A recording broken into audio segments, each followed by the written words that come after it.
All right, good morning and welcome to the 2025 San Diego Crew Classic.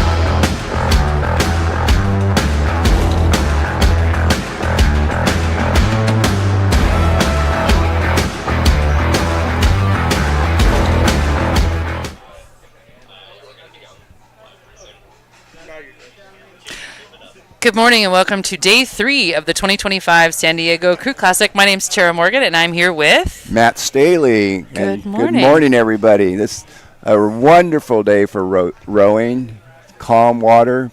Not typical what we'll see this afternoon, but these crews are going to appreciate these conditions. Absolutely. The sun is still hiding behind some clouds, so don't have a lot of glare, and these coxswains have a clear course ahead of them. And on our screen, we can see my favorite part of the race is the start line, where nice. Everybody's backing into the stake boats. They're checking each other out, but most of these rowers, being masters, they kind of are familiar with each other already.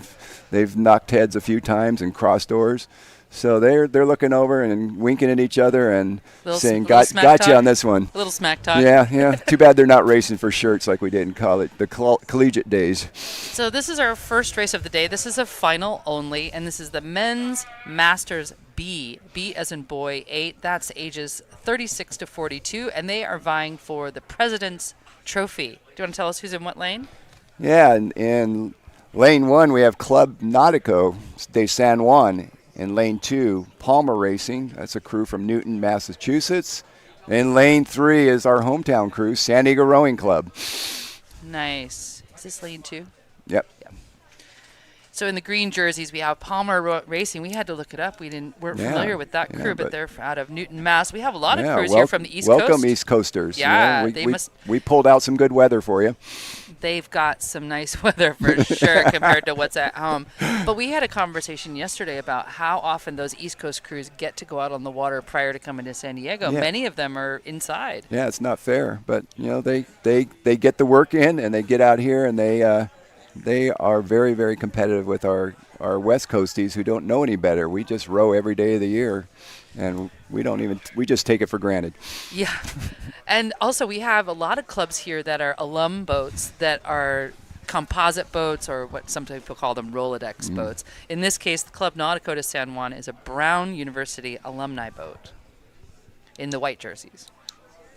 Looks like they're getting set up. Blades are getting squared. Our official start time is 7:15. Oh, and they're off. There we have them. There we go. Our first race of the day. Nice shot of them getting out of that first 100 meters. That's San Diego Rowing Club that we're looking at right now. They look very, very controlled. Nice high rating. Yeah, home course advantage. We'll give you some stroke rates periodically here as we can.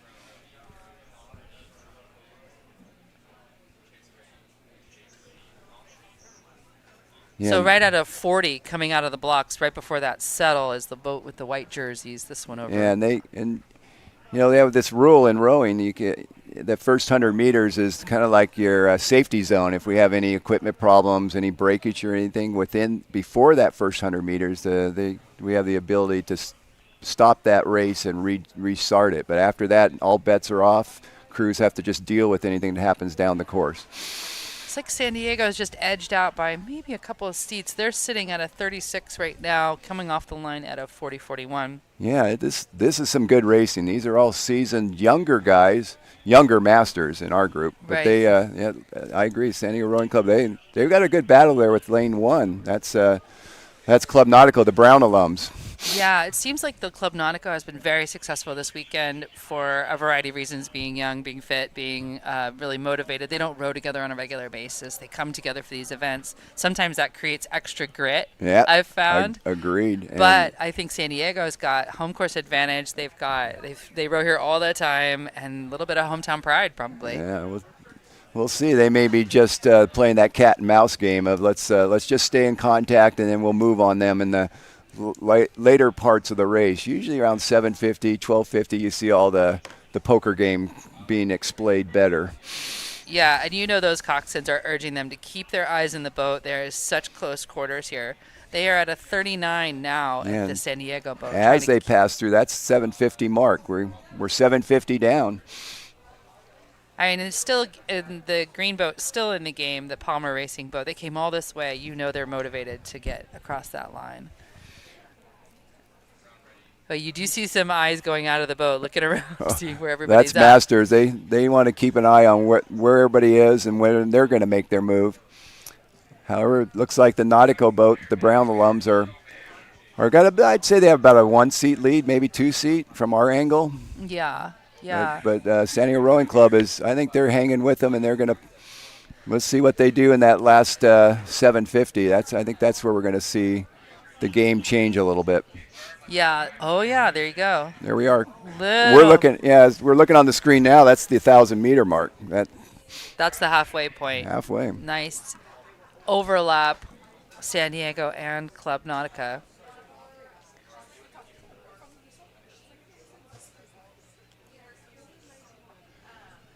Yeah, Club Nautica at a 36. Yeah. Yeah, it looks like Club Nautica is kind of stretched their lead now, going through that 1,000-meter.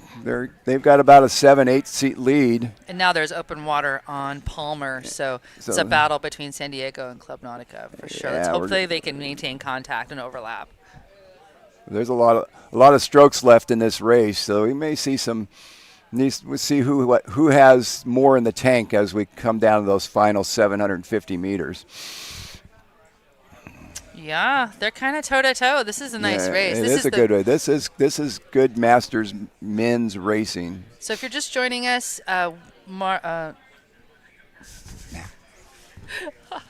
Matt, I wanted to call you Mark because I was looking at Mark Rose. I was like, Matt and I, my name's Tara, this is Matt. We are announcing this morning, this is the Men's Masters B8 President's Trophy, final only. We're done with heats, all finals today here at the Classic. Today is all medal. Every race has a medal and a trophy involved. Yeah. Only first place, though, only first hardware, place gets right? hardware.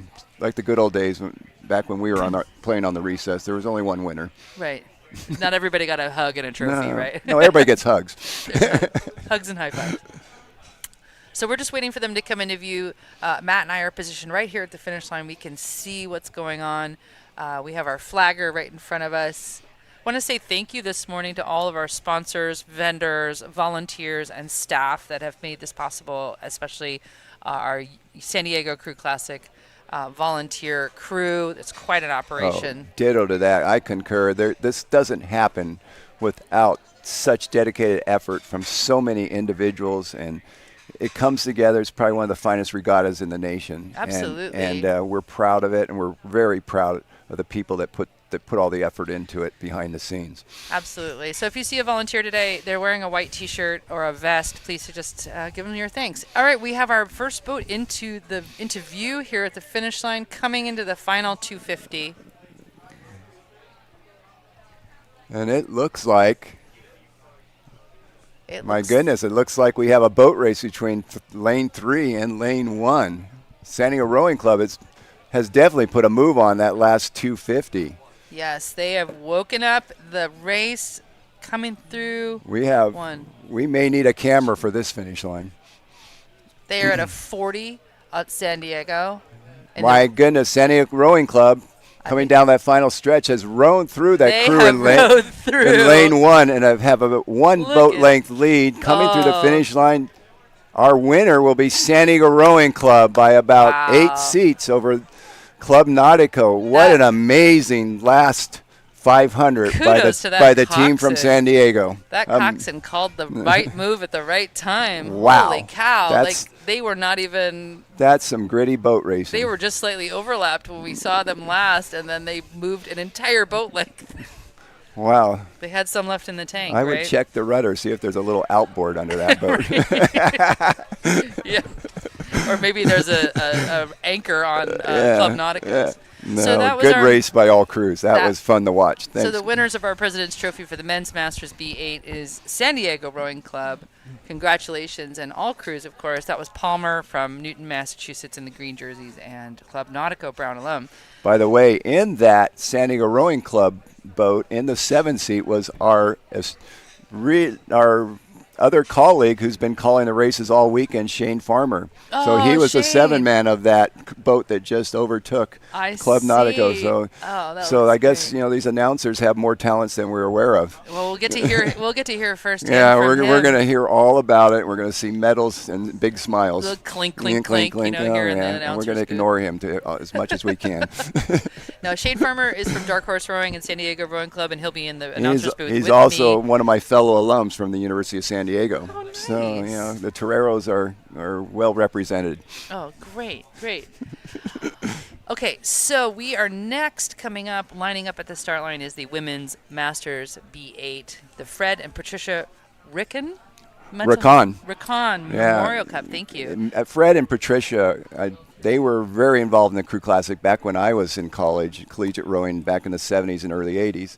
So, and long time, they were part of starting this regatta, one of those volunteers we talk about. So this is a very special family to San Diego Rowing and to the San Diego Crew Classic. Yesterday I spent the day at the awards tent, and I got to meet a lot of the trustees and got to see a lot of these names on the trophies. This is quite a legacy event. This is the 52nd year running of this event. Yes, right? And it was for me collegiately. It was my very first race from the University of San Diego. It was the spring of 1978. Wow! And we were excited, and I'm still just excited every time I come to this regatta. All right, so in lane 1 we have another USD alumni boat. I don't know if you recognize any of these names. Yeah, no, this is a great race. This is our Women's Masters B. I know. I've raced with two-seat Marie Coffin-Barton. I row with a lot of these gals, especially these San Diego alumni gals. They're San Diego rowers, and also the Slack gals. These are two San Diego crews. Most women are from the San Diego area. A few they've brought in. Yeah. But these women know each other, and they've crossed doors and talked some smack now and then. But they've rowed together, crossroads. So they are. And this is their race water, is what practice water, right? They both crews know this water, and so this is hometown bragging rights right here. This is great. So Marie in two-seat, she and I raced together with Really? Conibear Rowing Club in Seattle. She was on the Oh, Conibear. Marie's tough. I mean, Marie is- rows with us when she and Brett, her husband, come down off. and row with us in the winter. So the boat with the yellow jerseys is called ZLAC, Z-L-A-C, and each letter stands for the first letter of the name of the gals that started that club, and it is Correct. the oldest women's club in the Yes, country. yes. Yeah. So lane one, the University of San Diego alumni, they looks like they jumped out to a little bit of an early lead. But that doesn't mean much. I think there's a lot of years of rowing experience with these women. They're very crafty, and you got to watch out for them. ZLAC clocking in at a 37 off the line here. You know that coxswain's telling them shoulders down, relax, don't row with your face, don't race with your face. Is my favorite piece of advice. And look at the blade work on both crews. These very, a lot of experience. You can tell by how they're flowing and swinging together, and how they looked relaxed. But all you rowers know they're not relaxed. They're pulling as hard as they can. They are, and you can tell when you can see that connection all the way through the swing. They're keeping it long. They're making the most out of every boat. ZLAC with a nice, healthy lead. 250 meters, yeah. At the 250, ZLAC's about so one boat length up at this point of the race. I don't want to jinx it, but sometimes we like to fly and die when we're full of adrenaline. So hopefully they can hang on. But again, just tons of experience, tons of what we've been calling this weekend maturity, race maturity. You know what to expect. You know what your body's capable of, and then you push it because you're here at the Classic. We are looking at USD alum boat in lane 1, going up head-to-head with ZLAC, not ZLAC. It's ZLAC. You got to roll that Z. Yep. It's like another language, like Spanish. I got to do an interview with the whole team at ZLAC about the history. I have a podcast, and we did a whole interview with them. You should listen to it. I'd like to. Yeah, Steady State podcast. Yeah. And we do both club spotlights. Yeah. And so we did ZLAC. Very and cool. Fascinating. I love it. I can't wait to listen to that. So we just seen the crews grow through the 500, and ZLAC's still holding on to about a 2-seat open water lead over the University of San Diego alumni boat. But and at this point, they're getting ready to find that halfway mark in the race, which is always motivating. Your recommit at the halfway is my favorite thing, especially in a 2K. And they can see this lead, right? They feel safe. They probably feel relaxed. Yeah, that's tough. When you're racing from behind, you don't relax. You're trying to dig in there and find something to bring those boats back, get in contact with that leading boat. And, the lead boats, they can see where they are, and they can loosen up a little bit, swing a little bit longer. And it's kind of like it's different racing mentality when you're rowing with a lead. Yeah, and it's hard to make a generalization about a boat that is just coming together for the Classic. They don't practice together regularly or something like that. Like, I think it could go either way. They could totally lock in and be super solid, or they could struggle a little bit. But, I mean, it's anybody's race. I've raced in mini boats where we've jumped together. The first race is, launch from to get up 500 meters. Yeah, they're still in green buoy, so they're probably, hopefully, just still relaxed. Maybe they're still going to do a sprint, just out of pride. Let's take it up. Let's do our race plan. Yeah, if San Diego's going to make a move, this is where they're going to have to do it. They only have a few more strokes, and then the other teams are winding it up. Let's see where they're at now. 2, 3. Just a nice 35 from Slack. That's a comfortable 35. It looks like they're at a 32, but it's an actual 35. They look like they're chilling.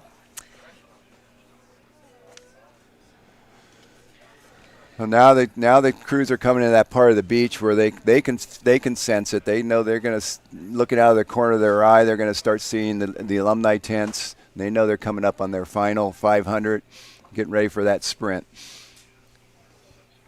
And I think Zlak can just row comfortably towards the finish line. They've got a comfortable, at least a one boat open water lead at this point in the race. So if you're looking forward to helping celebrate the wins this morning, the trophies that these folks are getting, the awards tent is a really fun place to watch the races, but also to give some applause and take lots of fun photos and see these great. And often yesterday they had Olympians providing the trophies. Oh, that's so you might get to meet Susan Francia or the lightweight Olympic for whatever team is there. It's all smiles at the trophy at the trophy stand. Yeah, I got to MC that yesterday. That was a lot of fun. All right, heading into we got red buoys, so we're in the last 250. We can see them here now from our tent. Yeah, there we can see they're right in front of Slack about 200 meters ago, about 100 meters ago, and they are going to, looks like they will be our event winner. I think we're working with Crew Timer. I believe so, yeah. Yeah, so you can see live results. You can also look back at yesterday's results and see who's coming up, how they did yesterday. We're also going to be reporting anybody who's coming from a heat to a final today. We'll let you know how they did yesterday or the day before to get them into this final. Next up is event number 87. This is the Women's Masters E8, the Kearney Johnston Cup.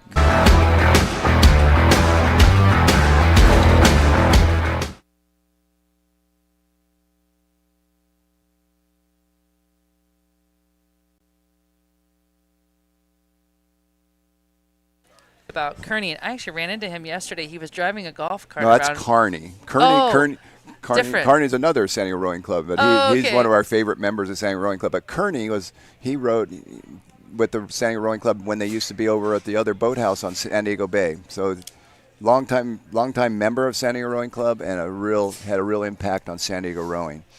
All right, so we're lining them up for the women's E8, and in lane 1, Steering You Right, coached by Olympian Lindsay Dare-Shoop. In lane 2, Long Beach Rowing Association, LBRA.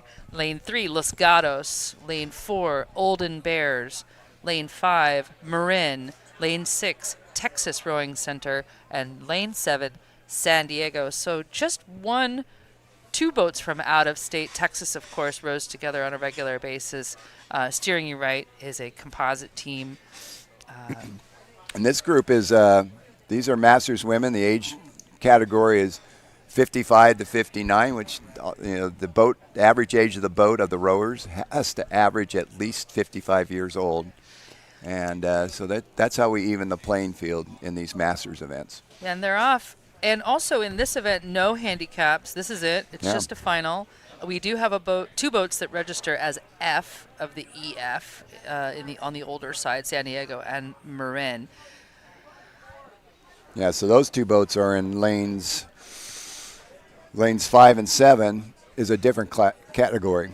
So they're racing each other, and the other boats are racing each other. Two different events in one race. So it's been a few years since I raced this, but I know there's some lore and legend about what lanes you want to be in. Even with nice, calm conditions like this, is that still a factor? Oh, definitely. Sure, yeah. Theoretically. Right. I don't know. I feel like being in the middle would be my preference. I'm a 5-seat rower. Oh, yeah, I like to be in the coziest. Where's the middle of the boat? I don't think I've sat there. I think it's like between 5 and 6, Oh, isn't God, it? Like yeah, technically, I'm 30 feet in. They put me at different ends of the boats because they don't know what else to do with me. Because you're tiny and mighty. Wrong. You're tiny and mighty.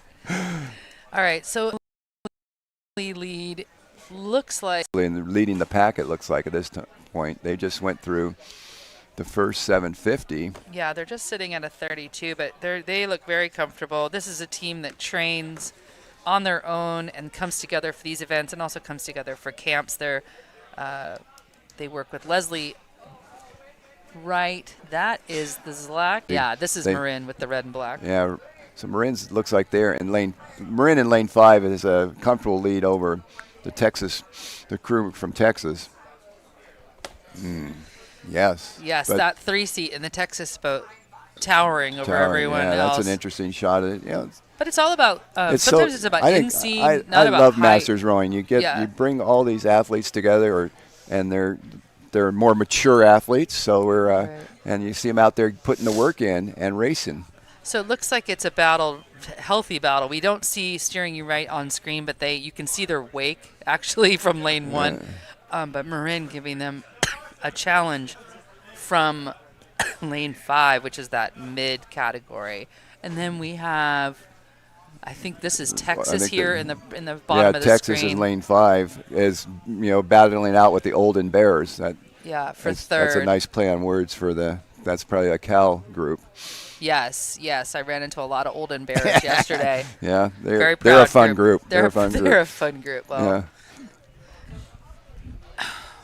But we may not see Steering You Right on our screen because they have a handsome lead. Yeah, Steering Right has made it difficult for our drones to bring, to get everybody in the same picture. But from where we're sitting, it looks like it's Steering You Right with a comfortable lead out in lane 1. And actually 5-seat. Wearing the colors, that's. Yeah, we have both Texas Rowing and Texas Rowing Center and some Austin Rowing Club here. And then I know we have the University of Texas women are here for a collegiate base, so we have a lot of Texans. So note about that. Last night, all the Texas women went out for a practice row at the end of the day. Not kidding. All 8 on the square. Yeah, Gorgeous. Gorgeous. They are a talented group. Yeah, that's very good. A lot of burnt orange. Yes, hook 'em horns, right? Hook 'em. Hook 'em horns. Well, I think that would be so inspiring. Here we're finally. That's Steering You Right. It's orange blades. Yeah. Now what we're seeing on the screen, we're starting to be able to see it in live because we got a shot of that at the finish line. So it is Steering You Right coming up in lane 1 towards the finish line. They are our race leader at this point with 200 meters to go, and they've brought it up. And it looks like the second place crew is out in lane.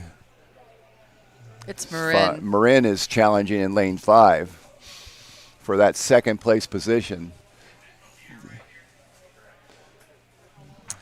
Yeah, the Steering You Right is comfortable at a 32 coming into the last 250. They got ahead, and then they just started lengthening out. They're just cruising. Marin's putting a charge on, but I think it's a little too late. But they are. Marin in lane 5 is going to be our second place finisher. We talked yesterday about what motivates folks to just keep rowing as hard as possible, even though you're not in the top spot. And I think it's just a point of pride to row well, do your race plan, execute. All right, Steering You Right. Through the finish line first, and right behind them is Marin, about a boat length behind them. It's hard for us to see those bow numbers. Looks like the outside lane 7 is San Diego. No, that'd be lane 6. Lane 6 is Texas Rowing Center. It will be our third place finish. Okay. That next boat that we've got a bit of a glare. We apologize for not being able to tell you what's going on. It looks like Olden Bears, and then Los Gatos, I believe. Okay, we're live with our next race. This is the Men's Masters E8 Stewards Cup, 55 to 59 years old. These boats are from everywhere. They look like they're East Coast, West Coast, New York. In lane 1, Nemo Rowing Club, which is the alum for Harvard boat. Lane 2, Long Beach Rowing Association. Lane 3, San Diego. Lane 4, Los Gatos. Lane 5, Olden Bears. And Lane 6, Evergreen Boat Club from Hanover, New Hampshire, another alumni boat. From Dartmouth, actually. Yeah. Yep. So this is a 55 to 59. Everybody has to average at least 55 years. The boat has to average 55 years or better. Yeah. So there's some, these are young masters or mid-age masters. So there's there'll be some good competition here. But right now it looks like that crew out in lane 1 in the near lane, the ex-Nemo boys, are our race leader at this point. Yeah, that's a pretty seasoned group. They show up at all the big shows. They're always at Boston, of course, because it's their hometown. I ran into them at the awards tent yesterday. Very bonded. Yeah. You know. Oh yeah. They love to race. I've knocked my blades with them and had some fun with them. They're a good group of guys. That's fun. Yeah. Little oar clash. They're fun to tease too. Yeah. That's cool. So we're watching the, I think this is like the third event of the day. You got a good shot of the Olden Bears there. And they wrote. That's the Cal boys. That's the Cal alums. A lot of Cal guys. Let's see who's in that boat. Arthur Ware. I've had Arthur Ware was my 7th seat at Masters Nationals about 5 years ago. Yeah, they've got a good shot of the Olden Bears and the Evergreen Boat Club here in near part of our screen that we're looking at. The Evergreen looks like they're holding on to about 3rd place. And you got the Olden Bears actually these are. That's San Diego. San Diego. Yep, that's with the red boat. So it looks like it's actually between San Diego and Nemo at this point for. That's what we're seeing. No. That's lane. Evergreen. Evergreen. Oh, they must have borrowed a San Diego boat. Yeah, they got one of our beautiful red boats. So Dartmouth alums versus Harvard alums. It's Imagine a battle that. of the Ivies. Imagine that. Well, somebody come up and challenge those guys. Yeah, get in the mix. They're going to be smiling too much. Yeah. But good for that. So we got a good boat race here. The ex-Nemo boys out there here in our near lane, and then the outside lane is the boys from Hanover. That's the Evergreen Boat Club. Yeah, sun is just starting to peek out here at San Diego. This is day 3. Yeah, it's kind of lousy weather, and we tell people it'll be 72 today, 72 tomorrow. That's how it is here. Right. Well, anyway, 72. Good boat. Wow. No, I'm joking. Oh my God. We'll be in our 60s today, but okay. But still warm for me from the Northwest. Yeah. Yep. Good shot there of Evergreen. They rowing really well. These are 55 to 60-year-olds and on the average, and they look like they're college days. Yeah, all heads in the boat, all those elbows working in sync, nice send. But I think Harvard's not going to let the ex-Nemo guys aren't going to let the Evergreen catch them. It looks like ex-Nemo's has a nice comfortable lead at this point of the race, and it looks like we're about coming up on that last 500 meters. Yeah, they're sitting on a 31, 32. They're the Dartmouth boys. Yeah. And we'll have them coming into our screen fairly soon. Right now, it looks like the real boat race this morning is that for that 3rd place position in lane. Looks like a lane.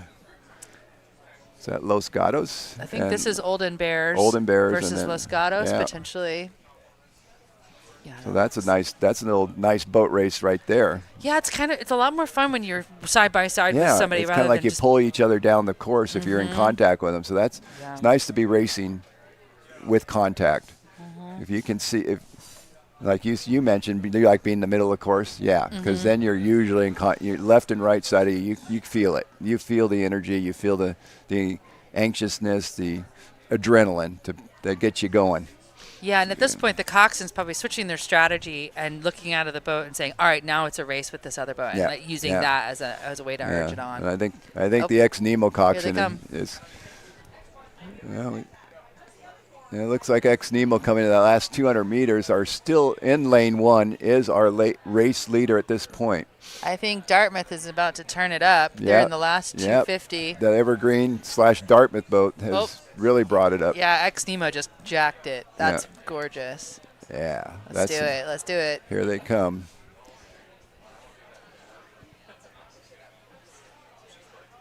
Nice work. What we're seeing on our screen is the sprint by Dartmouth.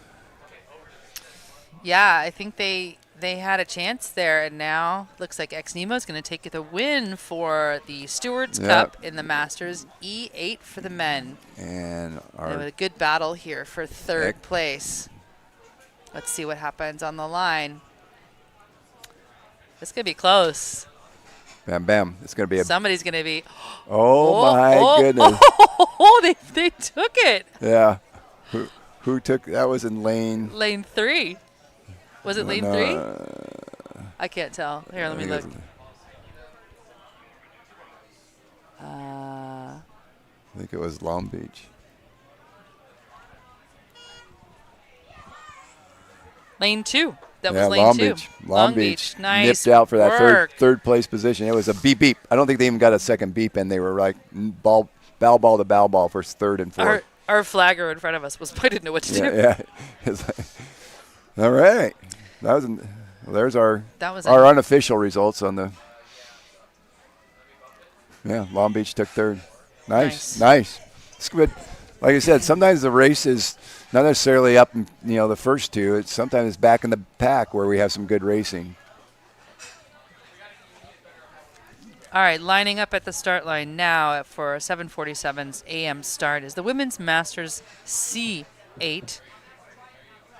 You want to tell us about this trophy? Do you know anything about this one? Margi Fetter, she's also a longtime supporter of San Diego rowing. So these are people that have put the knit and the grit and their families have into supporting San Diego rowing. Usually, very supportive of the San Diego Crew Classic. Now this regatta started in 1974.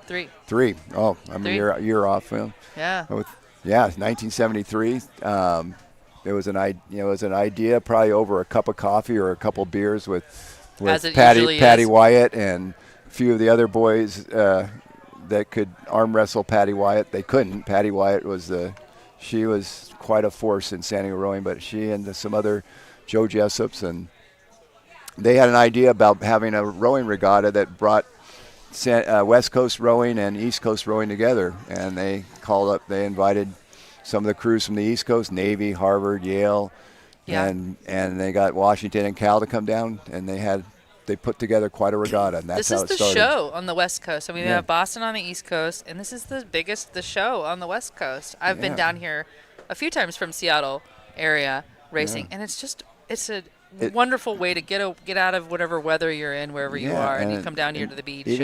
Even with bad weather down here, we have it's an racing. Awesome regatta. The people that put this on are incredible. So just four lanes in this event. Lane 1, Lake Union from Seattle. Lane 2, San Diego. Lane 3, Marin. And Lane 4, Texas. Everyone in overlap right now. Yeah, this is a race. The C category for Women's Masters is so competitive. It's the 43 to 49-year-olds, and they...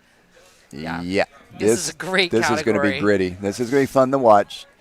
And actually, the San Diego Crew Classic Chief Beachmaster is the coxswain of the San Diego Rowing Club. That's Lex Switzer. All right. We love there Lex. There we go. Lex coxed. Shout out for Lex. Lex coxed my boat at Boston last year. Talk about, there's one of your volunteers. They throw off their volunteer credentials and jump in an 8 and either row or coxswain. It's fun. You got a lot of people crossing over here as far as responsibilities and hats they wear. And having had Lex as a coxswain, I know that they are just absolute beasts. And I know a lot of these gals in the San Diego Rowing Club. That, they're solid. And really good oars women, as the other 3 crews. And this is a fun race to watch. There's a lot of good oars women in these races right here.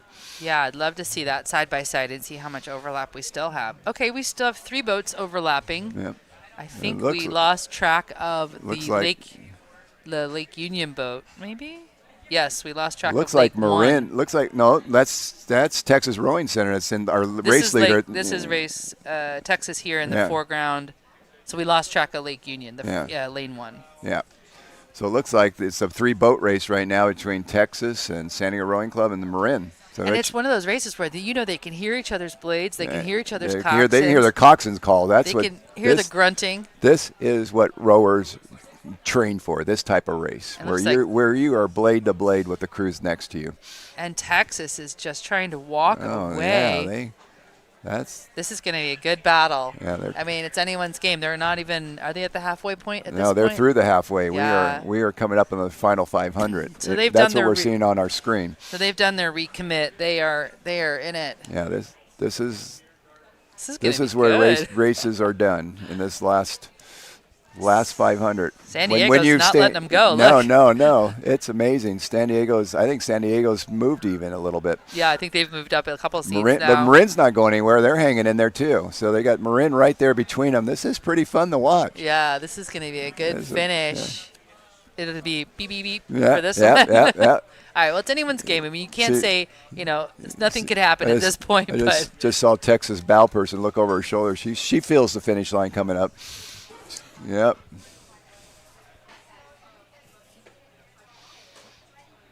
Texas at a 35 strokes per minute. All 3 crews are hanging in there. Here they come. Nobody's giving this away. Yeah. And now we're picking it up live. We can see it live coming down the shore. Yeah, right? They're digging deep right now because they want that win, Texas. Yeah, it looks like Texas still a little bit ahead.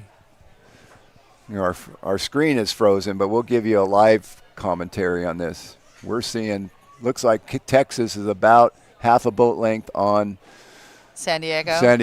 San Diego maybe a couple seats on Marin, but it looks like Marin might have taken a slight lead on San Diego. Oh my gosh, yeah, I think that's a battle now we're back on screen. Yeah, look at the bow ball to bow ball. Marin just is like San Diego Marin are here we go. It's fighting for that second position, but it looks like Texas is going to hold on to that first place. Marin just turned up the heat. It is Texas Rowing Center Women's C8 for the win, it looks like.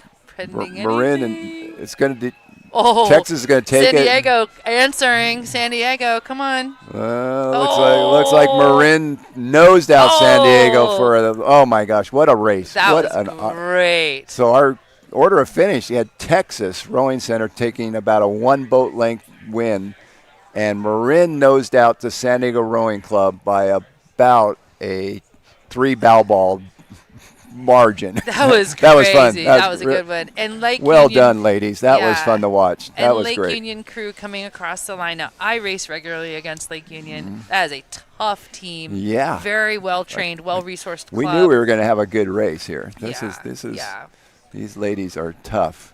All right, so next up we have a men's masters C8. This is a composite boat with our own Whitney Powell, who's an announcer, is coxing Whitney's this one of boat. our announcers. She actually said this is a lightweight men's team made up of national team guys, a lot of lightweights, and Whitney, of course, one of our announcers here and at many regattas, Whitney Powell. And they are on the course. Lane 1 is that unaffiliated boat on the top of your screen. Lane 2 is Club Nautico de San Juan, again, Brown alumni. So take a look at Whitney says the guys she's coxing, which is in lane 1, they're lightweight, and they do look, they're a little thinner, so less mass to move down the course, but sometimes that could be to a disadvantage when you're racing a heavier crew. But don't tell lightweights like me that kind of thing. We don't give ground to any of the heavyweights. And I see in 4 seat is Matt Muffelman from Hudson Boatworks. There we go. Yeah, we love Matt. This is going to be a good race to watch. These guys are both crews very talented. And they look like they're wearing Riverside Boat Yeah, Club, I was going to say the same thing. jerseys. Yeah, there's some boys from Cambridge. Yep. Yep.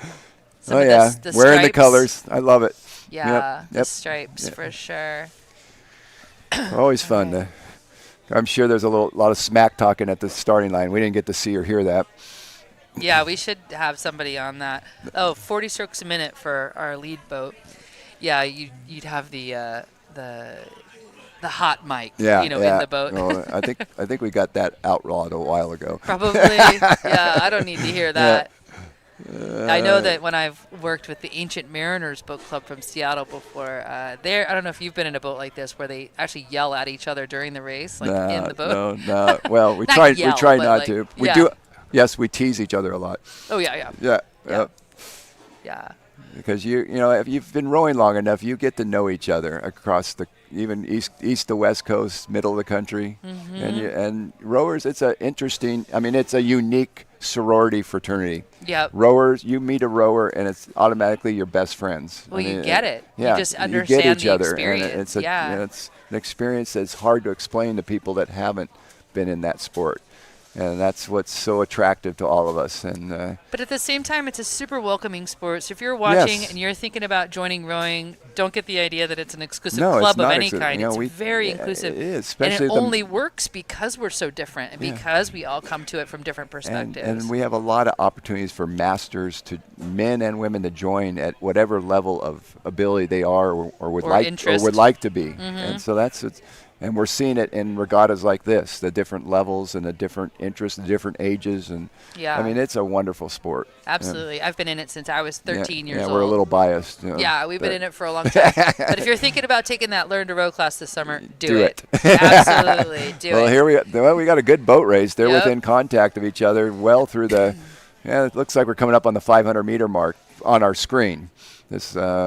We have in lane 1 that unaffiliated boat, looks like a composite boat with some lightweights, coxed by Whitney Powell. And lane 2 is Club Nautico. So lane 1 is going to be on your right, closest to shore, and lane 2 closer to us. That Club Nautico boat is, they have a comfortable lead, but the unaffiliated, the lightweight, but they're in lane 1. They're keeping contact with them. So I think they just want to hang in there and then maybe do their race plan, move through them in the middle of the race. Mm-hmm. Yeah. There's a lot of time to execute a plan. They could just be sitting, waiting. They have their plan in place. Everybody knows what to do. They know how to respond. And coxswains, they're cunning. And Whitney, she sits with the best of them. So she's got a race plan for her boys. I would love to be. I would love to be coxed by Whitney. I would imagine that is a cool experience. Yep. There are just certain people that you just really. You hop in a boat with a new coxswain and after the first 2 words what you could expect for that race. And it's such a unique role. Yes. I mean, it's like I remember being in my hometown and meeting this very young, cute Southern girl. She's a teenager. She got in the boat. Voice changed, voice dropped. She was all business. All business. Yeah, you said, "Let's go, gal." They're driving these $60,000-$80,000 devices with all these people Isn't that the point? It's so great. These they're hard to steer. I mean, this is no cakewalk to keep it straight down a course. Yes. You've got a 60-foot boat with a ton of mass in it. If you add up all the weight of the boat and your athletes, and it's being steered with a little rudder no bigger than a credit card. Yep. And when I've talked to various coxswains like Mary Whipple from the Olympic team on our show, she talks about that her view is that the coxswain's job is not to motivate, it's actually give data and have taught the crews how to respond to data. Yes. That's her main thing, because some coxswains are very motivational. We have so much more instrumentation and technology these days to give the data. Right. Back when we were actually competitive, we were a little bit younger, we had a Casio wristwatch. That was our stroke coach. And knocking the boat. And knockers. And we were guessing what our stroke rate was. You got instantaneous data. Now we're seeing on our screen, we're the alumni tent, so we're in that final phase of the race, and it looks like that team from Club Nautico in lane 2 has open water lead. So they're They're probably bringing it up right now. We're in the red buoys, so we're in the last 200. Yep. Looking And strong. They are going to probably hold on to this lead. Coming up on here at the shoreline right in front of us, it's that Club Nautico crew in lane 2 with at least a open water lead on the unaffiliated boat, lane 1. Coming up on the last 50 meters. Yes, a clear win from lane 2, Club Nautico. Yep. Brown alumni. Nice race, boys.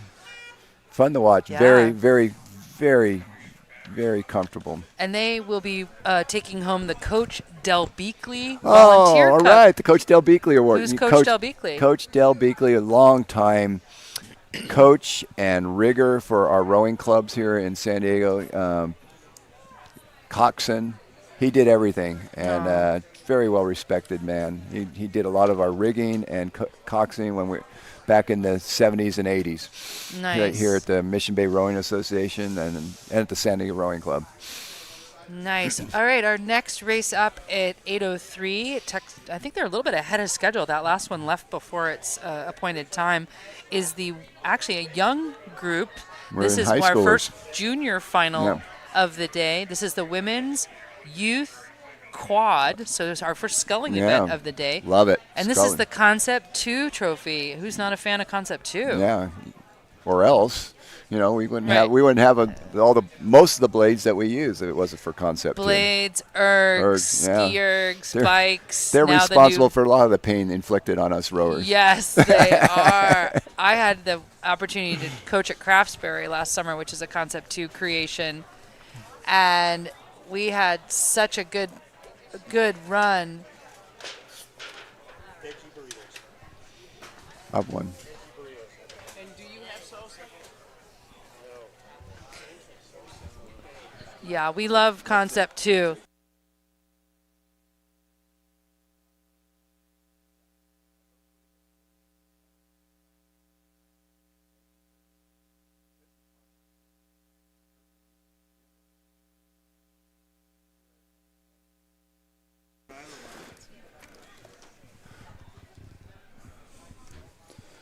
So here we are.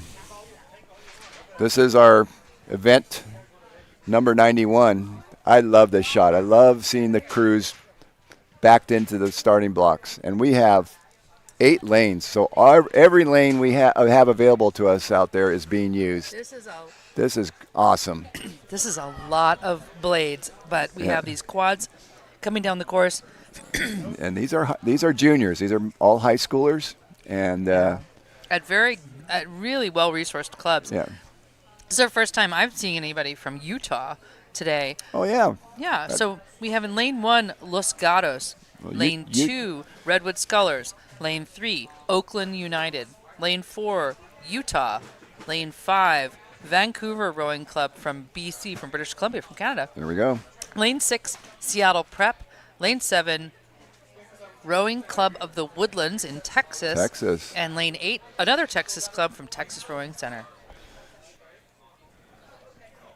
So this is a straight quad. We have two categories in junior rowing. We have a quad, and then we have a quad with coxswain, and this is without coxswain. So you have your bow rower is doing the steering with her toe. Her right toe is connected to her foot stretch. Her shoe swivels to move the rudder being in the stern of the boat, hopefully. Yeah, and hopefully that system is working. So I don't know. sometimes, well, I'm jumping to conclusions. Sometimes they prefer to hold that rudder still. Lock it down. I like to do rower steer. And then you're steering with pressure from your team. Yeah, I like rower steer as opposed to foot steer personally. So it's one more thing to think about to move my foot. But if you're really, really used to it, of course, if you're in a head race doing curves, you need to steer. You need to have a toe to steer. You want to have some help. So these be interesting. And that's one little fact or piece of data we don't have. And how are these crews steering? We could say, well, 3 out of the 4 lanes, 3 out of the 8, 5 of the 8. Yeah, we can't see whether we can't We see just any hope cables. we're just hoping for them they steer straight. All right, There, we have we're off. There we go. have a clean start. Event number 91. and the right win- away we have a little pop from lane 4, which is Utah. Utah. Go Utah. I wonder where. Great to have the gals from Utah here. Oh, they actually row on Great Salt Lake. Oh yeah, I've been there. It's a nice rowing facility. I mean, that's why I say go Utah. It's fun to see from all different regions of our country people coming to row here. And you'll see the Rowing Club of the Woodlands is actually rowing a Newport Aquatic Center boat. That NAC boat is actually a Texas club, sitting right next to another Texas club. It's got the girls from Texas, and they are outside 2 lanes. Now they get to row year round. Yeah. Which is a treat. So that's good. But it looks like, from our angle right now, it looks like lane 1 is Los Gatos is our race leader at this point. Los Gatos, lane lane 1. 2, you got Redwood Scullers. I mean, these crews from the Bay Area, they're traditionally strong crews, always in the thick of it. So it's not a surprise to see them early on as establishing a lead, but they have some other good crews right here that are going to challenge them. Now let's talk about this. This is the A final, which means they rowed. A lot of these clubs rowed yesterday, and it looks like Redwood Scullers, currently in lane 2, took the win of all of the boats in the heat at a time of 7:11. But actually, Los Gatos was a bit faster. Oh, sorry. This means Redwood Scullers came in first in 2024. Yesterday in the heats, Los Gatos in lane 1 today had the best time in the heats yesterday. Had the best time in the heats at 7:08. Thus they have lane 1. So in the prelims yesterday, they take the top 4 from there might have been 4 events, might have been the top 2, but we came up with the top 8 are in this race, and then they seed them lanes 1 through 8 by their best times of those 8 crews in their prelims. So yesterday, Los Gatos had the best time of 7:08. Redwood had 7:11, and so on and so forth. And so forth. Yeah, Rowing Club of the Woodlands was next, and then Utah, they ranked from their racing over the weekend. Now, these are quad rowers, so these are kids that probably go back and forth between sweep and scull. A lot of the programs now with the youth, they do sculling. When I was a kid, there was no sculling. Yeah, I think it's kids. wonderful. Sculling I prefer it. I'm coaching some high school girls, the Cathedral Catholic girls, and we do a lot of sculling too, and sweep rowing, but sculling is where it seems we excel. Well, they say that learning to scull first sometimes is preferable. There's a whole theory about learning to scull over learning to sweep first. Yes. I learned to sweep first just because that was what was available. That's the way it was when we were learning. Yep. There's a nice shot of our whole field, and it's pretty easy to say that Los Gatos is at this point of the race is our race leader, coming up on. Gosh, we're coming up on the last. Is this the halfway mark? We're coming up on the halfway point. Yep, right there. There we it just is. went through the halfway mark. 1,000 so meters. we have a battle between Redwood Scullers, PACJC, and Los Gatos. But let's not discount the Rowing Club of the Woodlands boat in lane 7. Lane 7, challenging for that 3rd place position. They actually were the 3rd fastest of all the crews, so they have a bone to pick. And then we have in a red shell, 1, 2, 3, that's lane 4. Oakland. That's Utah. I think they're rowing a San Diego boat. Yeah. Yep. So Utah putting on a strong show here, which is 8, 7, 6, 5. So Vancouver. 5 is Vancouver Rowing Club. They have a red, white, and blue, or red and blue. They're using jerseys. They're using San Diego Rowing Club equipment also. Yep. And this yellow boat at the bottom of the screen, I believe, is lane 6, and that's Seattle Prep. Yeah. Those are the Panthers. I was actually a coach Panthers. when they started that program. Oh, I yeah? helped start that program, Yeah, we were literally teaching them how to hold oars, and here they are at the Crew Classic, 10 years later. And we forget about that as experienced rowers. You forget about teaching them just the simple basics that we take for granted, like where you put your thumb on the oar when you're sculling versus sweep rowing. And Oh, okay. Are you a thumb on the bolt person? yeah, I'm thumb around. Yeah. I coached with a coach at Casperry who said you shouldn't do that, and it just sent a tizzy through the whole camp. I was like, don't. I don't know how. I just. You how asked else me that. do you balance? You just asked me that, and I had to put my hands out in front of me Yeah, me and think too. about how I hold the blades. It's Yeah. just the point is it's so second nature. You don't Yep. think coaching it. You have to kind of remember how and illustrate it in a way or verbalize it to your athletes how to do things. And sometimes that's the hardest thing to do is to put it in a way that your athletes understand what the heck you're saying. I got to give a commendation. There's a volunteer at a launch boat right now at the finish line because one of the buoys is getting pulled out of place, and they're hands in the water over the front of the boat, over the bow of their boat, pulling weeds out. What I tell you about our volunteers, Trying to get- we have amazing people helping out with this regatta. Because you can see that buoy is out of place. Yeah. It's been pulling, and I Yeah. think it's because there's a bunch of weeds sitting Yeah. on it. But nobody wants those in their rudder. So Yeah, thanks to all of our volunteers. All right, they're coming into view. And now Here they come. Yeah, this is exciting. Yeah, I It think looks- that Redwood Scholars, they know where they are. They're bow coxswain, or maybe they have the situation where their two-seat is calling the race and Yeah. bow is just steering. Usually that's how you That's like what it. I would do. I like my two-seat. I usually steer. I like the two-seat calling the race. Yeah, they have overlap. Yeah, here we Absolutely come. coming in front of the tent.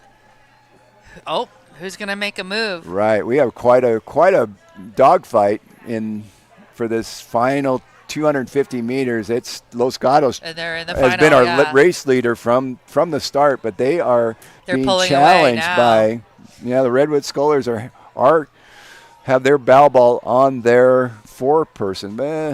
Oh, they're But- pulling oh, away, yeah, it but looks they're like getting Los- a good battle from Redwood. Yeah, this is quite a sprint by both crews. Los Gatos hanging on to that lead. 20 meters to go, and it looks like it'll be Los Gatos by 3 seats. Los Gatos. Oh my gosh! Look at that. What Coxswain's an or the effort stroke by seat. both crews. Redwood Scholars. What a sprint! And our third place winner is third They place. should be so excited. What a good race. Looks like lane 4 was Utah. Was Utah crew our third place? Can you have your binoculars? I can't see because of the glare. Yeah, I think. I think lane looks like. Texas and who is this? I'll tell you in a minute. That's who- lane 3 right there that just came across. So lane 4 was third place. That was Utah. Then. Nice. Now that's way to go, Utah. Nice race. Nice. Good race, all 8. Nice race, young ladies. So now we switch to the same event, but for the men. This Yep. is the men's youth quads. So Los Gatos officially the winner of that event, getting the Concept 2 trophy. Congrats. Yeah. So now we're moving on to the 7-Eleven from Utah. Yeah. Very nice. Men's youth quads. This is the Joan Ward. Okay.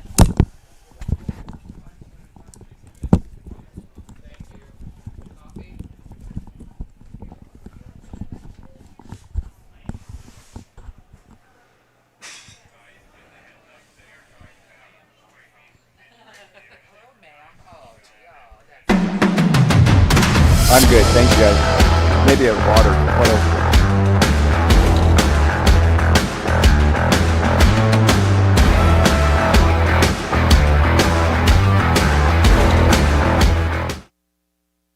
Strokeside, the company behind the U.S. Rowing Marketplace, is partnering with the San Diego Crew Classic to bring high-quality gear for your team.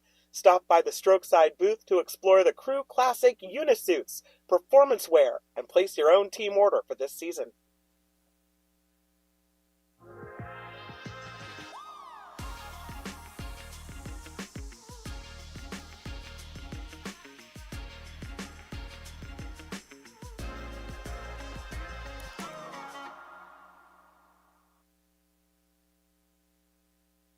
There's all that we fight for and all that we fight against. This is the line where our nation's future is won. We are Marines. We were made for this.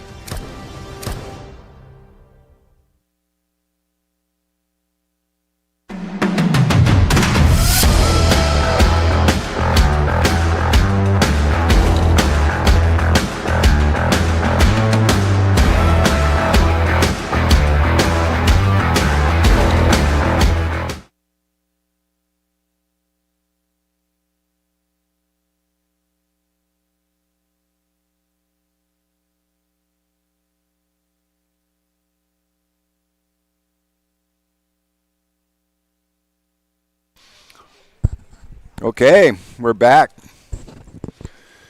This is our event number 92. It's a men's youth quad, the Joan Ward Memorial Cup final. This is high school boys in a quad. Quad is 4 persons sculling.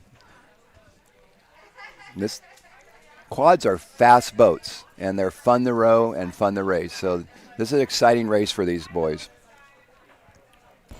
So in lane 1, we have Los Gatos Rowing Club. Lane 2, Seattle Preparatory School.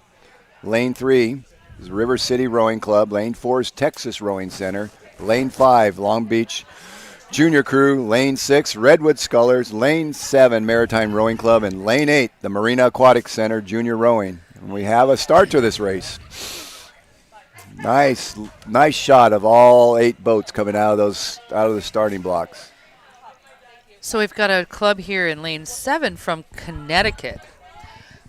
Really nice to see these East Coast clubs coming out. We also have Texas, Seattle, Sacramento, California, of course, SoCal and North Cal. And all these crews are clubs. So we have a crew that just dropped out in lane 3. Oh, Redwood no. Scullers. I'm sorry, River City Rowing Club. That's Sacramento. Something happened. They came to a dead stop. Dead stop. And unfortunately, we're past the 100-meter breakage point, so we can't restart this race. That we were into the. If something happens before the first 100 meters, we can restart the race.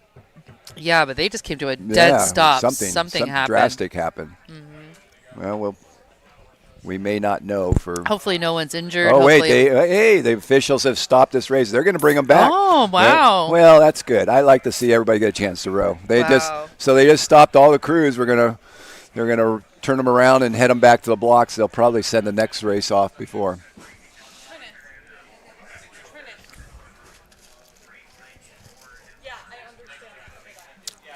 Yeah, so I think we'll see all of our officials going into gear right now as they restart this race.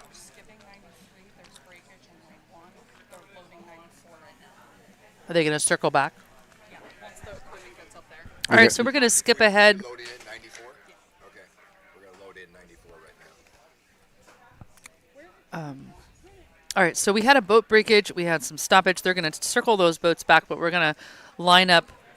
Well, I think race number 94. We'll confirm, but we think we're going to skip up to 94. The officials are telling us they're loading in some crews at the starting line. Why they bring this race 92 back down? Because it'll take a while to get all these crews back down into the starting area, into the waiting area, and then into the block. So they'll load in another race that's waiting to race. And we'll let you know what that is when we know. We will. And hopefully we'll call the right race for you. So we'll. Yeah. Yeah. Well, the sun's coming out. That volunteer is out once again, pulling up debris. Equipment breakage is a bummer, but maybe there's a happy ending to this that crew gets back in the starting blocks and. So we're skipping ahead. Yep, we are going to skip to 94. All right, we'll pull this race up. This is the men's U17 Quad final. Youth rowing is a little bit different in terms of how they break up the age groups. It's U15, U19, U17. And what it's meant to do is sort of level the playing field in terms of age groupings.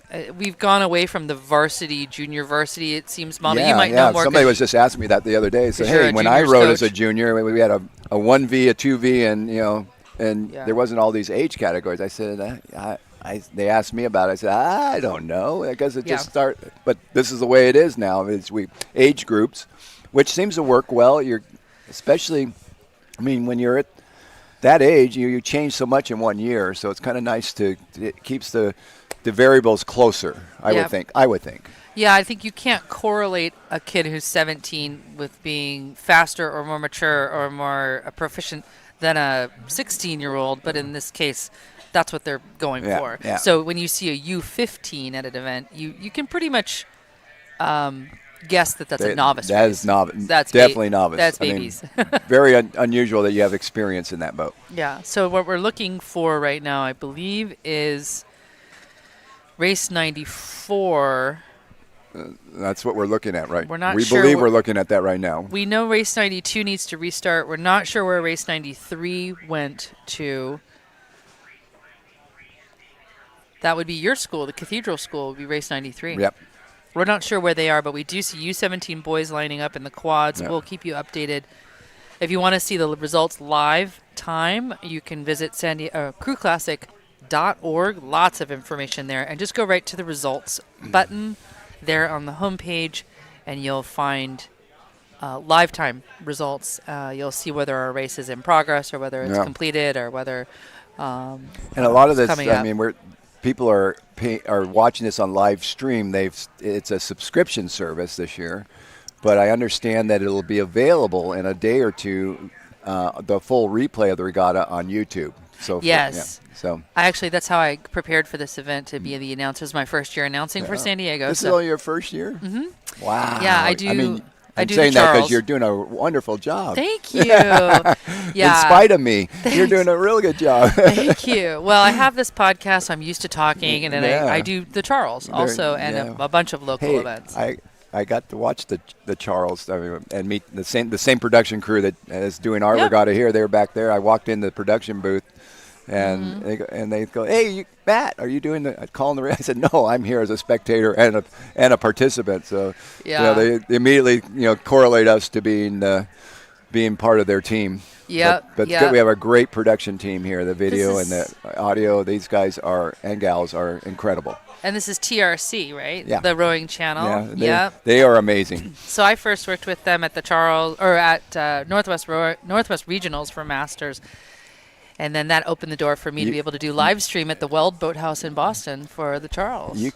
One can't even fathom what goes into putting on this production. Yeah, you should see where we are here at the tent. It's pretty what massive. Talented people we have, making this regatta look wonderful. I mean, they are incredible. This is no small feat, and there's a lot of moving parts. There's drones out on the water. We have 2 drones. There's one, and we have drone pilots, of course, and we had drones taking the first part of the race, second, middle, and the last. Yep. We have live cameras.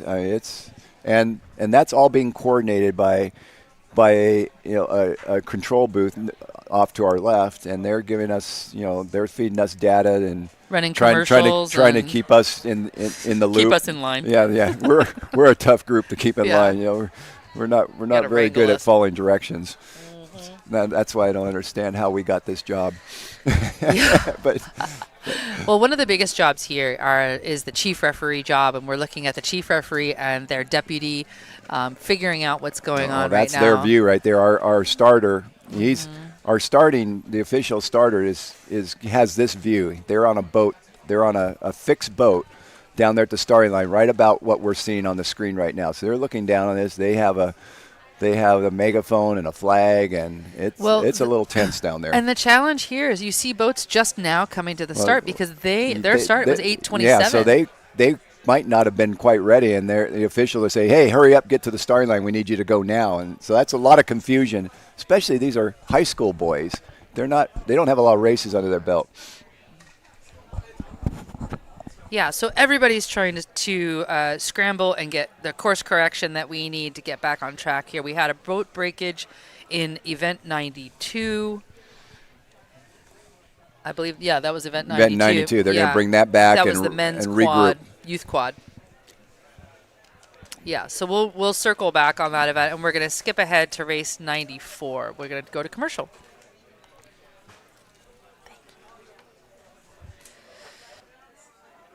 Ready to create your perfect fitness routine? The Active and Fit program is a flexible and affordable fitness program available through many health plans and employers. Visit the Active and Fit booth to check your eligibility today. Meet the Oarboard, a game changer for recreational rowing. Transform any paddleboard into a high-performance rowing machine. Enjoy the freedom to row anywhere. Stable and safe, it handles wind, waves, and boat wakes. Perfect for training, fitness, or exploring. The Oarboard is designed for fun, fitness, and adventure. It breaks down into a compact wheelie bag for easy transport and storage, and features lightweight 2-part carbon sculling oars. Swing by the oarboard tent on Vendor Row to see for yourself. Let the oarboard rower change your life, and watch for the oarboard race Saturday at 1:15. San Diego Tourism Marketing District is a tourism improvement district serving all areas within the city of San Diego. SDTMD uses fees collected from local hotels to support the marketing and promotional efforts of a variety of programs, services, and special events throughout America's finest city. SDTMD's support for tourism marketing allows San Diego to maintain its status as an aspirational first-tier visitor destination and is vital to the strength and success of the city's tourism economy. The San Diego Crew Classic is proud to once again have the support of SDTMD in 2025.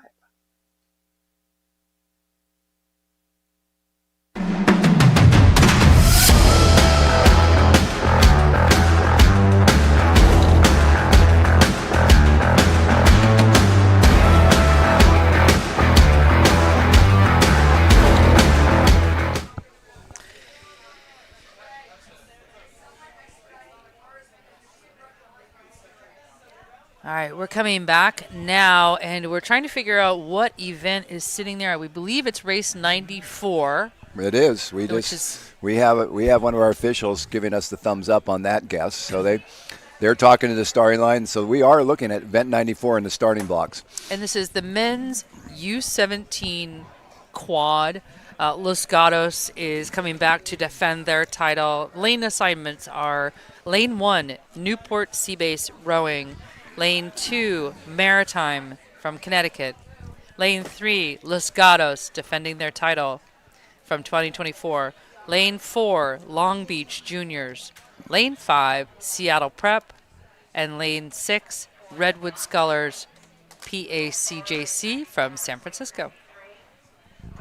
Again, another sculling event. No coxswain, self-steered. We just saw a good shot. I was talking about that starting boat that's sitting right there. It is. So you can see that boat that's squared off behind the SeaWorld tower there. That's our starter. He's got his flag down right now, but they're aligning the boats, and then he'll pull the crews, and then he'll send them off. It'll be a real scripted start where they pull the crews all the way across. 1, 2, 3. They call out their names, and they go. Attention, row, and they're off. But that's what all these crews are waiting for. He'll put his flag up when he gets them all pulled. Okay, but let me ask you a question. Yeah. You rowed when we did it in French, right? Oh yeah, ad vous prêt, partez. Ad vous prêt, partez. Get the heck out of here. Yeah. Those were the good old days. Oh, those were the good days. Bring back some French. Yeah. I always heard the story was, we talked about this the other day, the story was that they all went to some World Rowing Conference and everybody took off their translation headsets when someone started speaking English. They were like, whoa, let's just make it real easy. Yeah. All right, blades are squared and buried, a little bit of sculling to keep people on a straight and narrow. These folks holding on to their stern boats, those are volunteers. Yep. And they're there all day on their belly. Again, we have a tremendous team of volunteers, tremendous coordination of the volunteer corps. I couldn't fathom being the person coordinating all this, but we have some amazing people that have put this regatta together. But, one of the things I like to tell parents or people who are interested in the sport, volunteer for one of these positions and get to know the sport. Maybe your kid is rowing, maybe you're interested in rowing. It's a great way to get to know the sport, make some new friends, and help out an event. So definitely jump in and volunteer if you can, and here they go. Off. So we got to start to event number 94. So what we're looking at, we are looking out for Los Gatos in lane 3. They were not the fastest of their heats, but they do have the first place finish from last year. There was actually almost a exact tie between lanes 1 and 2 for the heats with 6:42. And a lot of this data can be confusing, you think, because in high school rowing or junior rowing, last year's crew has moved on to a different division. I mean, we may have a under 17, and they may be just the youth quad by next. So it's data from last year, but I think what means the most to us today is how did they finish yesterday, and that kind of gives us a kind of a foreshadowing of what might happen today. Especially for a team coming as far as this team in lane 2 that's ahead right now, Norwalk River from Connecticut, 3-hour time difference. Yeah. But to them, it's 11:30 in the morning, so they're probably they're prime. I bet they're having a blast being here in San Diego. Yeah. If I was a high schooler going from the East Coast, I would love a trip to the West Coast during the spring, early spring. And as a high school coach, that there's a lot of parents and a lot of chaperones and folks that make that happen to keep those kids safe, fed. Thank God for all those people. I mean, right. Coaching high schoolers is a joy, and I say that sincerely. Yeah. It is because. No doubt. I mean, just to have, I taught Learn to Row for many years, and I love adult Learn to Row because the light bulbs going off every 5 minutes. Yeah, and the interesting thing is it's seen when the light bulbs go on. And it doesn't always click. When you're teaching rowing, it doesn't always click the same for each athlete. And every time I have a parent tell me their child is struggling and doesn't have a sport or is kind of struggling in school, I'm like, get them rowing. Get them into rowing. My collegiate coach is still waiting for the light bulb to go off in my head, but that's how long it's been. Yeah. There's no light bulbs. You're just a robot. They gave up. You're just a robot. Yeah, they gave up. All right, so lane 2 is holding on to their lead, giving a good battle with lane 1, which is Newport Sea Base. Lane 2 is Maritime.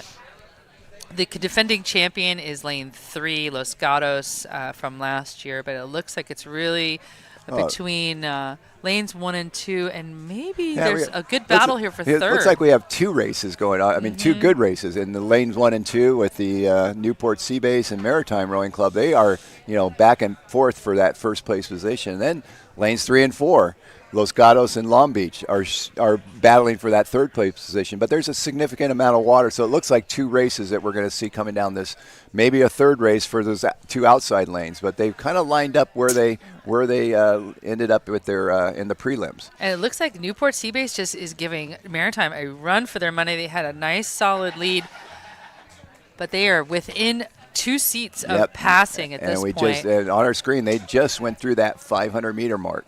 And there comes our third and fourth place. 1,000 meter? That's the 1,000-meter mark? That looks like 500. No, I'm sorry. Excuse me. That's 500. Okay, good. I'm pretty sure. Because we still have to go in front of this We're bridge. going to go by landmarks. Yeah, this is the long bridge? Yeah. Or the short bridge? That's short bridge coming up. Yeah.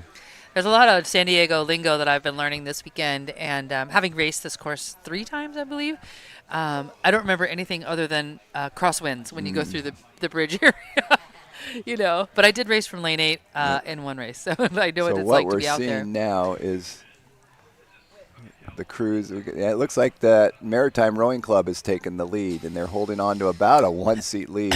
One or 2 seat. Yeah, but Newport in lane 1. Hard to tell. Oh, Newport, I think is it's hard to tell with this angle. Our camera angle is challenging to call positions, but it sure does give us a beautiful perspective of the race.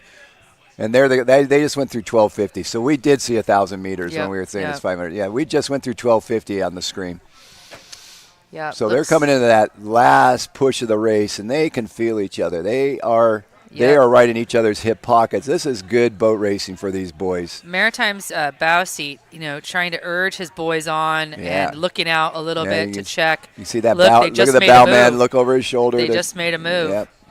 Yep. You can't really see who's talking, but like we were saying before, sometimes the bow seat is just a steering person, and the 2 seat actually does the calls. Yep.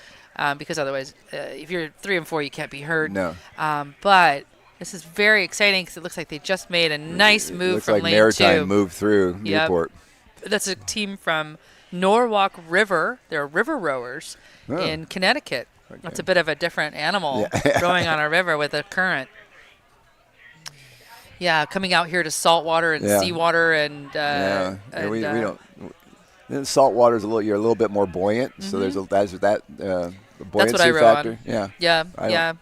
We don't know what to do with fresh water.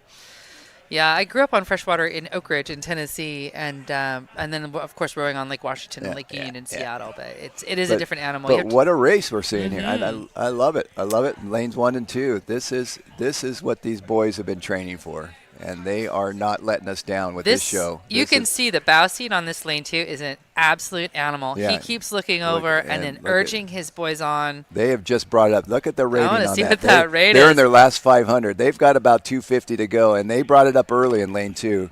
So Maritime's serious about not. Oh my goodness! It looks like it's hard to tell from this angle. That's a 42 for lane 2. We're coming up. We can see them live now, coming up on our beach from our viewing position, and it looks like. So what's interesting is lane 1 is at a 38, and they're at a 42 in lane 2, and you can see the efficiency. Yep. This is a close one. Yeah, lane 1 looks. You're watching the men's U17 like, Quad. Looks like Newport has retaken that lead in that sprint. Newport. Maritime might have gone too high too soon.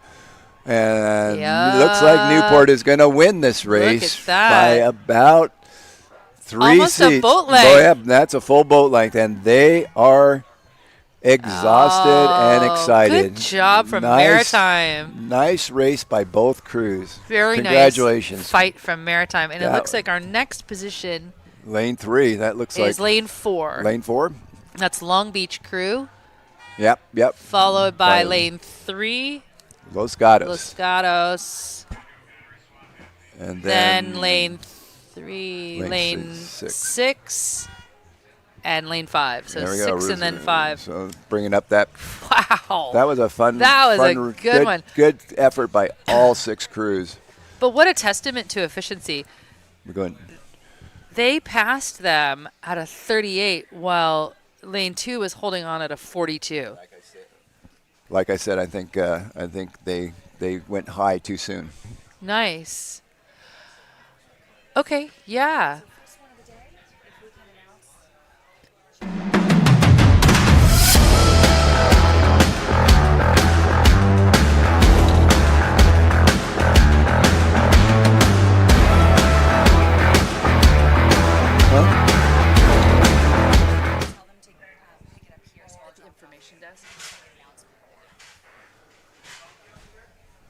Hey, welcome back. Well, welcome back. We are on event number 93 is getting lined up. But first, we have a lost and found item. We have some ID cards and information for a Janet Wood. So Janet Wood, if you're here and you're missing a couple of your cards from your wallet, ID cards, etc., go visit the information booth right here by the finish line. That's Janet Wood. So this is event number 93. This is the women's under-17 quad final. And in lane 1, we have Redwood Scullers. Lane 2, Los Gatos Rowing Club. Lane 3, Long Beach Junior Crew. Lane 4, Arizona Junior Rowing. Lane 5, Arizona Junior Rowing. Lane 6, Cathedral Catholic High School. Lane 7, Seattle Preparatory School. Well, you have a special connection to Cathedral, don't you? I'm involved with these are some of the girls I'm coaching in the Cathedral boat. And they're off, and lane 7 took a quick peek just as she got off the line to make sure she's in the right spot. She keeps looking around. So this is interesting. You know, something about juniors rowing is there's clubs, a lot of clubs, and then there's junior rowing that actually from schools, which the whole team comes from their individual school, whereas they're the clubs. So Cathedral is unique to that, and Seattle Preparatory. Right. Cathedral, I just is the only school in Southern California that has a rowing team. So that's what we've called that a scholastic team. Correct, like sometimes when you go to a juniors regatta, they'll actually have a scholastic race. We have a juniors regionals where every kid that goes to this one high school gets to row together, even though they row for different clubs. Right. All right, so you're looking at women's U17 Quad final. This is race number 93. We are a little bit out of order. Next up is going to be race 92. We had to do a restart because of some boat breakage. Give them enough time to get themselves back together, fix the problem, whatever it might be. But we have 7 lanes across. And what we're looking at, Redwood Scullers PACJC took first last year, and they are returning today in lane 1. And we're looking at that first, 500, and this is a great shot. Looking across the boat, seeing these young ladies, battling it out, looking at each other across their holes. This is the fun part of race when you're within contact and you're sorting out who the leaders are and trying to stay in the pack so you will be a leader. Yeah. But, right now lane 1 it's Redwood Scullers hanging on to about a 3 or 4 seat lead on the Los Gatos Rowing Club. Then we just passed the 500 meter mark. That third place position is our crew in lane 4. That'd be Arizona Junior Rowing. We have two boats from Arizona in this race, lanes 4 and lanes 5. But the crew in 4 is third place position. And so this lane 1, yeah, they're running hot. They're at a 36 right now. My goodness. They're running hot. I think they feel the heat of lane 2 trying to come after them. Those two crews know each other. They bump heads a lot. But let's not discount lane 4, I believe, one of the Arizona boats might be. That's the Seattle Prep on our screen right now. But, the two leaders right now are the first and second. Los Gatos and Redwood, they bump into each other quite a bit up in the Bay Area. So I was trying to see if there was a push for third coming into their screen, but it looks like the race for third looks like it's between third and fifth. Yeah. That's Long Beach and Arizona Juniors. Yeah, it's good rate. I mean, we have two boats racing for the lead right now. We have two boats racing for that third place position. That seems how it's sorting out right now. As we've passed through 1,000 meters. That's what we're seeing on our screen. Is we're well past 1,000 meters, heading for that 1,250 mark. And it tracks because the two boats in the lead for first and second were sub 8 minutes, and then everybody else was at 8 minutes. So it's very good. So we just got word that we will have race 92 after this. Yeah. So if you're looking for your kids, or you're a coach looking for your kids, the men's youth quad final A, race number 92 is happening next. And we are in race number 93. Yep. So 6 lanes across, women's U17 quad final. So we're getting a good shot of that as they pass. We call that the North Ingram Bridge. And the crews are not getting. They're getting used to these landmarks. They know once they get past that bridge that they're in their final stretch. They're digging deep into that gas tank. They want to empty it all right here and push it towards that finish line. Is this race the big kickoff for most of the California crews? Yes and no. A lot of the California crews they've done 2 or 3 trips up and down the coast, and they've been mixing it up with some of the local, like the LA, Southern California crews. So gotcha. This usually is about a third of their season. I mean, they get a few races in March. And so then do they go to Northwest Youth Regionals, or do they go to Southwest Youth Regionals? They're going up. We're going up to San Francisco in 2 weeks. Yeah. Yeah. Gotcha. Yeah, I know Northwest Youth Regionals is in the middle of May, mid-May, and then they go to Nationals first week of June, somewhere in there? Yeah, mid-May, middle of May in New Jersey. Nice. Yeah, so another thing about it is because it's a chance for these young people to travel. Rowing is, they get to travel, and road trips what bring teams together. I've seen that so many times. And I love this. One of the great things about this sport is you're handing off to 16, 15, 17-year-olds this a task, a strategy. Go execute the strategy in a very expensive boat with equipment, and just safety and teamwork. Said. And it's just such a cool thing for kids to experience, adults as well. Yeah. And but we just what very we're seeing, unique. Their coach isn't like right next to them during racing. No, you're sending them off and say, call me when you get back. All right, we are in the last 500, and Redwood Scullers hanging on to their lead, trying to open the gap against Los Gatos. Redwood defending their title from 2024. Yeah, Los Gatos is really trying to bring it on, but we're in our last 200, so it looks like Redwood Scullers is going to hold on to that lead. But Los Gatos is not going anywhere. Yep, they're Redwood's at a 40, coming across the line, looking tall and strong. They are getting some good connection, good backsplash. Oh, Los Gatos making a little bit of contact there in the last moments. So Redwood took it, Los Gatos in second. We are seeing lane 3 coming across the line next. Long Beach Juniors crew took our third position. Lane 7 coming next.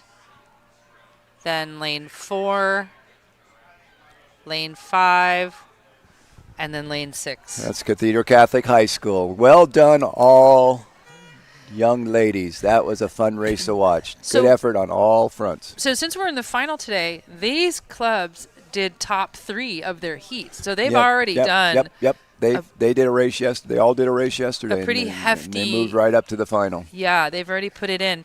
Let's see. There's no trophy assigned to this one. So they'll get some medals. They'll go to the awards tent. First place winner gets to go onto the podium. If you're here visiting the site, if you're on site with us, definitely go check out the awards tent and check out all those trophies.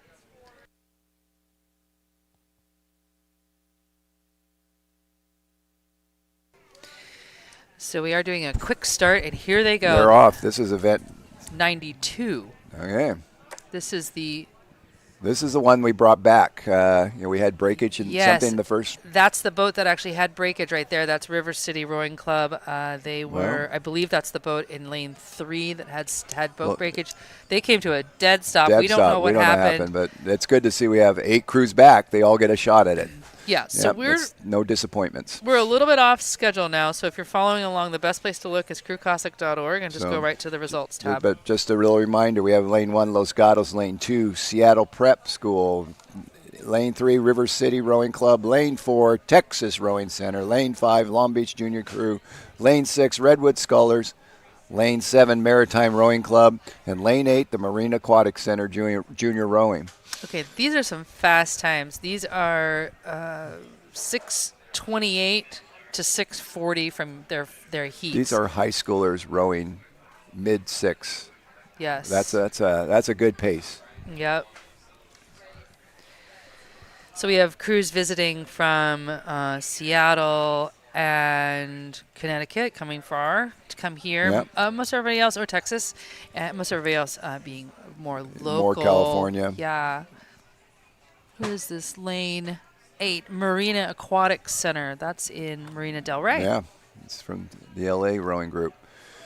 But, it's Lane 7. shaking out after the first 500. We're approaching that 750 right now. I love that lane 7 is edging out. They look like they are ready to fight. Yeah, that's Maritime they're the Connecticut crew. Mm-hmm. They're staying in contact with those top 5 crews. It's a really good boat race. We don't have a huge separation between first and fifth. And they're all in contact of each other. Yeah, at this point in the race, some decisions are going to have to be made about strategy. Now they kind of have a feel for where everybody's at. Maybe they've done some intel before this. But lane 7 really in the mix. And so now we're coming live. We were seeing like a delay, but you can see the crews coming down by the alumni tents now. So right now it looks like Los Gatos is our race leader in lane 1, followed by that looks like Texas. Lane 4, I believe. Texas Rowing Center is challenge him for that first position. They're out there in lane 4, but they're holding that second place position to our crew in the lane 7 is Maritime Rowing Club. So they're lane 7 and lane 4. This is tight. Look at this. Quite a race from when we last got handed it off. All right, let's see how this plays out. I think it might be Los Gatos, but it is tight. It is a tight race. Los Gatos. Putting on the pressure. Los Gatos with the win. Texas is our second place. Texas with spot number 2, but who is this coming out of nowhere? That's River City, I believe. River City in lane 3. Well, wow. What a race.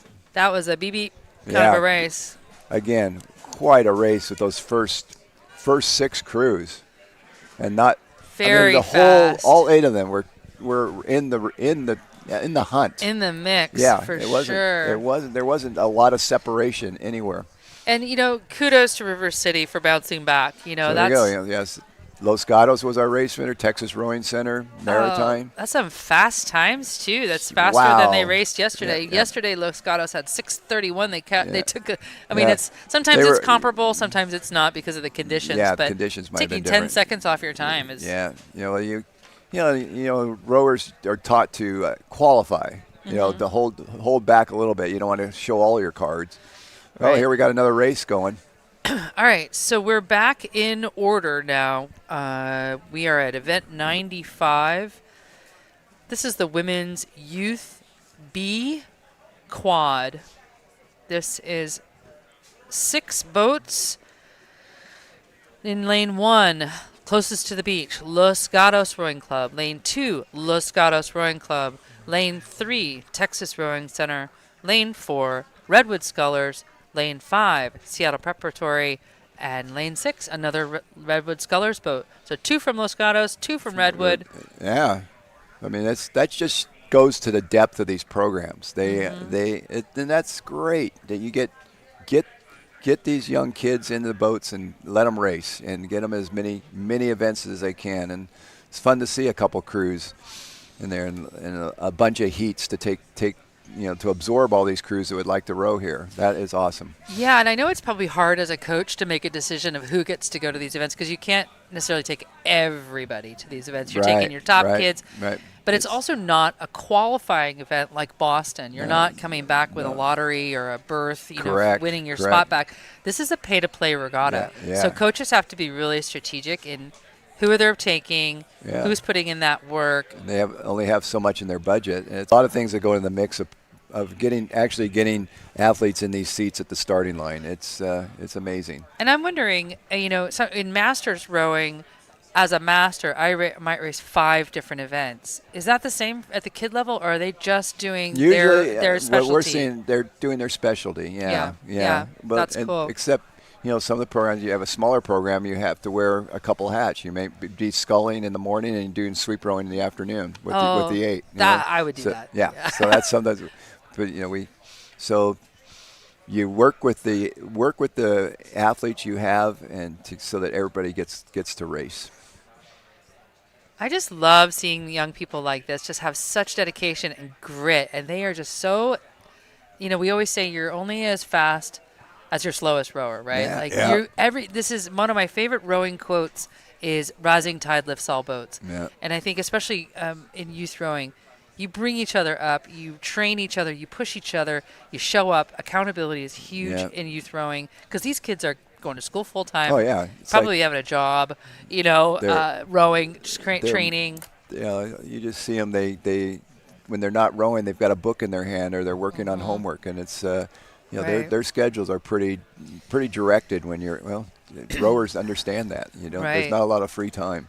And for some of our high school juniors in this event, now is the time that they're thinking about applications, 2K tests, SATs. No stress. Yeah, no stress. And for our seniors, they're like, this is their swan song, right? They got major senioritis. Yep. Trying to get them to graduate. And many of them have committed by this point if they're going to commit to a school. But here we're looking at we're not looking right now. Oh, there we go. We're back. So we're looking at we're coming into that final stretch. So you can see the alumni tents, which signify we're towards the end of the race. And looks like Los Gatos just edging out, but a nice fun race between lanes 4, 6, 2, and 1. Look at that. Los Gatos, Redwood, and Redwood. It's Redwood, Los Gatos. Imagine that. Here we go. Powerful. Let's see. This is bragging rights. They all know each other. This is going to be a quick finish. Yeah. They're all right neck with each other. I'm excited to see if lane 4 can pull look at lane 4. That's the Redwood Scullers. But Los Gatos' first boat is in the lead. Their second boat is right there in second place. Los Gatos, 1, 2, 3. Yep. Here we come. Los Gatos A is at a 40. They got about 10 more strokes. We're going to go. They're trying to hold off their it's going to be lane teammates 1. from It's Los Gatos, then Los Gatos. Gosh. And then the Redwood. The lane 4 Redwood. So if your child was in a boat with Cassidy Avila, they just took third. Yeah. Nice My gosh. work.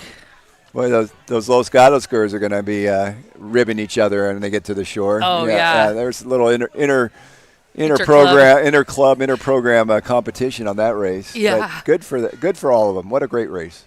Yeah, that's amazing. Yeah.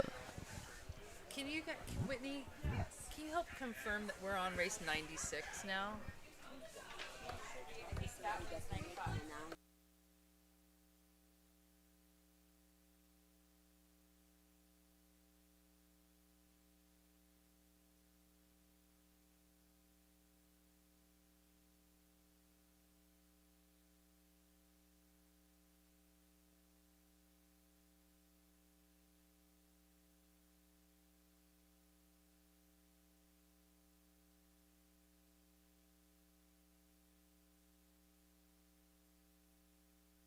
Probably 96.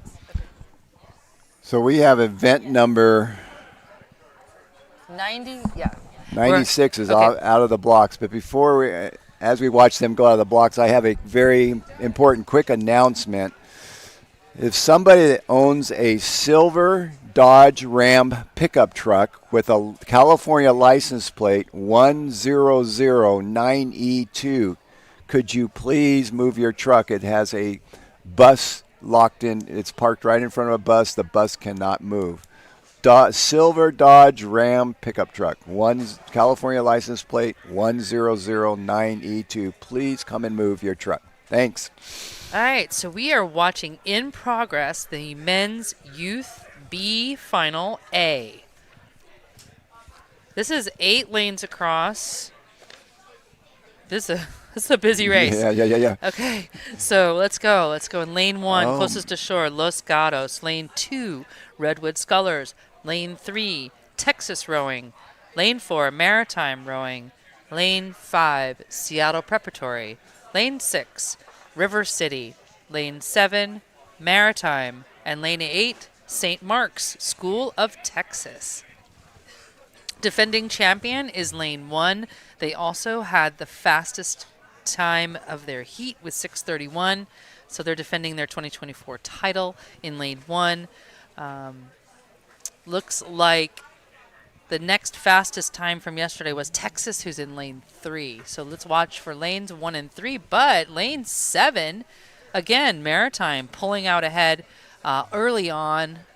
And Lane 6, River City from Sacramento. Yeah, that Lane 7, Lane 6, Maritime and River City, they were holding on to lead, but now they're already in view. They're already here. here. We're looking at a delayed screen, but now we would be switching pretty soon to our live feed. Yep. But we're looking at a delayed feed on the screen. But we'll be seeing them come down to the finish line in a minute. Yeah. Yep. Here they come. Now we're seeing it live. So you can see them coming down, and it looks like our race leader is Lane 7, I believe. Lane 7 the pulling Maritime out? Rowing Maritime? Club. It looks from our angle. It's could hard to hold tell on from to our it. angle. Yeah, it's hard to tell from here. And they're battling out with Los Gatos in Lane 1. So it looks like the race is Lane 1. Lane 1, Lane 7, and Lane 3. 4. 3. Yeah, let's see if that's Lane 3. Yes, That's Texas Rowing Center. Yep. It's Texas head-to-head with Los Gatos. Oh, my gosh, But what Lane a finish. Lane 7, don't discount Lane 7. Here they come. Los Gatos seems to have a nose. Oh, Los Gatos just Los Gatos is going to take it up. by a couple seats over Nice. Texas. And then Maritime. Wow. Okay, that's tough when you're all the way out in Lane 7 to really feel like you're in the mix. But they had a good race plan. That was our... Very nice. All right, we're going back to 8 in our next race. Again, if you have a silver Dodge Ram truck, so congrats to Los Gatos. Yeah. Silver Dodge Ram truck with license plate 10009E2. So that was a great race. Los Gatos, Texas, and first and second in that race.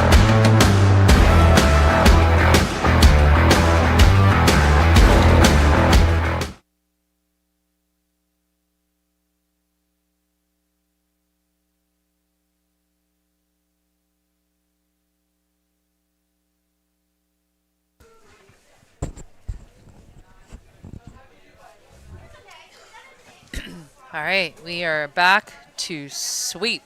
There we go. This is event number 97. So women's under 16 eights. So again, we talked about ages and relative to their experience, and in high school junior rowing, under 16 would suggest most of these young ladies are novices. This might most likely is their first year of rowing, although they're getting younger and younger to starting rowing. But we have 4 boats in this race, including a boat from Illinois from St. Ignatius College Prep. Way to go. We got the Midwest here. Our lane assignments are Lane 1, Marin Rowing Association. Lane 2, St. Ignatius College Prep. Lane 3, Newport Seabase Rowing, and Lane 4, NorCal. Boy, we may guess these are novices, but they're rowing pretty well for a young cruise.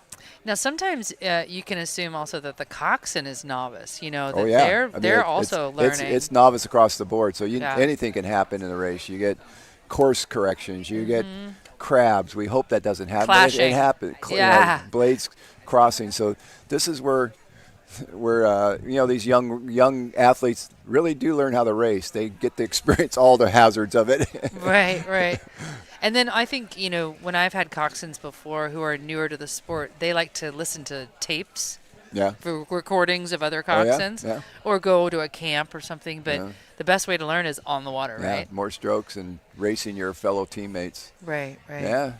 Some of the best. It's often said some of the best races we've ever had are in practice. Mm-hmm. So it looks like Marin is head-to-head with St. Ignatius from Chicago, Illinois in Lane 2. Marin in Lane 1. Marin with a very fast time yesterday of 7:18, going up against this college prep class from Chicago, Illinois. The Wolf Pack is their we talked name. about the weather conditions of during the early part of the season. You have Marin, who has good has rowable water most of the year, and Chicago might not. So they're right. So my contact in Chicago just told me 2 days ago that they are about to de-winterize their boats and go out on the water. For these us, kids might have been for us training Californian people, we don't understand what de-winterize right. means. What is these that? Kids, what is that? These kids might have done this entire thing on an erg or in a tank or both. Yeah, and they're amazingly hanging with Marin, this is a good boat race. Yeah, Marin is a very well-resourced club and very competitive here at these races. I've rowed against Marin women. Yeah. Oof. Oh, yeah. Very tough. Always got to respect those crews. So the screen's showing us they just went through the 1,000-meter mark heading for that 12:50, and Marin has about a one-length lead on that crew from Chicago area, St. Ignatius College Prep. Yep, trying St. to Ignatius open the gap not letting there. them go away. This Nope. is a good for the St. Ignatius crew. They're gritty. They're going to hang with them. There's 12:50. Now they're getting into that final part of that race. Yep, it looks like Marin's trying to open the gap, but St. Ignatius is not letting them pull away. And in fact, they're trying to close that gap. No, wait, this is from this lane is fun 2. to watch. Yep. There's I can see a lot of swing happening in that St. Ignatius Those coxswains are calling this race well. They need to. They're getting the most they can out of those 8 athletes. Yeah, it's really fun, these young people's events. They always have such a fun group of parents and cheerleaders on the shore. Urging them on. I've seen a few coaches running along the beach there. That's what's so fun about rowing is the support that's behind each one of these kids. That a lot of screaming on the shores, and a lot of cheers, and we know it's not really a spectator sport. No, it's hard. It's hard to be a spectator in rowing. It is because a lot of times parents don't know what they're looking at. So congratulations to all the parents and grandparents and aunts and uncles that come and support these kids. It's a lot of standing around for 8 minutes of racing or 7.5 minutes of racing. Yeah, yesterday I had a family approach me on the beach and asked me how to find their auntie who was rowing 5-seat in this boat, and we figured it out. And I said, okay, here's how you count down from bow. That's the critical thing. And I said, either the biggest compliment you can give your auntie is that she looked like a beast. Yeah, that tell her she was swinging well. Swinging well, and she looked calm. Yeah, for sure. This replay will be available, I believe, free after the event in the next few days or maybe weeks. So the two leading crews are now in their sprint. They should be in their sprint. We're coming up on those last 300 meters. So they are feeling that finish line, and they're ready for the finish line. You know, you just completely spend all the energy you have in a 2,000-meter race. So there's nothing about being calm or anything. Every point of their body is burning right. Lungs, legs, arms. They are in the pain cave. They are digging right now. They are in the cave right now. Yes. Here they And come. look at this Marin crew coming down on our near lane. They are our race leader with about a 1 or 2 seat open water lead on the crew from Chicago area, St. Ignatius College Prep. But what a race between those two. They are giving them a run for their money, Yes. though. College Ignatius is just pushing them. Yeah, this is impressive. That's what you want to feel when you're in a good race like this. Impressive effort by both these crews. And look, You can hear the yelling. And they hear it. They hear the parents and the aunties and the uncles and the cousins and everybody yelling them on, their teammates. There they go. did That it. is Good Marin. job, Marin's Marin. our race winner, and St. Ignatius Yes. right behind them in that second place position. Well Art. done, ladies. All Well right. done. And Next up is our lane. then with the bringing up the. This is we lane have 3. Lane 3 is Newport. Newport Seabase, and then NorCal crew. Nice. Nice effort, all 4 crews. That was the women's thank- U16 Great Eight. effort. Often, a good assumption we can make is that they started rowing just in the last couple of years. 13 is if typically that, the entry yeah. point for rowing. Yep. All right.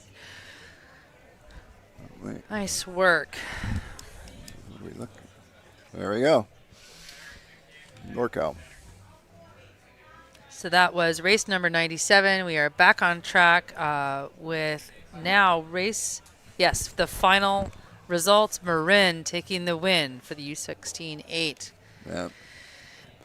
Good shot of our finish line right there. You can see that little. They finally little got that board. buoy back. Yeah, got the little board over there, and we call that Palm Island. It's the island that doesn't have a palm tree on it anymore. Are you looking at that yellow board? Yeah, that out yellow there? board. That's what the finish line aligner is sighting on. He's got a Oh. wire right here on this side, and they sight on that yellow board over there that has that black stripe going down it. I was wondering why it felt like they were beeping a little bit Talk before. about volunteers. That finish line is set with a surveyor's transit. I mean, I saw them setting that up. I So, watched it on YouTube you know, or on, gone are on the days Instagram. when we used to come out. If that feels like about 1,000 meters, and we'd set a stake. That's how we used to do regattas. We actually measure them now. So, Yeah. I act like I'm involved. No, the professionals measure this. And Right. The professional volunteers that we have. I So watched that- a couple again- of Instagram videos of the guy who set up the course, and he was Yeah. doing these Isn't that amazing? I mean, Yeah. these guys are amazing. Well, here we go. Okay, this is the men's U16 Eight. This is the Rose Cup final. Is this named Wow. for Mark Rose? I don't. Maybe? Maybe. I don't know. We'll Or- have or to, just we'll have to Rose see if Bowl. he's smiling, see if he walks around the Right. corner here. All right. Mark and Rose is our Crew Classic chairman. And Chairman. he's the glue that's kept us all together. And so, anyway, we'll see. Yeah, so in lane 1 is Marin rowing, lane 2 Los Gatos, lane 3 Newport Seabase, lane 4 NorCal, lane 5 NorCal, and lane 6 Long Beach. The defending champion is in lane 3, meaning Newport Seabase Rowing won this event last year, maybe not with this lineup, but this is the team that won last year. So under 16, mostly novices again, Or intermediate. Intermediate. So Yep. they're not a lot of rowing experience or racing experience. Just a couple years. But look at from a coaching point of view or rowing point of view, these novices are rowing really well for being novices. I mean, that's kind of sounds oxymoronic, but that's it's just amazing. Back in the day, novice crews could hardly get their blades in and out of the water. Yeah, And this is an age when you're really seeing the differences. Our screen is showing us this group from San Diego Rowing Club. Look at the difference in sizes of these 16, under 16. Yeah, from 5 to 4. And they're getting after it. Good for the local San Diego Rowing Club crew. They're gritty right there. They definitely Nice shot. are. Nice shot. A lot of fun and fun to travel together as a Yep. team, like you said. All right, Newport Seabase is holding on to their lead a little bit over lanes 1 and 2. Good fight there between the top, those 3 lanes. They're 1, 2, and 3. That's Newport Seabase in lane 3 in the white boat, and then Los Gatos and Marin battling it out. So yeah. that crew in that red boat was not a San Diego Rowing Club. I just assume I see the red boats and the red blades, so we'll correct that as soon as I see what lane they're in. That's Long Beach. I believe it's probably one of the somebody borrowing a San Diego Rowing Club boat. So I will correct it. I'm sorry, parents. I called the wrong. We'll get the crews correct. But right now on their screen, we're seeing lane 1 is Marin and lane 2 Los Gatos, and lane 3 is the crew from Newport Seabase. They're our race leaders right now. There's a good battle here, toe-to-toe, all 3 boats, especially lanes 2 and 3, just bow ball to bow ball. Lane 1, Marin, just edging out by about 3 seats at this moment, but we're still early in this race. Yeah, they've got we should be seeing them come up pretty quick. We should have that race in view pretty quick on live. We've really lucked out with this weather today. It is holding nice and cloudy, nice and calm. That keeps the chop down. Yep. Now they're coming into our physical view, barely. But just about. But what we all are seeing on the TV screen is pretty much what we're going to be seeing here live in about 30 seconds coming down the course. Marin's still holding on that lead. Lane 1, rowing comfortably. They've hit that last 350 meters, and now the charge is on. They're going to see if they're going to try to hold off Los Gatos. Los Gatos is not giving up. I kind of want lane 3 to make a move. Let's see if Newport Seabase can really. And then Newport Seabase looks good. They're rowing comfortably. They may make a move. Ooh. They look. Yeah, mm-hmm. I see they're moving. Here they come. This is lanes 1, 2, and 3. This is the men's U16, the Rose Cup final. Defending champion in lane 3. And it looks like, from we're sitting, we're the last 100 meters, and it looks like Marin's still holding on to that lead, followed by Los Gatos in lane 2, and then Newport Seabase. That will be our top 3 finishers of today's youth under 16.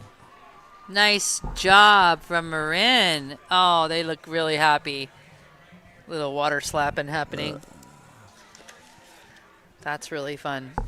The team that's in the red boat on the outside is. They are. Do we want to correct that? Yeah, That's I do want to correct Turned that. the page too fast. They're in a San Diego Rowing Club boat, but they're not San Diego. They are Long Beach Junior crew. And then our last boat to come across the line here, lane 5. That's a NorCal crew. Yeah. There we have it. That's the finish of our youth under 16. Nicely done, boys. These are boats that competed in the last 2 days and earned this spot in the final. Correct. So just even making it and saying why we are top 6 in the nation right now. Yeah. That's quite it's a way testament. to go. And, high school, awesome efforts. So Marin, Los Gatos, Newport Seabase. Those are our top 3. All right, moving on. We are lining up for a 9:07 race. So we're about 5 minutes behind, according to our clocks here. This is going to be the women's U16 Quad width. Oh, here we go. We talked about that a little bit. Yes, the Ulster Challenge Cup final. So a quad width, when we say the word width, oh, here comes another boat. Hold on. This is lane 4 from the previous. Sorry, we didn't mean to speak so quickly. We hadn't accounted for everybody. This is the other NorCal boat. Mm-hmm. Good job to them, U16. Nice job. All right, now moving on. This is the women's U16 Quad width. So when we say width, some people say width, some people say with coxswain. Just means that they have a coxswain on board. Most likely, if not all the time, it's a bow-loaded coxswain. It'd be strange to see a stern-loaded, but don't see those anymore. Yeah. Very seldom. Yeah, very seldom. This is much more aerodynamic or hydrodynamic in this case to get these boats down the line. So, and usually you'll have a coxswain. Often the coxswain quad with a coxswain is for the younger crews because they're learning. It's nice to have somebody steer your boat, and all you have to do is worry about rowing it. Yeah, but you also might split up the duties like you do in a straight quad. A straight quad meaning no coxswain. Yeah. Wait there.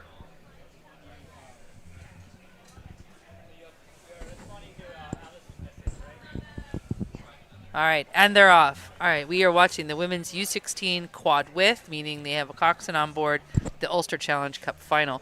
In lane 1, Los Gatos. Lane 2, Los Gatos. Lane 3, Arizona Junior Rowing. Lane 4, Redwood Scullers. Lane 5, Marina Aquatic Center. Lane 6, Long Beach. Lane 7, San Diego.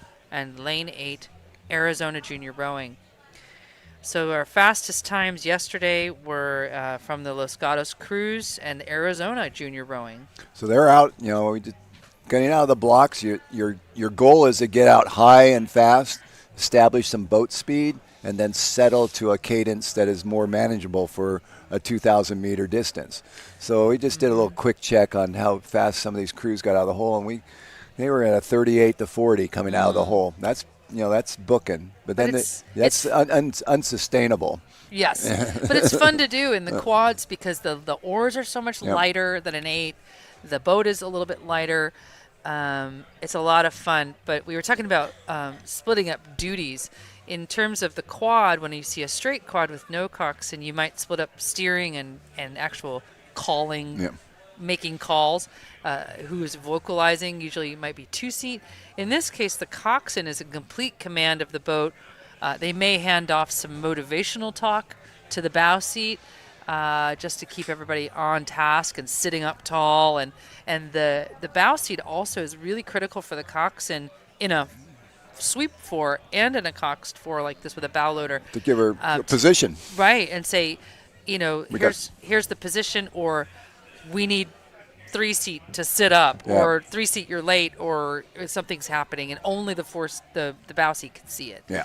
So they're reporting in if they can. Yeah. Right. If they can. They're all trying to breathe right now. Yeah. Yeah. Yeah. Light grip. We want to see a light grip and a nice big swing. Yeah. They're working hard. Yeah. So we're watching lane 1, one of the Los Gatos boats. The stroke is Chloe Stopford, if you're watching from home and wondering where's Chloe. That's her boat, and she's currently in lead. Lane 5 is giving them a good push. Yeah, that's the crew from Marina Aquatic Center. That's the crew from up in L.A., Marina Del Rey. Is that where the Olympics are going to be, in that location? No, the Olympics are going to be in Long Beach, in the Marine Stadium in Long Beach. Gotcha. Yeah, that's where the 32 races were held. So, yeah. Do you know if the juniors are going to switch to 1,500 to match the Olympics, or are they going to stay at 2K? Do not know. I don't know. No. But it'll be interesting to see that shift in 2028 in LA to the 2K. It changes the race totally. Oh, yeah. It's a totally different. Is it a sprint? Is it, what is it? It's a totally different race. I would, let's just leave the bridge in place and race through it, under it. Right. Keep it 2,000 meters. Right. Well, they are trying to get more spectators, so I think 1,500 is more fun to watch. That's one of the rationales for it, to get more tickets sold. Yeah. But we see with our production here, the video brings it to the crowd, so wherever you may be. Mm-hmm. So a lot of philosophies here, but the racers want to race 2,000. I mean, it changes the type of race, type of athlete. Yeah. It takes a different athlete to row a 2,000-meter race internationally than I want to run a 1,500. So, and also these athletes have been rowing 2K races their entire careers. Yeah, now having to switch gears, Yeah. Yep. So here we what we're seeing on our screen. We're coming up on the last 250. Mm-hmm. Right there. That's coming up on the alumni tents pretty quick. It looks like the crew in lane 2, Los Gatos, is our event leader right now. So. Speaking of alumni tents, I just want to do a shout out to all the alums who've come and set up tents, and all of our sponsors and vendors. And make sure you make your way through Vendor Village and visit all of our sponsors, like the Marines. West is a big supporter of this event. They've had quite a showing this weekend. Go test your chin-up I agree. abilities. And there's a lot of good vendors, good swag, and food trucks. Definitely the food trucks, and the most important, it's our beer garden.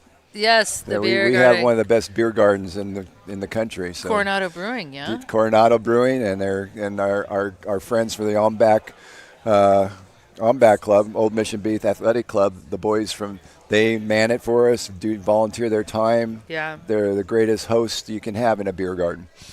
Well, they're coming into view now. This is the women's U16 Quad with Coxon, Quad with the Ultra Challenge Cup final. This is race number 99. We're about 5 or 6 minutes off, running late from the schedule. So we're coming. We got the crews right in front of us, and here they come. We see in lane 1 is Los Gatos is our race leader, right? Is that lane 1? Yep. Yes, lane 1 coming in clearly in first with an open water, but a great battle here for second and third. My goodness. Yes, this is a toe-to-toe battle. Looks like lane 2 just edging ahead by that would be the other Los Gatos. Yep. Right ahead of Arizona. And Arizona Way to showing go, up. Crew from the desert. And lane 5 is coming in next. That'd be Marina Aquatic Center, lane 5. Lane 4. That'd be Redwood Scullers. We've got 3 more crews on the water. Again, these are U16, so these are young athletes. These are young racers learning. They're going to take away from this event some great lessons and some great challenge. Yes, opportunity. The more strokes you get in, the more races. You just get better, grittier with each race. Right. So I've got my binos on. I'm going to see who's going to come in first here. In our second set, it is lane 6. That's the Long Beach Junior crew finishing their race. Then nice lane effort. 8. And then that's Arizona Juniors. And followed up by San Diego Rowing Club. And SDRC. Nice effort. Nice job. All you young gals. Way to go. Very good. Coming into the blocks right now at the start blocks is race number 100. This is the men's U16 Quad with. Okay.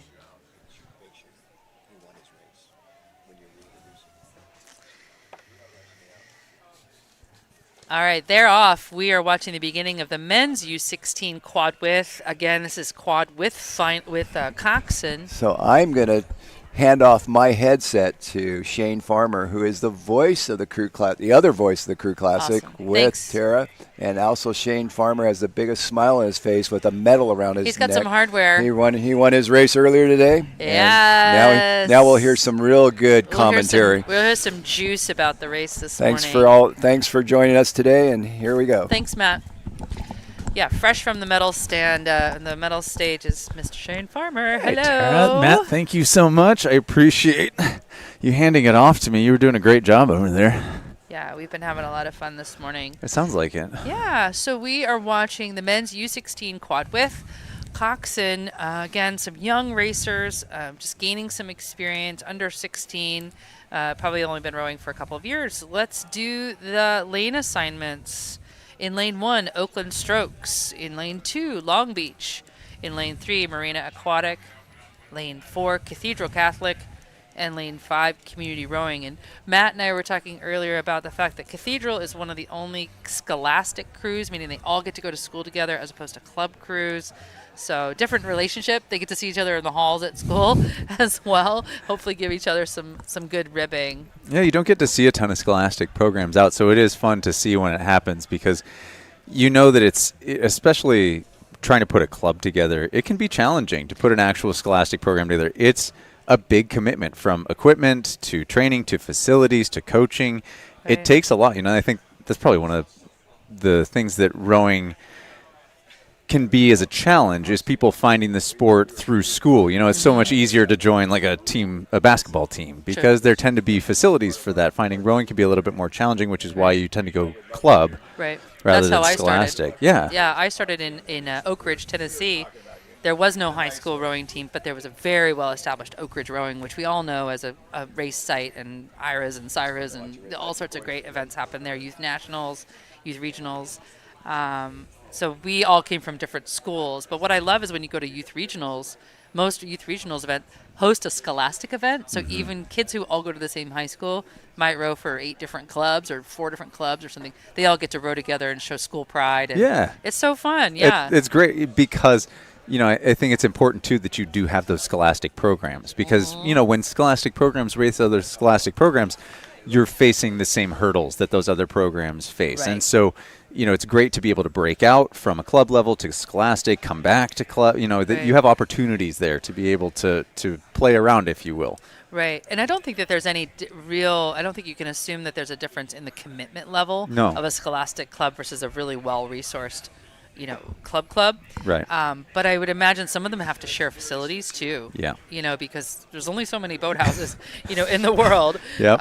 But I was recently reading about a boarding school in England that they're like right on the river, Yeah. like, I mean, such as the pretty Northeast, cool. right? Why Yeah. it is historically the home of rowing is what you think of. You think of the Northeast when you think of rowing Right, and right. boarding schools and Sure, yeah. And it looks like we've got Oakland Strokes here coming into their final 500, looking strong. Good, solid lead here. Yeah, they had the fastest in their heat yesterday with 7:28. Again, these are young rowers, maybe only rowing a couple of years. They do have a coxswain on board, so they don't have to worry about steering. Yeah, the advantage of the U16s, right? Right, but they might have handed off the job to one of the kids on board to be motivational, maybe. True. Hopefully not wasting breath, but really putting it into play. And they are clear winners here of the men's U16 Quad width. Final race number 100. We're already at 100. Wow, we've done it. 3 figures. We hit the century mark. Well done, everybody here. Yeah. We made it 100 races. Only a few more to go. Let's see. Looks like Long Beach Junior Crew. If I were to peg it Number based off of 2. lane assignments. Yeah, that's lane 2 coming in next, and then a little battle for third. I mean, this is a great opportunity to really test yourself. Even though you're sitting in that third place position, technically, we're talking about podium position Yeah, here. this Do you is- want to make it? This is toe-to-toe. Look at Marina with Catholic Cathedral or Cathedral Catholic. Yeah, Oh, there you go. It looks like Marina took Marina's that by Pulled out. just a couple seats. And then we're just waiting for community rowing of San Diego. And that's different than San Diego Rowing Club. SDRC, Yeah, they're based down in the South Bay. They're a wonderful club. They provide rowing to the underserved youth of San Diego, and they're a Fun. great access point with a little bit smaller of a boathouse, but that doesn't mean that they have any smaller motivation than anywhere else. And they've actually Absolutely. provided great learn-to-row resources.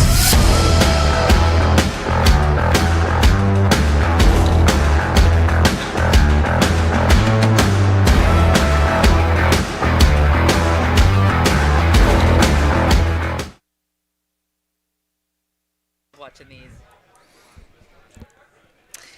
All right, we're back. Hi, Hey. I'm here with Shane Farmer. I'm Tara Morgan, and we're your crew. I'm here till noon today. And I'm here till The whenever they turn off my mic. Yeah, that's turn off your microphone. Oh my God. Okay, this is gonna be great. I'm really looking forward to these. These are the top 8s. These Ooh, are the big Vars- boats. This is the big girls. Yeah. Okay. This is what you. This is the fun of spectating rowing because Yeah. you know that every single athlete in those boats represents potential parents that can be on the shore, friends that can be on the shore, teams that can Aunties, support them. uncles, yeah. You see the shores get packed with spectators. Yep, You've yep. got these big, strong programs that bring out like the excitement from their teams behind them. Not to mention the alums tents. Yeah, I mean, absolutely. The alums tents are going to be going nuts. Yeah. I met the UCLA alum tent organizer, Liz. Whoa. I need to meet her because I watched what they were doing yesterday, and what they had going on in the UCLA tent was inspiring. I want to duplicate that. They have gear. They I mean, have fantastic. wristbands. They All right. have. You got to introduce me snacks. whenever Yeah. whenever you can because it was impressive, truly. Well, Liz apparently, she actually represents the men's UCLA team because she has twin 6'5" sons that both row. No big deal. Just No big deal. identical twins. And they're both pre-med. Oh, do they row in a pair together? Are they planning They on going to the should. Olympics together? They should. They'll be the next Winklevoss twins. Okay, let's do the lineups. Let's do it. In lane 1, University of Texas Austin, hook 'em horns. In lane 2, University of Washington, go Dogs. Lane 3, USC women, Trojans. Lane 4, Cal Berkeley, Golden Bears. Lane 5, WSU, that's the Cougars. Lane 6, UCLA. What's the With the Bruins. The Bruins. Bruins. Yes. Yeah. Uh-oh. Are you getting in trouble with Liz? Lane 7, University of California, San Diego, UCSD. Tritons. The Tritons, yes.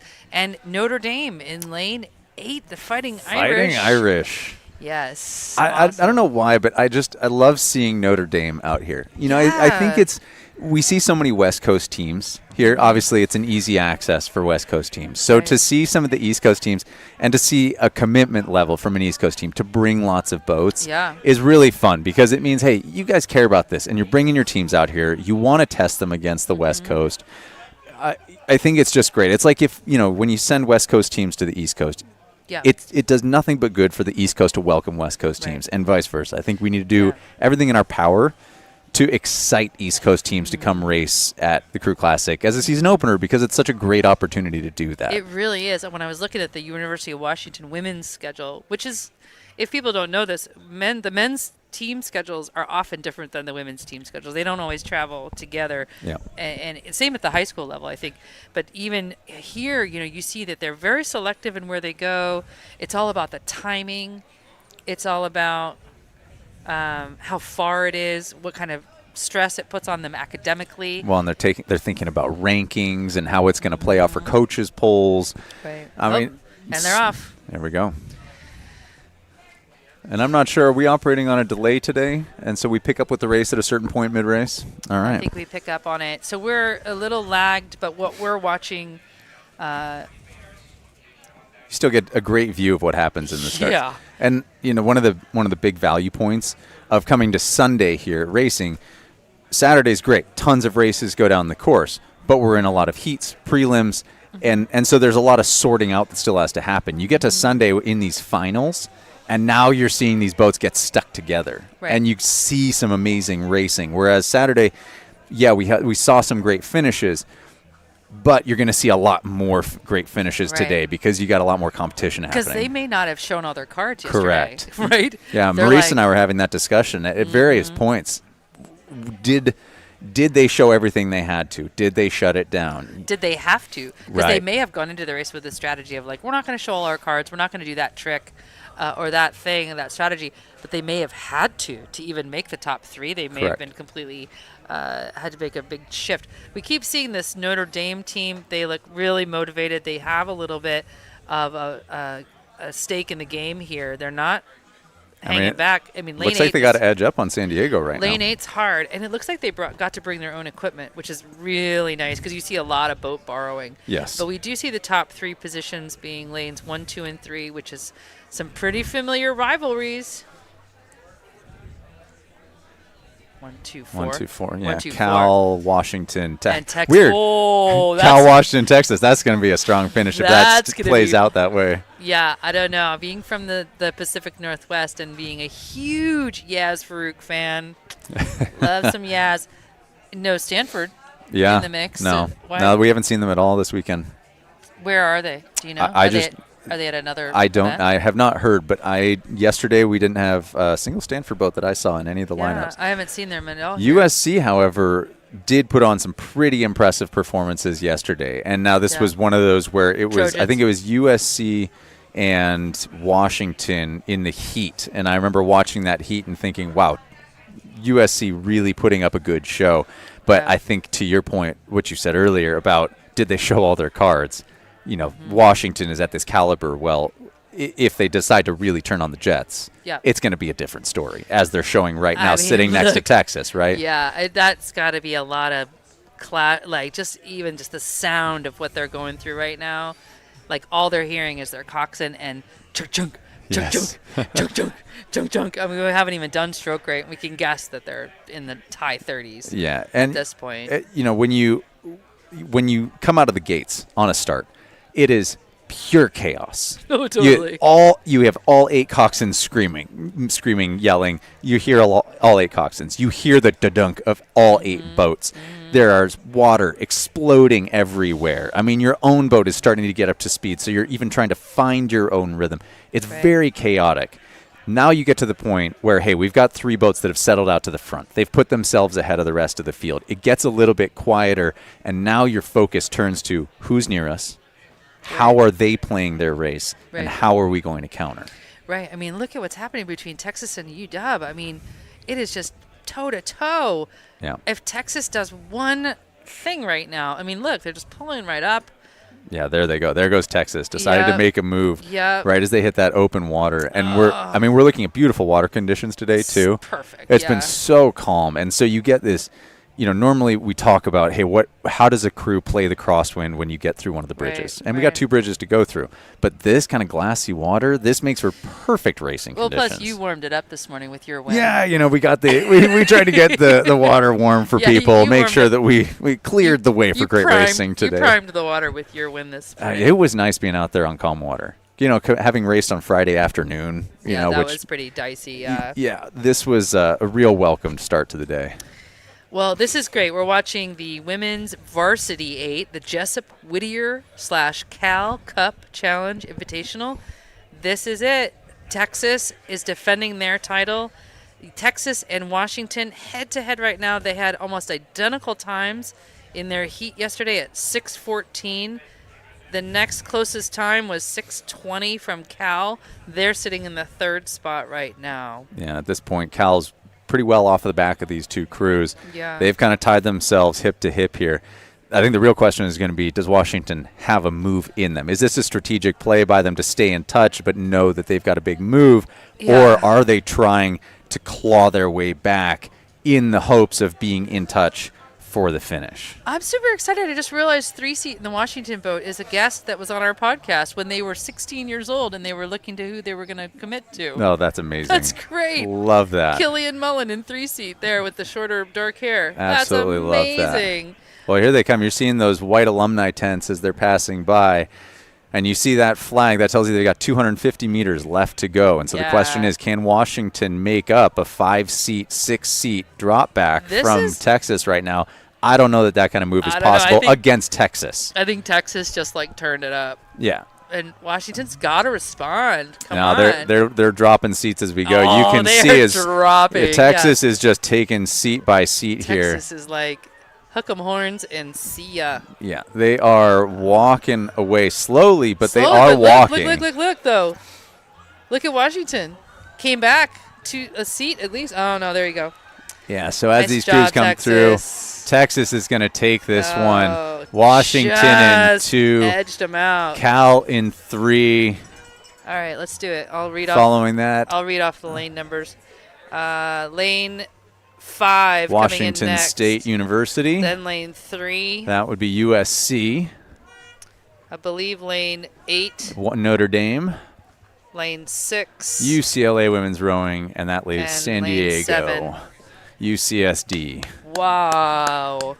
Hey, that's why we're here, right? I know. These races. I mean, that's the excitement level. This is what you walk to the beach for and take the shoes off to stand at the shore and watch. This is why I was excited to come commentate this weekend, because I was like, I want to see some juicy varsity slick rowing. Get to support Yaz, of course, being from the Seattle area. Get to support Yaz Farouk's program. Love the Lady Huskies there. But good job, Texas. Hook 'em horns. That was a great race. That was really good. That was a lot of fun to watch. Texas pulling in a 6:19 today. Washington at a 6:20. So if you'd like less than a 1 second differential there. Yeah, and if you'd like to meet these teams in person, the place you want to hang out is by the awards tent, because they're all on a schedule to come and get their trophies. Really fun to actually see these rowers up close, give them a high five. And what's cool in the awards area is they're actually bringing in special guests to hand off trophies. So you might get to meet an Olympian. So hats off to the awards team. Doing a great job over there. But check them out if you want to meet these rowers in person. Maybe that's your opportunity to bring some jerseys and some pens and get some jerseys. Get your uni signed by the Texas Women's 8. I mean, that's historic 8 there. The chance that some of them are going to make it to the national team and head their way to the Olympics eventually pretty high. Exactly. I mean, we're in 2025 right now, and they're going to start that process, or they're in the process now. I bet they're tired, though. And I remember somebody telling me what one of the coolest things about rowing is, if you row the Olympics and you make the gold medal and you win the gold medal, you still carry your own boat. You stand on the dock and you're up overheads, ready up. And that's the cool thing about rowing is there's no valet service. Right. These girls just worked super hard to win that event, and they're going to be on the beach picking up their own boat, walking back, having a debrief. Yeah. It's kind of, yeah. This isn't football where you have somebody spraying a water bottle in your mouth because you can't hold your own water bottle. You know. Can you imagine? That happens in Masters G category. Yeah. I think it's why we all have that little kangaroo pouch on our unis where, you pull your uni down when you're not racing and you store all of your bits and goodies. Yeah, your snacks, your water bottles, your shoes, everything goes in there. Your icy hot. Yeah, our little kangaroo pouches. Arnica. So we've got the men's Varsity 8 Copley Collegiate Cup Invitational Final lining up right now. This is a 4-boat race. In Lane 1, we have Club Nautico de San Juan. Lane 2, Evergreen Boat Club. Lane 3, Potomac Boat Club. And in Lane 4, Isla Vista Rowing Club. That would be the UCSB alums from the notorious Isla Vista of Santa Barbara. Exactly. We raced them on Friday in the alumni boat. I think this is did? probably a lot of the same guys in that boat, I would guess, are in this race. So this is not a varsity race? I'm confused. It is, but we are not seeing. Oh, it's an invitational. That's the word I'm looking for. It historically has been, however. This would be, I would say, the equivalent of the race that we just saw, but we haven't seen as many of the big men's programs come to the race, so we're seeing a few more Rolodex crews, a few more, club crews enter this race. Yeah, I know that Cal and the Huskies are at a different regatta this weekend. Yes. They're at Ira's this weekend. Is that happening this weekend? I'm not sure on race I'm pretty schedules. sure I saw it. I'm pretty sure that I saw that's happening this weekend. Okay, 4 boats in this race. This is a Collegiate Cup Invitational Final, the men's Varsity 8. This is race number 102. We are actually back on schedule. Well done to the officials. We had earlier in a young men's U17 Quad, about 150 meters into the race, total stoppage, boat breakage for River City. Oh, full boat breakage. Like dead stop. Oh, man. Absolute dead stop. We don't know. Nobody was injured. But it was in breakage. So everything restarted? They called it breakage, but we thought they were past the point of no return. Like if it breaks after this point, we can't start it over. Sure. Stopped the whole race. What is the official breakage meterage? I don't know that I could tell you. I heard it was 150. Okay. 150 meters into the race. Okay. We'll ask one of the officials. We're surrounded by umpires, so we'll yes. All it takes is us just calling around the monitor in order to get those kind of answers. Yeah. Yesterday, there were a lot of double-checking ourselves on notes where we would go off mic, go check the facts that we had just reported to make sure that we were giving accurate facts for everybody. Right. So it looks like we've got San Juan taking off out the front here. Now, shocking. Yeah, Club Nautico San Juan. They are brown. In every single some brown, a lot of elites. Really? That make a lot of aggregates. You recognize some of these names from the elite category? Hudgens, absolutely, Jacob Hudgens. And you see, I think what impresses me the most about San Juan, some of these guys are going down the course 5, 6 times. They've been racing all weekend. They're in every single category, and it's not that they have a deep roster.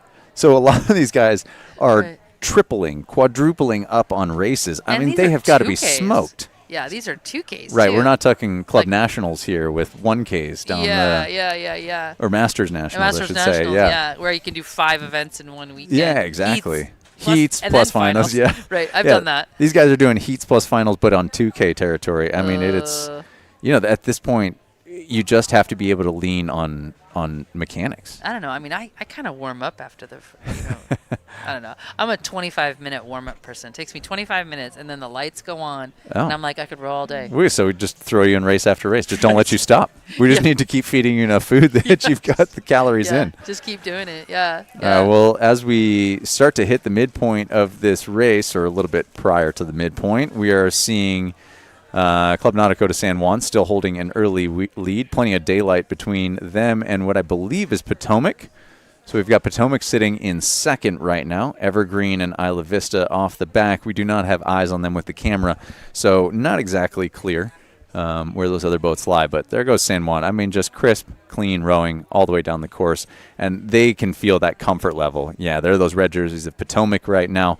Great view from I cannot tell if this is a drone or if this is our boat cam, but it is a beautiful shot nonetheless. That's a great shot. Great. I mean, you got to love this, right? You look from behind here, and this is the rowing that people want to watch. You know what I always look at? Elbows. Are they all coming back together? Are they flicking their wrist? Are they doing a nice clean elbow? Oh, God, I hope you don't watch my rowing because I'm in wrist flick. I was wondering about your wrist flick. Were you rowing your regular side? Your favorite side? Oh, I am the least flexible rower. I am a port sweep rower, and that's all I got. Okay, let's do a pair sometime. I'll be your starboard. Okay, great. Yeah, that I can do. You just I'll do can't that. take me off a port, and you cannot put 2 blades in my hands. Are you lopsided? I Brazil? try not to be, but if you look at the way that I erg, you see the right shoulder drop 100%. Yeah. Okay. No matter how Fair much I enough. feel like I'm lifting it, it still comes out dropping to the right. Yeah, I used to have a coach in Seattle, Eleanor McIlvain. She's kind of famous in Seattle, but I was working on shoulder one time, and she just rode alongside the boat. She go, nope, nope, almost, nope. Nope. There was some tears shed. I won't lie. I was like, oh, but I did figure it out. I mean, hey, sometimes you just need somebody to beat you over the head with it, This right? is true. Okay, we are watching the Varsity 8 Copley Collegiate Cup Invitational Final. Isla Vista in lane 4. Potomac Boat Club from Washington, D.C. in lane 3. I mean, beautiful blade work here right now. They're Yes, chipping along at a so 32. I mean, cool. they're just Cruising. enjoying their race at this moment. They've That's got so Club much open Nautico. water. Yeah, That's absolutely. Club Nautico, lane 1, and then Evergreen Boat Club, which is Dartmouth alumni, in lane 2. No contest at this point. Here No. they come. Oh, no, actually. Yeah, no contest. Yeah, a but little deceptive from our angle here at the finish line, Yeah. but I think that's plenty of clear open for them to sit here and know that they've got it locked up, barring any weird catastrophic failures in the final And when 150 meters. Yeah, when you're this far ahead, you can just relax. You can stop racing with your face. Right. You can, no race. Yes. Don't race with your face. Yeah, I mean, what you're watching right now in their oar blade work is just mechanics. This They is a could- lesson in mechanics. They could right do a now. pause drill right now. Yeah, Just like, absolutely. they should just do and Fly. let it run. Just fly it out. Just let it run over Blade, the finish line. Handles to gunnels. Start doing oar tricks. It's like the old, the Cal team of the early 2000s in their warm-ups. You'd watch them cross the line, just squaring blades, feathering blades at gunnel. Yeah. Yeah. That was my college career, was watching Cal going, oh, I want to beat them so bad. Yeah. All right, and here we've got Isla Beat them Vista. or be them. Yeah, be them. Right, be them. right. Just to be in the race with them would be amazing. Yeah. Can you imagine being in one of those boats? Holy cow. And here comes Isla Vista, that UCSB boat in that lane 4, but 3rd position. And then we've got Evergreen Boat Club. Dartmouth. Those are Dartmouth alums in lane 2. Yes. Yep, I'm going to say because that would have been That's lane 2, yeah. Evergreen. They borrowed a red boat. These people Yeah. borrowing all the red boats It's from San Diego, San is Diego, yeah. throwing us off. Our 8s are pretty much just coming down the course a bajillion times a day. Well, kudos to whoever the equipment manager is for San Diego Rowing Club. Kudos. You get the VIP award this They weekend. got a lot of usage. Nice little shot of our own drone there in the camera, hovering in and out of the shot. All right, so Nautica de San Juan, it takes the win for the Copley Cup. With a 6:11. Nice quick trip down the course there. They looked very relaxed. I was kind of hoping they would do an into let it run over the finish line, just like hands I don't away. know where that lands on the sportsmanship. That would be so. That's a fly move. Or you change it to just dead mosquito with one pair taking it across the line. Or they do the U.S. national team slap. Yes. USA. But a nice 6:11 trip down the course for San Juan. Congratulations to them for their win in the Copley Cup Invitational. So I just want to do a quick plug. My name's Tara Morgan. This is Shane Farmer. Hey, everybody. Shane and I do a lot of commentating and announcing. This is our first time doing it together. Yeah, let's just call this the San Diego Crew Classic podcast from the finish line. Yes. Well, it's been really fun. I have a podcast called Steady State, and you are a YouTuber and have a Dark Horse Rowing. We both have a lot of time in the media. And what's your next regatta after this? I'm going to guess regionals. I don't think there's much between here and Southwest regionals for us. Oh, I think you and I are doing Southwest together then.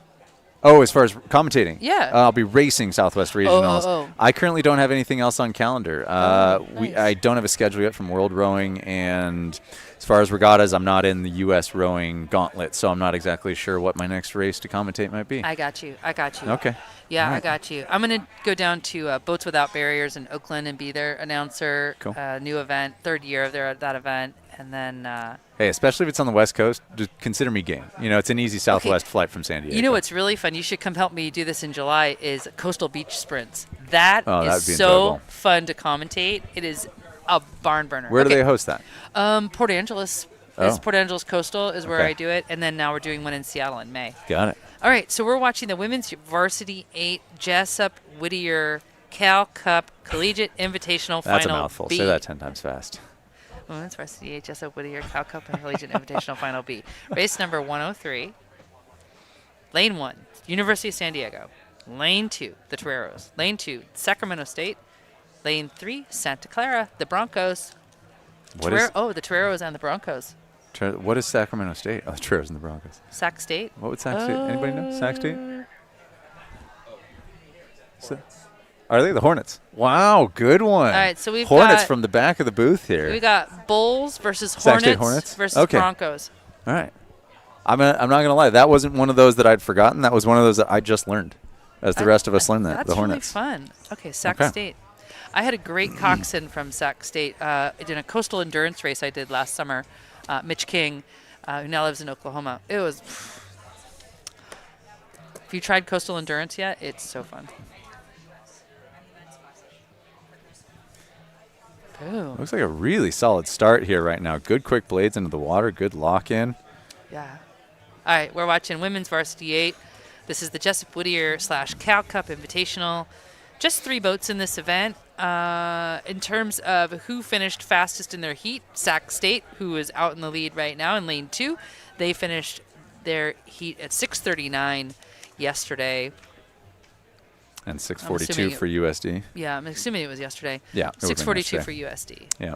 I mean, that's not enough of a differential that anybody is a given in this race. Although Sac No. State taking the early lead, but hey, as we all know, a start doesn't really mean much other than just giving you perhaps a confidence boost and giving you a better place to race from a mentality standpoint against other boats. It's not going to make or break the race, because if you're down, you've still got plenty of time to So chip much back. time. Right? You never know what's going to happen. No, absolutely. And if you're a crew that is more of a steady crew, where you just know that you get better over time, that you guys are great at maintaining good mechanics throughout the race, that you maintain good length, that you are not easily mentally broken, as in nothing really phases you. You're used to maybe racing from down a little bit. Well, you trust the plan, too. Right. You trust the plan, you trust your coxswain, you trust your teammates, you trust your pair partner. Right.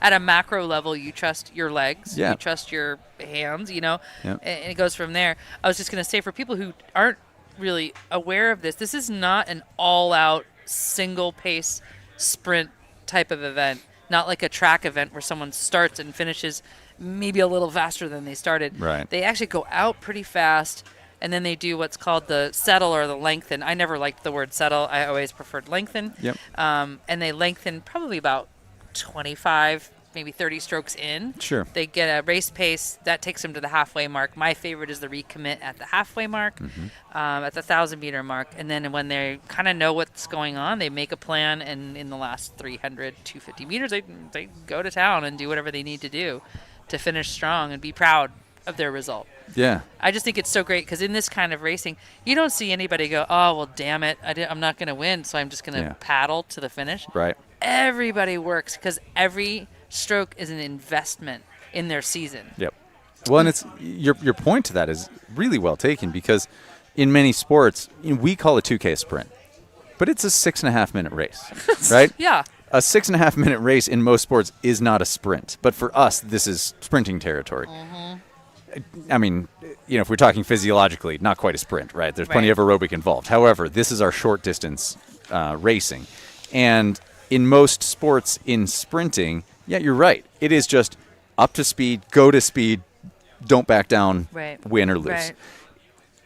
you are very much racing in a 2,000 meters. You are playing There's a off of the strategy. field. You are playing off what the other teams are doing. Right. You are exchanging blows. One team takes a move, you try to counter. Then you counter with your own move, whether that team counters or not. I mean, there's so much at play here. Then you've got your sprint at the finish, which is not short. Right. And if if you need to, you go early, and you're clawing at your physiology to see what kind of demands your body can handle, and then mentally, do you stay tuned into the race? And there's so much involved in this. And one of my favorite metrics is, like I just did the quick math, if they're going 36 strokes a minute for 6 minutes, that's 216 deadlifts, essentially. Yes. With 7 other people on water. But when you do it better, Right. it stops becoming a deadlift of weight and feels more like a deadlift of speed. Exactly. You're picking it up and sending it. Yeah, the boat never even slows down if you're doing it well. Right, and you see the boats that really succeed have a lot of send. So if you're just new to rowing or not really familiar with rowing, when you see them leaning back towards the bow ball, towards their lane marker, and you see the boat running out from underneath them, just kind of slow that down in your mind. And that good send, that's what makes I love that. Yeah, that's the juice that's worth the squeeze, right? Juice. Yeah. Yeah, but just to separate it from head racing, it's like head racing is a long strategy. It's a long game. It's a efficiency game, and then some. Playing with turns, playing with passing, It's like an adventure race. 100%. Yeah. Not And- quite and coastal, adven- not quite coastal endurance, but it's good. An adventure race that involves 60-foot-long vessels with a credit card to steer. Right. That's yeah. what somebody said this morning. It was a credit card. Yeah, and it's then the size of a credit card that Yeah, steers the let's- 60-foot-long carbon fiber vessel down the course. Let's just Not send you exactly the down- most nimble of vessels. No, let's send you down in an $80,000 shell and try not to hit a bridge on your way. Let's put a bunch of concrete pillars in your way.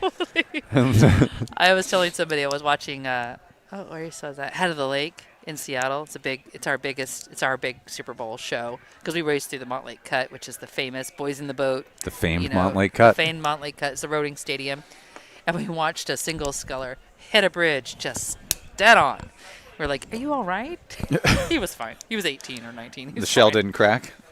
Well, Maybe I later. saw it in the boathouse later, and I was like, "There's a little damage there." Fun story. As a college rower in the summer, we took out a 4 here, and we took out a guy that was rowing for Boulder at the time. Mm-hmm. And he had never sculled, and we said, "You'll be fine. Take out a Moss single. You'll row down to the end of SeaWorld with us." We got down there, not knowing what he was doing. He pivoted his boat and stopped right in front of us, and we speared his single. Thankfully, just on the stern of it, but popped the lid off of this Moss single. I was going to say it was a Moss, Yeah, so it he was a stayed Moss. upright. He stayed upright, but we popped the lid off of it, and he rapidly took on water, and he would have to stop it on the shore every few hundred meters to dump the water out. Anyways, here we go. This race is coming to a conclusion here. We're back to the business of And this we have race. Sac State having gone into the lead, held the lead. University of San Diego sitting, looks like bow to stern in contact, a little bit of daylight little between overlap. the two of them. But at this point, I think Sac State's got it pretty locked up to bring it across the line for the win here. University of San Diego in that second place position. Nice. Sitting off the back, Nice plenty job. of open water then is Santa Clara University in that third spot out in lane 3. And I would say those finishes are pretty respective to their heat times yesterday.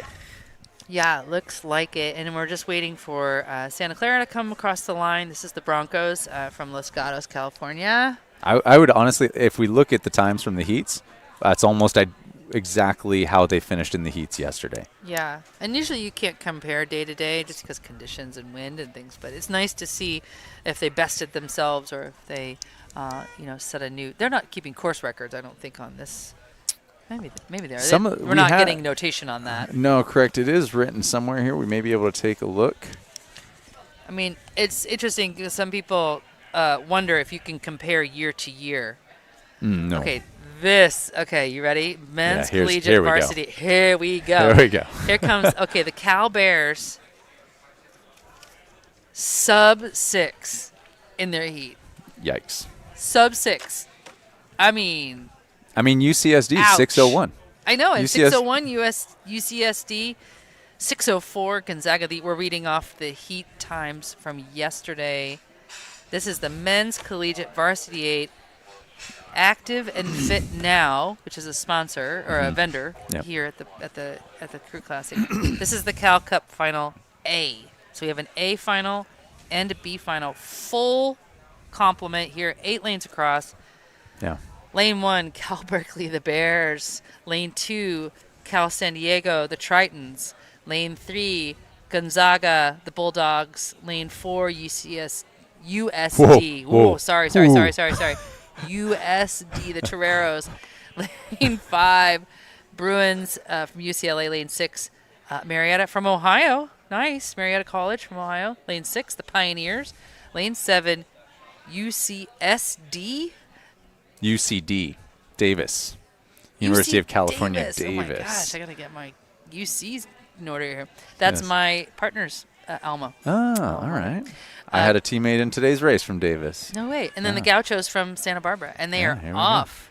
Again, I think we're going to have a real tight race. I think based off of what we're seeing from the finishing heat times from yesterday, we're probably going to see a split in the group here. Right. I imagine we see a front pack and a rear pack kind of settle out probably by 500 meters. And then it'll start to lengthen as we get through this race. But there's bound to be one good solid race at the front. Maybe a middle pack gets established and a rear pack. I would like to see not such a predictable pack breakdown as like D1, not D1, because these are not all D1 schools, right? Is that how they're ranked? I know Cal Berkeley is kind of in the upper echelon. You have your upper echelon crews, but Right. Again, they do a lot of duels. They do a lot, especially on the West Coast. A lot of these guys have seen each other before. They do race against each other. Sure. Being a University of San Diego alum, I feel like I have decent insight at least into USD's program, like how they view these other programs. UCSD and USD share boathouse. Bays right next to each other. So these guys see each other every single day. University of California, San These Diego. two. Yeah, USD and UCSD. They're boat racks. They can look through to each other. And so these guys see each other every single day. And so they know the kind of speed that the two of them are putting out. Sure, yeah. They see each on the water. And the land training that they're putting in, right? Because they presumably share that. They as share well. ergs at the boathouse. And exactly. Let's see. We're looking at UCSB right up here in front with us. Yeah. Okay, so leading the pack right now, it looks like Cal Berkeley. They are defending their 2024 title from this event last year. Again, this is the Active and Fit Now Cal Cup Final A. This is event number 104. If you're looking for live results, if you're looking for results from the whole weekend, crewclassic.org. On the homepage, there's a red button that says results. Just go to there, and you'll actually see it in real time. That's a good shout out. As well, because we have a lot of people watching on the live stream, I would imagine, who are maybe new to the sport, or they're a grandma, grandpa, coach, friend, whatever. We'll help you out. We'll try to tell you how to get there. But if you're here on site, welcome. The sun is starting to break. And thanks so much to our volunteers this weekend.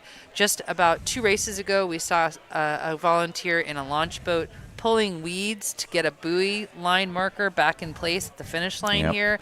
Just all the things that happen that you don't know are happening behind the scenes in order to keep this race up and running smoothly. So if you see someone in a white T-shirt, white Crew Classic shirt, they are a volunteer. They might have a lanyard tag.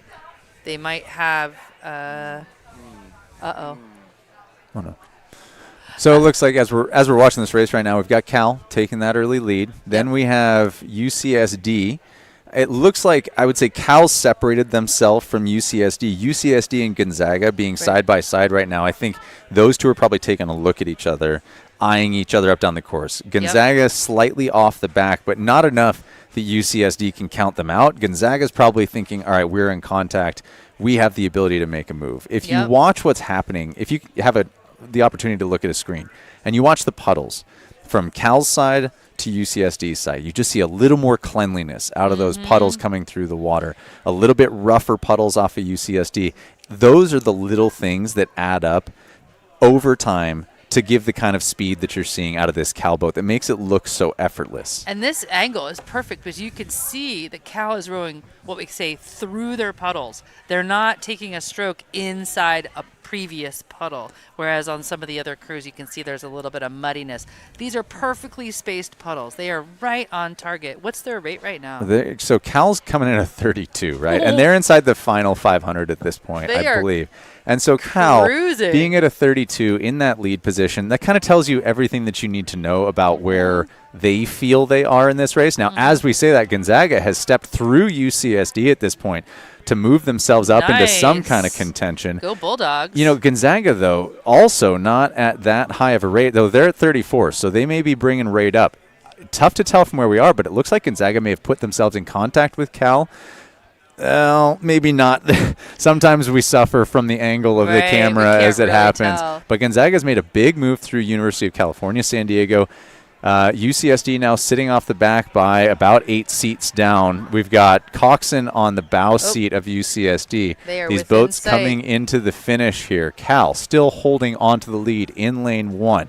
So that puts Cal in 1. Gonzaga in lane 3 in the second position coming into the finish. UCSD in that third position from lane 2. University of San Diego in lane 4 in that fourth position as they come into the finish. Yeah, 1, 3, 2. And we haven't had cameras on the other crews most of the time, so this is our first look at where the other crews are sitting. Yellow boat, lane 4 coming in next. Yeah, that would be University of San Diego. Lane 5. UCLA. So that puts San Diego ahead of LA. Lane 6, and then lane 7. That would be Marietta, followed by Davis, followed by UCSB. And then you see, lane 8 over there. Great. That was a big race. I mean, again, was. this is what we said we're here for, right? These not necessarily what we're here for, but these are the fun ones to watch because there's so much horsepower moving down the course in big boats. Yeah. Men's, women's, it's just a lot of horsepower, a lot of bodies, big long shells. It's easy to see. It makes for great spectating. Yeah, this is a fun one to watch. Like you can see it. You can see how it's working. All right, next up is the B final, same event. The active and fit now Cal Cup, of course, only one boat gets to have that. 5:58 for Cal. Gonzaga 6:01, almost a little bit slower from Cal's heat time yesterday. Identical for UCSD based off of their heat time. But I mean, they also clocked a 5:58 at a 32. Let's keep that in mind. Let's just keep that in mind. They didn't sprint. That was them sitting at a comfortable 32 all the way down the course. Their distance per stroke is pretty sizable. Yes.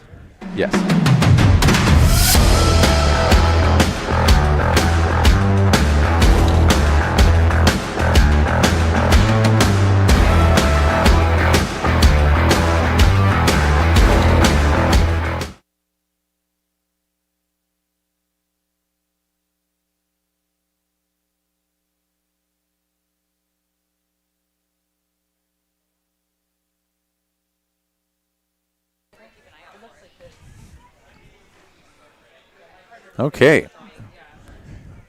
We are now moving into the Men's Collegiate Varsity 8 Active and Fit Now Cal Cup Final B. So there are no medals to be won. This one is for bragging rights. This is the B final. From the heats yesterday, we took, I believe, 4 out of 4 different heats.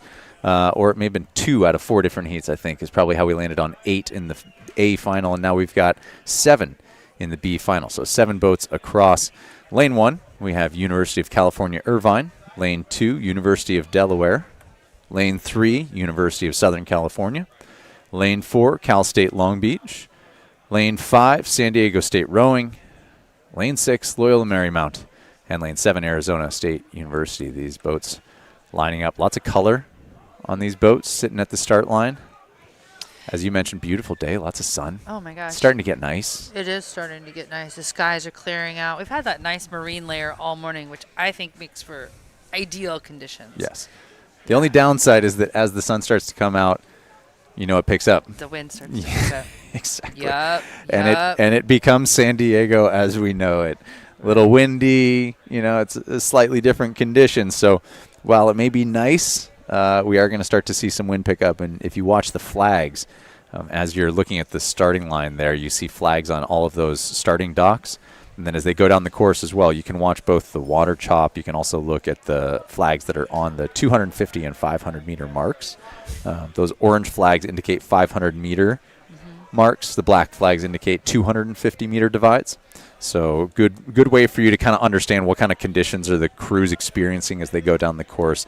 To me, it looks like it's going to be a bit of a headwind right now based off of how those starting dock flags are flying. Yeah. Maybe a head cross. That and how you're watching them scull it around to try and get that lined up. All right, lots of California boats in here, except for Delaware and Arizona. So some visitors from abroad. Has this ever attracted international competition? Have you seen international come here? Occasionally, it's usually in an expo format. And they, from time to time, they did, what was it, the Jessup Whittier Cup? They would jump into the Jessup Whittier Cup, if my memory serves correctly. Sure. We have brought like some expo boats. I know occasionally they've brought national team boats here, or perhaps national team alums or Olympic alums to put together a boat to run down the course. Sure, yeah. And they'll typically do something like that. Yeah, did they do an Olympic alum boat here this weekend? I know Whitney had some in her boat this morning. They brought a few out to do an expo with the Marines. Yes. And that was an exposition race that they had yesterday. I do know that we had the recent women's winter speed order winners were in that boat. The two pairs, yes. They were there. All right, these boats are off. We are watching the men's collegiate Varsity 8 active and fit now Cal Cup Final B. The winner of this, the fastest time yesterday for this was Delaware, actually, the Blue Hens from Delaware men's crew. And Delaware did have a strong trip down the course yesterday, so they were an enjoyable boat to watch in that one. With that posting that kind of time, a 6:13, I think we can expect to see some fireworks out of Delaware in this race. Keeping in mind this is the B final, so there are no medals, there are no trophies for this race.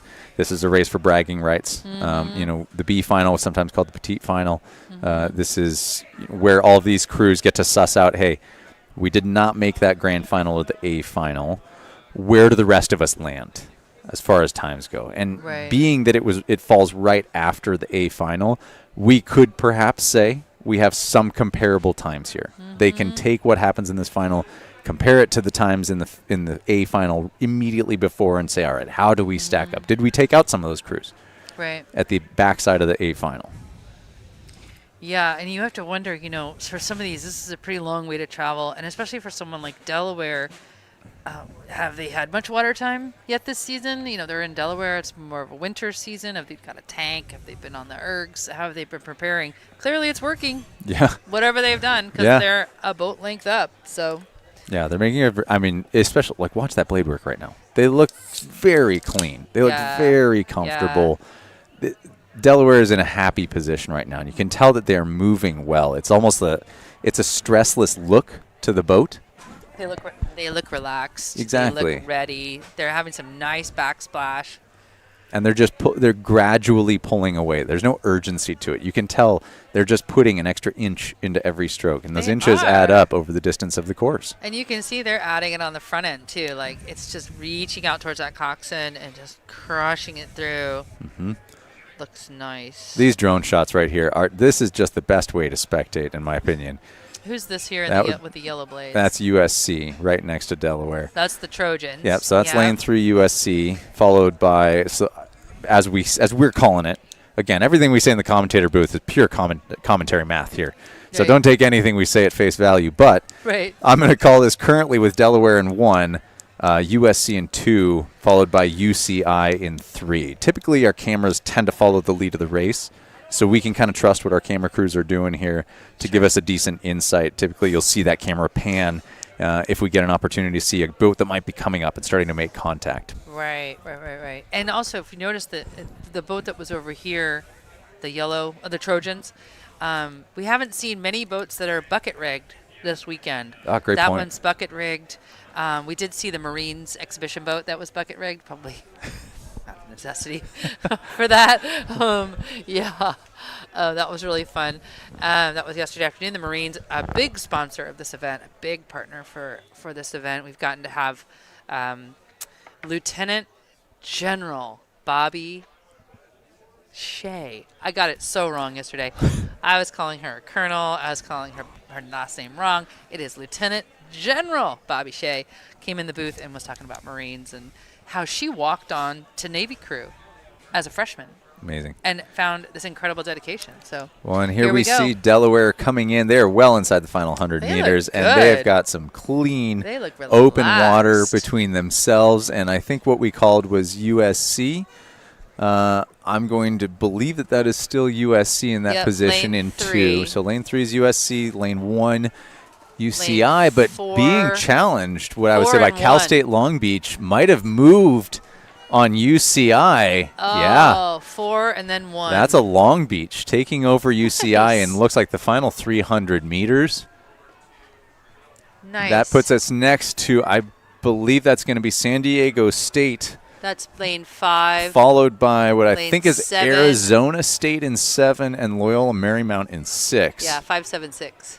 Maybe Loyola Marymount moves through Arizona State. Oh, we'll see. They're Just. neck and neck on the bows there. That looks like Oh, that was a good last couple strokes. calling that for Arizona State from our perspective, which we do have a decent perspective here. I'm going to say we're about 1 degree off of the Okay. finish line, so slight skew here, but it's a pretty decent view from getting to see what these crews are doing. Yeah. Yesterday we called an entire race that was the wrong winner until they crossed the line. We're like, oh, that's UCLA. Whoops. So this is our first time. Let's see. Delaware takes it with 6:16. Really nice. We haven't seen 4s yet. Not have yet. we? So Well, this- I wasn't here for the morning, so. I haven't seen 4s today. Okay, Did then you I- see 4s yesterday? They had Yes, a we heat. saw lots of 4s yesterday. Okay. Yep. Yeah, so this is the 4 final for the women's collegiate varsity. Karen, Plumley, Courtney, Cup final. There we A. go. Race number 106. We have 8 lanes across. Holy cow. Yep. There's an A final. Yeah, that's it. Final A. These guys are competing for this Karen, Plumley, Courtney Cup final. Do you know anything about Karen? I don't, Plumley? unfortunately. I'm not well Courtney. versed on the cup Yeah. backgrounds. I know that especially a lot of the stewards do have that information. It may actually be great to bring in a steward on mic to talk about some of these cups Yeah.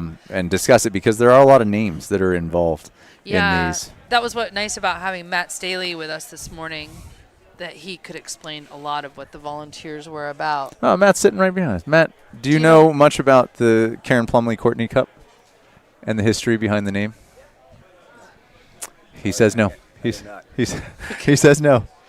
Well, And we do have some information sheets here, but they appear to have been blown around by the wind, and so as far as organization goes on these cup information sheets, I'm not sure that we have them necessarily.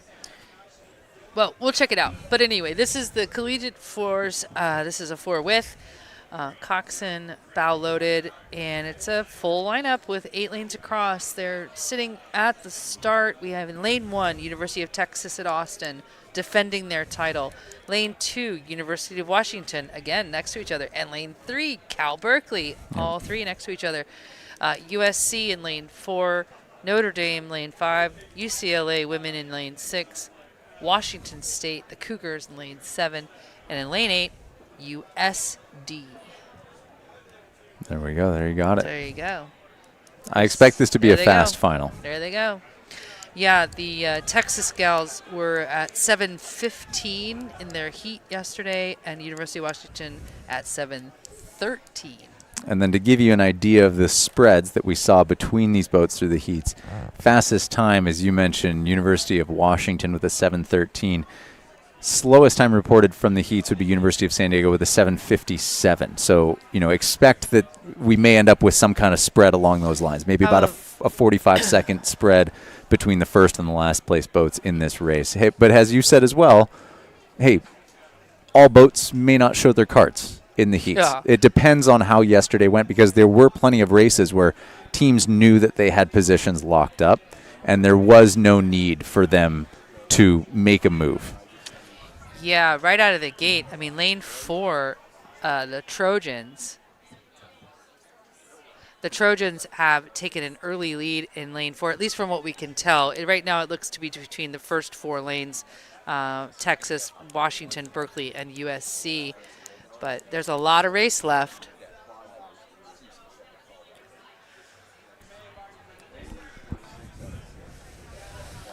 So we're just seeing how everybody's going to stack out. Washington with the fastest heat time at 7:13 right now. We've got lanes 1, 2, and 4 really responding. And then I'm seeing UCLA there in lane 6, yes, doing some decent work at the moment. I mean, it's tough out there in lane 6 to see what the rest of the field is doing, and you're kind of disconnected out there in lane 6, especially when you have University of Notre Dame, USC women's rowing, maybe not necessarily putting up the same times, the same expected times that you were seeing from the day before. So now you have these two crews that you thought you were going to be racing, disconnecting a bit.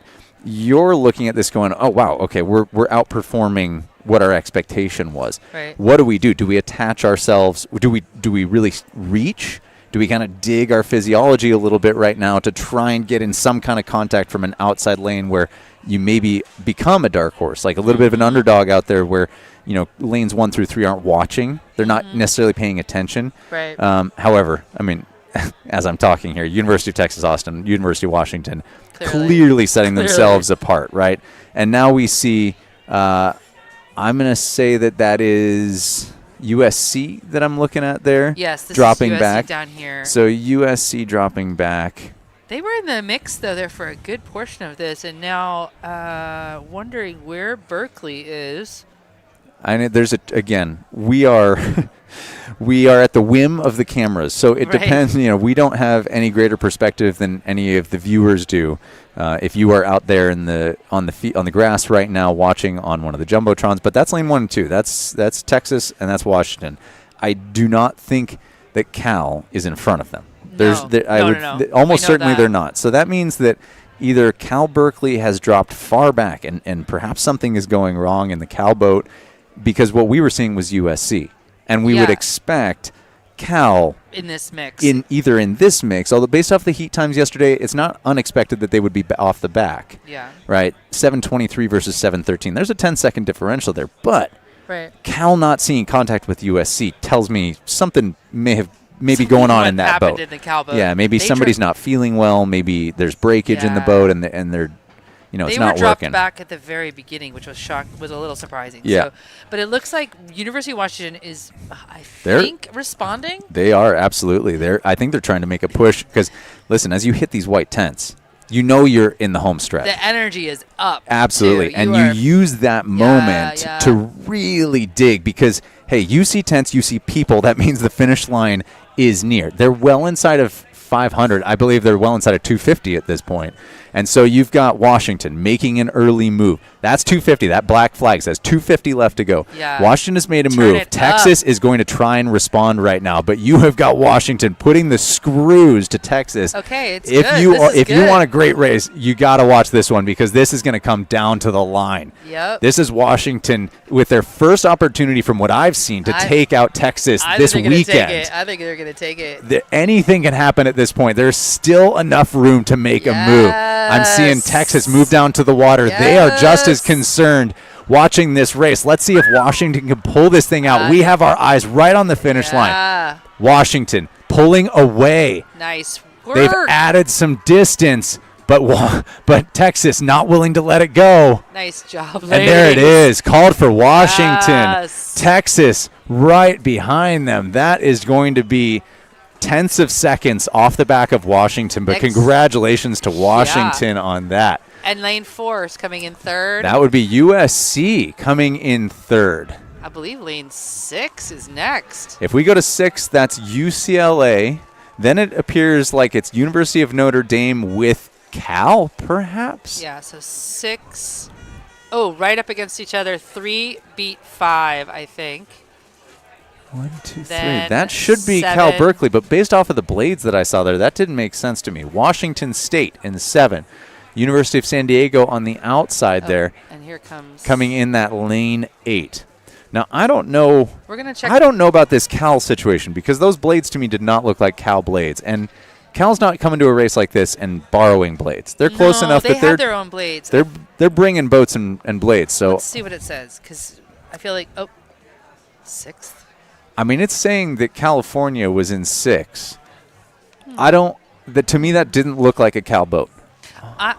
Jerseys and blades says something different to me than what I'm seeing on this I sheet. saw them early in the race, and they had the blue and yellow blades. But Well, I digress. Congratulations to Washington on Washington. that one. Go Huskies. Taking the win away from the Longhorns, who have been fairly dominant all weekend. Yeah. So to see that, I mean, that was a dogfight all the way through. What a race. I mean, just in that last 250, Washington just edged a little Yeah. bit forward. And I was watching their rates, and Texas was a lot higher than Washington, but they were maybe 3-4 points apart. But from visual, I didn't check it on the stroke grader, but you could see the efficiency was just like one of my favorite coxswain call is freight train. Yeah. Especially when you're in a head race, like a freight train. You know, you could just see they were getting a lot out of every stroke. And I mean, uncharacteristic finish for Texas there. That is, normally Texas is dominant. They are able, especially in the second half, from what we saw yesterday too. Texas has this very strong second half push where they just they put their stamp on the race and go, this is ours. Maybe they hit it see you too later. fast, too soon. Yesterday, I got to watch Texas go out for practice road, the Texas women, and I was just like, oh, there they go, all 8 on the square, just like butter, like nothing, no big. And NBD. that's going to bring us now to the Women's Collegiate 2v8, the Jackie Ann Stitt Hungness Trophy. This is an A final. In lane 1, University of Texas, Austin. Not unfamiliar at this point. University of Washington in 2. It's almost like we're just regurgitating the same crews through. And Washington had a faster heat time than Texas by 8 seconds. Yeah, yesterday, so and then these are our 2Vs. So, I mean, this is an interesting test of depth for us to see. So, lane 1, Texas. Lane 2, Washington. Lane 3, USC. Lane 4, Cal. Lane 5, University of San Diego. Lane 6, UCLA. Lane 7, Washington State University. Lane 8, University of Notre Dame. What do you think? Based off of what you've been seeing so far, how do you call this? I'm wishing Notre Dame a lot of luck because they're so tough and strong, but they had that disadvantage of being out in lane 8. And, that's sort of a psychological disadvantage more than anything. The wind is fine. The weather's fine. But, it's like, I know they're a strong crew.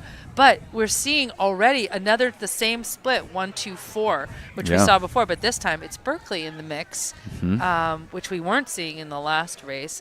But Washington, again, had the fastest time by at least 6 seconds over everyone in the heats yesterday, at least of the winning boats from the heats yesterday.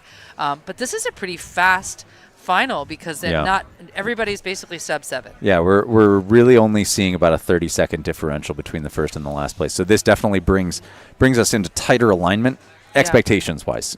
Anything can happen on race day, but expectations wise from what they put out in the heats. Now, always putting a caveat on that. Right. Maybe they didn't show their cards. Maybe they didn't have to. But it's interesting too because Cal Beekley doesn't know what happened in that last race. Like they go out fresh. Mm-hmm. They don't go out with, we gotta, let's show up. They just show up. Like, that's just their mantra. It's like, we just get to work. That is interesting because let's call this a track event, right? Like your teammate, you watch your teammates race, Exactly. compete, whatever it may be. Any other sport, you're typically there able to see how your teammates are doing, especially in a multi-depth style event where you have multiple different types of crews. Right. Or different types of teams, events, so on and so forth. You'd have no idea what your teammates have done in a prior race if you are on course at the same time because you're totally disconnected. Coxswains don't have radios. They're not talking to their teammates. They might be looking on their phones, though. I've been with coxswains who've been like, oh, the 8 lost or something. But fairly irrelevant. Psychologically, it's irrelevant. Right. It's completely irrelevant. They're not going to get to know until they get back to shore. Right. Where the coach is like, he'd be like, oh, how'd you guys do? So, I think that's really nice because they're super fresh.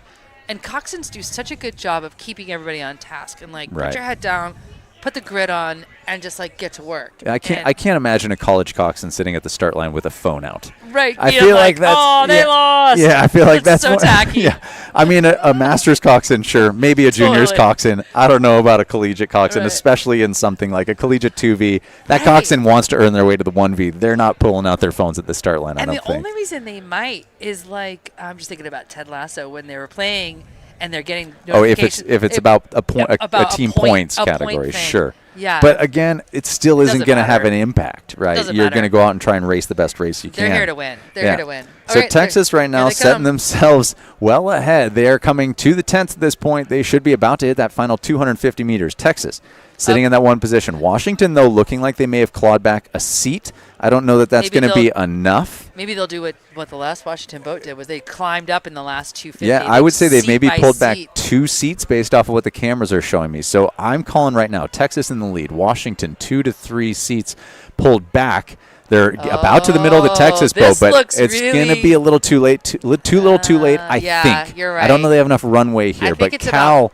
3 is looking seats. like they're in that third position. Texas holding strong, but Washington unwilling to let them have it. It's I like mean, half a boat. half a now. boat length is just not enough for Washington. So- Texas takes it. Washington in 2. Cal coming in that third position. USC, lane 3, looking like they're going to take 4 spot. Let's Outside, see. I'm Yeah, thinking that's 3. UCLA. That's 6. Yeah, that would be UCLA, followed by 8. University of Notre Dame, and then Washington State. Then the Cougars in 7. And that's going to be University of San Diego And then sitting there in 5. lane 5 in that last place position. For the Women's Collegiate 2V Jackie and Stitt Hungness Trophy, the A final, the grand final, if you will. Boy, kudos to our umpires. We are back on schedule after a full-on boat breakage. And I did find out from the umpire that it's 100 meters. Got it. And you know what's funny is yesterday we kicked off the day, race 1, breakage. Race 1, the very first start of the day, we had breakage, and that set us back. But I think within 15 minutes, we were back on track. Yeah. So Kudos. Texas, they're pulling in a 6:29 official time. 6:29. Their Forget heat already. How does time that compare to their heat? 6:35. University of Washington yesterday did put out a 6:27 though. So maybe. Oh.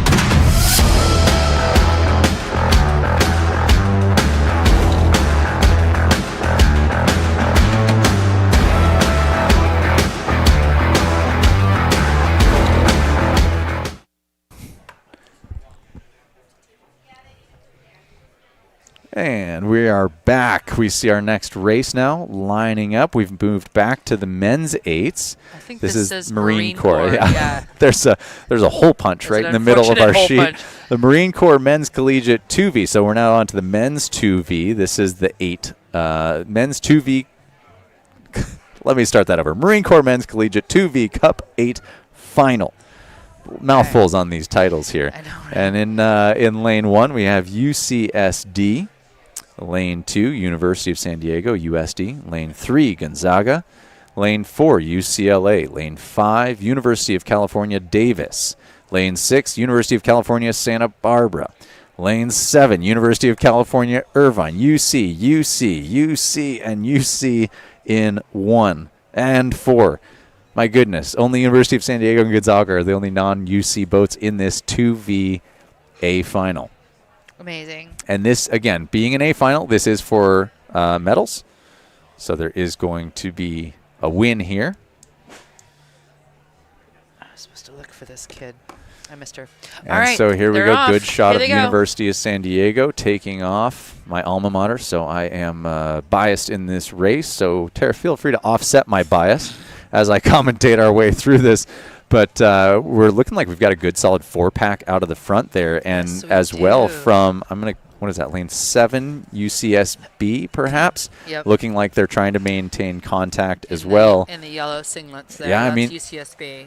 Listen, this is fun because to see all of these University of California boats together, it's a pretty decent measure across the state as Yeah. to, hey, how are these crews ranking up to each other? And I think it's interesting, you talked about earlier, like we associate Northeast with rowing. We associate Boston, Harvard, the Ivies with rowing.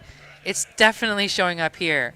All the UCs, the fact that we're seeing so much California, like tightly packed. Like they're training the same. They're watching each other train. They have their rivalries, I'm sure. Yep. And then hopefully they're friends on shore. Yeah. Hopefully. I don't know. Can't speak for it. But all right. So we're watching the men's Marine Corps Men's Collegiate 2V Cup 8 final, race number 108.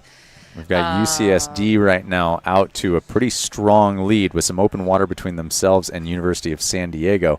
But that's a little bit tough. I feel like we may have just jumped spots in the race, but what I'm seeing is UCSD, USD, Gonzaga, UCLA as kind of a foursome right now. With UCSD obviously sitting out, their bow to sterns overlapping right now. Looks like they're about to break open. Well, you know on that. what looks really fun here is it looks like the stroke seat of UCSD is brothers or related to the coxswain. They have the same last name. One can only hope. That makes for a great story. That's a pretty unusual last name. I think they're probably related, but that's kind of fun that brothers. Okay, so I think what we may have been seeing was the start, and we may have jumped to the current position and then jumped back to a starting video, and now we're back to live because UCSD's definitely put some open water. We've got University of San Diego sitting what I assume is second position. Right behind them, Gonzaga. Yes. We are at the whim of what our cameras show us unless we can see the race. And at this point, we cannot see where they are yet. USD looking like they are starting to take a little bit of space on Gonzaga.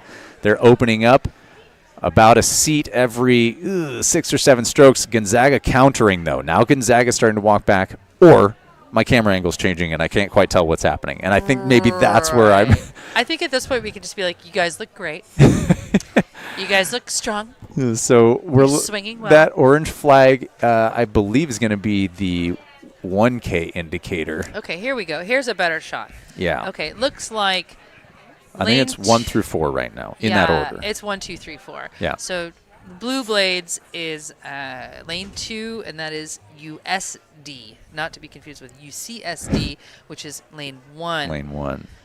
The Toreros in lane 2 with the Blue Blades. Gonzaga close behind, little halfway overlap as they come into. Are they? Yep, they're heading into the last 250 right now. Here we go. Let's see if you're Alma.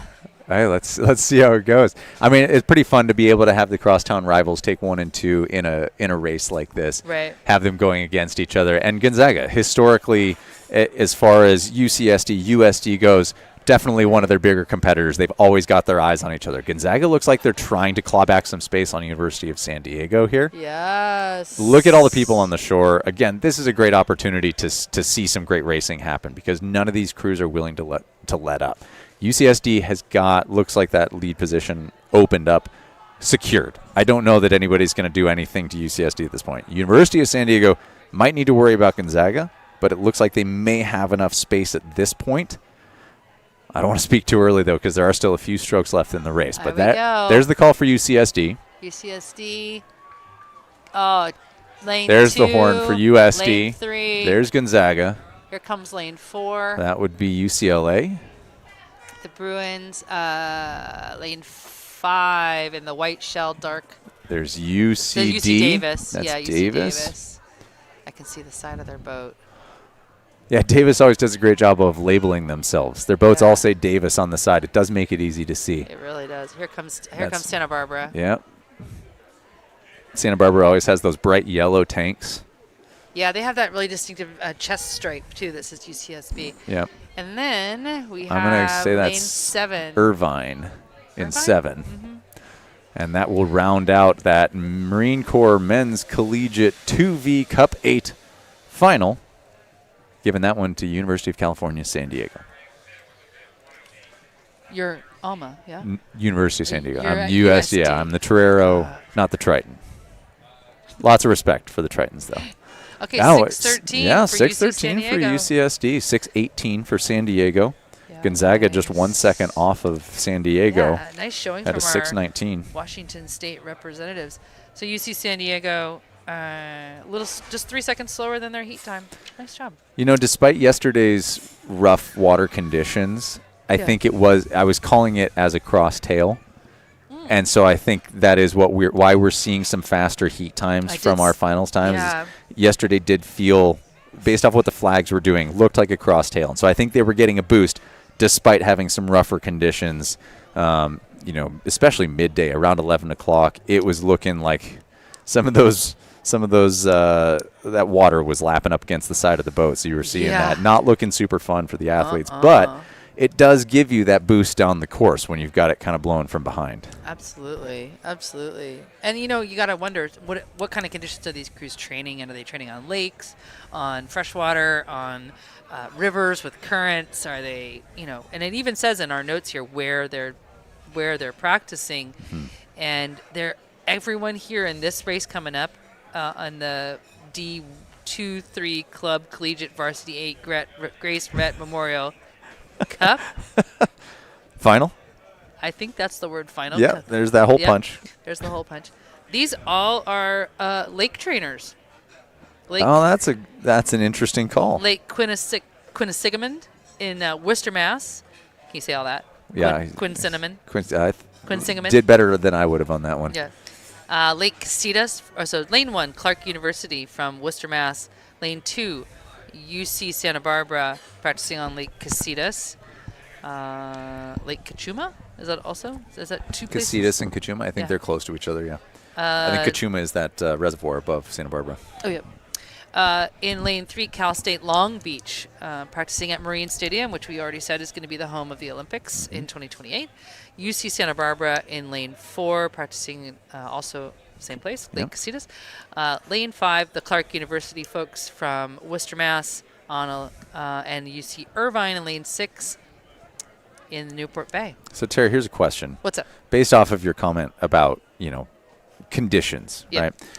Would you rather be able to have always perfect flat water conditions? Absolutely or not. Always windy, rough water conditions? 1,000% not flat. I think those teams are no. No. I come from the Northwest. It is always crap conditions. It is just like a flat water day is like take your kids out of school, to work, close the office, grocery store, shut down, everybody go. Paddleboard, kayak, whatever. It's like a powder day in Boulder, okay. In the Colorado. Sure. Like, shut it down. If the sun is out and it's flat water, like literally, I stop the car. I'm like, hold on, what's happening? So you'd rather take the rough conditions all year long? I think it teaches you so much more about the boat. True. Honestly, it's true. But does it not also make it tough to execute drills sometimes? Like, I imagine in rough conditions, I wouldn't necessarily be running like a dead mosquito drill on a crew. Right. Which is a valuable drill to run because it gives you that connection pair by pair to see, can they actually move the boat? Are they keep getting their blades in quick? But you can't do that in a rough water condition. Okay, we're just going to note that this race has started, but I have an argument for you to consider. Yeah, please. Okay. So it looks like lanes 1 and 2 are I think well. I think 2 may be stretching out in front a little bit. It's a bit of a curve to that buoy line, so it's a little tough to tell right now. I'd be interested to see if Clark and Clark, we've seen the double teams, the two teams from each, they tend to because they've been racing against each other presumably in practice, right? So they're probably UCSB though looking like they're taking a bit of a lead here away from Clark at that point in the race. Now again, it's a little bit tough for us in the booth. We don't always know if we are seeing a pre-recording or live because it does tend to jump sometimes. On some races we're live all the way through. In others we're seeing a pre-recorded start and then we jump to a live moment. And we don't always get the signal. So a little unsure. But I call this right now, it looks like lane 2 UCSB ahead of Clark by about 3 seats. Again, perspective is important here, but I'm going to say that they're up by about 3, maybe 2 seats. And Cal State Long Beach, that's the top 3 in the mix. Yep. They're Cal State Long Beach not in connection anymore, not in contact or overlap, but they've got plenty of water if there's a move. It's early. Right. If they haven't shown their full cards yet, they want to dig in a little bit more. Maybe they've got a second half plan. I'm going to guess not, because that's a pretty big gap to try and make up. Typically, you're maintaining some kind of contact if you've got more in the tank and you plan on executing something late in the race. You could have an exploitative mindset, though. That's just true. If you're real good. Wish a crab on the boat ahead of you. Hey, come on. We did see one. There was an ejecto yesterday. There was an ejector yesterday. That kid, we send our hearts go out to you. Came all the way to San Diego to be ejected out of your own boat, and she wasn't injured, thank goodness. Yep. But just I think more embarrassed than anything else that she ended up out of the boat. It looked like UCSB there starting to get a little close to the buoy line on Clark University. Ooh, maybe that's their tactic. Yeah, let's clash oars and see what we got. But listen, Clark's not willing to let UCSB go, but they look like they're veering towards each other here. Yeah, that coxswain needs to. Those blades are starting to get close. Oh. And listen, it's not a problem. There she goes. Okay, yeah. She corrected. Okay. It's not a problem unless you impede another crew's progress. That's too bad, though, because she had some momentum. Yeah. And she let the steering get away from her maybe a little bit, and now they lost a seat. Yeah. Because they had to go back. Yeah, there is something, too, where the boat will go, just like if you're driving a car. The boat will go where your eyes go. If you're focusing too much on that crew next to you, there's a tendency. She's going to lean, yeah. Exactly. Yeah, I think the rules here are the same, though. Just you don't have to end up in your lane. You don't have to finish in your lane. Just don't impede anyone else's progress. That's the only point at which it becomes a problem. Yeah, it sounds like she had her head turned towards that boat too much because they got a little too close. But maybe that was her tactic. Little scare tactic. But they were in the lead, so I don't know why you need to scare them at that point, you know? I would be bummed if I was rowing and I knew she had made that mistake. There's a great little drone drop down to the water level. Very that gives us a cool. really nice angle here. So at this point, Clark has moved their way about 5 seats up on UCSB. I mean, that's quite the swap from UCSB being 3 seats up. That's about a boat length move that Clark has made. And it looks like they're chipping away further. They may be starting to eat away seats at UCSB. So unless UCSB is willing to find a response here, which could be tough with the momentum that it feels like Clark is carrying into this final 1,000 here, which, I mean, it's going to go quick, right? That's your 1,000-meter flag right there, that orange, which I think may not be exactly the 1,000-meter point. It might be, a little bit shy, 50 meters one way or the other. But Clark looks like they're carrying the momentum in the second half, which is a pretty important distinction in this race because you hit this beach, you hit the tents.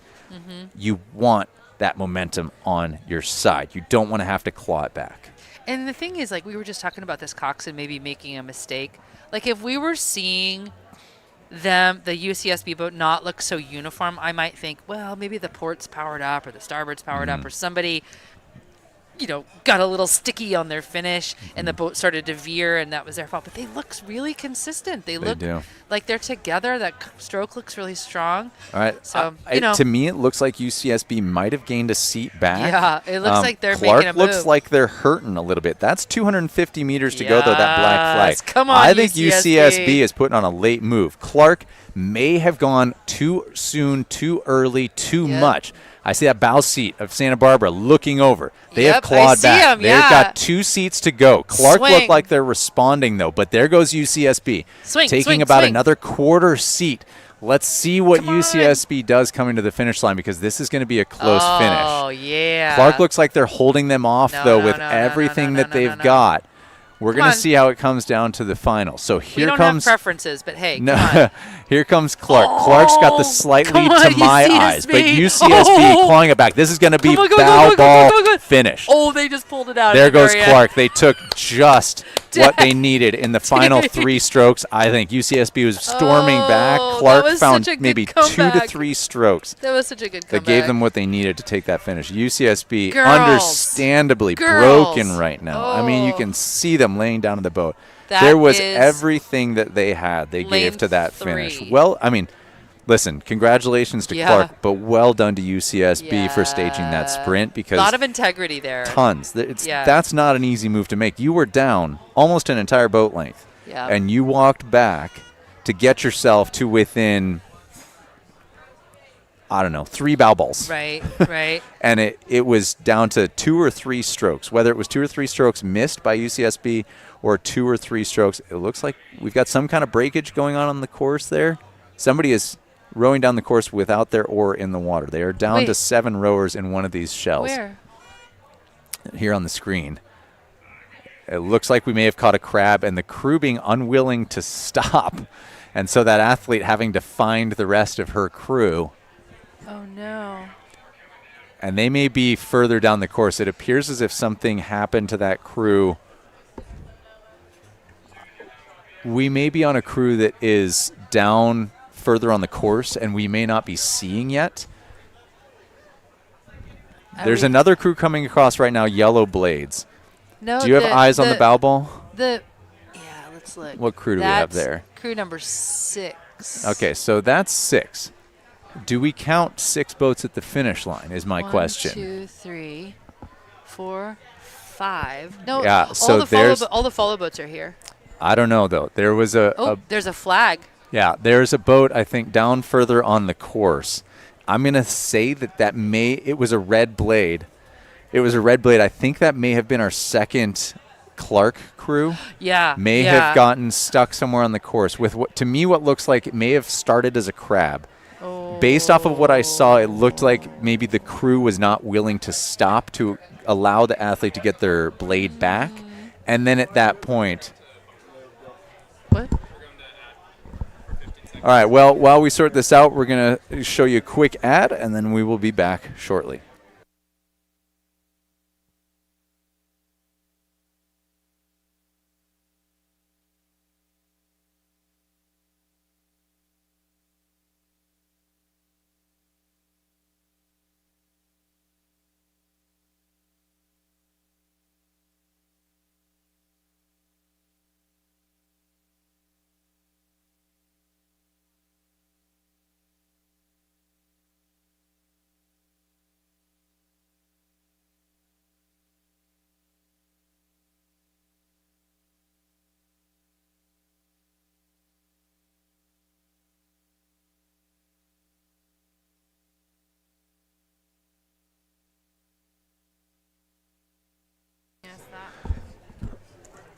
All right, well, we have a start on another race here. This is the Men's Collegiate Novice 8 Derek Gelker Memorial Cup Final A.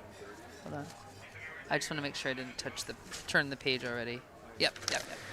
In lane 1, we have Gonzaga University. Lane 2, Orange Coast. Lane 3, UCD, that's Davis. Lane 4, UCLA. Lane 5, USC. And lane 6, UCSB, Santa Barbara. They are coming down the course now. I was talking yesterday about novice races. Yeah. I love novice racing. I think it's such a special time in an athlete's career because you get one. You get one time to be a novice. Yep. Once you've passed out of your first year, you are no longer a novice and you do not get to compete in novice racing anymore. And there's a special bond that these guys have with each other. A lot of them are walk-ons. Yes. A lot of them come from cross country, or they come from volleyball, or whatever sport they were playing, or maybe no sport. They hadn't found one.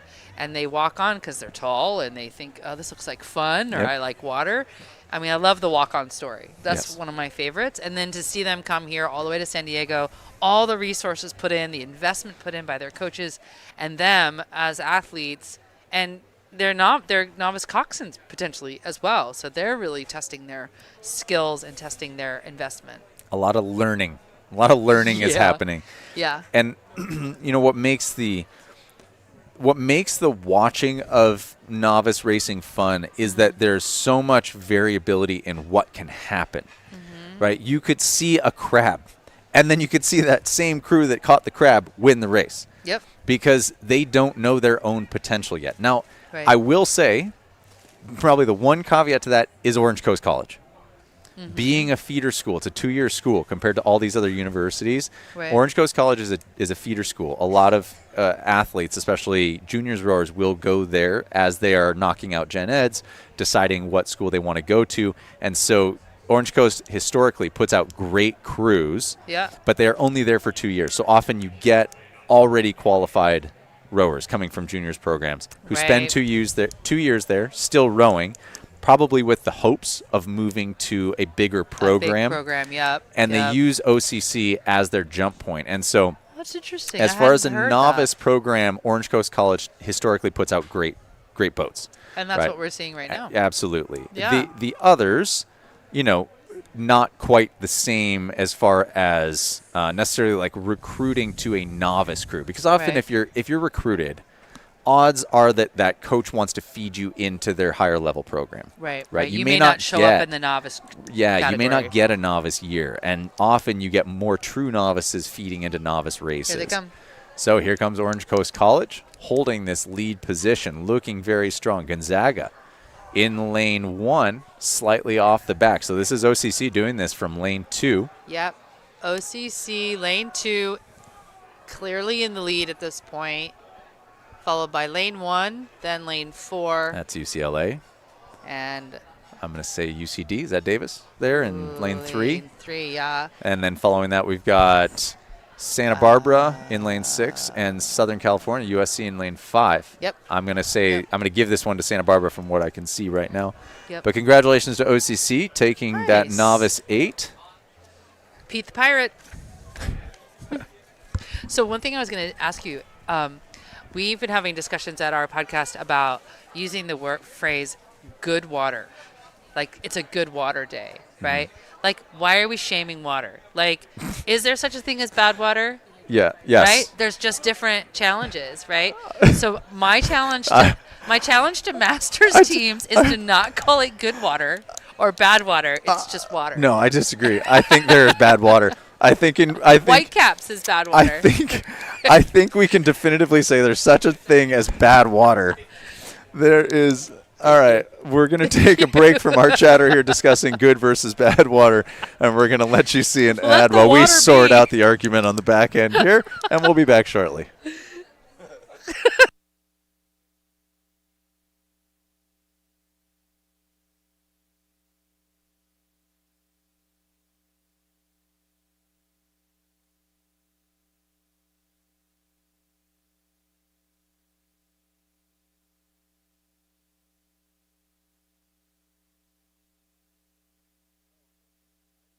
All right, hey, we are back with the men's collegiate novice B8 final A.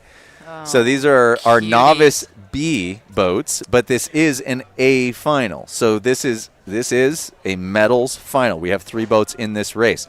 We were just talking about Orange Coast College, Coast OCC. is They're in back. lane 1, UCLA in lane 2, and Santa Barbara in lane 3. So There's quite a spread, though, in the heat results from yesterday. But again, so to know. Tara's point, 641 for Orange Coast College, 833 for Santa Barbara. Yep. So I'm going to say, we look at this. Orange Coast College probably feeling fairly confident. They've got a minute up on UCLA from heats yesterday, and then almost another minute between them and Santa Barbara. Yeah. We're at the point, how deep does a program have to be to have a novice B boat, which is why we're not seeing as many boats in this race. Right, only 3 in this event It today.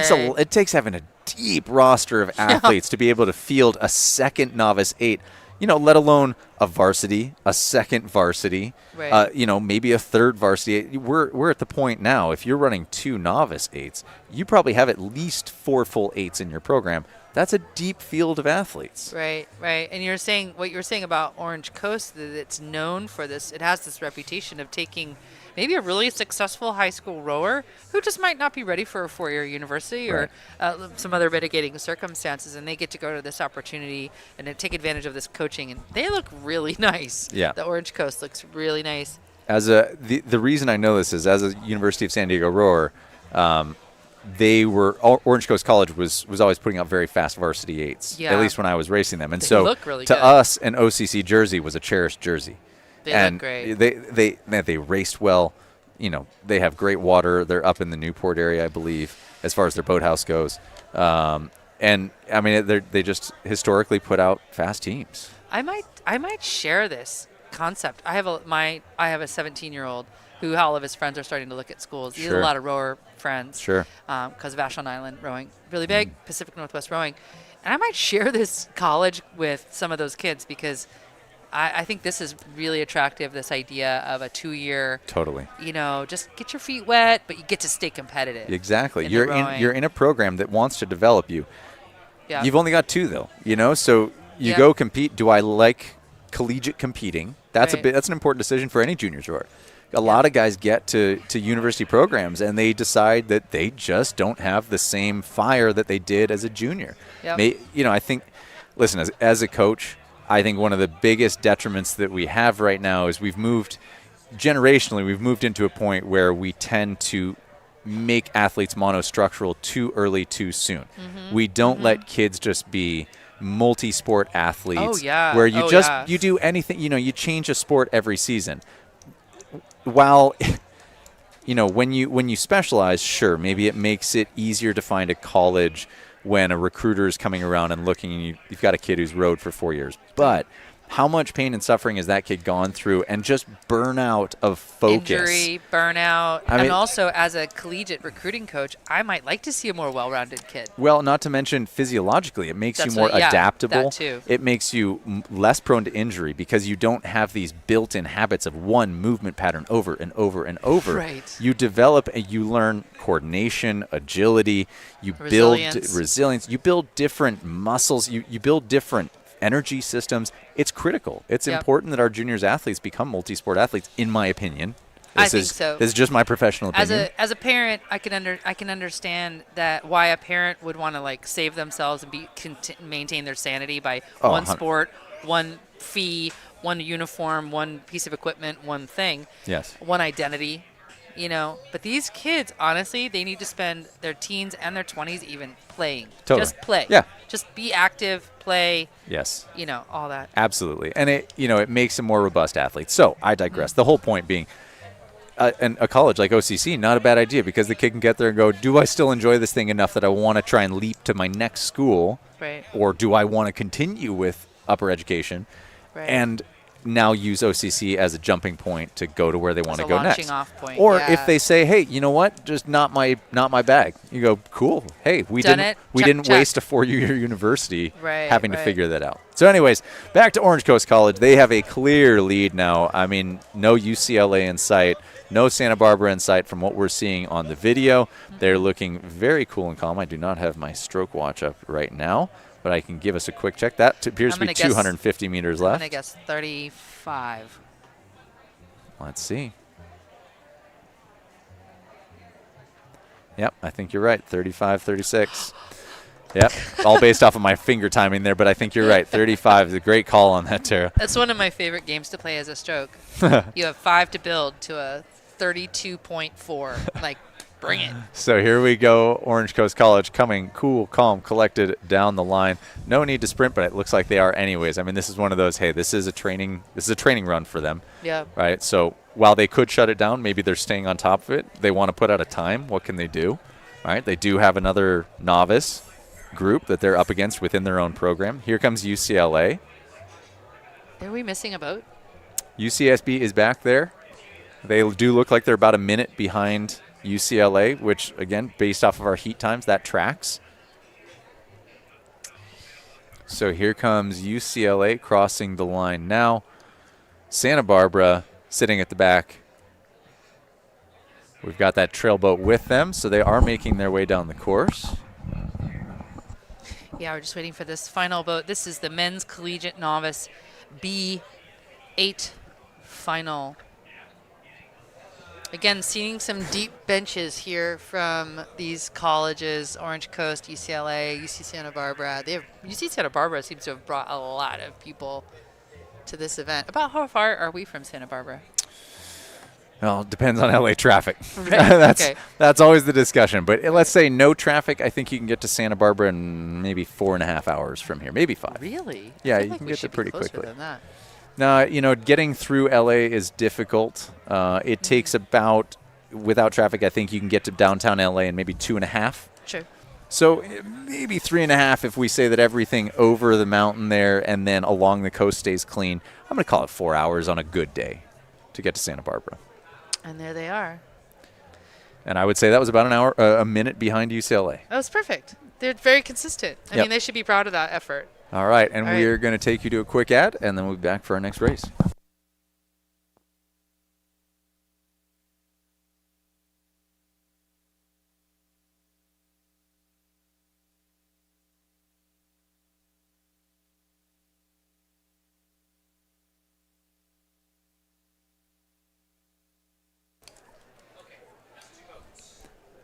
And guess who we have the pleasure of welcoming back to the mic? Matt Staley is here with me, sitting in the chair next to me. Welcome back, Matt. Thanks, Shane. And I don't know what they're going to do having two Toreros behind a microphone. So This this could get a little This is going to dicey. get biased quickly.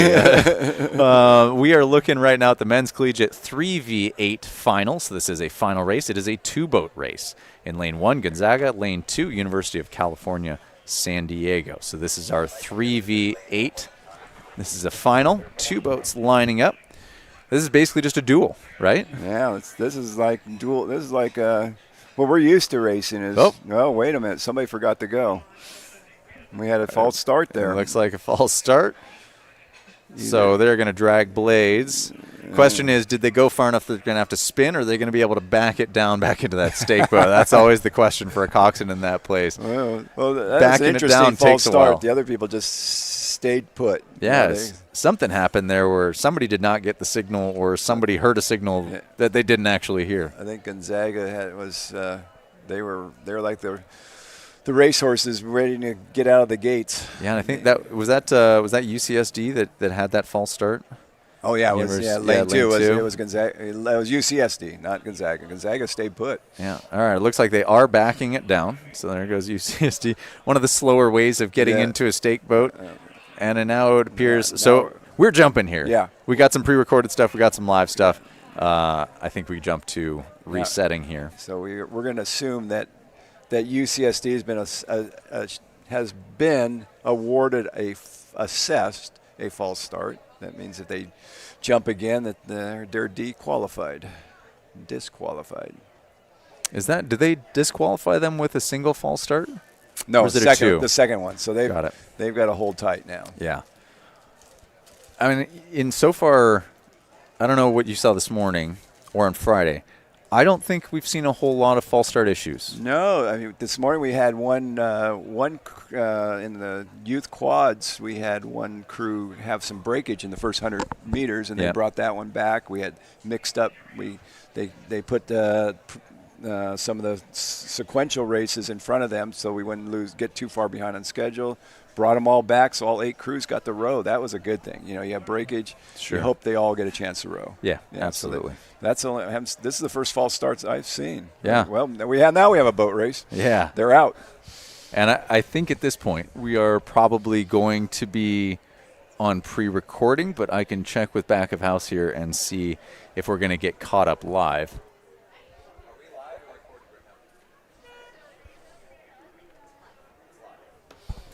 Got it. We are live with the race. I guess that's what happens when there's a little bit of catch-up time that needs to happen. So we're going to see this thing beginning to end. I think that was their game plan. They wanted to be seen live on this. The word got around how to do it. Let's improve our airtime we're dealing with chances. Collegiate students that they're cunning not only on the water but off the water. So their race plan was to jump so their parents could see them go live.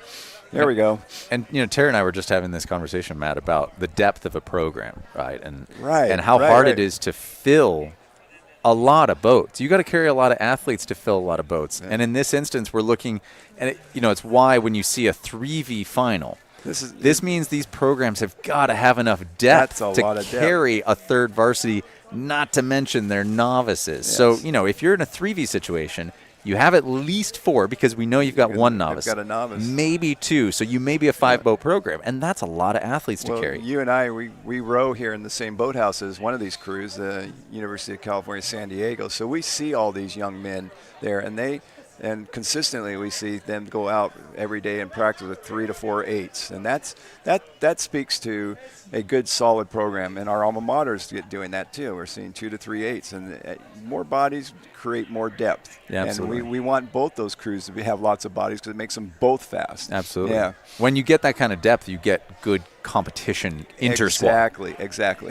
And that, I believe, when you get enough depth like that, you get that healthy competition that builds each of the boats. Whether you're in the 1V or the 3V, you're never safe. Yes. Which is both stressful for athletes. We've been there. But also it's the pressure cooker situation. If you don't ever have pressure from underneath, you don't ever have to strive to get better. And the irony is that crew is such a tight fraternity or sorority. These people would be your best friends the rest of your life, yet you guys are in a dogfight every day for that top boat. Oh, yeah. They may be your friends, but you don't hesitate to get into spats water, with them as well. They're your target when you're out on the water. Yeah, absolutely.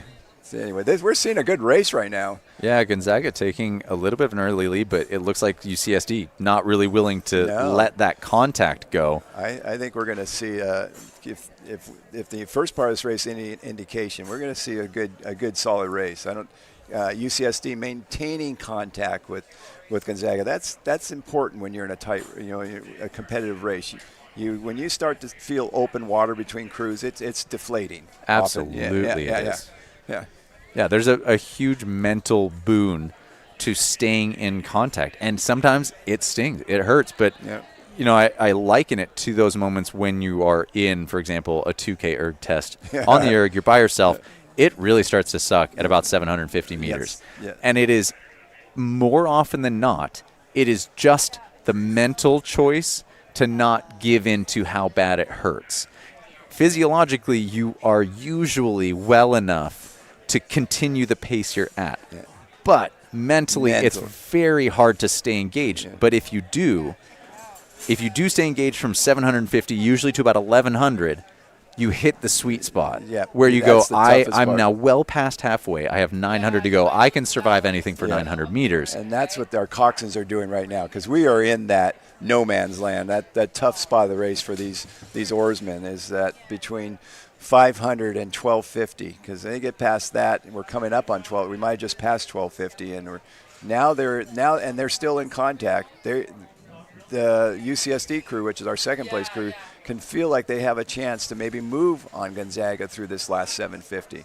But then Gonzaga has the advantage of sitting there having a perfect view of them in their wake. And that's just where Gonzaga wants UCSD to be right now. 100%. You give them a little bit of dirty water from your blade wash, and if you can send that over into their lane, every little bit makes a difference here. But you're right. When you get to race from ahead, now you get to kind of dictate the terms of what's happening. And UCSD, though, rowing very clean. Yeah. It just looks like they may be getting kind of out-horsepowered by Gonzaga in this situation. Exactly. Gonzaga just looks fluid and strong, as does UCSD. It just that little extra bit has set those two crews apart, because they're both rowing really good races right now. Yeah, and at this level, we're talking about a 3V, but it does not mean that these are necessarily bad athletes. It just means that they have a strong program. And so you're at this point where, hey, little things matter here. How do they get their blades? Oh, and it looks like we have some kind of a crab situation in the UCSD boat. Yeah, our 5-man in the... It's hard to tell. The four-man, I think. Four-man in the at UCSD, starboard. we had a bad crab. That port side caught a crab, and they're picking that back up. They're back into it now. Here we go. I think that may be the death knell for this race, though, with the kind of lead that Gonzaga had on things. And as we watch them come down, it does look like now there's plenty of open water for Gonzaga. I mean, that's got to give Gonzaga that vote of confidence. Hey, we're in it. Let's just get this thing across the line. We've got this locked up at this point. But what's really telling of the integrity or the grit of these crews is UCSD just picked it right back up. They're rowing clean. They're not rattled. Something like that will rattle a crew. But they said, let's go. Let's finish this race. Let's finish it well. And that's how they're rowing. That's how I see them coming down the course. And one of the hardest things to do after a crab, by the way, is, and as I say this, by the way, Gonzaga crossing the line first. Just want to make sure that we announce that. One of the hardest things to do when you catch a crab is committing as a group to stopping. So that the athlete can regain their oar, so that as a crew you can get back up to speed faster. But mentally, that may be the hardest thing to do. You don't want to stop because you're in a race. You got to finish the thing. Good stuff. Well, UCSD, good for you. Good effort at the end there, pulling it back together. Nice race between both crews. And so right now we are going to wrap up this race, the Men's Collegiate 3v8 final. This is race number 112, and we are going to take you to a short break. Thanks, Shane.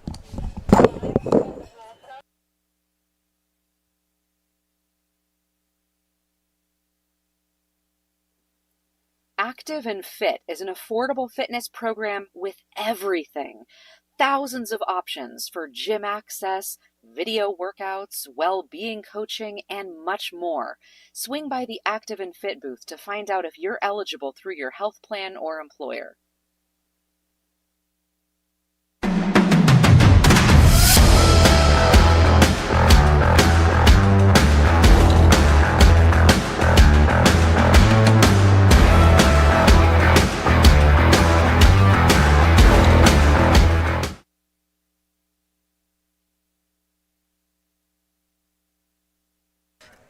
All right, we're back. Hi, this is Tara Morgan, joined by Matt Staley from. Hey, yes, I'm the fill-in right now, and We're returning. We had our show was this morning. yes Earlier. and All right. I'm excited about this. This is my favorite. I've raced this event a couple of times. This is the Women's Masters Club Champ 8, the Thalia Kelly Considine Cup final. Some friends of mine are in this race. I see some of my favorite folks from Willamette and Lake Oswego, Sammamish rowing in the Northwest, Steering You Right, of course. Toronto Sculling Club. You go. I did not expect this. Yeah. I watched them in the heats the other day, and they deliver. They're going to put up one handle in their hands, not two. So Yeah. we'll see how they do. I mean, Yep. But there are their first seed. They're in lane 1. All right, so doing the lane assignments. Lane 1, Toronto Sculling. Lane 2, Steering You Right. Lane 3, Sammamish Rowing from Washington State. Lane 4, Bear Island Aquatic. Lane 5, Lake Union. Lane 6, Potomac Boat Club. Lane 7, Lake Oswego. And Lane 8, Los Gatos. Quick start here.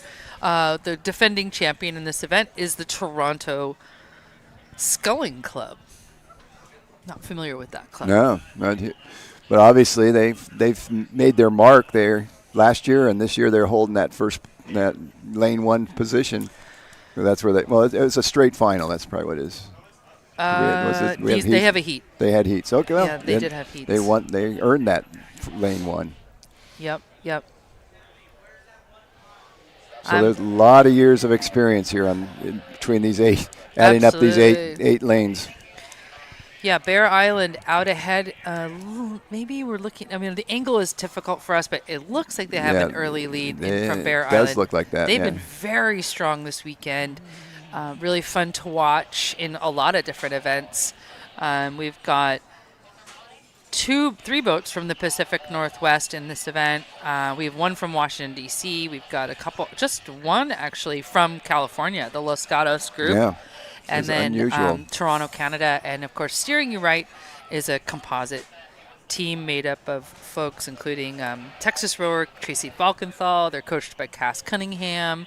Really strong showing typically from that group. But I would say Bear Island is really putting everybody to the test. Yeah, they have about an 8-seat lead over the lane 1, which that's Toronto Sculling Club. Mm-hmm. And then it's pretty tight after that for that third place position between lane 3. Oh, she needs to keep her head in the boat. Yeah. This one. Yeah, I think we're looking at the outside lane. That may be Los Gatos. I think so. Yep. She's got a little bit of a habit there of looking out at her blade. Yeah, I mean, that's, sometimes these habits get developed and just rowers tend to be hard to change those habits, but it's like little things like that will affect the overall bigger picture. Yeah, I remember when I was learning to row when I was 13 in high school, the coach saying to me, "Your head weighs 14 pounds, not even an eyeball out of the boat." Oh, that's a good way of putting it. Yeah. Yeah, I put a sticker on the person in front of me, typically on the back of their head, and just put their head down. Well, Bear Island, all right. Yeah, Bear Island's putting some distance between themselves and the second place crew. They just in shot off the start. Yeah, they were quick. What we're seeing is about the 12:50 mark, and they have open water on lane 1. That's the Toronto Sculling Club. And Bear Island is in the Bay Area, Redwood City, California. And who are we down here? That's lane 5. That's Lake Union crew from Seattle. Yeah. And then up at the top of your screen, Toronto Sculling Club, a defending champion in this cup event. I raced this cup a number of years ago out in lane 8. Really enjoyed it. I think we got a top 3 finish. There you go. We just, we're Northwest rowers. Yeah. So we just grit it out. This is a fun race, and again, these ladies have probably seen a lot of each other over the years because it's hard. Rowers don't go away; they just keep coming back and putting boats together. If you've got a good club culture, absolutely. So we know each other, and we're well coming up on that 1,500 meter mark, and this field is it's showing itself now. Bear Island looks like they have a comfortable lead, but we have a camera angle challenge right now, but I think our crew in lane 4 has a good lead over lane 1. That's Toronto Sculling Club, who's holding a slight lead over, I believe it's lane 3, Sammamish. Yeah, We'll and see. we've talked a lot today about motivation. Like, what is the motivation here? Toronto is like, we want to be the returning champions, Yeah, right? Steering Of You course. Right is like, we have a goal to beat. I would imagine they're very directed in what they're trying to do today. Bear Island got out quick. Maybe that was just, we got to get out quick, and not fly and die. Yeah. For some, it's finish the race in one piece. It's have Get through 10 good strokes. It's have a good settle. But that's a good point. Bear know. Island, I think, has been our race leader from the stake boat to this point, and now they're in their final stretch. They can feel it. They can hear the people on the beach by the alumni tents, so they know they're coming up on that finish. And of course, now being ahead, they're probably nice and relaxed now. Yeah, They're like, dang, all right, we stayed out here. We've got some distance. They're Here they come. Here they come. Good job. Bear Island Aquatic Center from the Bay Area. Out in the lead of the Masters Club Champ 8s for the women. I don't know if it's Thalia or Talia. The Talia Kelly. Talia Kelly. Yep. Considine Cup. All right, here we go into the finish of this event. Yeah, Bear Island the blue and green. And I believe it's Los Gatos in the outside. That might be or is that in the Let's red boat? see. Yeah, Bear Island takes it. Takes it, and lane 1, Toronto will be our second place, and Yep. in lane Lane 1, Toronto. Lane 6, lane 3. So 6 was Potomac. Lane 3 is Sammamish. Lane 2, Steering You Right. all right. And let's see. Lane 5, Lake Union. There we go. You could tell by their jerseys. That's Lake Union. And Lane 7, Lake Oswego. Yep. There you go. So that's the Women's Club Championship 8. Nice job. What a great race. Yeah, and I've been saying this a couple times today. Sorry. If you want to meet these boats and kind of see them up close and meet them, go on over to the awards area. And this is a great way to meet potentially some of your heroes and some of your meet some new friends. Okay, welcome back, Shane. I could not be happier to be here with you, Tara. You feel better? I do. I do too. Yeah. We're both refreshed. I feel refreshed. Thank you. My water. And out of the as sun. I come back, I get to be the one that sends you guys away for a short ad break, and then we'll be right back with our next race. See you soon. Bye.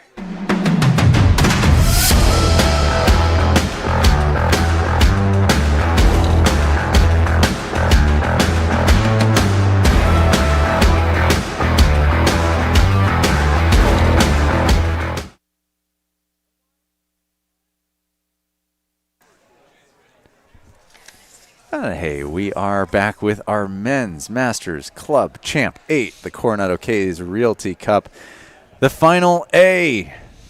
That means we've got most likely a cup and medals on the line. Wait, do I see North Dakota Do in I here? see 100-second handicap? Yes, you do. That's 100, friends. That is a large That is handicap to make up. Is this our second handicap race of the day? Yep, we have Newport Aquatic Center in lane 8, and this is based off of yesterday's races. We watched them race yesterday. Yeah. And Newport Aquatic Center steamed out to the front. Right. And they were absolutely laying it down in this race. But you can never count out an age handicap because a gap like 100 seconds is a lot. 100 seconds. That's a minute plus. It's a lot. Almost 2 minutes. minutes. It's a lot. And because what that does is, with that age handicap, that puts RCA Alumni Association in lane 1 at a 6:05. That was not their actual time, but with the age handicap, that is what they received from yesterday's heat. Right. University of San Diego alumni with a 100-second age handicap, a 6:08. I mean, okay, so Newport's in lane 8, like the windiest lane, the least desirable lane, and they are just going to have to smoke the course. They're going to have to dig with everything that they've got in this race. So, but they are average age 26, so they can. They can, right, absolutely. But it is going to take a heroic effort to create a 100-second gap. Let's see what rate they're at. Now, let me talk you through who's in this race here. In lane 1, we have RCA Alumni Association. In lane 2, University of San Diego alumni. Lane 3, North Dakota Indoor Rowing Team. Love that. Lane 4, Marin Rowing Association. Lane 5, Marin Rowing Association. Lane 6, Cambridge Boat Club. Lane 7, Long Beach Rowing. Lane 8, Newport Aquatic Center. And we are seeing age handicaps here from 0. That would be our Newport Aquatic Center, let's call them the scratch team, all the way up to the largest age handicap being the University of San Diego with a boat age average of 66. Amazing. I love this about Masters rowing. This makes it so fun because they were talking smack across the start lines of like, we got you young boys, And impressively here, I'm seeing North Dakota Indoor Rowing Team. Yep. Looking like they are out into, maybe not the first position. That's most likely going to be NAC, Newport Aquatic Center, most of this race. Right. But North Dakota Indoor Rowing Team being out in the lead, love that. I happen to think, I don't know this for a fact, but I think that name is a tongue-in-cheek name. I don't think any of them actually. I mean, there's a very good chance based off of the rowing that I'm seeing. They're actually from New York, and I think they named themselves the North Dakota Indoor Rowing Team to throw us off. I honestly think it's a tongue-in-cheek thing. I think it's Do you hilarious. know any of the athletes in that boat? I wish I did. I mean, there's David Frost. He's a San Diego guy. So I can tell you for a fact that he doesn't live in North Dakota. He doesn't even live in New York. He lives in San Diego. So, based off of this New York Masters thing. It's a comp team. Yeah, it's definitely we're a Rolodex crew here. Okay, look, we can see Newport. Yep. There's NAC. But that is definitely not a 100-second lead over what I'm going to assume is that lane 3 North Dakota Indoor Rowing Team. They've held a 38 since the last time I checked. And it's a tough place to race out there. It's pretty lonely in lane 8, even with a lead. Matt, as soon as they cross the line, you start counting 1, 2. I have my stopwatch going here. Let's do it. We'll go unofficial watch time here. Again, everything that we say in the booth, we cannot be held liable for. This is just commentator math at all times. But I'm guessing if we hit the stopwatch as soon as they cross, whoever comes in at the 100th second. No, it would just have to be you'd have to see 100 seconds between them. Everybody else has to get sorted out through the algorithm after the fact. Yeah. It's basically just, do they have even a 100-second lead over University of San Diego alumni?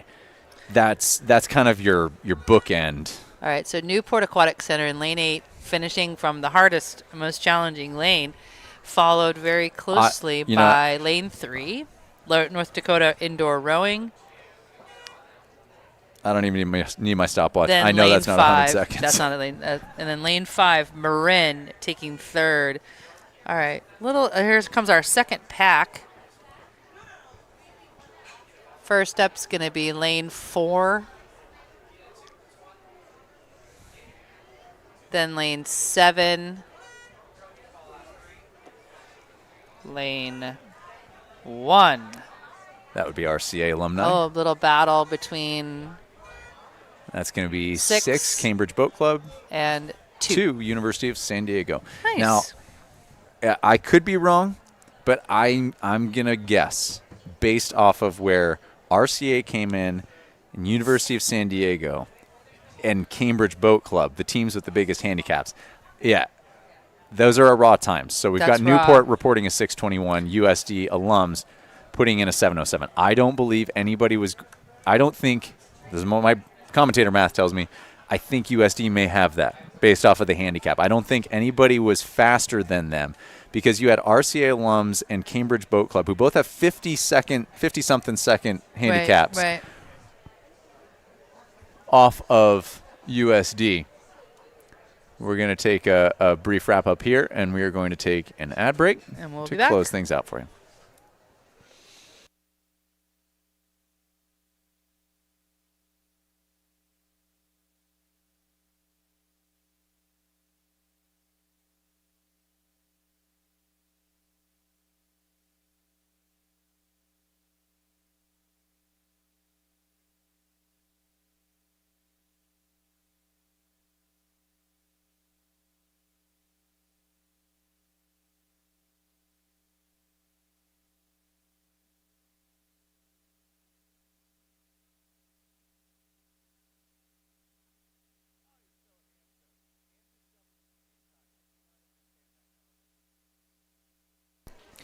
we have Sam Stitt, our commentator from Friday, looking so handsome and yet disheveled at the same time with that big surly beard of his, waving at us from the president's tent. You know that.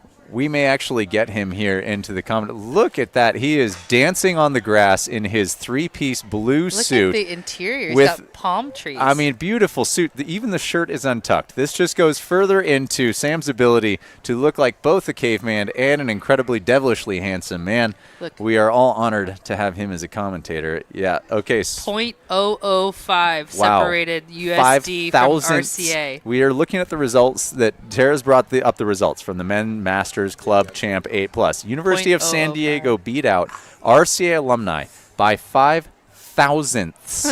5 thousandths of a second. Not hundredths, not tenths, thousandths.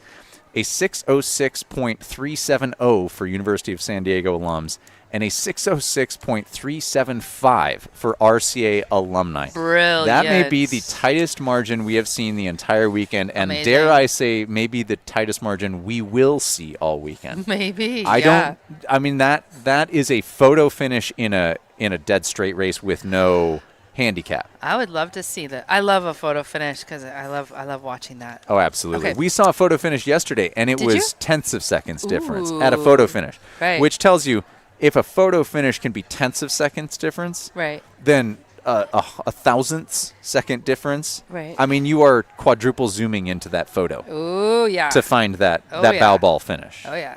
All right, let's welcome you into this latest race. Tara, Okay. what do we got? What do we got? Women's Collegiate Novice 8, Laurel Korholtz Perpetual Trophy Final. This in lane 1. Oh, these are the novices. Lane 1, University of Washington, go Huskies. Lane 2, USC. Lane 3, UCLA. Lane 4, University of Victoria, rowing. And lane 5, USD. I'm sorry, I just got to say it.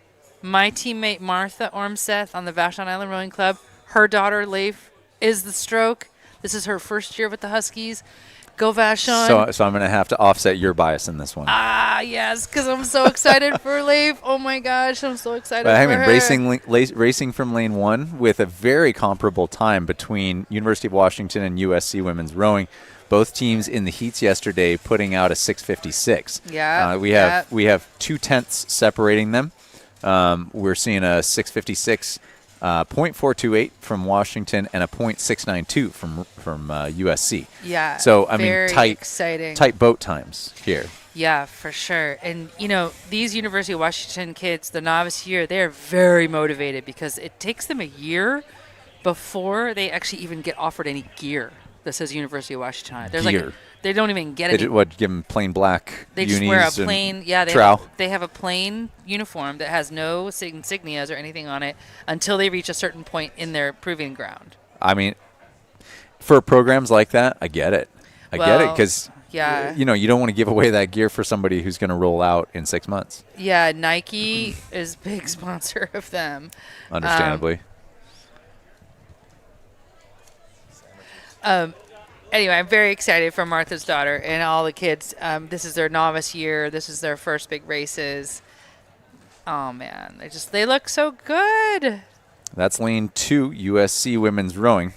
We Trojans. don't have a view of University of Washington, so it's hard to know if that is USC up or if that is USC down on Washington. I feel like I'm catching a bit of a trail on the water there, so there may be little bit of Washington out in front. A little bit of eat our wake happening. Yeah, it's real tough to tell, though, but we're seeing these crews come in now. It does look like that is USC far in the lead down to ahead of Washington. That looks like they are definitely not performing to the times that they were reporting in those heats yesterday. I gotcha. That looks like open water for US. I believe that's USC coming into the finish line here. We're well inside of 250 meters at this point. So to me, that looks like USC followed by Washington in Here lane they 1. come.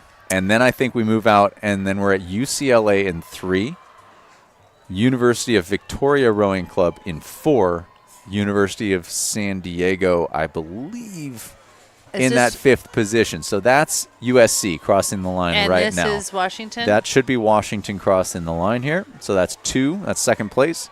In the women's collegiate Novice 8, the Laurel Cornholes Perpetual Trophy Final, race number 115. And then I think we're seeing UCLA. That's great. All right, UCLA Bruins. And that should be based off of Uni's Victoria. Yep. And then University of San Diego in the outside lane coming in Vic. that 5th position. USD. So other right? than That's USC lane 5. and Washington swapping positions, so we go lane 2, lane 1, 3, 4, 5 for our finishes. So that's a good shot overhead there of the University of San Diego. The Columbia Blue coming across the line, taking their final strokes. Tara, I'm so sorry about that Washington finish. I know the Washington gals are not going to be happy with that finish, but, novice year, learning water. I just had Lave's mom text me because she can hear me on the live stream at home, and I'm excited for her she's just a freshman, so, excited for her journey. Go Huskies. So the Trojans took that one pretty handily, 6:58, just a couple seconds slower than their heat. But look at the heat times for both those boats.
So it's tough to tell.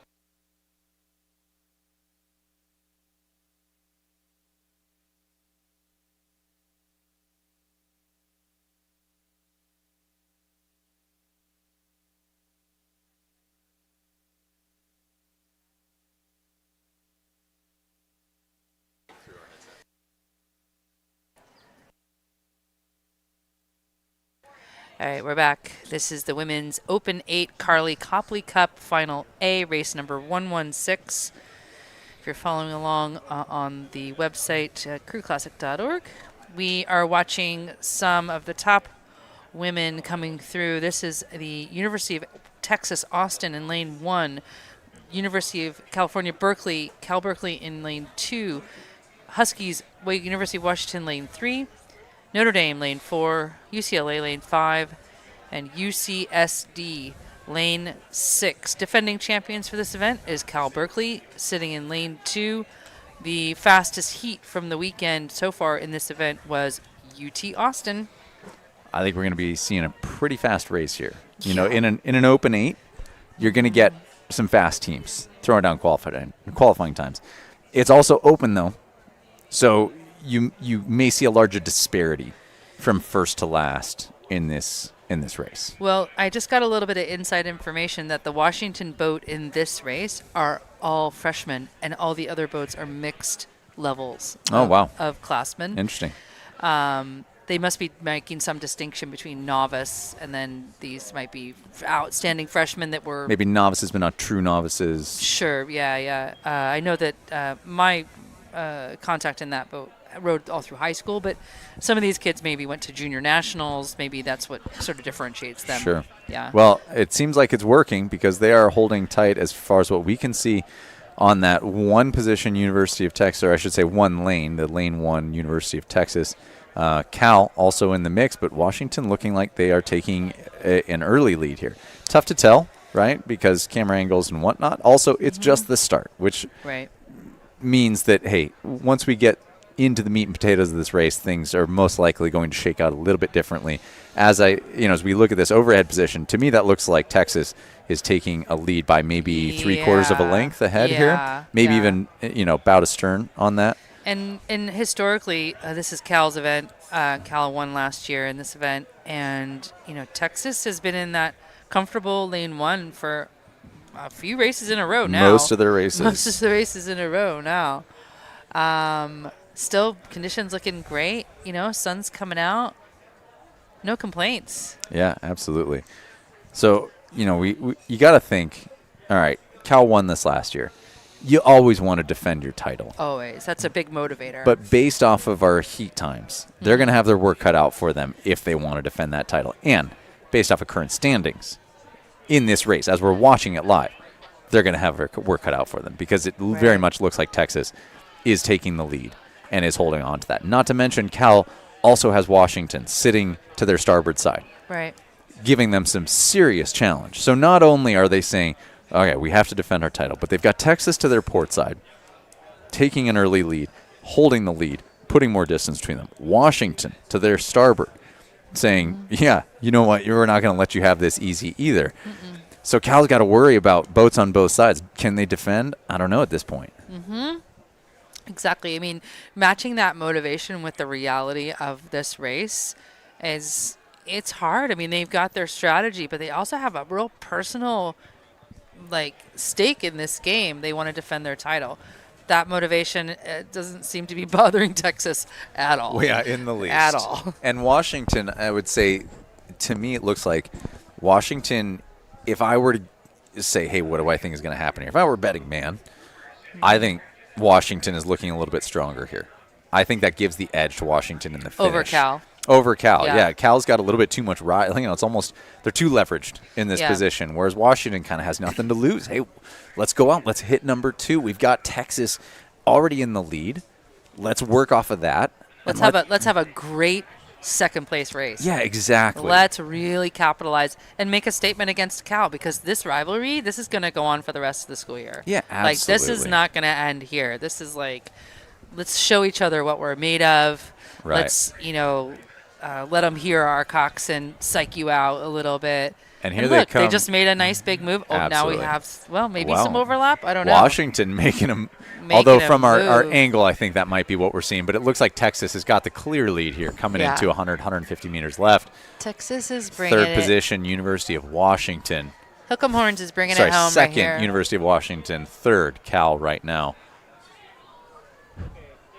Yeah, and kind of another surprising finish from Cal, but, And it's early. here comes Texas with the horn and the flag. There goes Washington in 2. Washington just had overlap. Just got overlap over Texas. Cal in that third position. And then I think we go out to Notre Dame. That is lane 4. Yep. And then we're going to go lane 5. UCLA after that. And then Bruins. University of California, San Diego. And that should wrap up our field for the women's Open 8. USD Carly or UCSD? University of California, That's San Diego. That's yours. UCSD. Yeah, that's yours. Not mine. Nope. Right. God. You should just refer to it by the mascot, like the Tritons or the... But they're both T's, Tritons and Toreros. So it's not going to help you. It's not going to help you. Although Torero... Here come the Tritons. There we go. The Tritons down the line. They're closing out their race. Nice job. Good effort. And we'll wait until those official times get thrown up on the screen.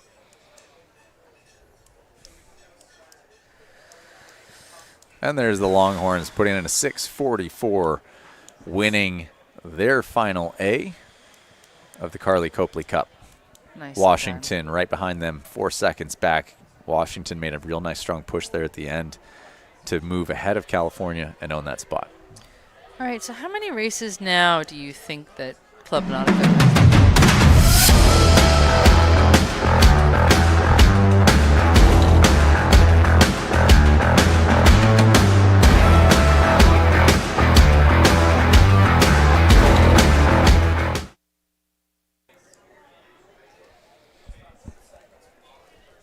All right, so you were saying how many races do I think Club Nautico. Some of those people have raced like what 3? I think they 2Ks? I think they may have worn out their 8 at this point with how many races they've taken down this course.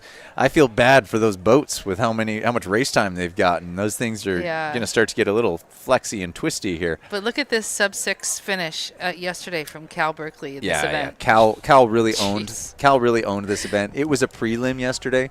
So all these crews did see each other. This was it was a race for seating here, a race for lanes. Yeah. And I mean, Cal absolutely showed up. They commanded the race. San Juan. Jeez. Like, there's a ton of talent in the San Juan boat. You look at these guys. They are young athletes. They're national team athletes.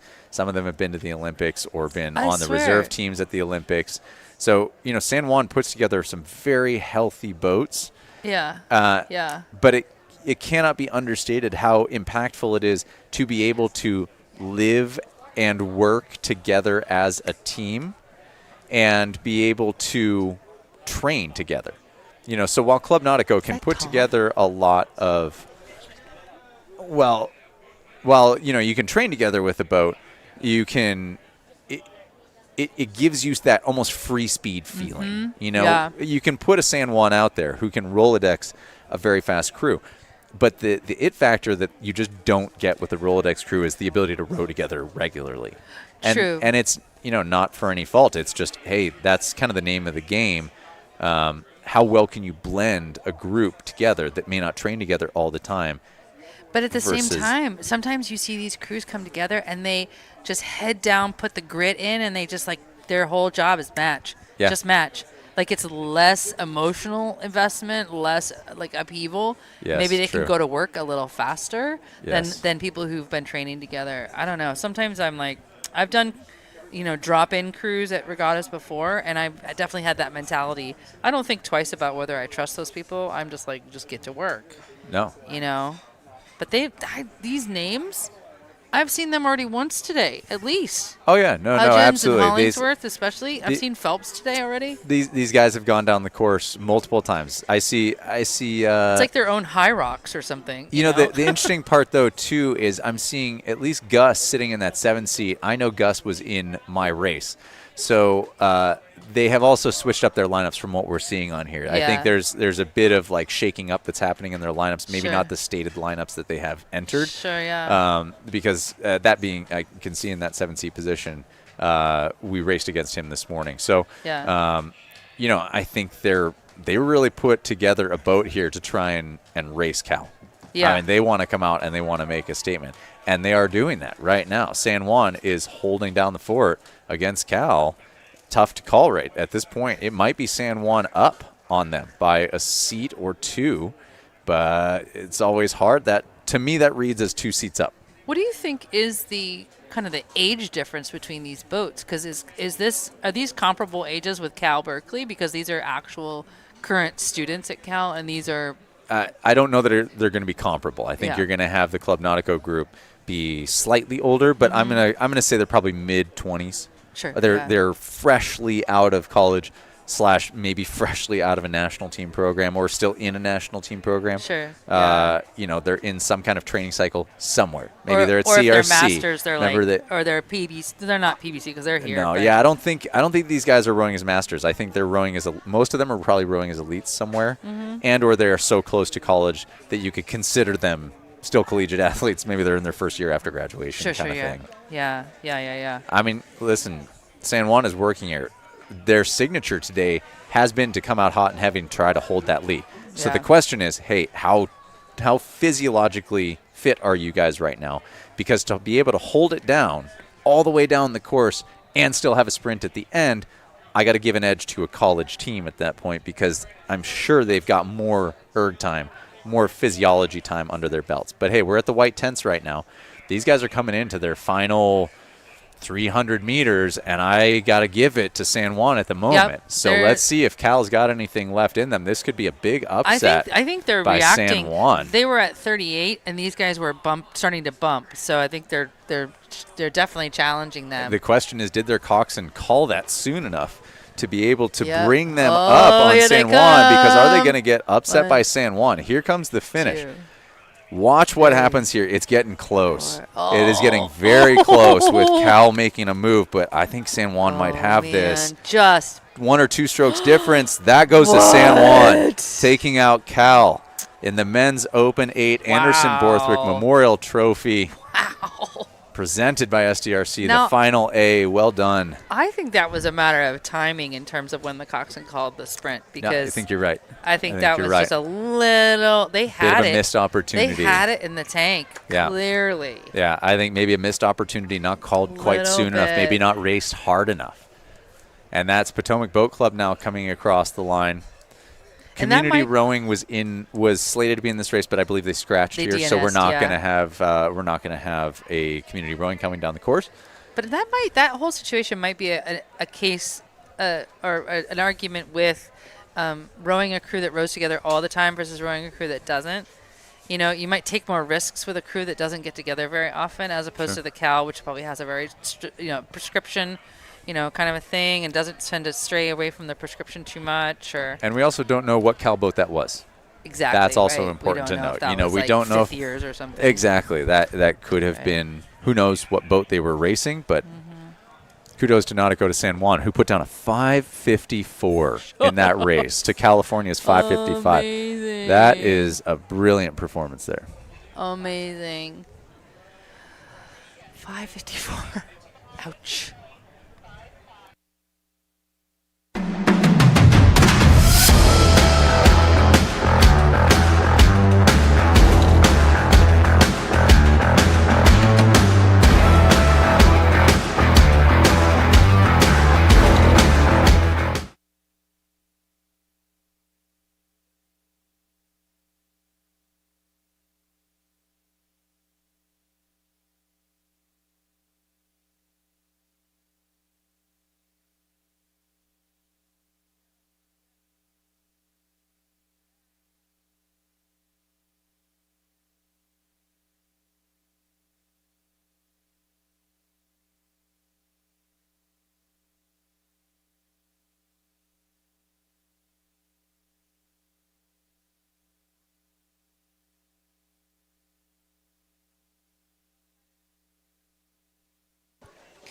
All right, we're back with the fours. This is the women's collegiate 4B. This is the B4. Coxswain, of course, A final. Hey, we're hitting the midday here. Sunday racing. We're hitting the sweet spot. All the big boats coming down. These are all finals that we're seeing. This is the fun. I mean, this is really San Diego fun. Crew Classic. This The is really weather fun. is complying. The racing is great. Yep. We've got some heavy finals, some big hitters here. I mean, I'm seeing the shore packed on these shots, which is all you can ask for. Yeah. You come to San Diego for the weather, for the sun, maybe put your feet in the sand, and you just happen to get to watch some great rowing as you're at it. I love it. I'm so happy to be here. And with you, of course, Mr. Shane Farmer. Stop. So fun to hang out. I'll be here for about 10 more minutes, and then I'm taking off. We'll have a new commentator come in. Hey. But this has been great. This is my first time announcing for the Classic, so. It's a joy. It's a real treat being back here. Yeah. All right, let's do the lanes. Lane 1, University of Washington Huskies. Lane 2, University of Notre Dame. Lane 3, another University of Washington boat. Lane 4, UCLA women's rowing. Lane 5, University of Notre Dame. Lane 6, UCLA. Lane 7, Washington State. And Lane 8, University of San Diego. Those are your folks. You know, I kind of love these. I love fours races. Yeah. Have you raced the 4 a lot? Yes. Historically, I've raced it a decent amount. I raced the 4 at Head of the Charles this year in the Champ 4. Dang. So yeah. I do love the 4. It's a little more intimate. You're a little more responsible for what happens. Yes. Now, don't get me wrong. I'm going to choose the 8 any day Yeah. over the 4. But Put me in 5 seat, please. yeah, exactly. Put me in the engine room, and I'm going to have a great time. 5 seat all day long. But I will say fours racing is fun to watch because there's a little bit more responsibility to each of the athletes in the boat. Well, also, it is a bit of a truth teller. I've trained for the 4 and raced the 4 3 times going to Boston. It's just a real truth teller, and I think that people training in the 4 really have a command of where their strengths are, whether it's port or starboard. And it's also like 4 sets of pairs. Yeah, right. You know? Right. You can do 4 sets of pairs in a pair, right? Stern 4 bow, stern pair, bow pair, middle pair, end pair. Yeah, 4 pairs. Right. And that's kind of what I love about it. When we've trained the 4, my coach, when I rode in Seattle, she would send us out for head racing training without a coxswain to really see where the cracks were. Just go out in that straight form. Just tape the rudder and just. Oh, not even give you a toe. No, just tape the rudder and go. Yeah. That's gutsy. I have a lot of appreciation for that. She has a lot of integrity for having us do that, because it was it can be a fraught situation if it's not going well. Oh yeah, absolutely. I mean, when you have to use your side in order to move the boat along, they say 4 is the one place where it's appropriate to run a bucket rig so that you don't get too much torque based off of any one pair being able to apply too much. Yes. Oh, I thought he was waving at us. Okay. So right now it looks to me like we've got Washington in lane 3 taking the lead against Washington in lane 1. Husky v. Husky. Yep. Behind that, I'm going to say it's going to UCLA in 3, and then Notre Dame in lane 2 will be in the 4th place position. That's my guess right now. Yeah, that's all we see here on the screen. Husky v. Husky. So, Tara, this being your first crew classic. Yeah. You're about done. You're about to jump on the train. I imagine tears are going to be shed as you're watching the beautiful beaches of San Diego as you roll away, knowing that racing is still happening without you getting to be on the microphone here. How's your first experience been? I think it's been really great. I love commentating for regattas. I just started doing it like 3 years ago.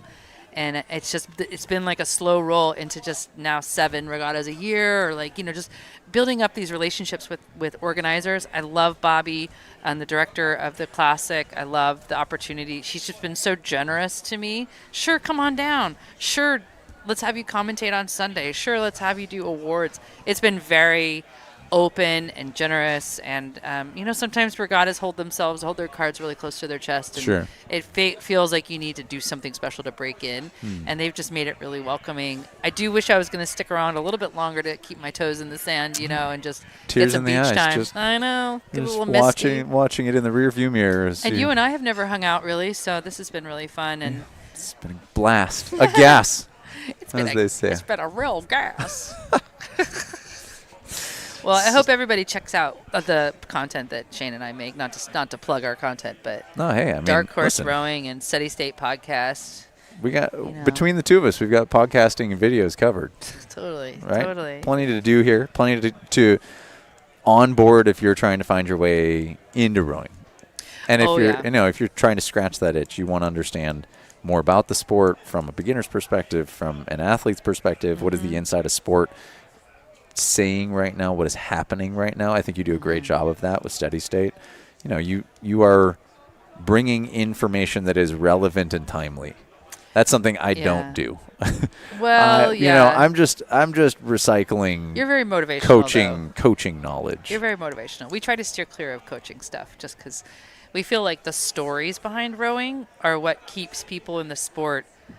The fact that there's such a diversity from Olympians to your grandma learning to row at 70 years old. We feel like all those factors make this sport what it is, and we love telling their stories. And there's so many more to tell. I've met multiple people this weekend who've been great candidates for the podcast, just great stories. So I'm excited to do a lot of follow-up and find stuff. I think that's a good lead-in. If you have a great story to tell, reach out, right? If you or someone... What's the best way to get a hold of you? On Instagram, Steady State Network. There you go. And if you have someone in your club that just has a really interesting story, your coach, your cox, your rower, and then we'd love to talk to them. We'd love to find out their story. So here they come. Speaking of stories, we've got a race coming down.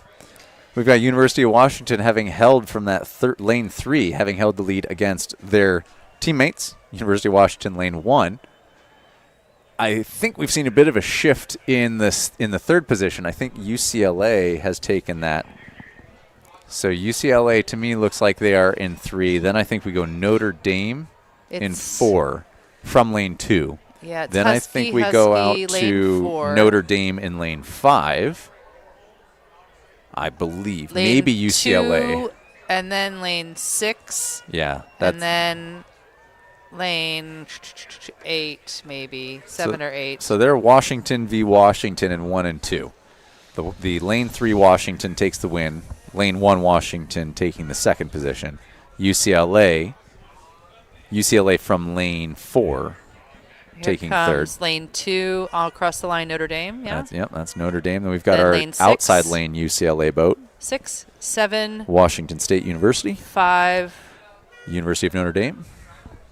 And University of 8. San Diego on lane 8. 8's just kind of cruising in. Yeah. They're spot on the power braids, though. You've got the binoculars. You'd be able to tell. Yeah, you can see the power braids. Do you know if anybody's replacing me?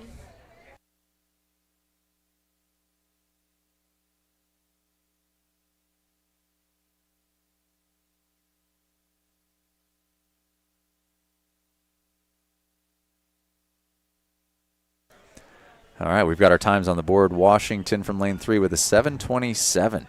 I mean, blistering for a 4, especially as we're starting to reach some wind conditions. However, as we've seen the wind pick up over the weekend, most of the time it has been a cross tailwind. So for those of you that don't know rowing, a cross tailwind means that wind is kind of blowing across the boats, but also a tailwind meaning it's a push from behind. And so when you see that any kind of a tail, it does start to speed up water conditions. Across, however, tends to make things a little bit choppy. And so when you get that kind of cross conditions, it's going to give you a bit of a rough water, but times may start to get faster. Yeah, I just felt the temperature drop just a tad and the breeze pick up.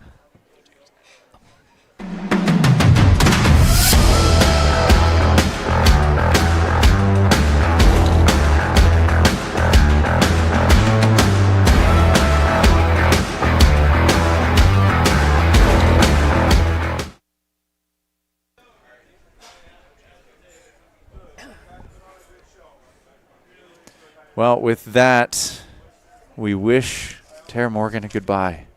Thanks, Shane. It has been a pleasure having you here. Yeah, this has been really fun. All the best. Thank you. I look forward to next time we get to chat. Yeah. Let's do it again soon. We should have you on the show, on the podcast. Just name the time. Name the time. We'll do it. All right, go team. Have a great San Diego Crew Classic. I'll see you later. All right, sounds great. And that leaves me, Shane Farmer, Dark Horse Rowing, here on the mic, holding down the announcer's booth solo at the moment. So you get nothing but raw me here. You're just going to enjoy some solo Shane commentary as these boats are coming down the course. Right now we have the women's D2, D3 Club Collegiate 4 final with Cox. This is race number 119. In lane 1, we have San Diego State Rowing. Lane 2, University of California, Davis. Lane 3, Santa Barbara. Lane 4, Arizona State. Lane 5, Santa Barbara. And lane 6, Cal Poly. So we've got 6 boats across here. This is a final. Boats are chopping it up right now, as you guys have experienced throughout the day.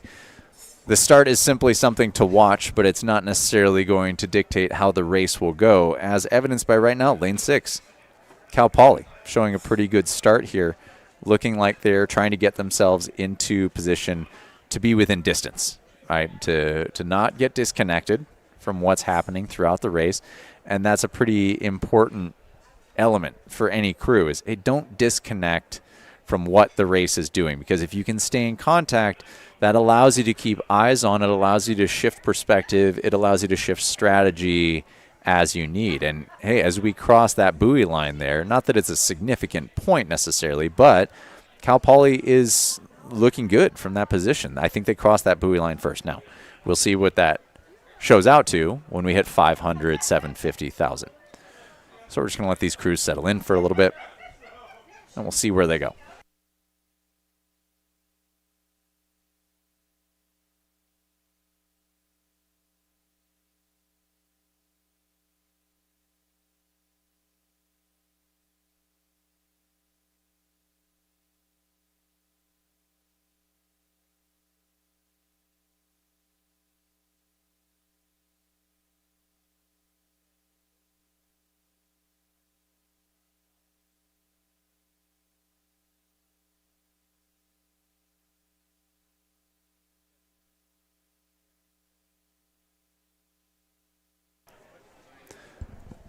All right, we are safely on this island at this point.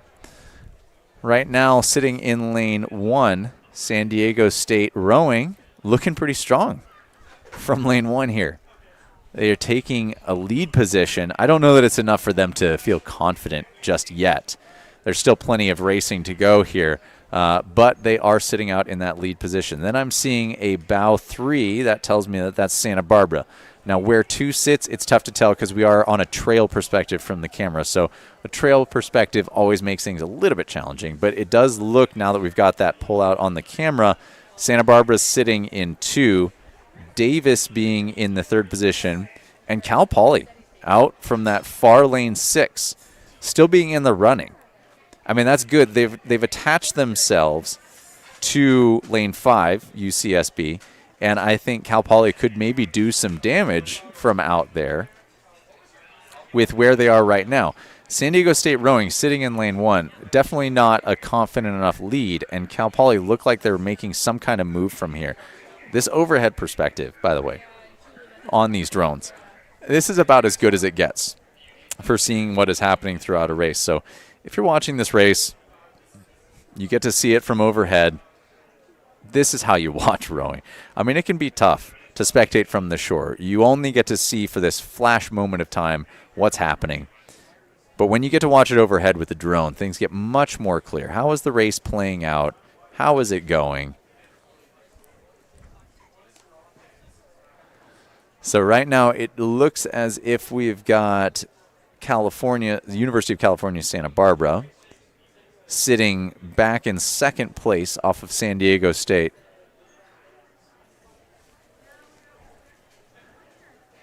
San Diego State now having moved out, giving themselves a really strong position. Good job to that San Diego State team right now sitting in lane 1. This is the women's D2, D3 Club Collegiate 4 final. This is race number 119.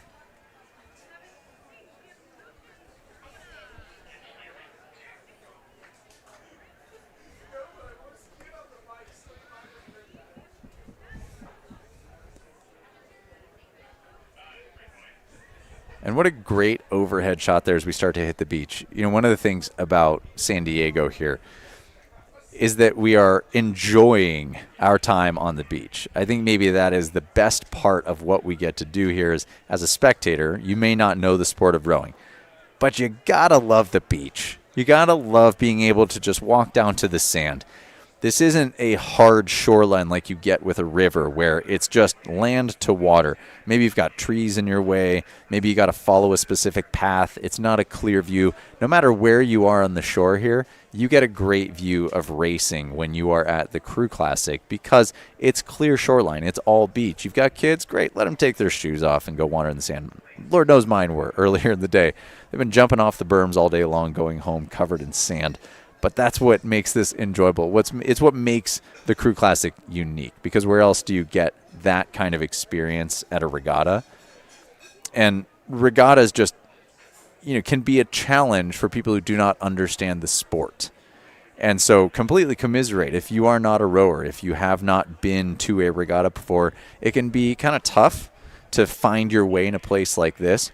But look at that shot right there. That's the beach. Those are our alumni tents. Those are all the team tents. And so you hit this stretch and you feel how home free you are as a boat. And that is San Diego State rowing right now in lane 1, feeling that push of all of those boats along the shore, bringing them home. They're well inside their 250-meter mark. They've got a clear lead right now, which is a great place to be for them. Unless things have changed, we're most likely going to see Santa Barbara in lane 3 being in that 2 position. But right now, San Diego State, SDSU, bringing it home for the win in this women's D2, D3 Club Collegiate 4 final with Cox. That'll be a 4 with. Lane 1, locking it up. There goes the flag and the horn for San Diego State. Bringing it strong across the line.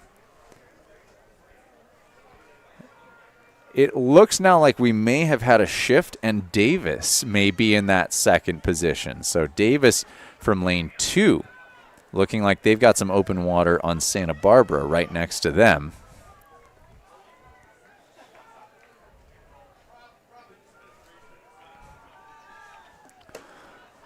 So there goes Davis through the line in that second position. If you're near the finish line, you hear that horn signal. Every time that horn blows, that is a crew crossing the line. And if you're close enough, you'll see a flag here, big red flag. That flag either drops or raises based off of how a crew performs. I think on the outside lane there, we just had another UCSB. That's an Arizona State finish. Or that may have been a Cal Poly on the outside, University of California, Santa Barbara. And then Arizona State may be that red boat coming down. I do not have binoculars, unfortunately, like the wonderful Tara Morgan did. She was the one who would catch those bow numbers for you. Are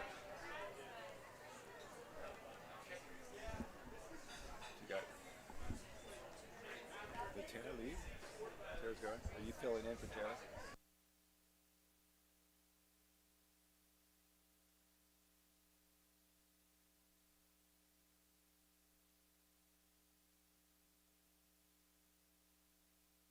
Maybe between Whitney and I we cover. I got to jump in. And hey, we wrapped up the women's D2, D3 Club Collegiate Novice 8 final, race number 119. I'm sorry, the Novice 4 final. That brings us to the same category, but now it is our Novice 8. So women D2, D3 Club Collegiate Novice 8 final. So we're back to the big boats. This is race number 120. You can see crews having a little bit of a struggle with alignment. I'm not seeing a shell sitting in. Oh, that is because we have a scratch out of Irvine. My apologies. Not looking at my sheet. So we are empty in lane 6. Now, you may think, why don't they fill in that lane when there is a scratch team?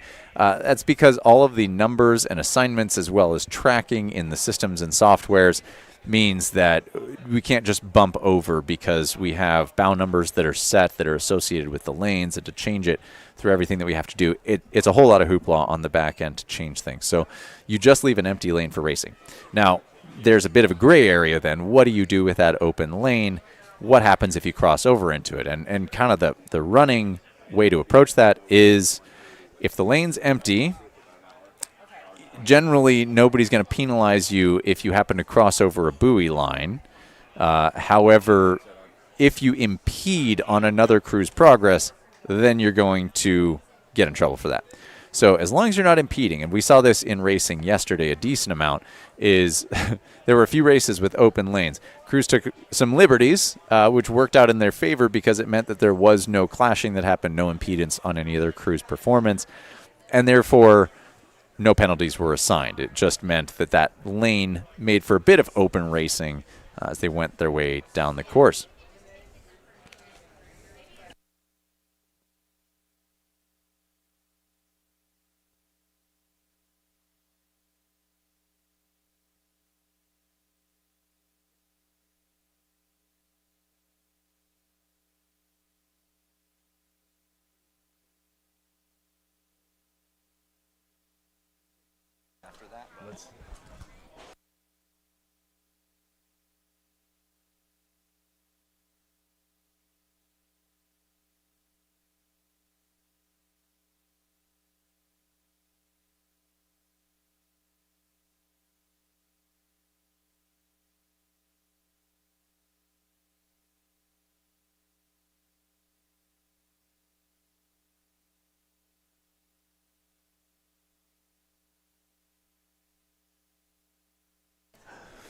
All right, we are back on mic, and guess who we get to welcome back? Hey, Mr. Shane. Matt Staley. It is such a pleasure. Shane Farmer, to have you my here. pleasure to join you. That's my lucky day. You have been an absolute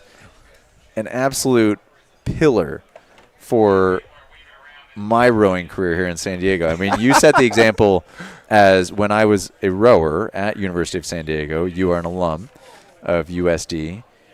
I mean, you set the tone for what USD alumni rowing is now. I think you and many of your teammates and generations that came before and after, you've led from the front. Absolutely. I'm just fortunate to be associated with a great group of men and women. Our alumni group is very, very, very, spirited, and they're very proud of the program, and that makes my makes all of our lives easier when we're putting together events and supporting our teams and supporting San Diego rowing and rowing in general. Like this regatta, we have crews from all over the country and internationally. So, just rowers are rowers. I mean, you just jump in and do what you can. Yep. So, hey, we are watching this D2, D3 Club Collegiate Novice 8 final come down the course here. You can see from this overhead shot, we are having some crews in sharing a lane there. It's a little bit tough to tell what crews they are. I'm thinking that's perhaps Arizona State because I am seeing the Devils, the Blades. Very distinctive. Yes. Blades. And that then, helps us. In from there, that would be Orange Coast College with the orange tips on their blades. Usually they do have that white plus orange tip on the blade. So that means inside of them, Santa Barbara. But looking to lane 1, Davis, they definitely look like they're out to a commanding lead. So I'm going to call this, as I see it right now, is Davis in 1, Orange Coast College in 2. However, I did see LMU there out on lane 7. They're just not in camera right now, but it looked like they were at decent position. Yeah. Could have been the angle of the cameras, though. They could be in the hunt, yeah. Absolutely. And I'm seeing, and from where we're sitting here at the finish line, I'm seeing an LMU crew, I believe that is, in lane 7. They're racing from the outside, so it's a little bit tough to tell because we're getting a shot of Orange Coast College, I think. Yeah. Although I don't see the orange tip, so that might be LMU that we're seeing there.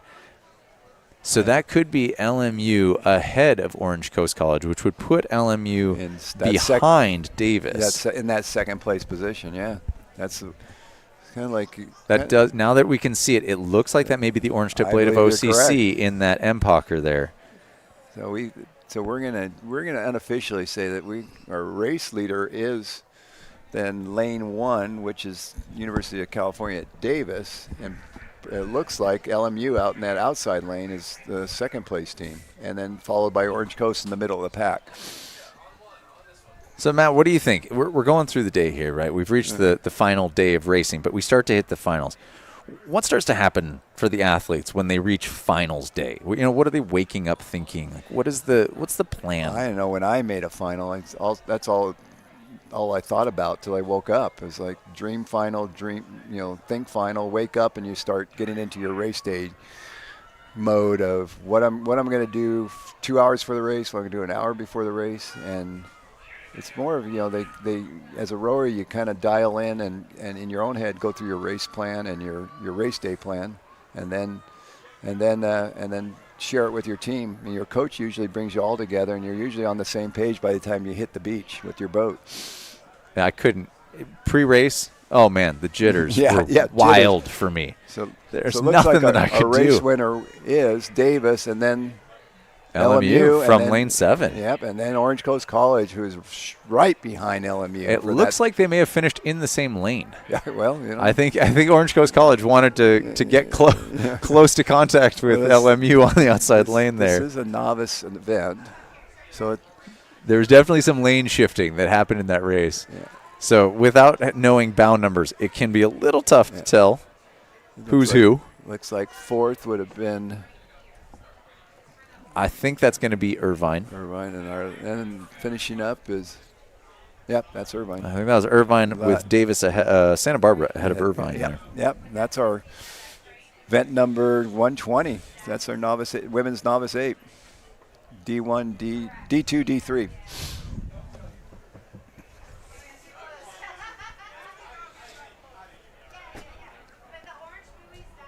And that may be, now don't quote me on this. Absolutely don't quote me on this. Again, I cannot be held responsible for anything that I say here in the commentator booth, but that may be our last collegiate race that we just saw. It looks like we're getting all our juniors now and masters. I'm looking through our heat sheets here, and I think we're now into all of our juniors and masters. Oh, no, we have some lightweight. We do have a lightweight 8 final. But other than that, it looks like a lot of U16s, U17s, youth races. So that most likely means the majority of our afternoon is going to be dedicated to our juniors. Juniors and some masters probably. And then we have sprints at the end. Yes. I will be getting on the water for those. Which I will lose my commentator. I will be. If you're on the water, you're not behind a mic. Okay, yeah, so there's our finishing order there on the screen. Yep.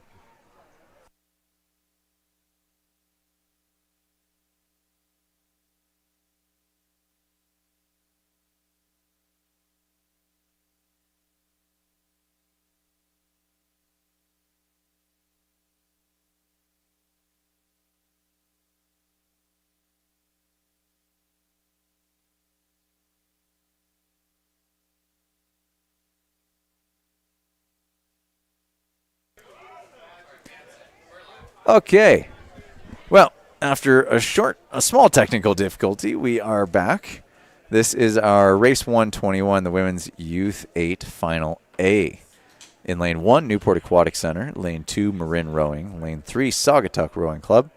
4, San Diego Rowing Club. 5, Oakland Strokes. 6, River City Rowing Club. 7, Connecticut Boat Club. And 8, NorCal Crew. And these boats are underway. The race is happening. We did not catch the start there. Yeah, they're well into it, but it looks like the beginning of this race. Yeah, here we are. We're about over 500 meters down, and it looks like we got quite a boat race in lanes 1, 2, and 3. Lane 1, the Newport Aquatic Center is battling out with lane 3, the Saugatuck Rowing Club, for that first position. With Marin right in the middle of them for that vying for that second, third place. You hit this point in the race, right? Yeah. We're at that's the 1,000, We're right? through 1,000. So you hit the 1,000-meter mark. Let's call it specific to San Diego. You know, Matt, you've been down this course a million times. Yep. I mean, this is home water for you. Yep. As you get through the 1,000-meter mark in a race like this, when you're this tightly bunched, you got 3 crews sitting there, lanes 1, 2, 3. A lot can still happen. Where are you choosing to make your moves on this water? I like, I don't sit in that coxswain seat, but if I was asking her to do him or her to do a race plan for us, if I was sitting even at the 1,000, I'd take a strong 10 and then hold off a good 20 for the 1250. Get through the wash they're going to have right now as they come through the open area by the North Ingram Street Bridge. They're going to have a little bit of chop that they have to deal with, and then take a 20 to reestablish position and get ready for that sprint at the end of the race. Okay, so question for you, because this has recently come up in our training. We've talked about, batted the idea back and forth, 10s, 20s, power 10s, power 20s. For those of you that don't know, if you're not a rower, a power 10 or a power 20 is a number of strokes, 10 or 20 strokes in the middle of a race where you try to dig and you try to push and kind of up your speed in some way, shape, or form. Sometimes you can use a focus 10, right? It may not be a power 10. But there's been discussion of what is the value of a power stroke. And I'm not saying there is no value, but where do you go off of the back of a power 10, power 20? Because historically, we use them like crazy.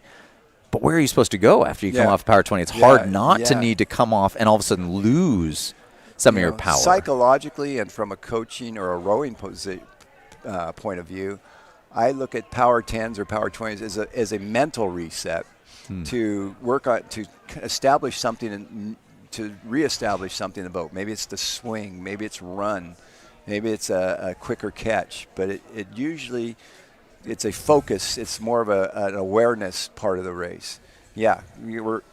Where you go after that is you hope you established it and you can maintain that and shift into a reestablished base race rate and power. But going back to what we're really here for is to watch this race. We got looks like Newport Aquatic Center is comfortably in the lead in lane 1. Yeah, they're holding some open water against what is lane 3, Saugatuck Rowing Club in 2, with Marin right between them. I mean, Marin, such a dominant force. Yeah. I mean, especially watching them yesterday. So it's interesting to see Newport Aquatic Center here holding a lead like this over Marin. That's got to feel great for Newport Aquatic Center. Yeah, this is quite a race. This is a really good race for all 3 of these crews. Very, very impressive effort by Newport Aquatic Center. Marin right in the heat of the battle, trying to challenge for that second place position, which is held by the Saugatuck Rowing Club. But as we're coming up to they're coming up the finish line right in front of us. Here's Newport Aquatic Center. They're holding that lead down. Not much can derail them from taking this win at this point. That NAC on the side of the boat, that beautiful blue boat coming down. They have taken There goes the horn and the flag for NAC. And that's a tight finish between Saugatuck and Marin. Marin made quite a move there on the final. They did. I don't know that was enough, though. I think Saugatuck took that by just a few inches. And then fourth looks like San Diego Rowing Club. Yep. Followed by, I think, River City and then Oakland Strokes. Yep.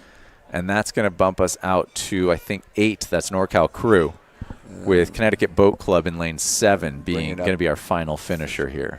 But that was an impressive charge by Marin at the last 250. That was. They almost nudged out Saugatuck. Hey, Mark. That's better. Okay. Anything good, guys? Yeah, just a reminder.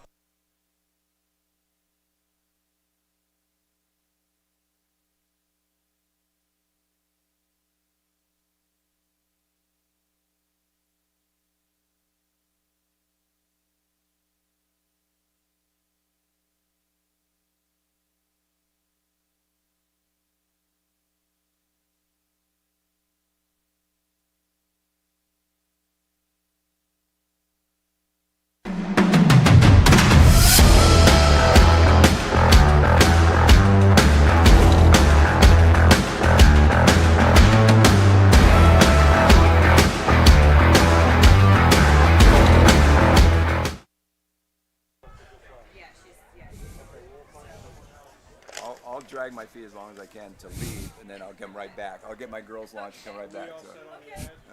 So. I don't want to leave you hanging. So. And now we are looking at race 122, the Men's Youth 8 San Diego Rowing Club Cup Final A. Again, we mentioned we're into our youth, we are into our juniors.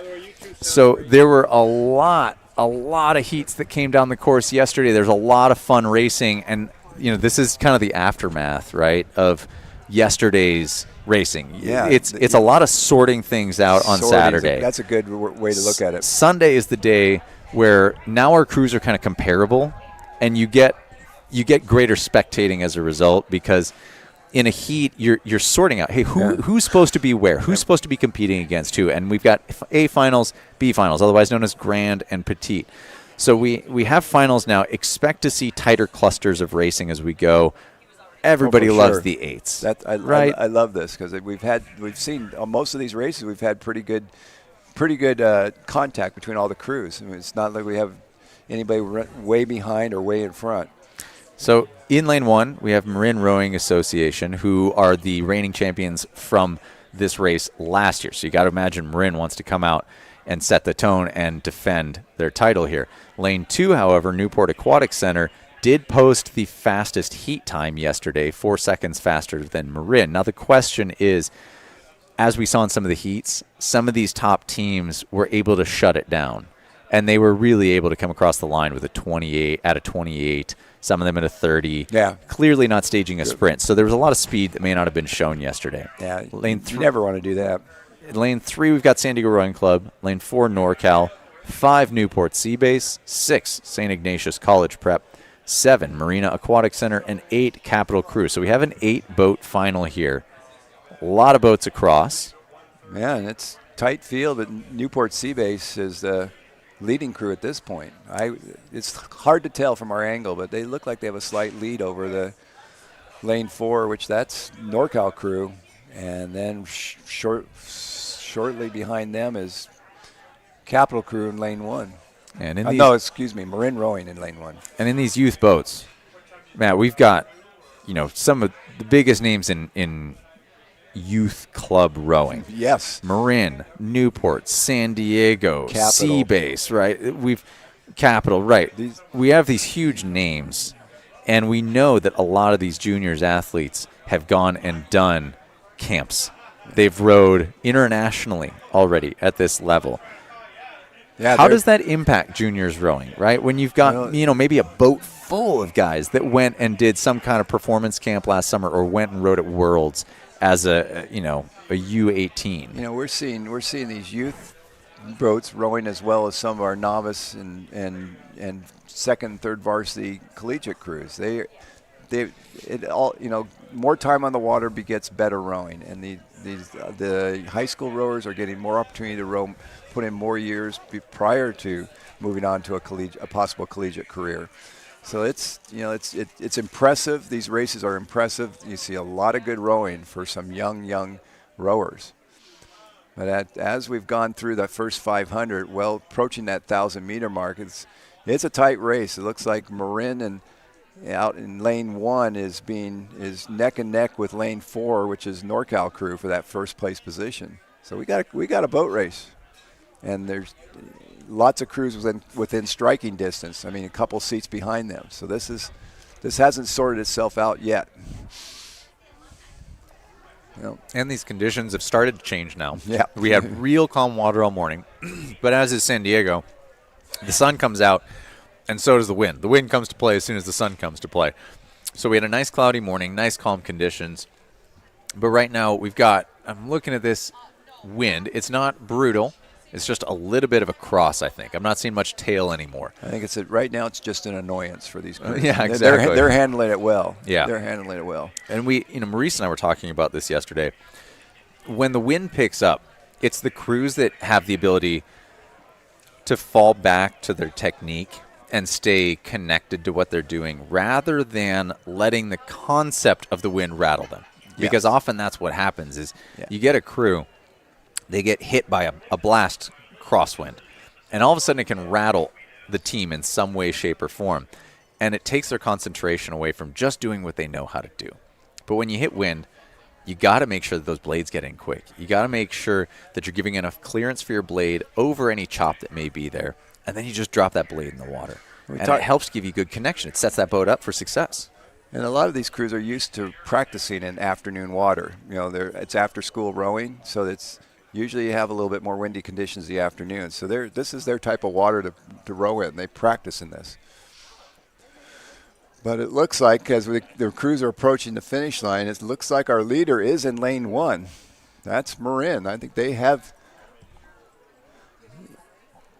Yep, that is Marin in lane 1 as our first in that first position with a very solid commanding lead there over the field. They had picked it up that last 750 meters. So as I see it, we've got one Marin rowing. 2, I think, is NorCal crew right now in lane 4, although NAC, that Newport Aquatic Center, is staging a sprint that I think might take them into that second. But, NorCal's got it. Yeah. NorCal takes 2, and then Newport Aquatic Center 3, and then Newport Sea Base behind them, followed by San Diego Rowing Club, and then the final 3 are going to be. It's going to be St. Ignatius, then Capital, and then Marina Aquatic Center. Yep. That's our finish. For the men's U18 San Diego Rowing Club Cup Final. Fine rowing by these young men. Nicely done. Nicely done. And I mean that spread played out pretty well to how those heats showed yesterday. A 6:04 from the first position down to a 6:24 in kind of that last place position. About a 20-second spread between boats feels about right. Quite interesting how close they were together for the first part, and now it spread out at the end. They held true to what you said. The heat showed what we were going to see. And Marin clocking a 6:01.570, and that is a quick pace. That is smoking fast for a high school crew. We're good. All right, I'm good.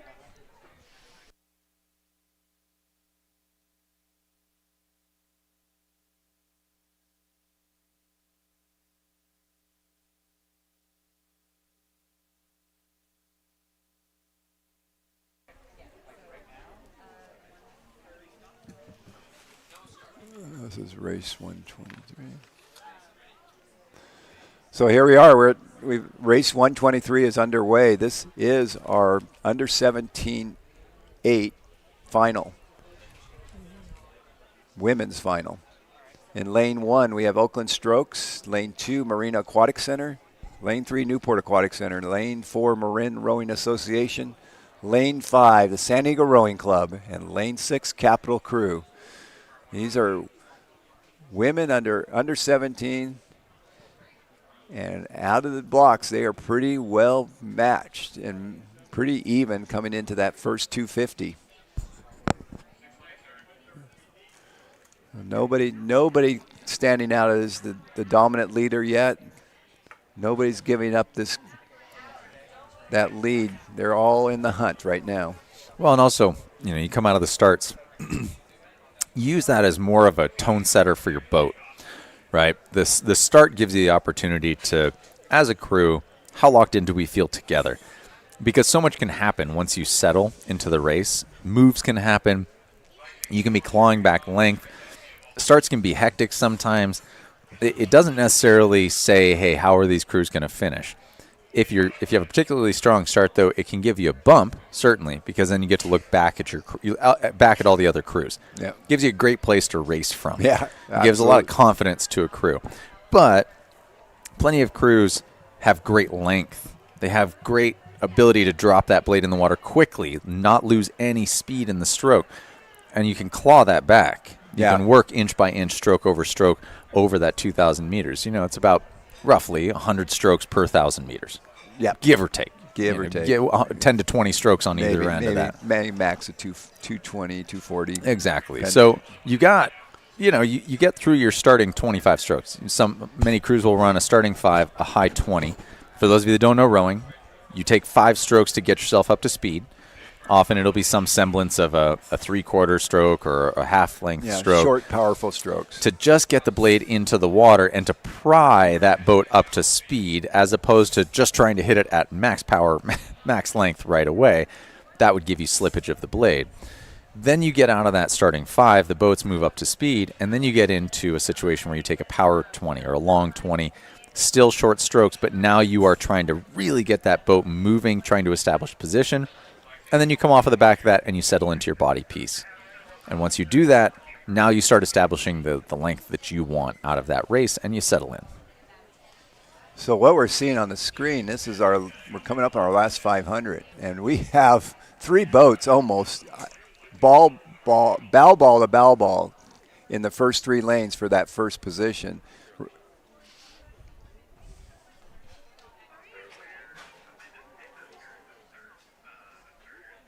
Oh, check that. Yeah, we are still in our first 500. We got the angle suggested that, yep, they've just gone through 1,000 meters. So we are through 1,000 meters, but nevertheless, we have 3 crews that are all in position for that first place. But right now, it looks like the lane 3, Newport Aquatic Center, is the race leader.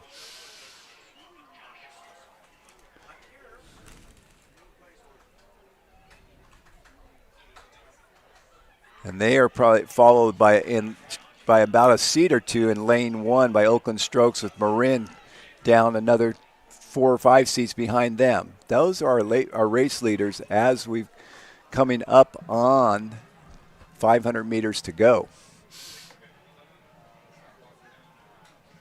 And there it is. They're crossing the 1,500 meter mark, and it's our race leaders in lane 3. That's Newport Aquatic Center. And you can hear some bands down the beach starting to pick up. Here it comes. There, Newport Aquatic Center, again, putting on a good show. There's nothing like hearing a band on the shore to welcome you home towards the finish line, to know that everybody out there is pulling for you to get that finish. It makes it so much more palatable to come home on a sprint. Does Newport Aquatic Center have enough to hold off Oakland Strokes in lane 1? Looks like the Strokes are bringing it up and trying to push their advantage past that leading crew in lane 3. Oh, yeah, absolutely. And now's the time to make that kind of move, right? Marin's kind of been hanging in there in that 3rd position the whole race, but it looks like it's really going to be between the lane 1 and lane 3 for that first position. It looks to me like Newport just made a decent move to substantiate themselves into this number 1 position, and I think they may be taking some seats on Oakland. From my perspective, it looks like they've walked maybe 1 or 2 seats, but it does look like Oakland just took rate up a bit, and so they may be challenging now.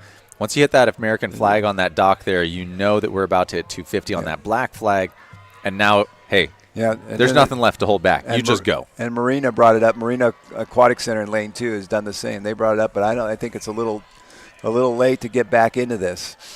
And with Newport's assault on the course right now, with their rating coming up, I think they're looking strong to finish this in that And first position. Now it looks like Oh, now Oakland look has taken seats. Oh, Oakland here comes is storming Oakland. back. Oakland is storming. Something just shifted. Newport does not have the kind of gas in the tank that they need. I think Oakland may be able to come back and clinch this. Let's see. This could come down to a very close finish.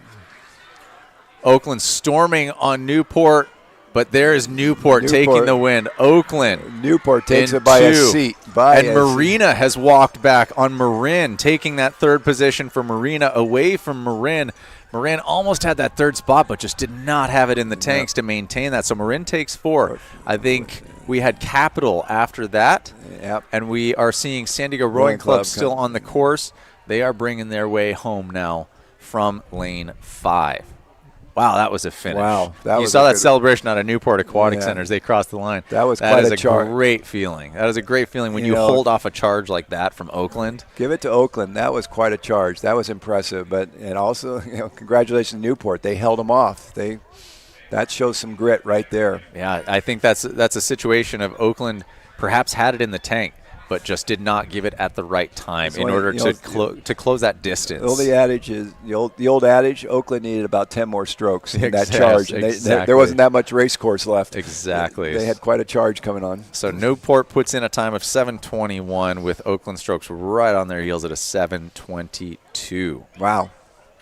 Great race. Absolutely. That was great.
Okay. So we had a bit of a delay on the last race, and so we're going to be taking this one totally live. This is going to be our men's U17, the Coxed 8 Final A. So we are in a final, as is most of this day. Almost everything today is a final, and or just is a final. Yeah, they are finals. Yeah, so it's nothing but finals day. This is race number 124. We've got 7 boats across. Isn't this great? 7 or 8 boats in a lot of these races. That's just exciting. Exciting to be a participant when you're down there in those starting blocks. Well, and it's different from Saturday too, and because we have so many boats. In Saturday, you see a decent amount of 3 and 4 boat heats or prelims go down because they need to get us to this point today. Yeah. And so, when you have odd numbers of athletes, or odd numbers of boat entries, I should say, you end up with smaller races. So there are a lot more, but smaller races. Today, they all come together. And now you see, as we've said before, those times get sorted out. Yeah. And now you get your fastest against your fastest. So in lane 1 today, we've got Marin. They're the defending champs of this race, this men's U17 Eight Final A. In 2, Los Gatos, first time we've seen them today. Obviously a big name in juniors rowing. We were talking about them a lot yesterday, but seeing as how we've just entered juniors rowing for the day, we get our first Los Gatos entry. Los Gatos on the boys, on the men's side. We've had Los Gatos women's scullers. Yeah, Los Gatos, formidable club. Lane 3, we've got Newport Aquatic Center. Lane 4, San Diego Rowing Club. Lane 5, Oakland Strokes. Lane 6, Newport Aquatic Center. And Lane 7, Marina Aquatic Center. So 7 boats across. We are live on this one, so there is no delay here. We are just catching this race as it starts. Newport Aquatic Center looking absolutely ferocious in that start. Those blades are getting in, and they are hauling right now. And again, there are 2 Newport Aquatic Center boats here. The Newport Aquatic Center boat I was referencing was out in lane 6, as that's the you can see there's a boat running next to the race. We do have a camera on that boat. And so that is what we are seeing right now, is that camera from that follow-along launch. And you got to think, right? I we love got this 2 angle. Newport Aquatic Center boats. These guys are teammates. They are split by 2 crews. You've got Oakland and San Diego between them. So they know each other. They have an idea of what those race plans are going to be. Now, the Newport Aquatic Center in lane 6 clocking a significantly slower time in the heats from Newport Aquatic Center in lane 3 from yesterday. Almost a 30-second difference between those 2 crews.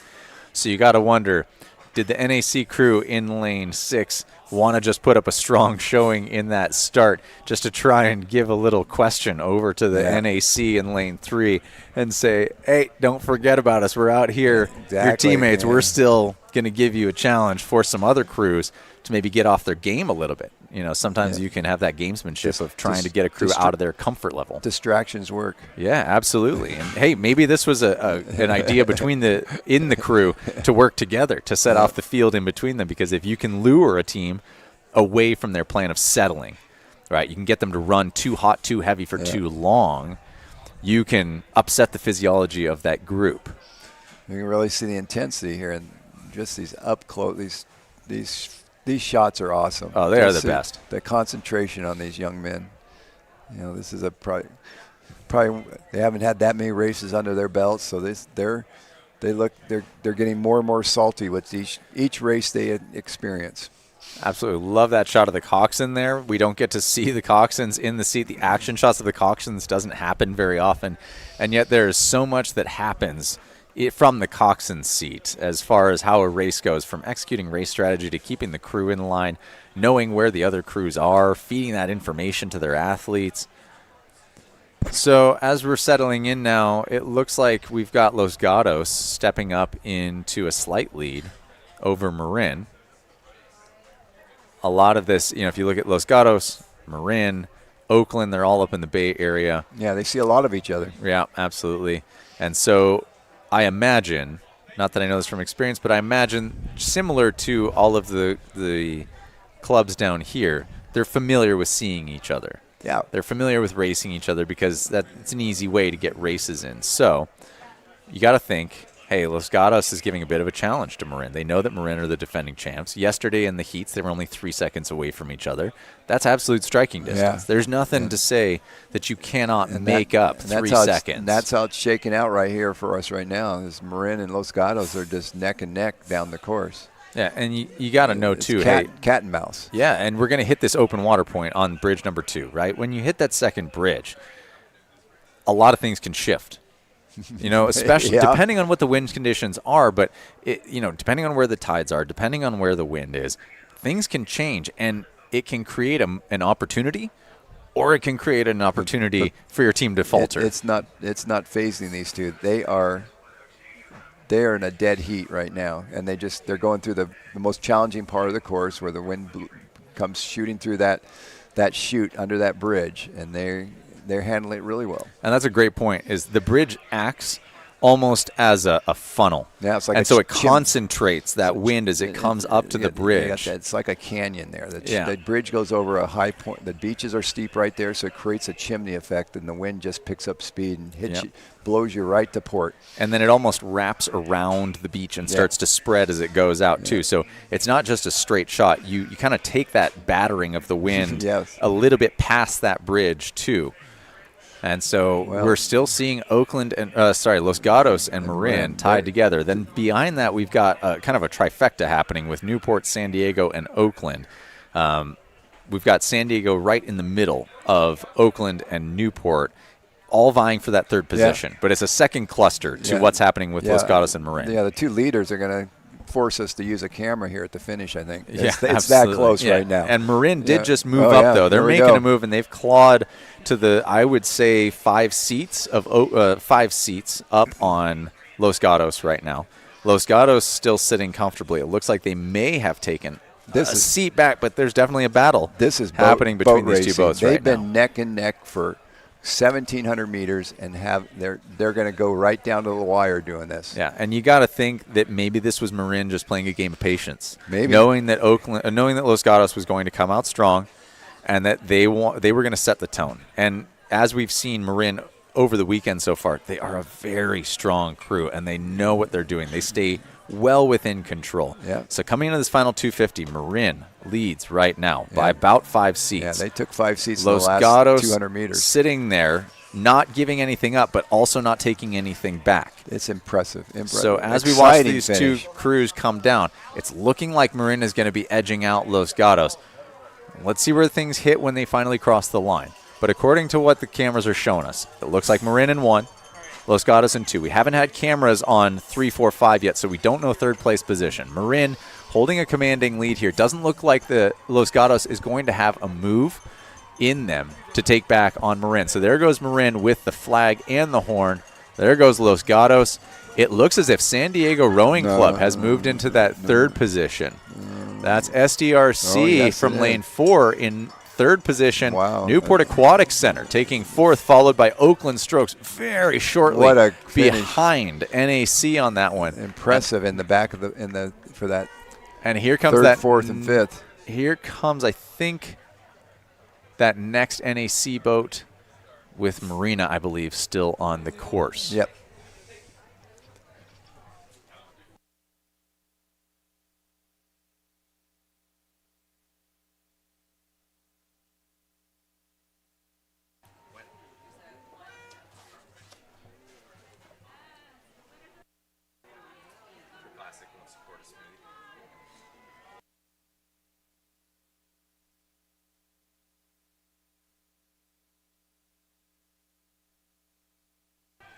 So there you can see our finishing order for that race.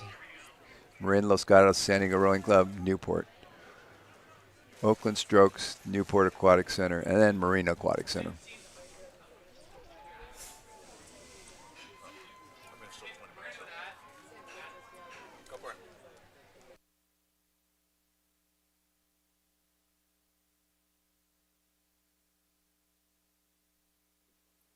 Active and Fit is an affordable fitness program with everything. Thousands of options for gym access, video workouts, well-being coaching, and much more. Swing by the Active and Fit booth to find out if you're eligible through your health plan or employer.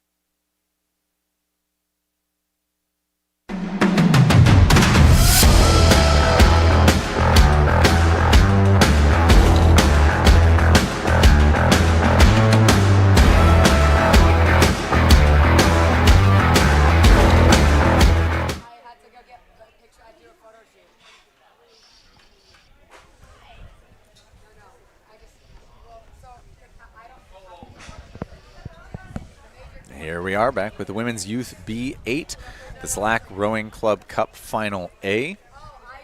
Another 8-boat race. I love these. I love these 8-lane finals, especially when you're looking at an A final. It just makes for some fun racing. And let's take a look at what our differentials here from heat times yesterday. Now, we use these not to necessarily predict how the race is going to go, but it at least gives us a semblance of how tight of a race we think we might end up seeing. Looks like our fastest time in the heats was a 6:52, and our slowest time was a 7:20. So expect somewhere within a 20 to 30 second difference between our first and last place boats here. A lot of these boats were, a few of these boats were around the 7-minute mark. So I anticipate that we may see kind of a lead group settle out, followed by a trail group that all end up kind of getting in lockstep with each other.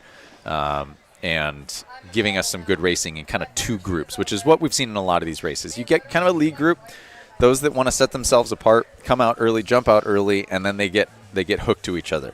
And this is that. And they know who they are. Yeah. They know who they want to stay on. Exactly. And this is that mental part of racing, right? You get attached, and all of a sudden you go, there's no way we're going to let them go. Yep. And you work to stay with them. Where it's all, it's like on race day, sometimes you outperform what you do in your training because you don't always get a crew next to you to push you. You need that.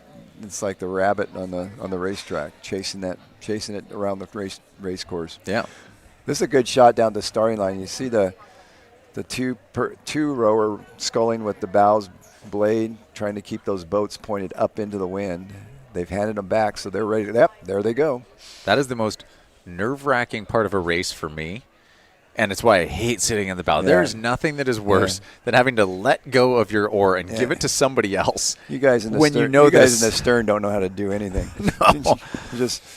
We just want you to lead us down the pack. We'll take care of getting the boat straight. Listen, as long as it's not me that is holding an extra oar or not holding an oar at all, I'm okay. I will leave that to you guys in the bow. I'll follow you down any rowing course, Shane. See, that's lead me. Love that. And right there is where you find the personalities of every seat in the boat. That's it. Every boat has their own personality. You're definitely a 7 man. I'm a bow man. And that's why we work together well. We have very different personalities in that sense. Well, here we are. This is event number 125. Lane 1, we have Newport Aquatic Center. Lane 2, Saugatuck Rowing Club. Lane 3, Oakland Strokes. And Lane 4, Marin Rowing Association. Lane 5, Connecticut Boat Club. Lane 6, Newport Aquatic Center. And Lane 7, Marin Rowing Association. And in Lane 8, San Diego Rowing Club. There was a really nice tight shot there of San Diego Rowing Club's bow, and you got to see that boat name. I still to this day think there needs to be a book of boat names put together, coffee table book, but the boat name on the SDRC boat is She Shell. Yeah. I love that as a boat name. That is a wonderful boat name. Yeah, I guess we go into committee on those and we come up with some interesting ones. Anyway, this is the women's youth B. So this is a solid group of young ladies. So if we're talking youth rowing, I guess we would call this like our 2V. 2V, right? This exactly. would be the 2V Back in the day, of a juniors you'd program. have your 1V and your 2V. This is the youth. This would be your second varsity. And so kind of as predicted, we got 3 boats moving out into the front. Still a little bit early in the race. They're connected to that island. And so, what we've been seeing, I think, is from about 500 to 1,000, a lot of shifting happens. Shifting of just the lead group, getting some space between them and the trail group. And by the time we hit the 1,000, we kind of see what our groups are going to look like. Oh, and here we just jumped to live. And so now you can see we've cleared the second bridge. We're at 1250 now. Yeah, and so you saw now, we were at 500, now we're at 1250. And These we're girls seeing are quick. Saugatuck has taken the lead here from lane 2 with Newport Aquatic Center right behind them in lane 1. And it looks like I'm going to guess Marin Rowing Association is that Marin. Third boat we're seeing from lane that's 4. Marin. Yeah, lane 4 is our third place, but it looks like it's that Saugatuck crew right now. They've just gone through 1,500 meters, and they're on the charge heading for the finish line. So we're going to see a boat race for that second position between lane 1 and lane 2, Saugatuck and Newport Aquatic Center. And it looks like Saugatuck is going to try to hold off that crew from up the coast from us in Newport. And what it looks like to me is that they are taking some seats right now. I think I would call this 5 seats up, maybe 4 seats up. And it looked like they had taken a seat there. Now it looks as if Newport may be freezing that move. Yeah, because I don't see much movement happening now, but that still leaves Saugatuck in the lead as they come into the final 500 or the final 250 now. Yep, here we come. There's that black flag. That black flag always your indicator that there's 250 meters left to go. It looks as if maybe Saugatuck took one more seat. And here comes, if you go to the shore here, this is a flotilla of 8s coming down. They're all pretty tightly packed here. They're not seeing quite the spread that we have in other races, so lots of 8s coming down as we speak. Here comes Saugatuck in that lead position from lane 2, followed by Newport in lane 1. Saugatuck look like they've taken a little bit more of a lead, trying to get that stroke seat or that coxswain onto the bow of NAC. Here comes Saugatuck, waiting for that flag. For the win. There's the horn for Saugatuck. Then Newport. And then Marin looking pretty solid in that third place position. There's Marin taking 3 from the outside. Looks like Newport. Yes, Newport just overtook Connecticut. Now we have Oakland Strokes crossing the line. On the outside, San Diego Rowing Club sitting ahead of Marin Rowing Association. That must be their second B boat. There's SDRC. Lots of excitement on the beach. It's fun to watch teammates and parents cheering on all their crews. It's quite an atmosphere. Good. Nice job, ladies. That was a fun race to watch. And like we talked about at the beginning, the spread on times there was not going to be that great because we had a little tighter pack from the heat times yesterday, and that proved out that way, right? We didn't see this big spread. There were no teams way off of the back. Saugatuck look like they've finished with a time of 7:04.274. Nicely done. Congratulations.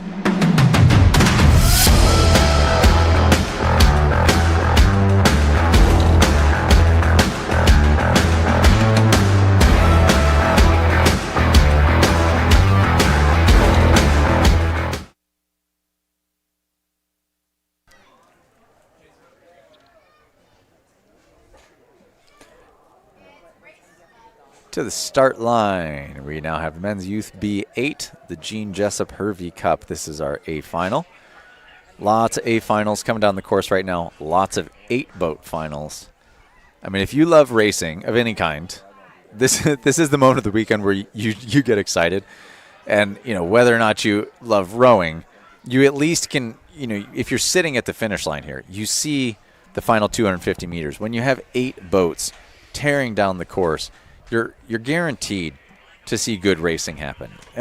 This is my take. I love sports, but I don't follow many sports. You know, I don't prescribe to necessarily any football team or baseball team, but I love good sport.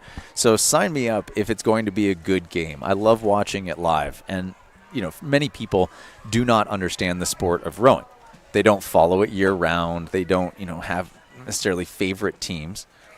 But when you get out here to the Crew Classic, and if you just love good competitive sport, standing at the finish line is a great way to experience it because you just get to watch the finish over and over and over and all these crews competing for who's going to win. And if you're lucky enough, you get a really tight final where you have 2 crews that are battling it out at the end. Yeah, I agree.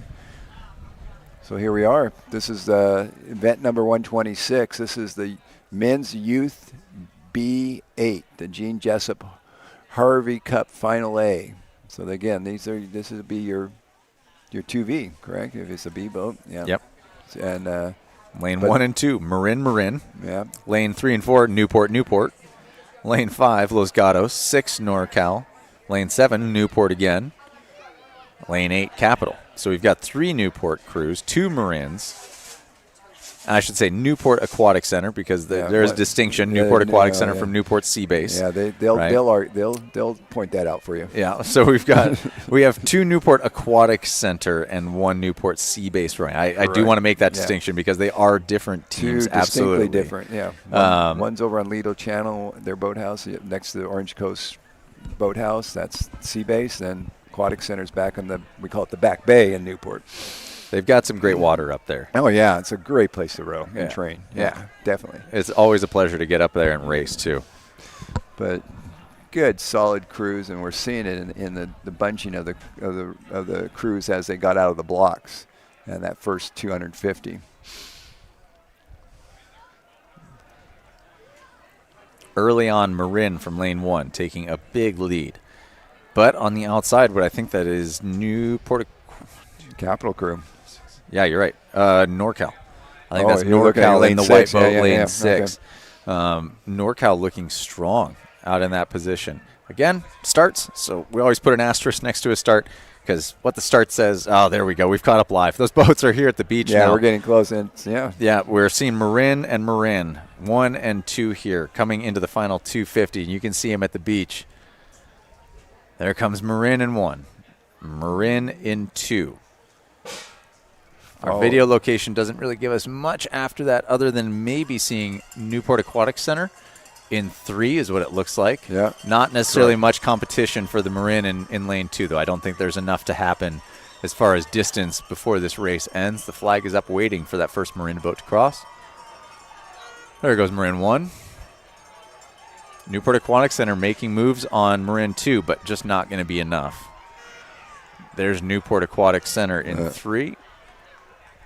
Then I think we go out to NorCal, followed by Los Gatos. And now we see Newport Sea Base. That leaves us with Newport Aquatic Center next from lane 7, and then Capital Crew in lane 8, rounding out the end of this race.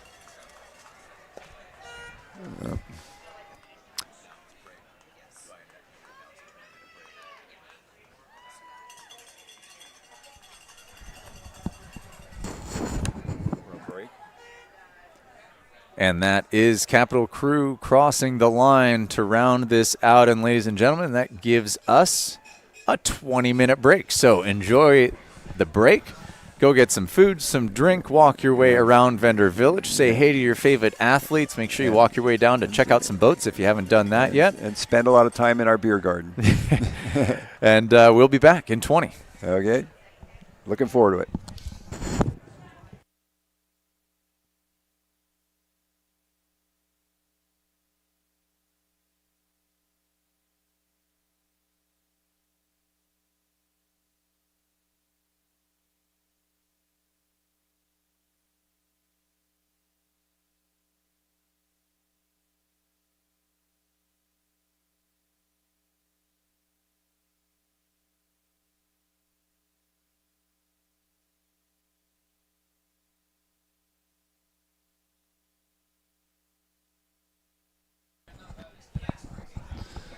Check that. We have event number 127. We're not at break yet.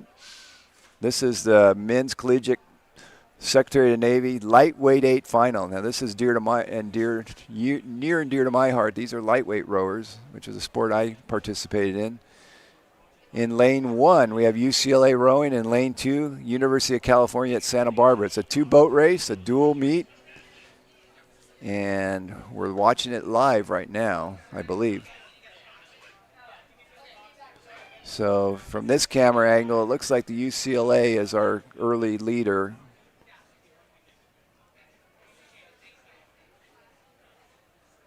Now, lightweight rowing is where the individuals they have a maximum weight they can weigh and a maximum average weight for the boat.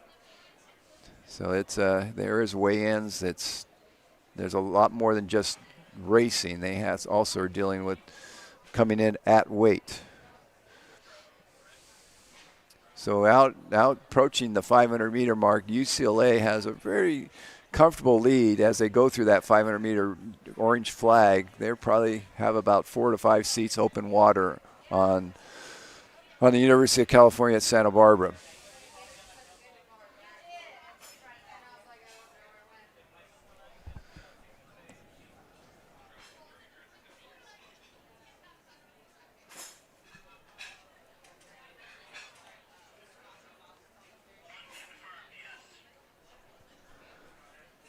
Looks like UCLA rowing at a comfortable 34 in the base of this race, and a little, typically that's lightweight rowing. They row a little bit higher, a little bit more efficient. There's not as much mass to move that down a course. They're lighter, and sometimes that's a disadvantage if you're racing a heavier crew that has more momentum based on their more mass that they have in that boat. But as what we're seeing now is they're coming up on that 1,000-meter mark, and UCLA continues to push their advantage. They've increased their lead to about 2 or 3 boat lengths.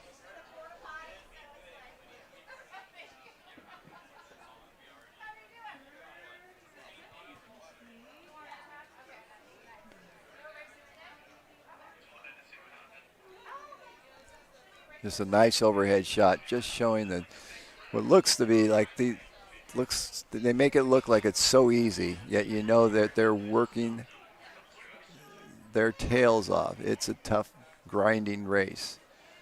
It's a good up-close shot of University of California, Santa Barbara.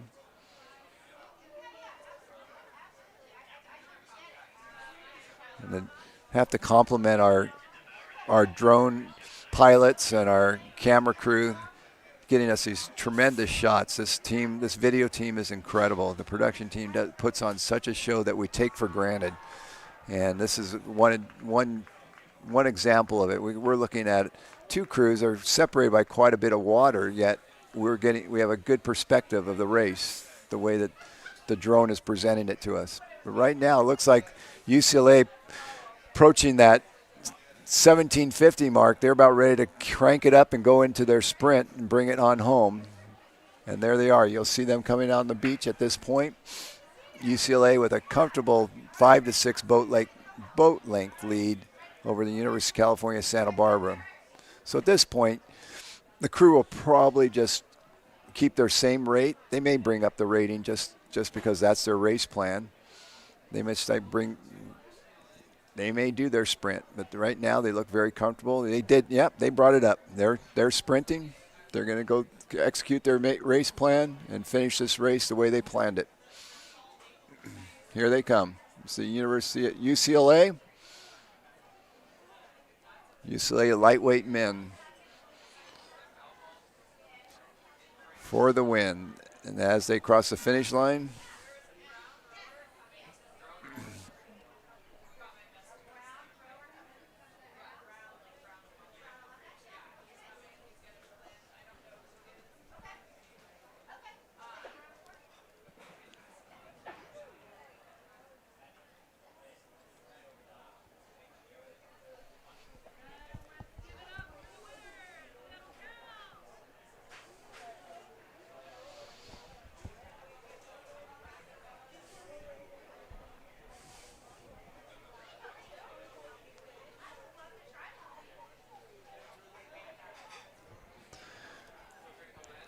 and then there's Santa Barbara. As they cross the line. Well rode, boys. Good job. That's the conclusion of race number 127, the men's collegiate lightweight 8.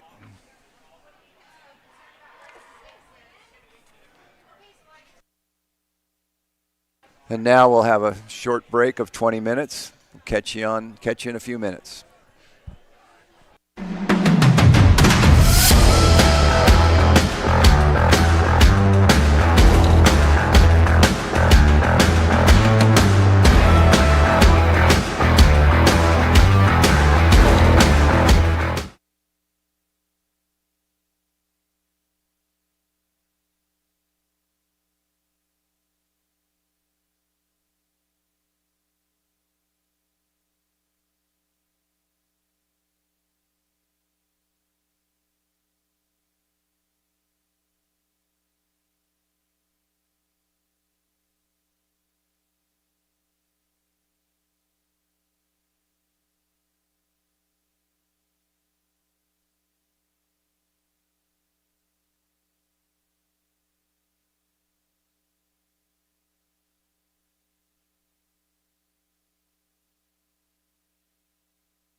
Okay, welcome back.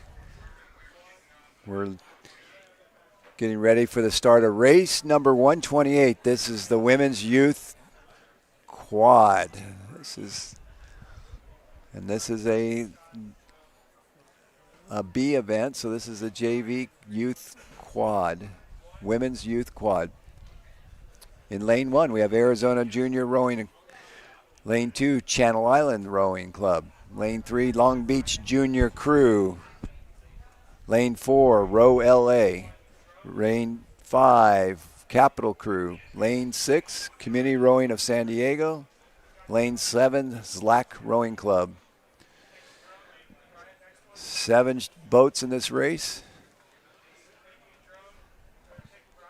In this race, you have straight quads, no coxswains. Usually it's either the bowman is steering with her toe, her right toe, or it's just steered by power.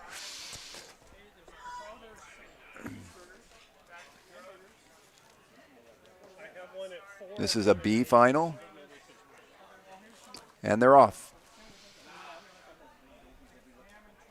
That's the beginning of the Women's Youth Quad B final.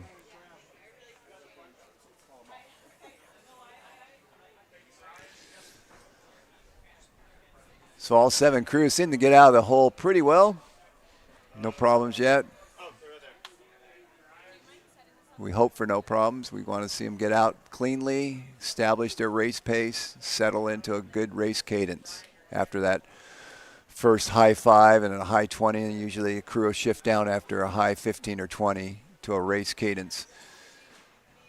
From this angle, it looks like the crew in lane 3, which is the Long Beach Junior Crew, is our early race leader. They are followed by lane 4, Row LA, by about just a seat separating those two, if that. A good race right now. Good. Lane 2 is in third position. That's Channel Island Rowing Club, followed by lane 1, Arizona Junior Rowing. This is a B final. This is the group that did not make the first final, yet we wanted all the crews to get a second race.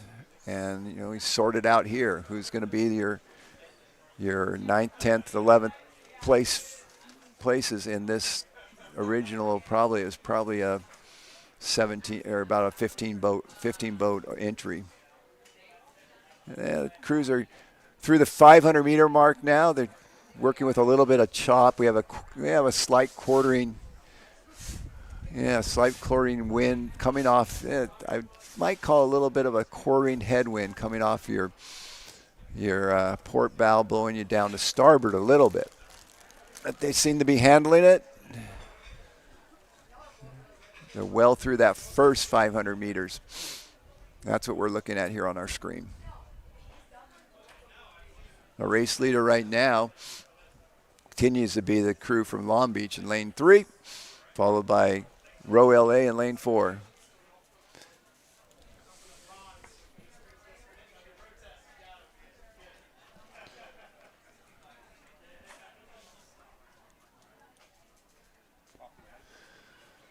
Crew's rowing a little high. That leading crew's about a 34. Check that. Yep, about 34. Again, Long Beach rowing comfortably holding on to about a 4-seat lead over Row LA out in lane 4. Long Beach is lane 3. And then it looks like a neck-and-neck race in lanes 1 and 2 for that third position between Arizona Junior Rowing in lane 1 and Channel Island lane 2. Again, we see a lot of our junior programs now are don't just primarily focus on sweep rowing. There's a lot of emphasis now on sculling, and we're seeing some of the product of that emphasis is our juniors that are sculling. This is quite impressive. I think a lot of juniors prefer sculling. A lot of them I talk to I coach a few of them, and they all can't wait to get into a sculling shell. So we just seen the crews pass through 1,000 meters, finished, heading for that 1,250, and it continues to be our race leader is Long Beach Junior Crew. And they seem to be putting a charge on now. They took that 1,000 and used that as a point made to take looks like they took a 20, trying to hold off the crew challenging in lane 4. Row LA is not going to let Long Beach Junior Crew take a commanding lead. They're maintaining good contact with Long Beach, that race between lane 3 and lane 4.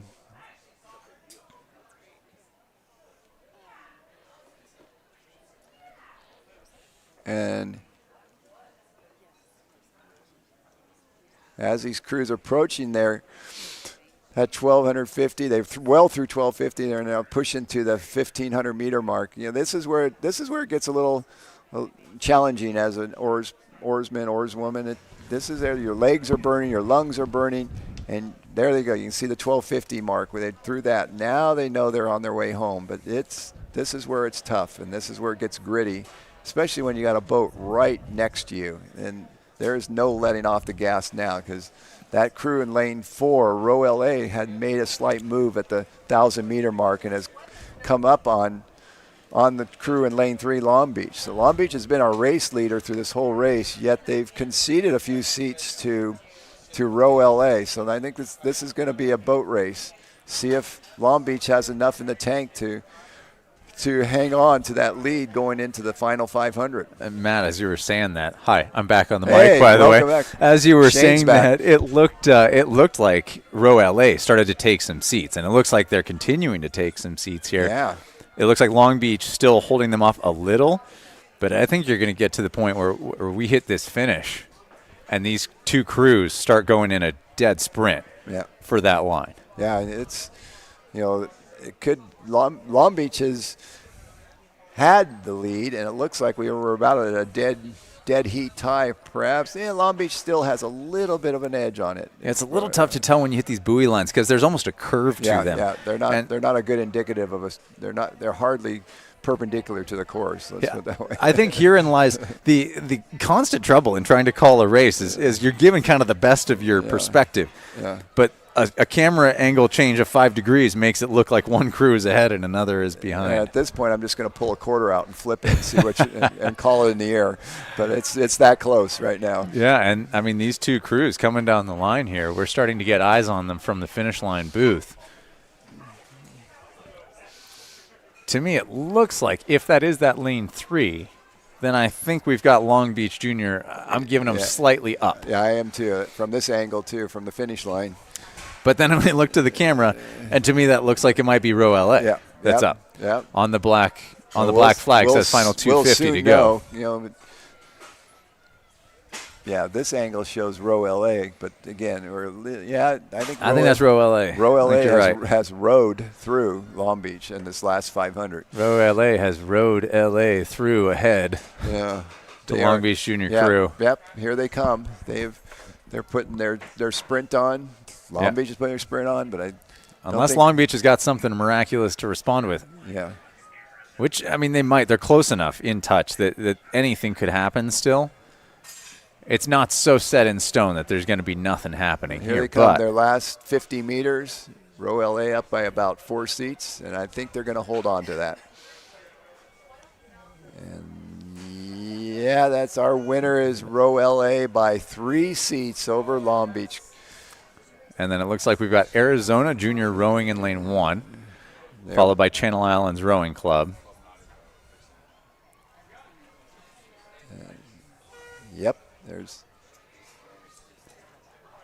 Following that, I think we move out to our final 3 boats in lanes 5, 6, and 7. Capital Crew, Community Rowing of San Diego, and Slack Rowing Club. Not necessarily in that order. No, I think what we have is Community Rowing, then it's going to go Slack, and then I think Capital. Or we may have some lane shifting that happened, which can make it a little bit tough to know. I think Slack's in the yellow boat. But I also think we have two boats in the same lane there in Zlak's lane. Yeah. So Zlak may have moved over a lane, or a boat may have moved into Zlak's lane. Again, not really that important unless they are impeding another boat's crew, but it does look like they're finishing in the same lane. Important thing is they're all finishing. Everybody's safe. There you go. Zlak crossed the line, and we may have that maybe community rowing. Community rowing coming in now. So community rowing may have caught a quick crab there at the end, but it looks like they've recovered. Taking those final strokes to get that flag and horn, and there they go. There you go. That wraps up that race. That's the finish to our women's youth quad, our B final. When do you want to make the official handoff?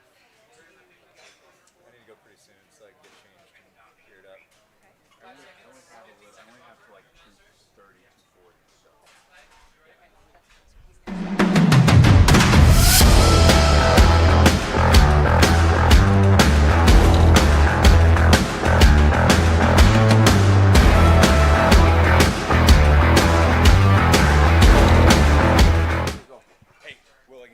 Will, nice to meet you.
Okay, we have a start to event number 129. This is the men's youth quad. This is the B final.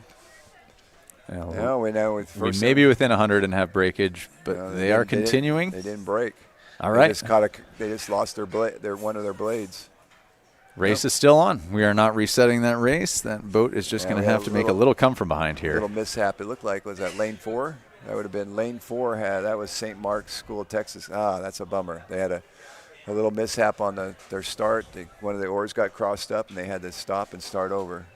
But Matt, with these youth races, though, there's so much that can happen because these athletes don't necessarily know everything about everything yet. So there's still a lot of unknown, a lot of untapped. You can have something like a crab happen in the middle of a race, and a boat can still come back from that, especially that early on. There's plenty of physiology left to give. It's almost better when it happens in the first 150 meters because it almost motivates the crew to try to climb back into that race. So real quick, and I agree with that. Then they are climbing back. So a quick poll of the crews that we're watching. In lane 1, we have Channel Island Rowing. Lane 2, California Yacht Club. Lane 3 is the Rowing Club of the Woodlands. They're from Texas. And St. Mark's School of Texas, from Texas. And the Utah crew in lane 5. And lane 6, Vancouver Rowing Club. So these are all men's youth. This is the varsity, but this is the B final. So these are the crews that did not make the grand final. So it looks like out into the lead right now we have Rowing Club of the Woodlands from lane 3, taking that top spot in the moment. Hard to know if we are live or on a slight delay because we do operate depending on the race. Sometimes we jump to the live, and you'll see and there we are. There we are. Here's the race right in front of us now we're as live. we speak. So they're into this final right now. That looks to me like lane 3, Rowing Club of the Woodlands in that first place position being challenged to their starboard side by, I believe, St. Mark's School of Texas. Yeah. From that, and if that's true, correct me if I'm wrong, that was that crew that may have caught the crab at the beginning. So just what I said, a crew who catches a crab, you can still see some kind of change. So it looks like I think we then went California Yacht Club and then perhaps Vancouver. I thought it was. And then Channel Islands. And I think we now have. We'll wait to see what the. It's Utah or Vancouver across the line. So I think our race winner, lane 3, Rowing Club. With one. That's how I would call that. We'll wait until we see the standings on the screen. We're thinking that St. Mark's in lane 4 was second place, and if so, that's quite a comeback because they almost had. Look at that. Yeah, they were Rowing Club of the Woodlands. And St. Mark's came back out of a bad start, catching a crab, almost a boat-stopping crab, and they came from the back of the pack to finish second. Nicely done. Well, there you go. Quite a race. Yeah. And in the sport of rowing, anything can happen, and it usually does. There it is. Ladies and gentlemen, I am going to be signing off now. It has been an absolute pleasure being your announcer all weekend. My name is Shane Farmer of Dark Horse Rowing. Matt, are you signing off as well? I am not yet. All right. Matt is going to be holding down the fort, and you're going to be welcoming. Thanks for all your great wisdom over the last 3 days. Yeah, thank you for having me. I always love being on mic here with you guys and being able to watch all this great racing. Do it again with you. Absolutely. And you have a wonderful new commentator coming up next. You will hear him introduce himself as he gets onto the mic. Thank you all. I'll see you around the course.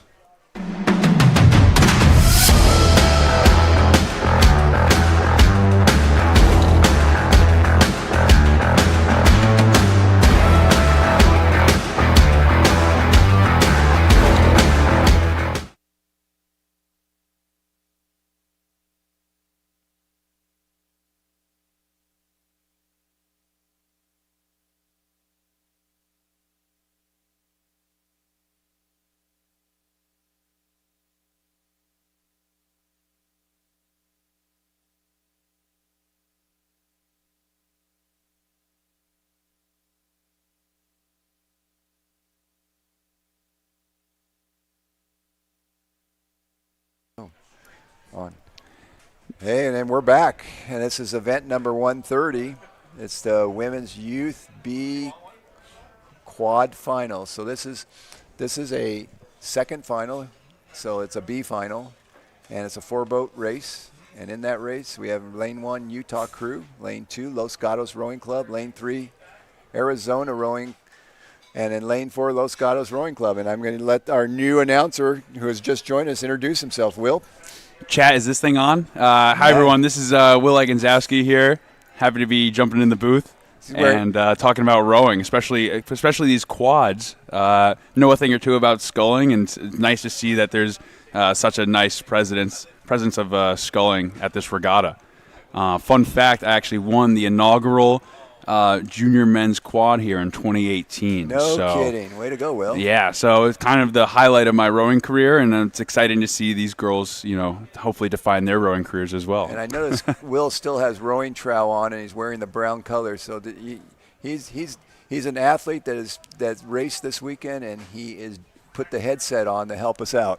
I was racing very frequently for Club Náutico de San Juan. Yeah, way to go. And good club. 3 races today, and the hardest one was Masters B. I won the Open in the Copley and lost Masters B. So to the guy that whose headset you just put on. I know. And you both exchanged hearty handshakes, and it was very friendly. And we had to shut the mic off though. Yes, That's not yes. It got a little rowdy off mic, but we're moving past it now. I'm doing my best. Very competitive. Shane and Will have made up, and we'll have Will back anytime. Amazing. Well, let's get back to what we're here. Look at what we got here. We've got a great race. This is not a lot of distance between these 3 crews here.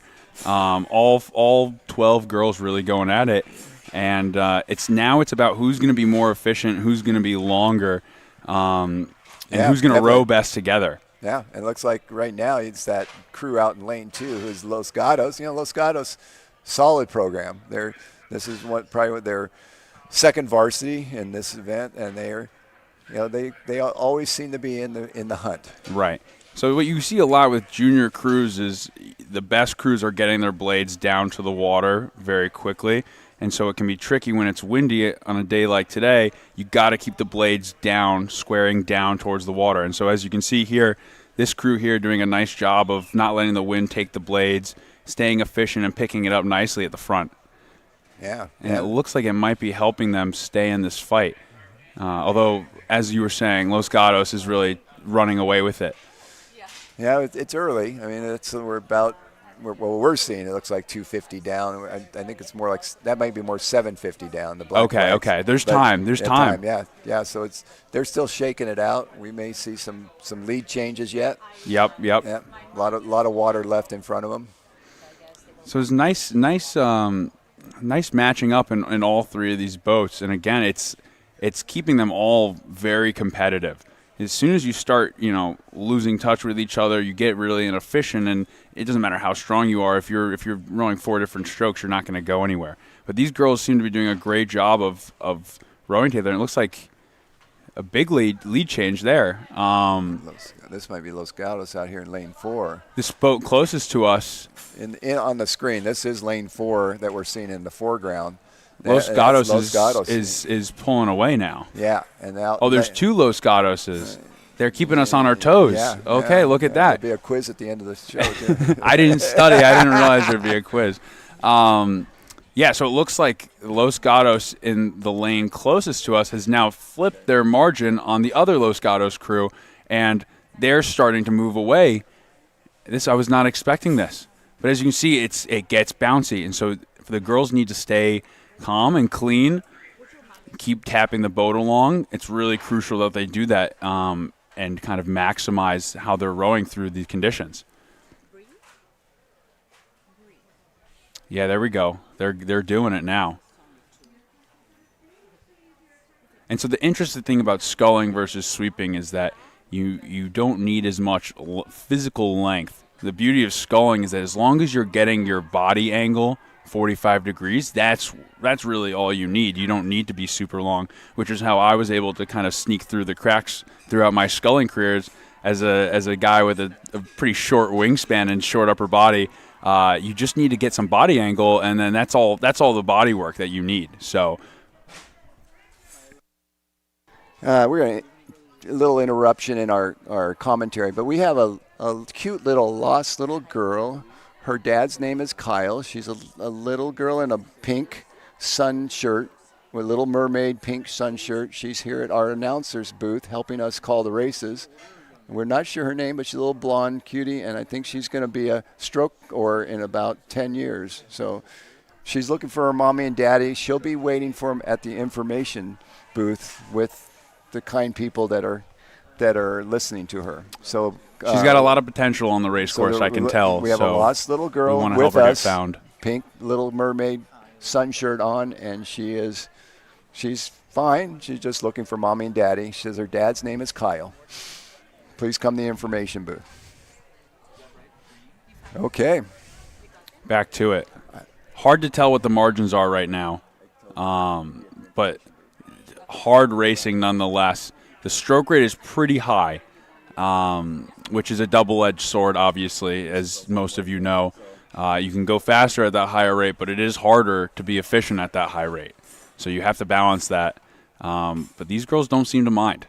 They're spinning their wheels, and it is the Los Gatos crew closest to us that has now kind of flipped the script and is leading. And now we actually see them right in front. And, this is going to come down to the line. Yeah, we got lane 1 and lane outside there in the outside lane are battling. Look at this. Yeah, this is going to wow. We're going to have to watch God. Get the camera I'm out. going to have a heart attack. No, I'm just kidding. I'm fine. This is right to the line. I no clue. It looked like a photo finish. That's unreal. Los Gatos and Utah. What? Right? No, that's Los Gatos and Los Gatos. I think lane 2, lane 4.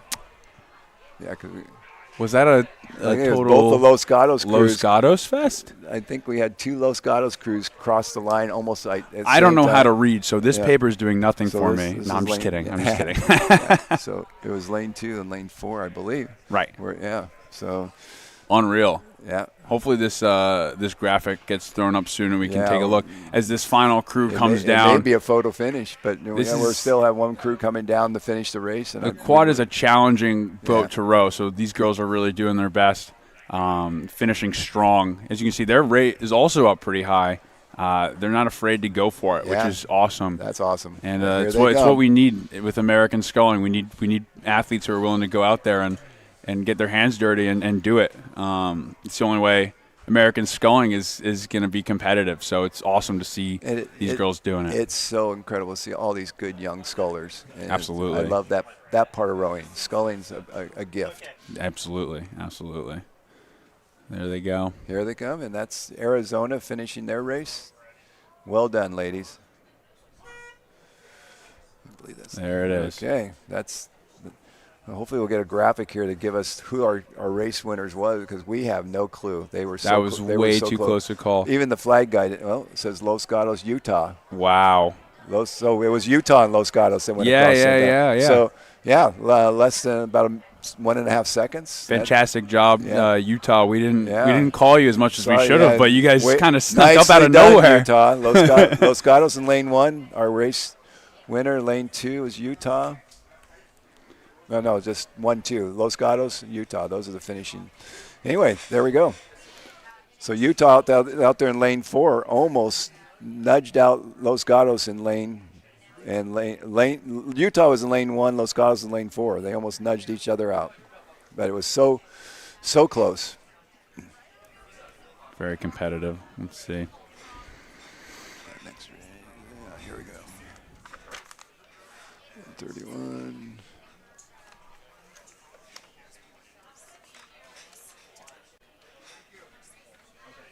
I'll do one more.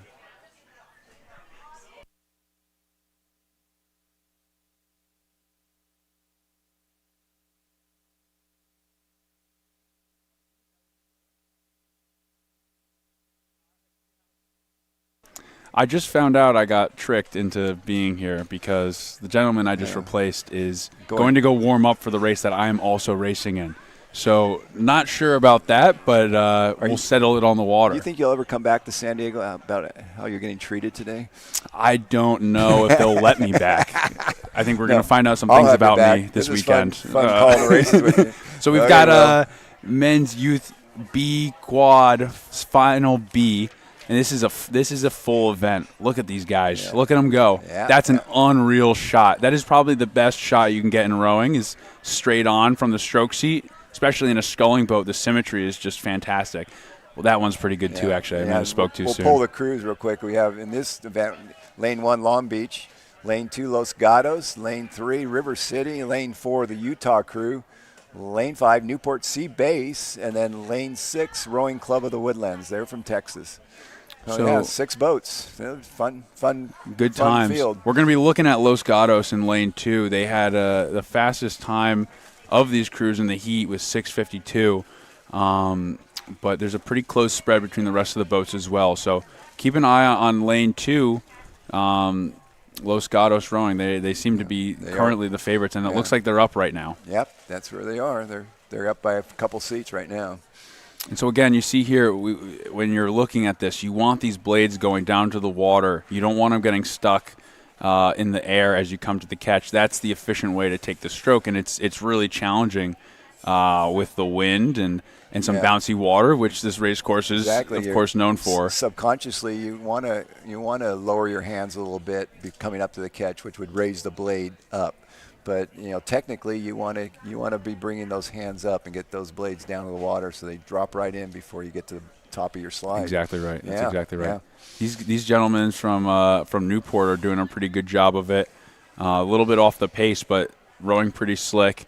But it is Los Gatos right now with a. Los Gatos, they're challenged with fairly by commanding Long Beach Junior crew out there in lane 1 right next to them. And then Utah seems to be in third. Yeah. We're not going to make the mistake from last race. We're going to talk about Utah because they're crushing it. Yeah. That's their blades. That's Utah. Yeah. Oh, look at this shot. Nice. Yeah, it's unbelievable camera work today. The video crew is doing great job. This is beautiful San Diego. What a place. What a place. Hard to live in San Francisco when you come to San Diego. It's like, wow, I might be in the wrong place. Exactly. This is pretty good. This is pretty good. But, look at that's an awesome shot. And it looks like Utah and Long Beach are just going at it here for second and third. Yeah. Not much separating them, but we don't even see Los Gatos on the screen anymore. Unless they were suddenly eaten by a shark, I think they're just pretty far ahead. Yeah. But you never know. You can't count out shark attacks in San Diego. I think that's we don't. I mean, we don't have to talk about '93, but we remember what happened in '93 with the shark attack, and not many sharks in this Mission Bay water. Not anymore, of course. So yeah, they're duking it out here. Yeah, that's a good shot of Utah. We're trying to peek out of the booth here, and yeah, Los Gatos is pretty far ahead.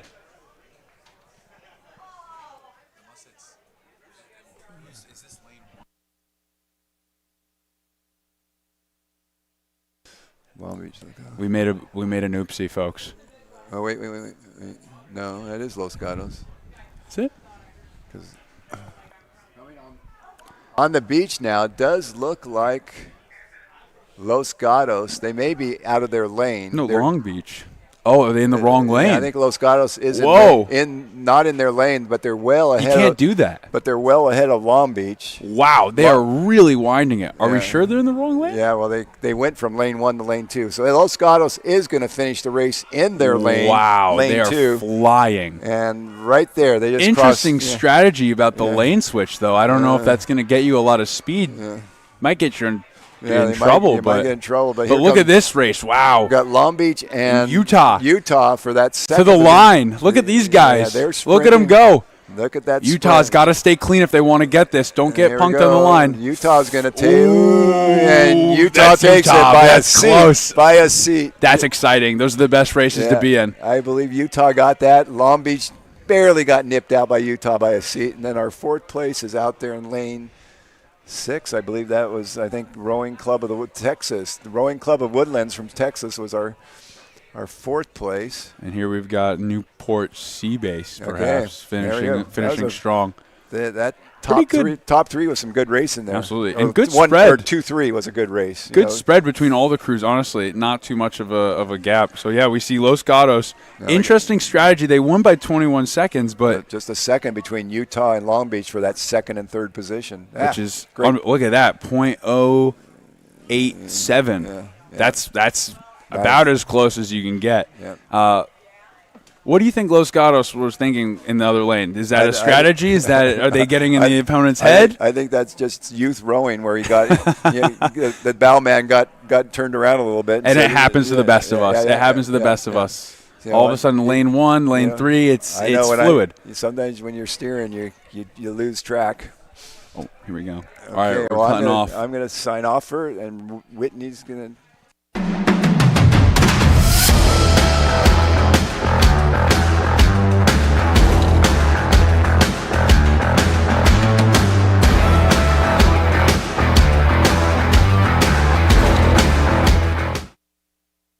Girls racing. Yeah. Oh, okay. That's cool. Sweet. On to the next race now. We've got Women's Collegiate Varsity 4. Only 2 crews in this race. We got University of California, San Diego in lane 1, and we've got Sacramento State in lane 2. This is just a good old-fashioned college duel. We're going to see these ladies go at it, take it to the line, and there they go. They're off. Having a little bit of a personnel shift. I'll let her introduce herself when she's ready, but until then I'll keep talking. Yeah, that's right. Well, thank you very much. You guys have heard my voice before, and I apologize if you've heard me at other regattas as well, but I am back here jumping in for the team for most likely the remainder of the day. But right at a very exciting race here, the Collegiate Varsity 4. Always a fun race here, again, as we've seen University of California, San Diego, so UCSD, and then Sac State in lane 2. So just like you said before, a good old-fashioned duel. And I have to say, racing a duel is much different than racing 6 boats across, and you would know this as well. So what do you think? Tell me a little bit about the mentality here of racing 6 lanes across at a big regatta like this versus just racing one other boat. Where's your focus? What are you thinking? That's a great question. Yeah, with 6-lane racing, you need to just be competitive within the crew. I mean, you can obviously go for it and try and win against everyone off the start, but ultimately you want to just stay with the pack and kind of use the momentum of the group to strategically kind of keep yourself in it without burning too much gas, and then When it comes down to the last 500, it's about who's really got that clutch gene. Who's, LeBron, 2 seconds left. He's throwing up a three from, 90 feet away, and he's nailing that thing. Who can do that?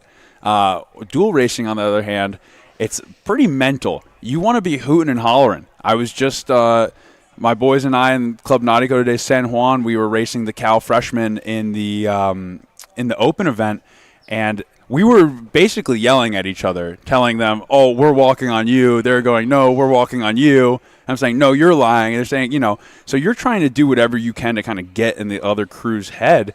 Because if you're rowing and you hear the other boat saying, oh, we're walking, it's pretty demoralizing. So it's a pretty unique thing, dual racing in that way. And you learn pretty quick that it's pretty ruthless when you're rowing in college and you're doing that, every weekend in the spring. That's right. And, I would add just a little bit to that and say, too, that it's very easy to get sucked into another crew's race plan. So it's very, very important. Like you said, it's easy to focus on somebody else. It's a little bit more mental. It's very easy to kind of get sucked into, oh, they're making a move now, so I need to make a move. So you can sometimes be a little bit reactive instead of staying focused on your own boat and your own race plan. And even if you're a little bit behind at a certain point, maybe just adjusting your own thing and not just reacting to the other crew. So very, very different than just racing, looking all the way across and having, 6 to 8 boats even at the Crew Classic here all the way across. So it looks like we have Sac State here rowing at about a 32. And again, boats are still connected. Decks are overlapping. And we will try to get some times here and some stroke rates on University of San Diego. So we'll get that for you in just a moment here. But we're actually seeing some pretty good rowing here and not a lot of separation yet. We haven't had a lot of movement between these two crews. This is competitive. And the girls are rowing long, and that's a huge part of this is you want to be taking efficient strokes. And we can see in that boat on the top there, especially in bow seat, she's rowing super long, and she's getting a lot of connection at the front, and that's really helping her crew kind of stay ahead. We'll see if it'll continue to help because at the end of the day, it is a physiological sport, but if you can be as efficient as possible, you can get away with a lot. Absolutely. And that crew that we were just talking about there is UC San Diego in lane 1, and we are looking at Sac State in lane 2. Both crews at about a 32. So it looks like we are coming into the 1250, unless my eyes do not deceive me. Sac State looks to be making a fairly substantial move now on UCSD. If I'm not mistaken, it looks like the margin is flipped, and Sacramento is moving away with this, which is pretty exciting. And it happened pretty quick. If you blink, you might miss it, but I've had my eyes closed this whole time, and I'm guessing. No, I'm just joking. But this is a really good race, and then the girls are looking very competitive. Yeah, you know what else I love to see, too, of course, because I'm a coxswain, so I'm very biased about this, is I love to watch the steering. So I love watching these crews stay straight down the course, so you can see these coxswains maybe contending with a little bit of wind at this point of the race. You are going to get a little bit of a burst of wind through that second bridge. And a lot of times, it's very common you will see these coxswains or these crews get pushed over to the starboard side buoy lane and then try to correct a little bit. So perhaps that's what we were seeing here. We're not sure what they felt out on the water or if they're dealing with a power indifference. We're not entirely sure. Well, you can definitely see the water moving from left to right on the screen. Exactly. And that's why it's nice having a coxswain. I do a lot of rowing in singles, and let me tell you, it is nice having someone whose whole job is to handle the stuff that you want to handle, and you get to just pull. So shout out to all the coxswains out there. Shout out Pranay Bose of Club Nautico de San Juan for putting together our crew, and we're seeing some great coxswain here. It looks like the boats are going pretty straight despite this pretty substantial crosswind that we're talking about, which is just awesome. Exactly, and starting to get a little bit closer to that 250 to go. We are starting to see some rates come up just a little bit, so maybe a beat or two, and we'll see who throws down first. We'll see a lot of times when you come into the last 250 or so, you will start to see the crews sit up a little bit taller. The legs get a little bit punchier. The rate comes up a little bit more. Those puddles get a little bit longer, and so we will see which crew decides to throw down first. But I think you're right here. I think we're seeing a a move from Sac State. I think absolutely, and I think the last 250 of rowing race is like a self-given haircut. It's going to get ugly. You got to just throw everything at the wall and see what sticks, and it looks like the girls are doing that right now. They're coming on the beach now, and it looks like, Sac State looks to be having just a bit of a lead, but it is close, and UC San Diego is in it. So this is going to go all the way to the line, and it's just about who wants it more now. Who's going to go to the well? Who's going to put themselves in the pain cave more? And I don't think anyone wants to give that up right now. I think they're willing to do anything, and it's going to really be a close one here.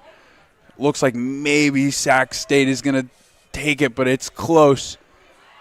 Oh, my God, my heart rate is through the roof. Yeah, wow. We were just getting word that Sac State lost a rower in the heat. Oh, my gosh. So this is fantastic. Perhaps a replacement that we had in the boat there. So fantastic performance by Sac State there. Very, very well done. Congratulations to both crews. And we will have these results coming up on your screen right about now. Yeah, look at that. That's close.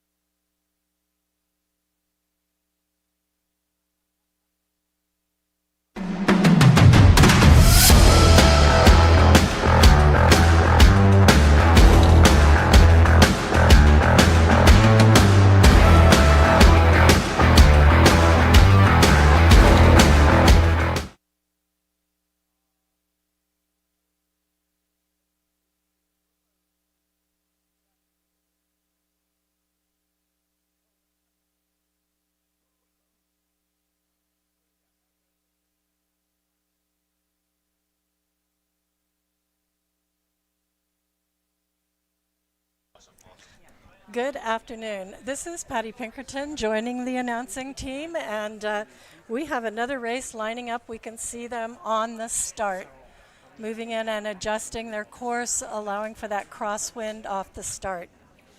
Patty, great to be joined by you today. We've got the women's collegiate B Cox 4. In lane 1, we've got UC San Diego. In lane 2, we've got University of San Diego. And in lane 3, we've got Sacramento State representing the North Bay. And they're off, and they're trying to get off the line as quick as possible. Those stake boats, you want to imagine they're a hot pan. You don't want to be holding that. You want to get out of there. You want to get away from it. So they're going to be trying to get as much margin here as possible, kind of establish some dominance. Going back to the strategies we were talking about, it's a bit of a mind game. And it can be pretty demoralizing if you look over and you're a length down after the first 250. So, a start is never going to win you a race, but it can certainly lose you a race if you don't do it right. And it looks like all three of these crews have done the start pretty well. But you can see they're getting hit by that crosswind, that notorious crosswind, about 200, 250 in.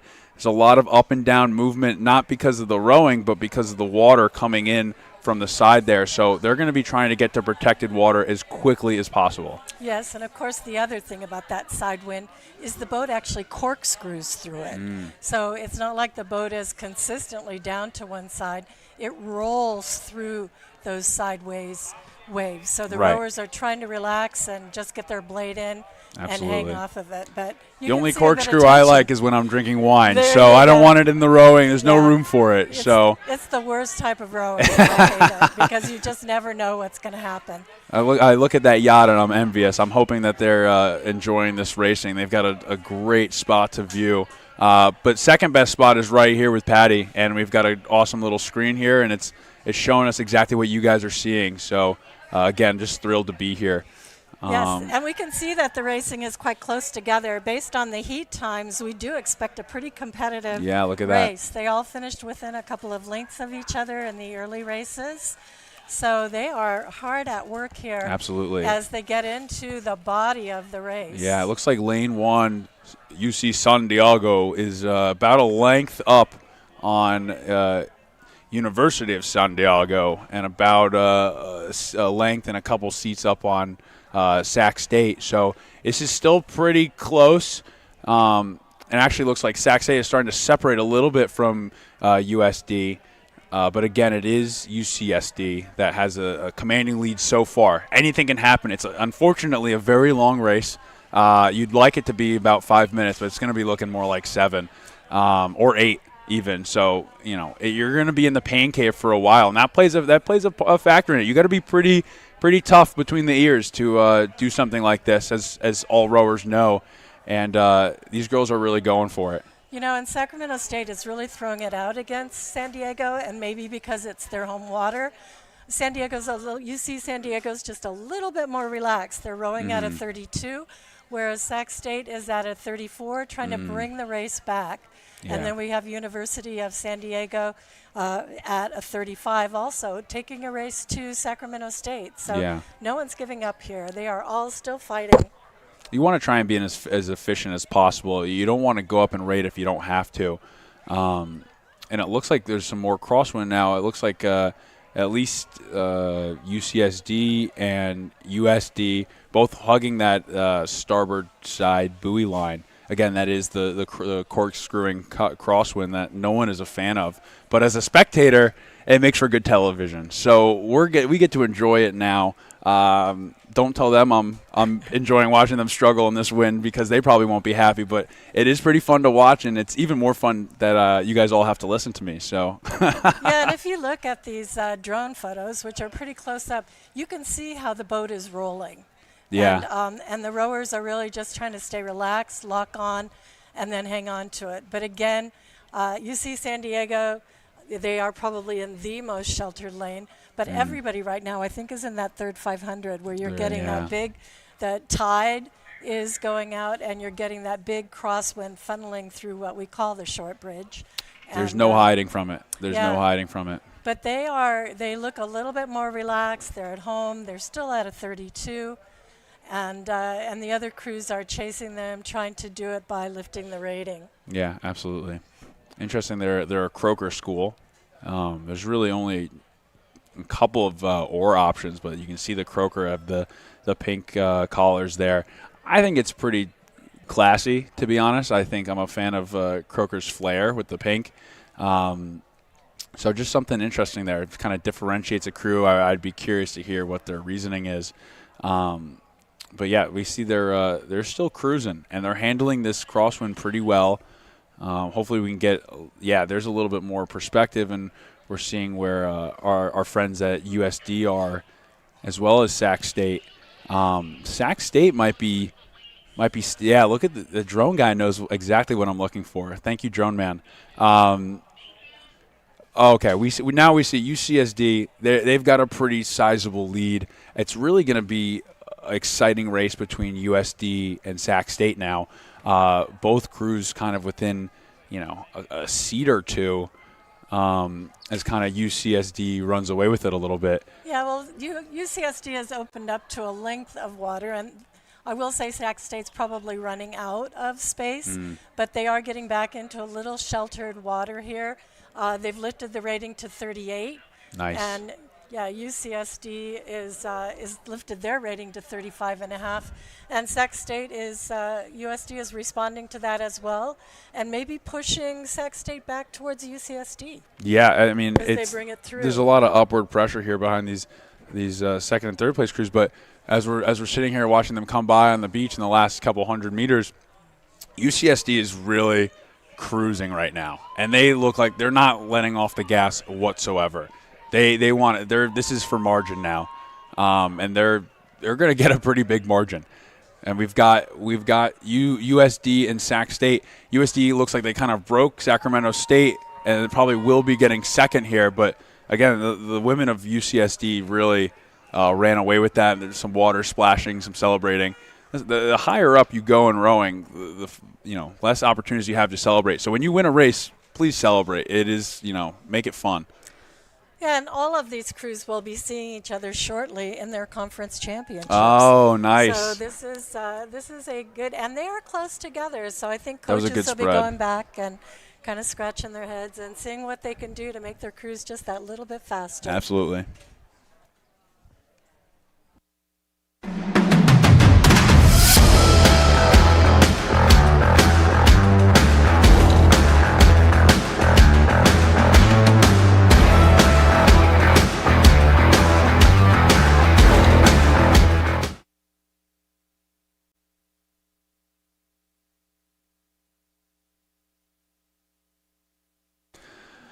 And now we've got the women's collegiate 2v8.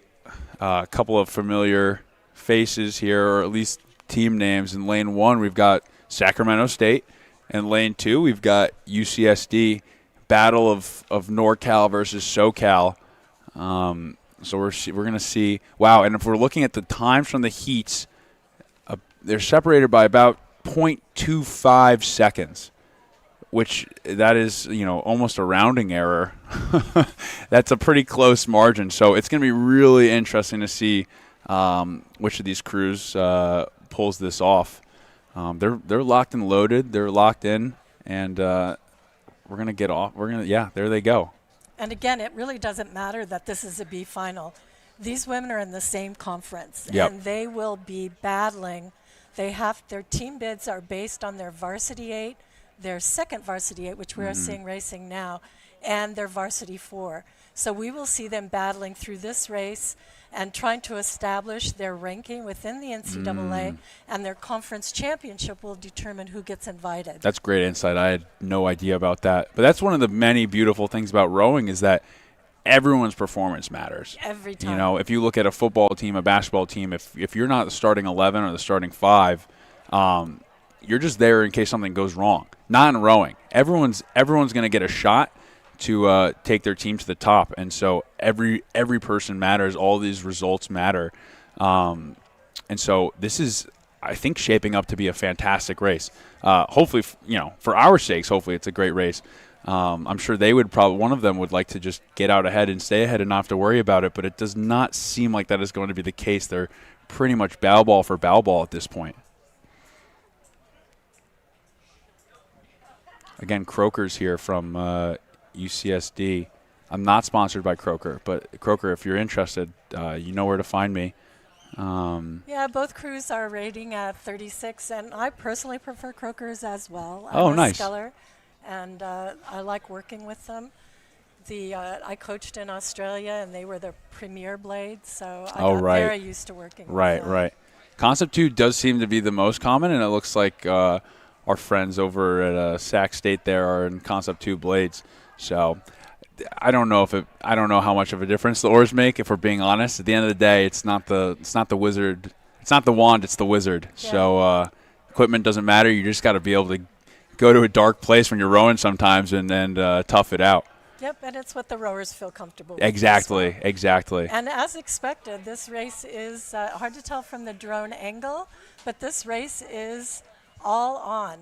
This is close. You could throw a blanket over them right now. Please don't, though. If you have any blankets, don't throw them in the water. Yeah, yeah, it looks like UC San Diego's maybe getting a little bit more clearance than Sac State, but Sac State has a slightly higher rating. So I think the camera angle is a little confusing right now. It's hard to see who's. It could either be they're either bow ball for bow ball, or UC San Diego is totally running away with it. We're going to find out soon as we get more angles and see more things.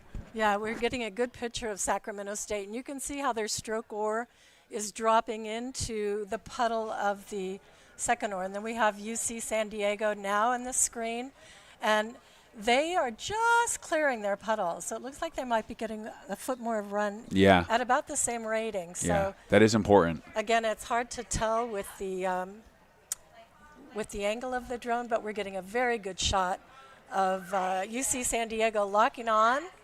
I think driving through. I think Sacramento State is up there. It does look like it. I don't think it's a camera angle. Lines. Yeah, the buoy. Yeah. So if you're new to watching, you want to look at the buoy lines to help you kind of orient yourself to the margin. Yeah, it looks like Sacramento State there we go. Yep, is going through the 500. So. Yeah, I don't know when that happened. You blink and you miss it, really. But Sacramento State is putting the pedal to the metal here. Yep, and it looks like they moved through to almost more than a length out there. Yeah. So now the strategy is we're up.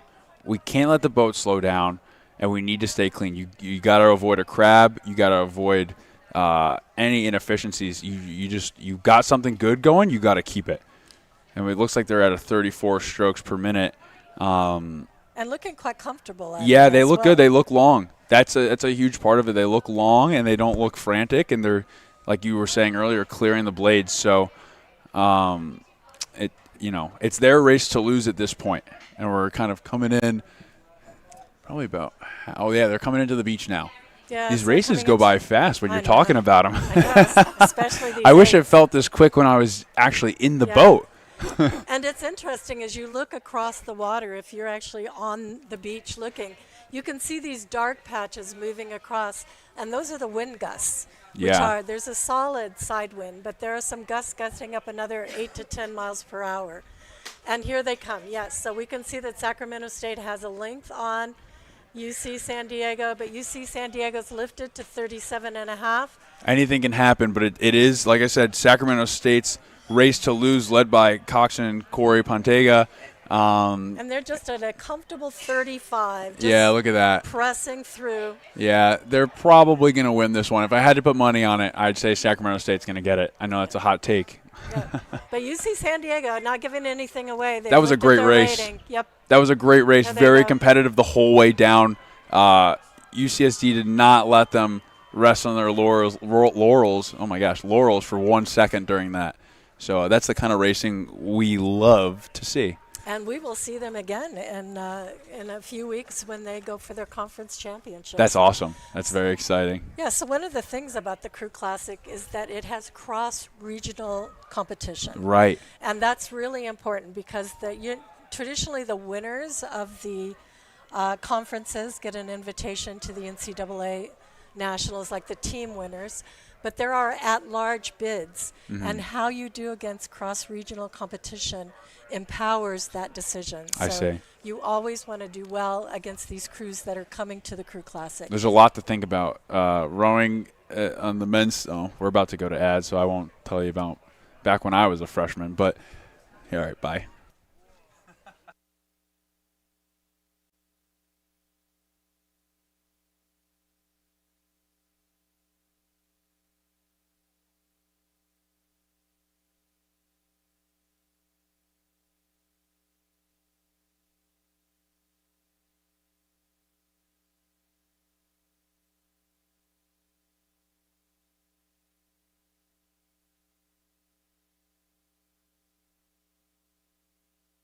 We've got a great race lined up here. We've got Men's Collegiate Novice 8 in lane 1. We've got UC Irvine. Is that Zot? I don't know. There's too many California schools. In lane 2, we've got San Diego State Rowing. And in lane 3, we've got ASU, Arizona State. This is looking to be a good race, especially between lanes 2 and lanes 1. A pretty close margin. The Arizona State University boat coached by Bruce Behel. Shout out Bruce, the only coach listed on here, but I'm sure the other boats have coaches as well, and they're off. And so novice rowing, again, it's a battle of who's willing to get it done. It's not going to be necessarily the cleanest, although these gentlemen right now on the screen looking pretty clean, looking pretty good. It's just a matter of who wants it more, who's going to get gritty. They probably, found this sport in their freshman year of college, and they were like, why not? And some of them might be regretting that decision because of how hard rowing is, but hopefully a lot of them are enjoying it. And we've got a really good race right now between lane 1, UC Irvine, and lane 2, San Diego State. And they're neck and neck right now. Yeah, and all 3 of these programs are club programs. Right. So they are athlete-run and athlete-funded. I'm sure they get some assistance from their recreation councils, but they have to be driven in order to do this. Yeah, definitely. It is easy when you're on a varsity program. You just kind of get in that recruiting pipeline and everything's, taken care of for you logistically. But these guys are figuring it out for themselves, and, big respect to that because I would not have been able to run a collegiate rowing program at all. Shout out Paul Cook and Rufus Biggs for doing all that for me, and Graham Willoughby. All I had to do was not fail and pull hard, so that's a beautiful thing for me. Yeah, so UCI, the Anteaters, are pulling out a little bit ahead of San Diego State. They look like they're a little bit more comfortable, but again, you can see that the boats are rolling in this side wind. As they come up to about the 750 mark, they're easing out, I think, Yeah. in front of San Diego State. UC Irvine looking to get a little bit of separation from the boys at San Diego State, but they're not going to go away. They're not going to go away just like that. I can tell this is a gritty crew here, and as we get into this K, it's they're holding. They're not going to get pushed around by these anteaters, which, by the way, crazy mascot, but and they are coming back. They are. Look at them. Their way back. So this is going to be a good race all the way down the track. If you're not on the beach, you should be. Watch it in real life if you can. This is pretty good, too. You get to listen to me and Patty talk about it, but this is a good race, and you can see there beautiful San Diego again. And sadly, we don't see Arizona State rowing. They train on Tempe Town Lake, which is pretty sheltered, so this might be a bit of a shock for them. Yeah. That's the thing about clean water rowing is if you row somewhere where the water's good, you're going to have to race somewhere where the water's bad, almost guaranteed. So there's a balance of learning. Oh my gosh. Look at this, Irvine inching out. Wow.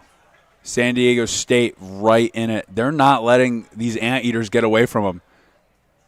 They're going to make them work for this. This is shaping up to be an unreal race, Patty. This is really exciting. Look at San Diego State walking back as we speak. 3 seat, throwing it down. Look at bow seat. He's getting into it. He's pushing himself to the limit right now. He's doing anything he can for San Diego State. And UC Irvine, they've got to inches. They've got to keep it clean. Oh, we see a crab there from 5 seat. Frankly, UC Irvine looking a little frazzled here. Hopefully San Diego State feels this momentum and they use it to get out ahead. State's lifted to 37. Wow. They are taking it to them. San Diego State. 38. Let's go, boys. Yeah, look at them. Long and strong. They're cool. UC Irvine, you got to take a breath. You got to recollect, and you got to remember what you're doing it for. You're doing it for each other. You gotta hold in it. It's gonna hurt, but you gotta fight through that mentally. It seems like San Diego State is doing a great job of being like, boys, it doesn't matter where we were 2 seconds ago. It's about where we're gonna finish, and we're gonna finish in front. They took a jump, and now they're back down to 34. Both of them stroke Big for move. stroke here. Big move. But That's that was exciting. a very, very useful. Hopefully they can hold on. It looks like UC Irvine's coming back now. Yeah. I think maybe UC Irvine heard me, and they had a coach's right moment. Wow, this is just a dogfight. Yes, look at this. They're just going across almost together. And it's opening up now, too. State might just have like a foot or two. They are certainly. Wow. The water's opened up now, so you're getting a lot more conditions. And if you're a novice, you probably, it's hard to deal with as a non-novice, let alone someone who's only been rowing for a year. So it's going to be who can handle these conditions better. San Diego State is right in it, and they're wow. This is just a great race. I'm speechless a little bit. Yeah, I can see that port side or that starboard side. No, it's port side. It's the starboard stroke. Looking over and going like, "Let's go." Yeah, absolutely. And hopefully their coxswains are getting the boys fired up. Yeah. That's what you love when a coxswain is really getting you charged up. That's when you go fastest. I don't know what it is, but hearing someone tell you that you're a beast and that you're crushing another boat is like the best feeling in the world. And hopefully those coxswains are doing just that. It looks like they've gained a couple more seats. Yeah, San Diego. Look at them go. They had a boat dedication earlier this week, and I think they're celebrating like 100 years of San Diego State rowing. I know it's a big anniversary. That's crazy. So it's great to see them here, and the women's team is a club team now as well, but the heart is still there. Yeah, these dudes are going for it, man. Look at Stern Pair is laying it down, and the boys are just holding on for dear life out there, which is exactly how it should be done. You should be feeling like if you feel like you're in a comfortable place, you're not doing it right. Yeah. You want to feel like you're almost out of control, like I don't know if I'm going to make it to the line. But you do anyways. The goal is to get lifted out via helicopter to the nearest hospital. That's how you've really put it all on the line, and hopefully they're doing just that. And they just keep pushing it out. Look at them, red buoys. Yeah. Red buoys. They're on the beach now. Yes, they've opened up. Look at that. Patty and I are just enjoying watching this right now. This is unreal. San Diego State is going for it. Look at these guys. 6C is just in the pain cave. Come on, big fella. Keep that head up. Keep pushing. You're going to be glad you did. You're about to be a San Diego Crew Classic champion, barring an act of God. And look at them go. They're going. What do we get on rate, Patty? Well, 36.5, and we had a little bit of a shipwreck in Irvine. Oh no! So and that's where the experience comes into play. But what a great race for both crews. Bummer for UC Irvine. The Anteaters are not going to be thrilled with that. Yeah, something horrible. Something went wrong, but fellas, keep your head up. Keep with it. It's not the end of the world. Great race. Yes. A lot to be proud of there from UC Irvine. They made that real hard. 60. All right, and we are looking for Arizona. That was a great race. Arizona bringing up the rear, the caboose in this event. I'm wondering if something happened to them. Yeah, that's unfortunate. You know, there are some. One of my crews hit a patch of seaweed racing the other day. Those big ones that have the big giant bulbs on them. Big seaweed is really just getting out of control what they're doing. They definitely need some checks and balances there. But, yeah, Arizona bringing up the rear. Here we go. They are here. They're here. Taking part. They're here, and they're going for it. I mean, you just started rowing, and you're at San Diego Crew Classic in your first year. That's a win no matter what. I just hope they're enjoying it a little bit and keeping it clean. They're really, the rate is high here. They're not taking this lightly. Yes, and I'm thinking that there might be some equipment damage in there because the boat's not quite flowing, but they still have heart and they're coming through. And it is great to see the Arizona State program here. Yeah, that's awesome. I did not know ASU had rowing. That's sick. Well, their university is right there on Tempe Town Lake. I was going to say, I don't know how much water is in Arizona. I feel like it's a dry state. Yeah, no, it's a lake. That's good. Well, you know what? They're going to have a good time this weekend regardless. Enjoy San Diego, hopefully, before they head back to Arizona. And they're finishing strong. Look at them go. Look at them go. There you go, fellas. Enjoy the regatta now, boys. You know, novice racing is just the beginning of the rest of your career. Exactly. I think the most important thing when you're a novice coach is that people come back, that they have experiences that bring them back. Retention is important. Yep. We're going to go to commercial here, but we'll see you in a second.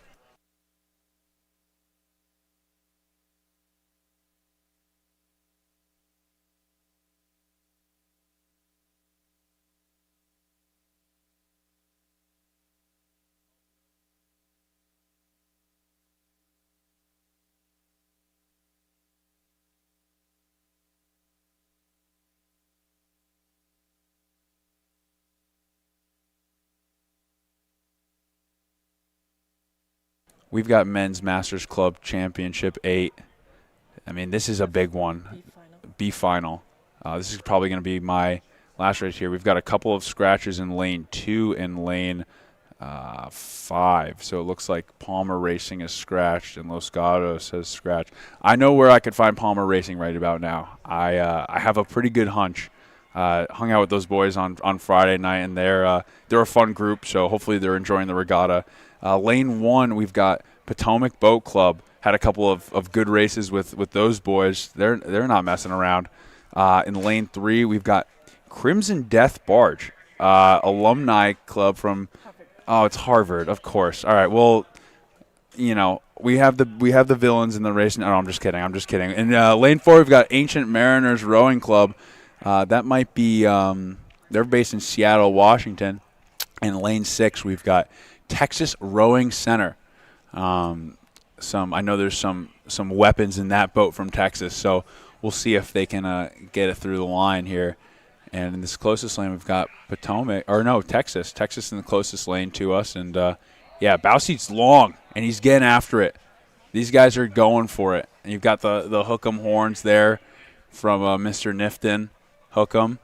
And look at this. We've got, looks like Potomac in lane 1 is kind of running away with it so far. The qualifying times for this race were pretty close together. So we should see a pretty good race.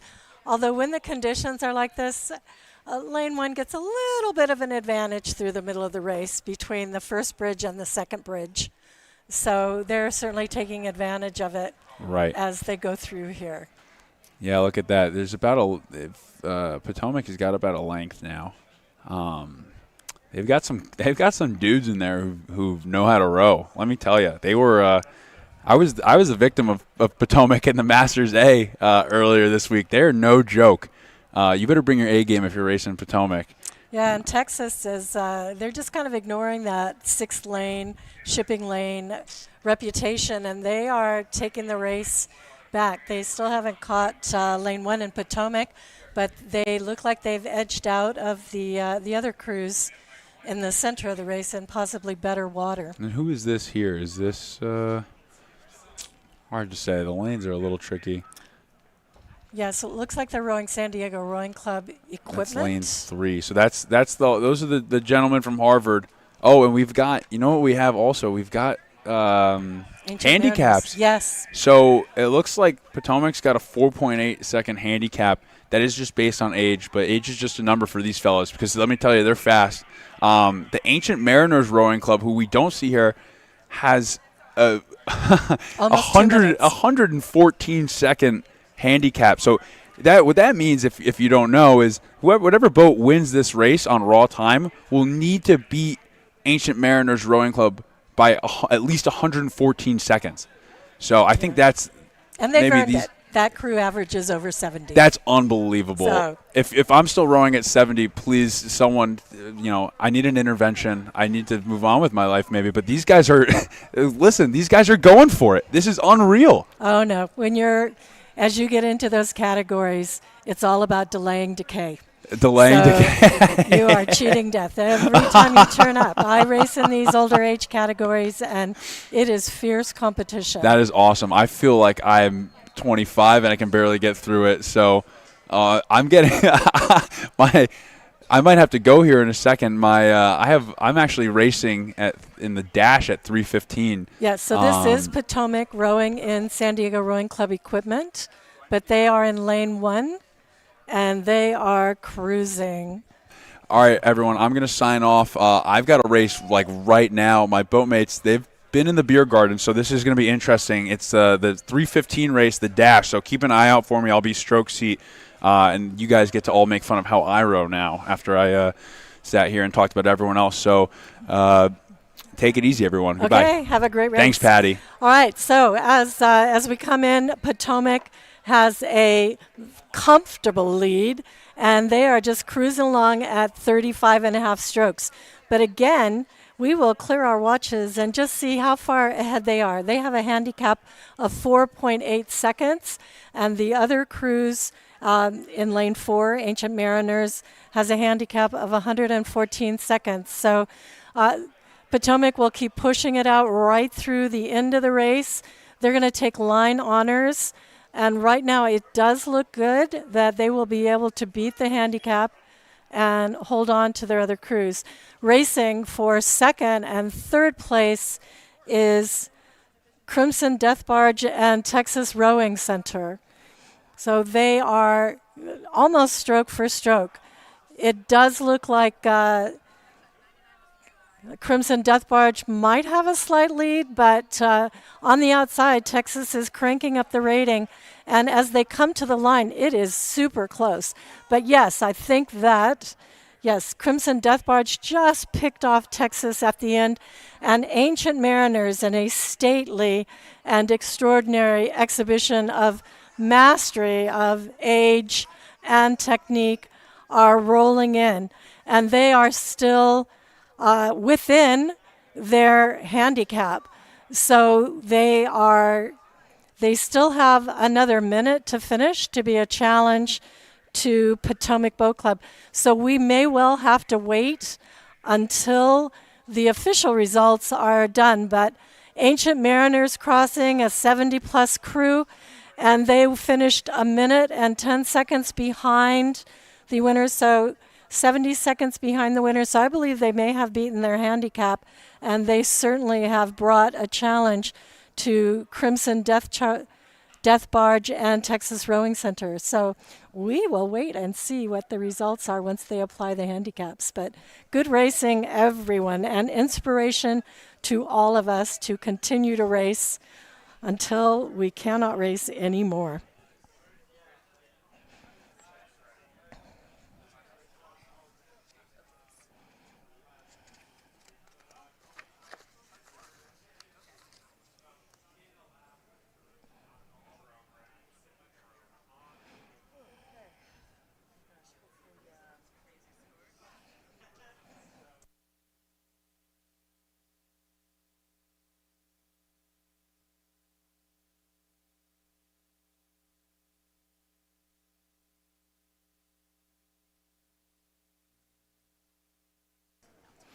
All right, we are lining up now for the women's Youth 8 B final.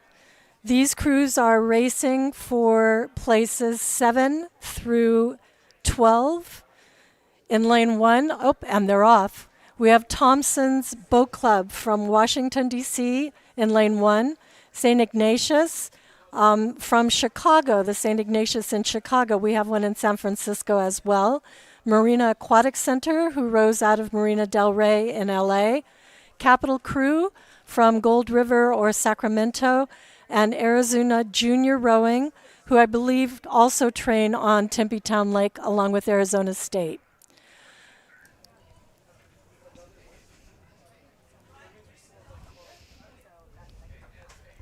So the qualifying times here, there was a spread, although lanes 1, 2, and 3 we're fairly close together in their qualifying times for this race.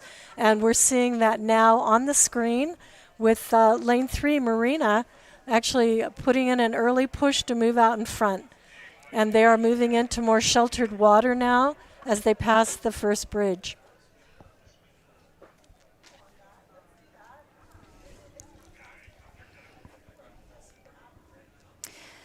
Yeah, we are seeing quite a race shaping up here. Thank you so much for letting me jump in here. Once again, we are seeing our top 3 crews. It looks like lane 3, Marina Aquatic Center, lane 1, TBC, and lane 2, St. Ignatius, all connected by mere seats. So the stakes are high. They are racing for pride and to try to get another one of their 8s into a B final and perhaps those top 3. So very, very well done. Again, some of these crews have done a really, really good job.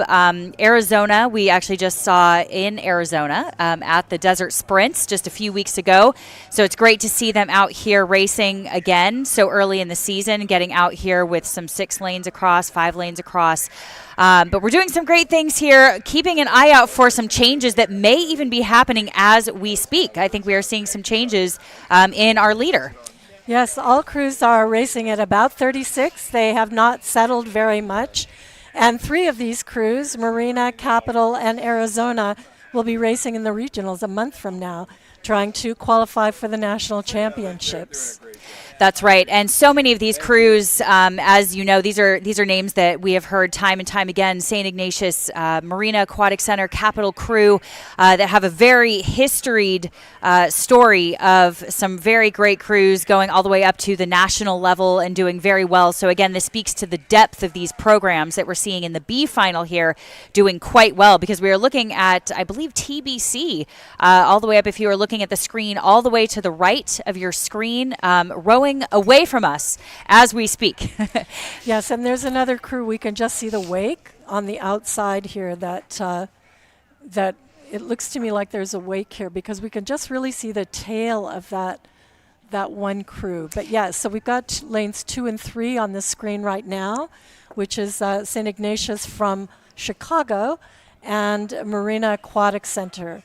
And Marina will be racing Capital in Arizona, so they'd want to see how they're doing against those crews, even though it's the B final, because they will see them again. Absolutely. And again, we are very early on in the season, so Yes. perhaps some of these athletes will change, perhaps move up into an A boat or one that was in the A final. We're not sure.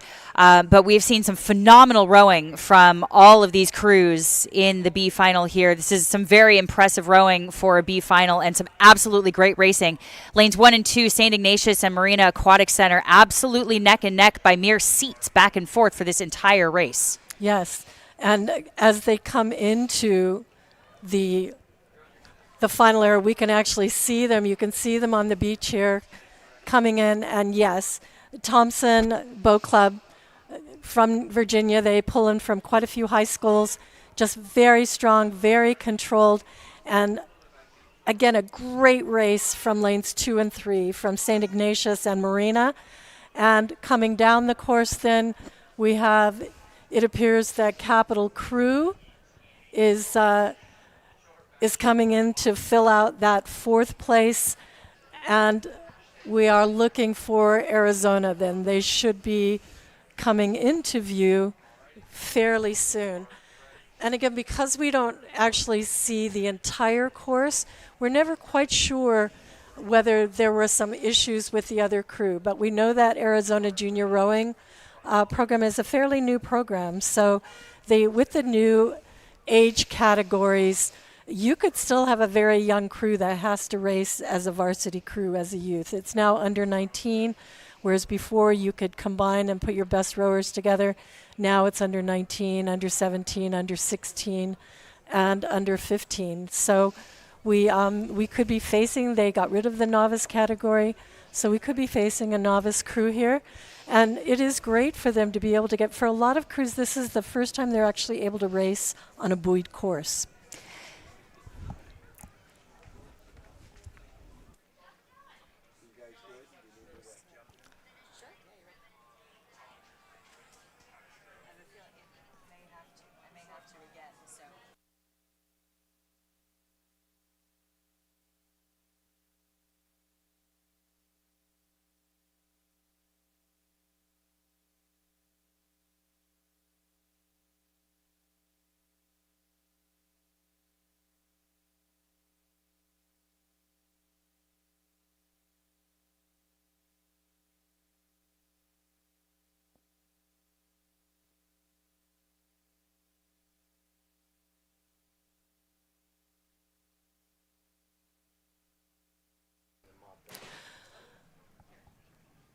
All right, so we are now looking at the men's Youth 8 B final. In lane 1, we have Thompson Bay, which ran away with the women's B final just a few moments ago. We have Oakland Strokes coming from Oakland, California in lane 2, and Cathedral Catholic High School, which is a program here in San Diego, training on Mission Bay. Lining up now, racing for places 7 through 10.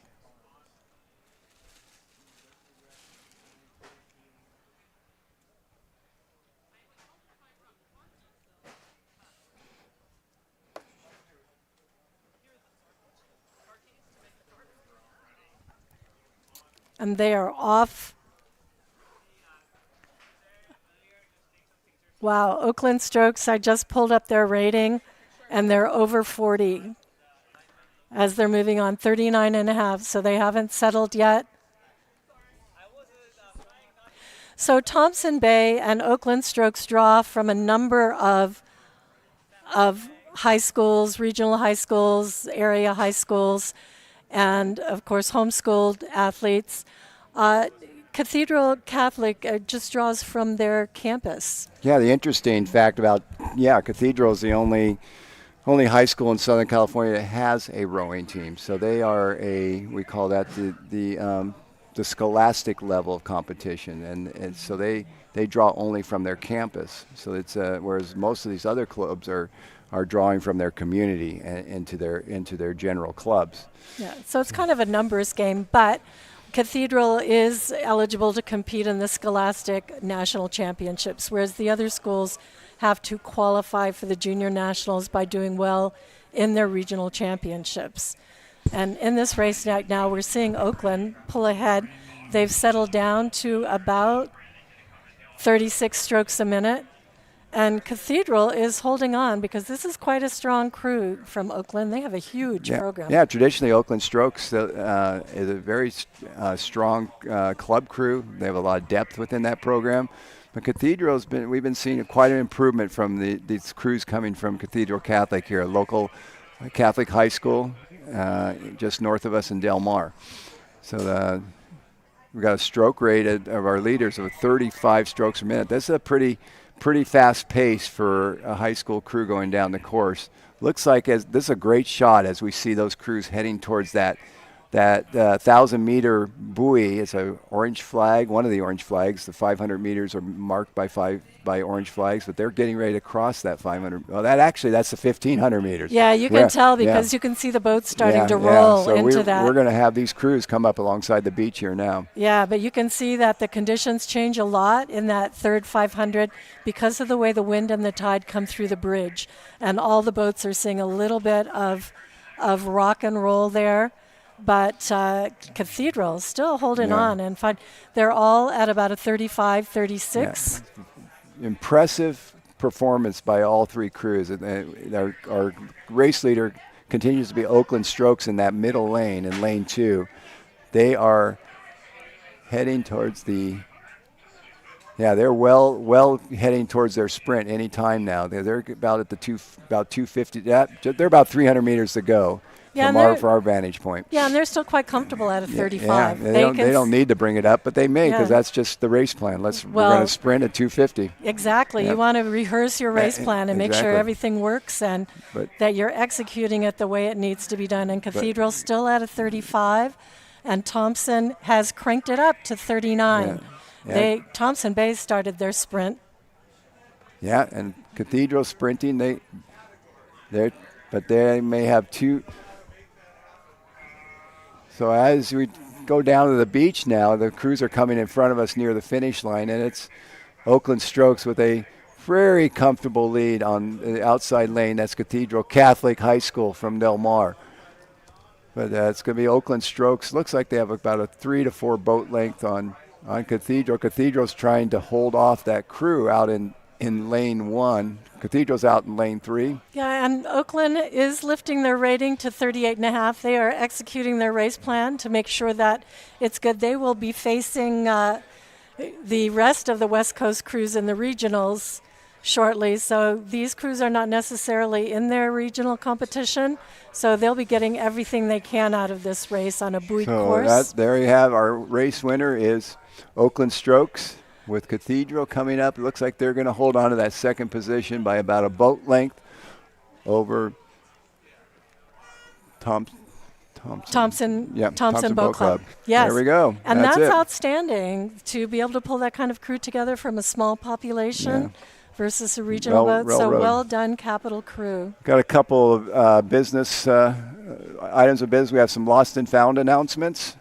We've got a credit card and some ID cards, all belonging to one individual, Janet Wood. Janet Wood, if you'd come to the information booth, if you're still here at the course before you leave, come to the information booth. We have a camera bag and it's kind of like a strappy bag that goes on you, like a fanny pack type bag. It's a black light canvas camera bag, fanny pack style, no ID in it with a camera in it. Eli Dunn. This camera bag belongs to Eli Dunn, or at least that's the name we have in it. That also will be at the information booth. So we have a camera bag and some credit cards. Janet Wood, credit cards, and Eli Dunn for the camera bag. Thank you.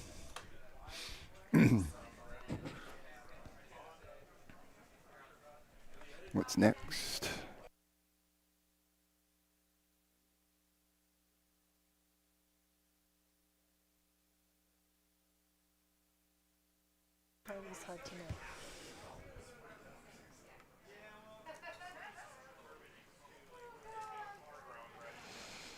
Okay, goodness. We are up now with the women's B8, which would be, in the old days, the JV8, and this is the B final. So again, these crews are racing for places 7 through 12.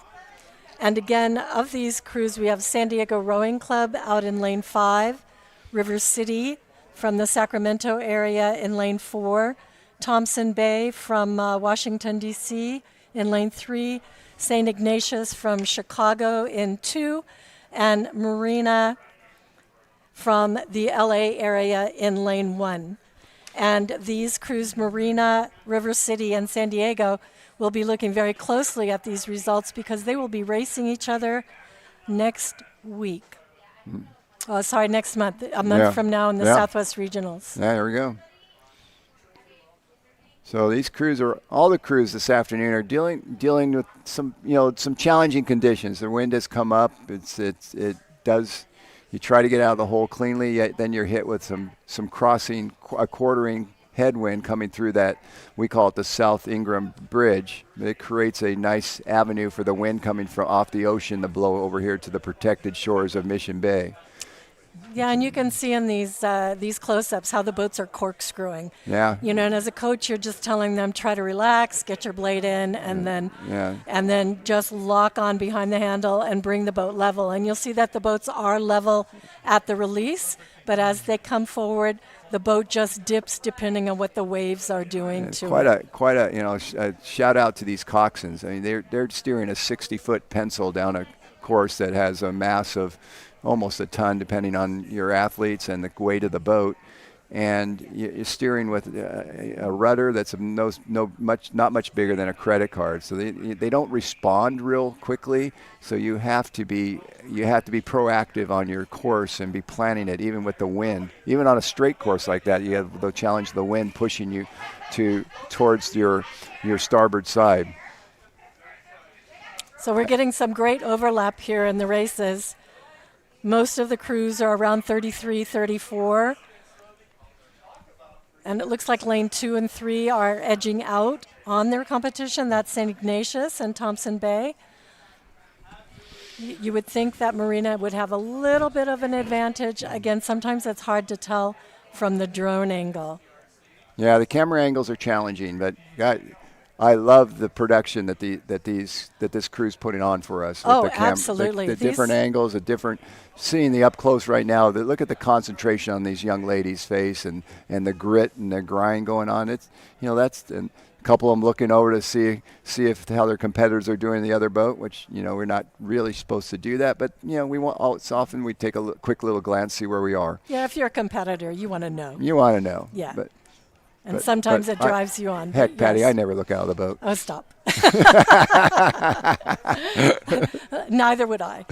But I do like to know what we're doing. And yes, it does look like lane 2 has definitely pulled out in front. St. Ignatius making the trip from Chicago worthwhile. And they are now moving. They've moved through that really rough water, and they're moving into the final 600 meters. So yeah, this is where it gets down and dirty. Yeah. Here we go. This is where they make or break their race plan. Yep, and lane 2 from St. Ignatius there in lane 2. Yeah, they're pushing through.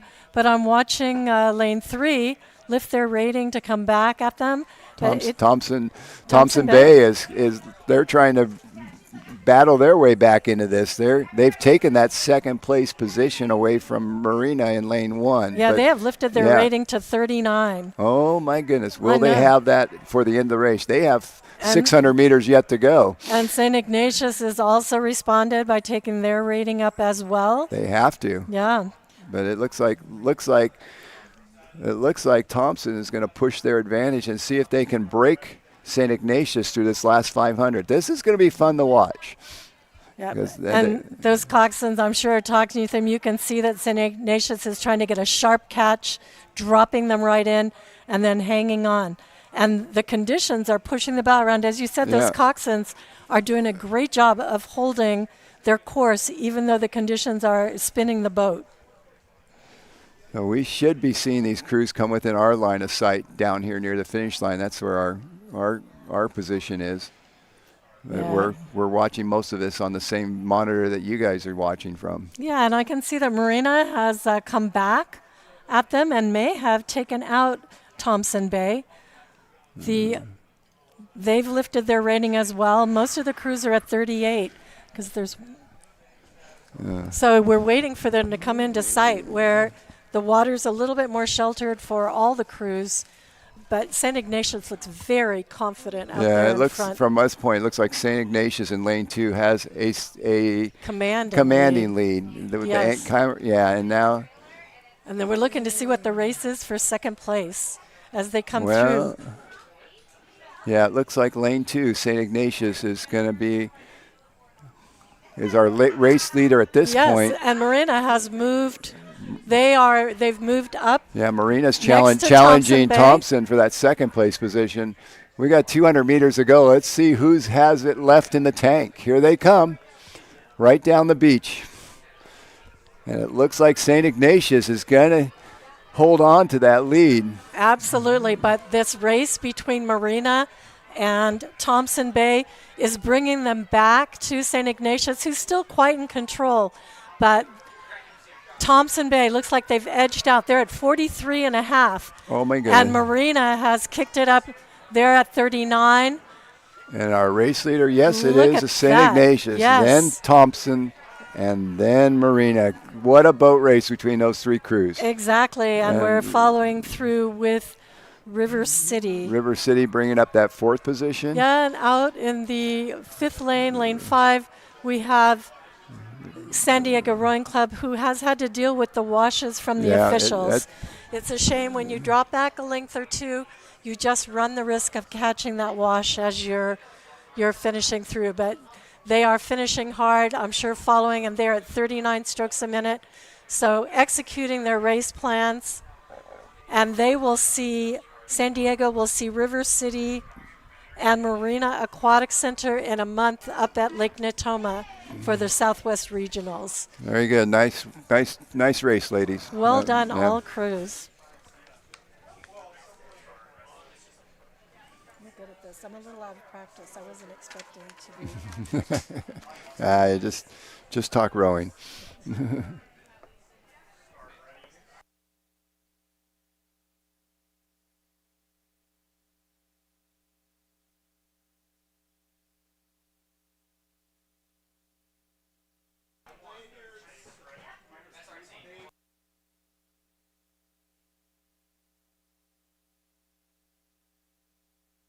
Okay, now we are ready for race 141. This is the women's U17 Eight. This is the B final. We have 3 entries in this event. Lane 1, Arizona Junior Rowing. Lane 2, Oakland Strokes. And lane 3, Cathedral Catholic High School. Yes, so these rowers are all 16 years or younger. Correct. And they could be rowing for any number of years, especially if they started in a middle school program. Yep. A lot of novices yet, though. I mean, it could be some novices and some experience. So it's a mix. Exactly. It's a mix. And but I think I'd say if I was going to bet a little bit more novices than experience. Yes, I would expect Oakland Strokes, I think, is probably the powerhouse to watch in this. Their program is that strong, and their middle school program is huge. Yep. So their under-16s probably have a couple of years of racing behind them, or at least a couple of years of rowing. Cathedral and Arizona Arizona is a new program, so they would have rowers that maybe only have 1 or 2 years experience.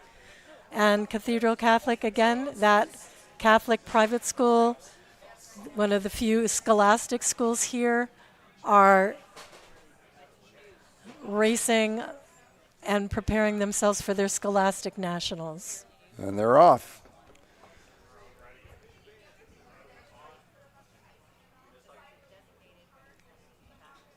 And out of the blocks, as you know, the Oakland Strokes are very strong, quick start out of the blocks. They've taken an early lead. They have. The Cathedral came out of it at 40 strokes a minute, so they are putting everything out there. Yep.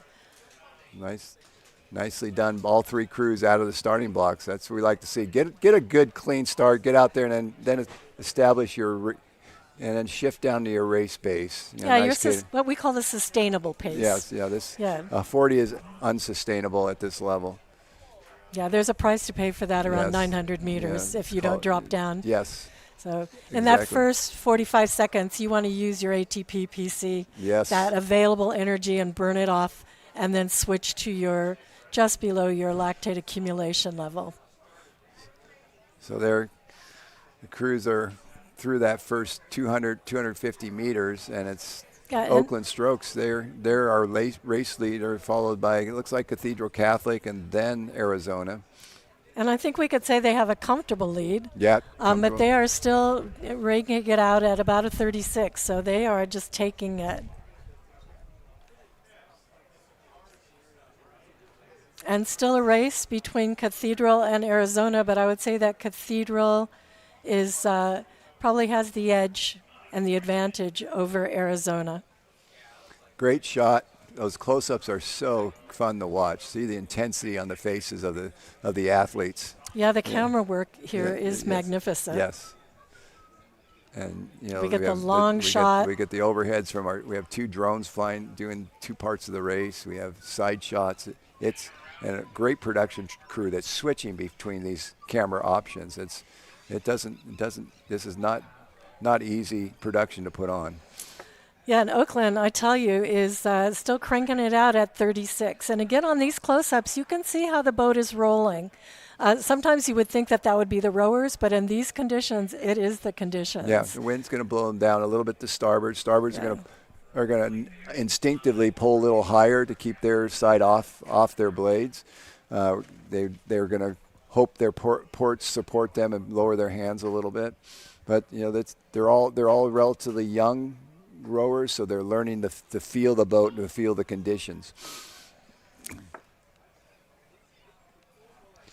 That was a good shot of Cathedral. Now we're looking at Oakland Strokes, and now we're looking at the cruise right across. That's Cathedral's boat. Just look at the intensity on these young ladies, and the concentration. Coxswain's talking to their crew, looking out the side to see where they are, giving them all the information. Yeah, this is boat racing. Yeah, that Cathedral stroke just looks so calm and so focused. Yeah. She's just leading her crew at a 35, nice and connected. All her teammates locking in behind her. That's nice effort on these 3 crews. So we see that Oakland has taken a little bit of push as they go into that rough water. That's 1250 down. Yep, and there you can see the boat is rolling even more as they go through that gap. That gazebo is at about 1,000 meters, so these guys are just coming up where the water is really going to it's dicey right them. here. They're getting a lot of it comes through this, we call this the North Ingram Bridge passage, and it's like the shores are real steep and the channel's narrow, so it acts like a chute to pick up the wind coming from the west, and it just creates this chimney effect across there. So it's exponentially different wind conditions for that short, like 200 meters, and it wraps itself around both shores. So it's the rowers are aware of it, but it's still you still have to deal with it. Yeah, and you can see that they've been well schooled in this because they are sending their hands right up to get the blades in. Yeah. And they're now inside the last 500. So conditions are going to get better in a moment for them. But Cathedral and Arizona are still dealing with that crosswind. So Oakland is now comfortably in the lead. They're going to probably execute their race plan to finish out this race, barring no catastrophic crabs or incidents within their boat. They should glide to they're holding on to a lead. We'll see. You still got to finish this race. Yep, I've seen things happen in the last 500. They're still holding on to a 36. They're not giving anything away to the other crews. That's impressive, a 36. All the way down the course. And both crews were pretty much, the other crews were holding that around 35, 36 as well. So we see Oakland Strokes coming with the alumni tents in the background. So they know they're almost there. They sense, they hear the crowd cheering them on the beach. Friends are running along, cheering them on. Parents are yelling. Yep, and that black flag means they're in the last 250. They're in their sprint now. There they go. They're off. Their friends are yelling for them. This is a fun part of the race. And they're nice wind up from the Oakland Strokes crew. As they come up to the finish line, they're right here in front of us. Last 150 to go for them. About 15 more strokes, 15 to 20. And they're just stretching it out. Yeah. If anything, their ratings dropped a little bit to 35. They're just locking it on. Here they come. And 37 now. So our race leader will be the winner. That's Oakland Strokes crossing the finish line now.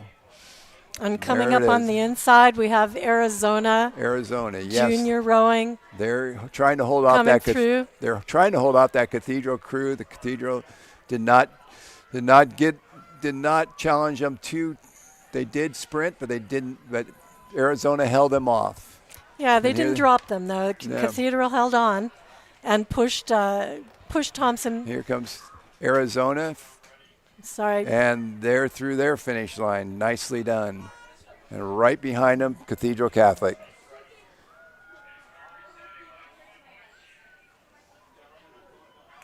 And well done, all three crews. Nice racing. And there we have it, the Referee Cup B final for the women's under 17-8. So these rowers have another couple of years in front of them. They are 16 or younger this year.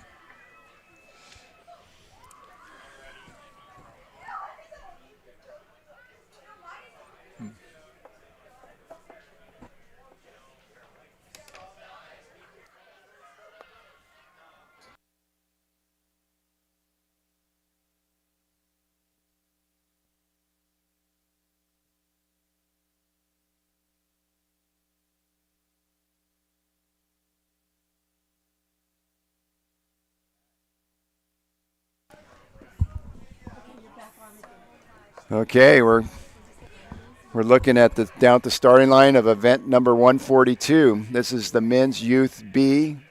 This is a B final. So we have 5 crews in this event. Lane 1's Oakland Strokes. Lane 2, Newport Sea Base Rowing. Lane 3's Marina Aquatic Center. And Lane 4, the local crew from San Diego Rowing Club. And Lane 5, another local crew from Del Mar, Cathedral Catholic High School. And we have a start. There's a good shot of Cathedral out of the hole, looking intense, getting out of the hole cleanly. All 5 crews look good getting out of the hole.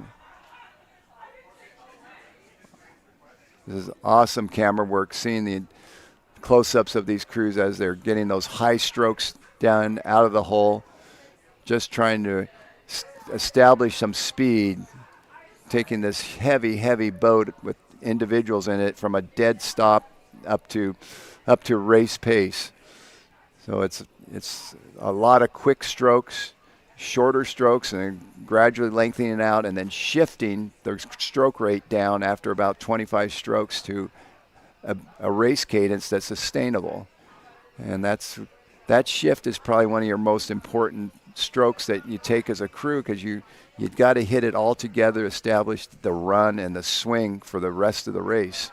And that happens about 200 meters into the race. You still have 1,800 meters to go, and you don't want to be thrashing down the course for 1,800. So that establishing that swing and that run with the boat, that boat speed that comes from the run is so critical. Another good shot of that's the San Diego Rowing Club right there. That's a nice close-up. Those boys look comfortable, intense. But crews are all bunched close together going through 500 meters. Looks really good. It's a good boat race. You can see the crew. It's awesome. You can see the coxswains looking side to side, talking to their crew, calling out their position, calling out their race plan. Some good boat racing.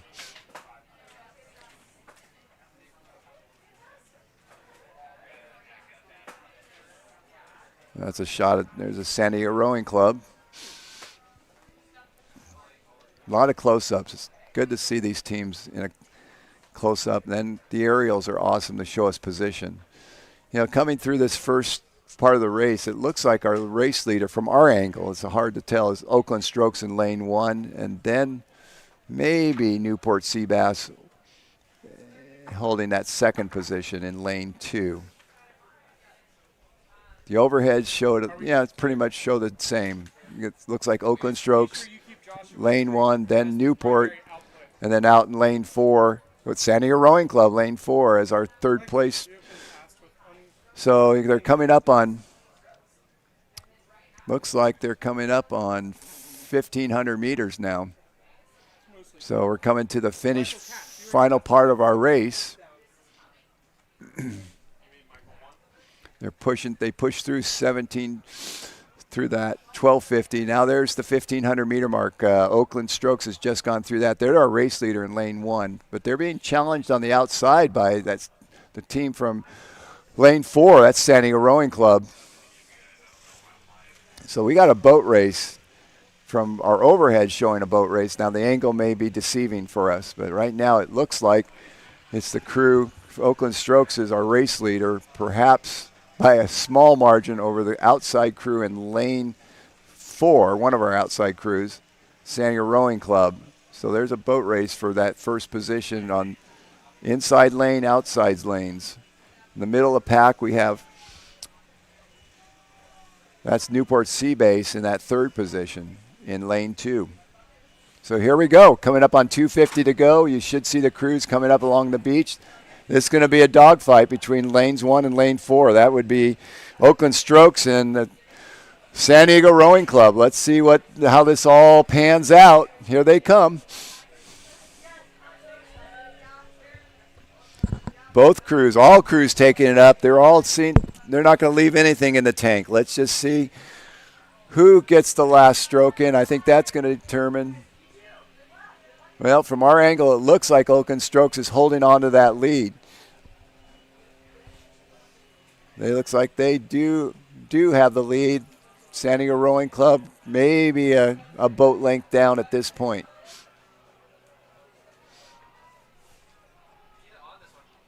And with 100 meters to go, Oakland Strokes, then San Diego Rowing Club being challenged by Newport Sea Base in the middle, in the lane between them. And there it is. Oakland Strokes is our race winner. And then San Diego Rowing Club, followed closely by Newport Sea Base for that third position. Then we have Marina Aquatic Center as our fourth place finish.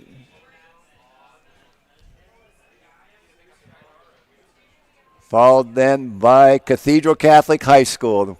Nice race, guys. That was a good race to watch. Nicely done.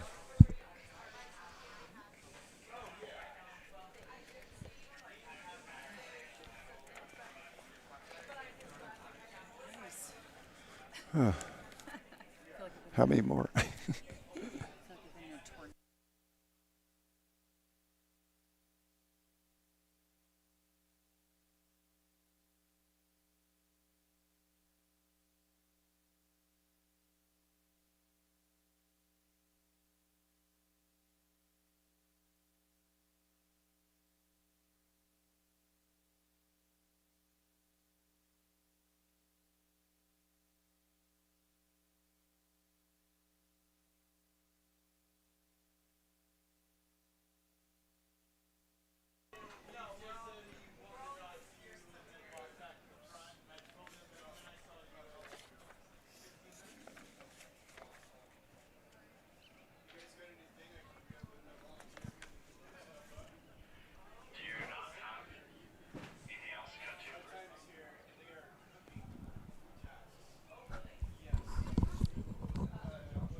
Okay.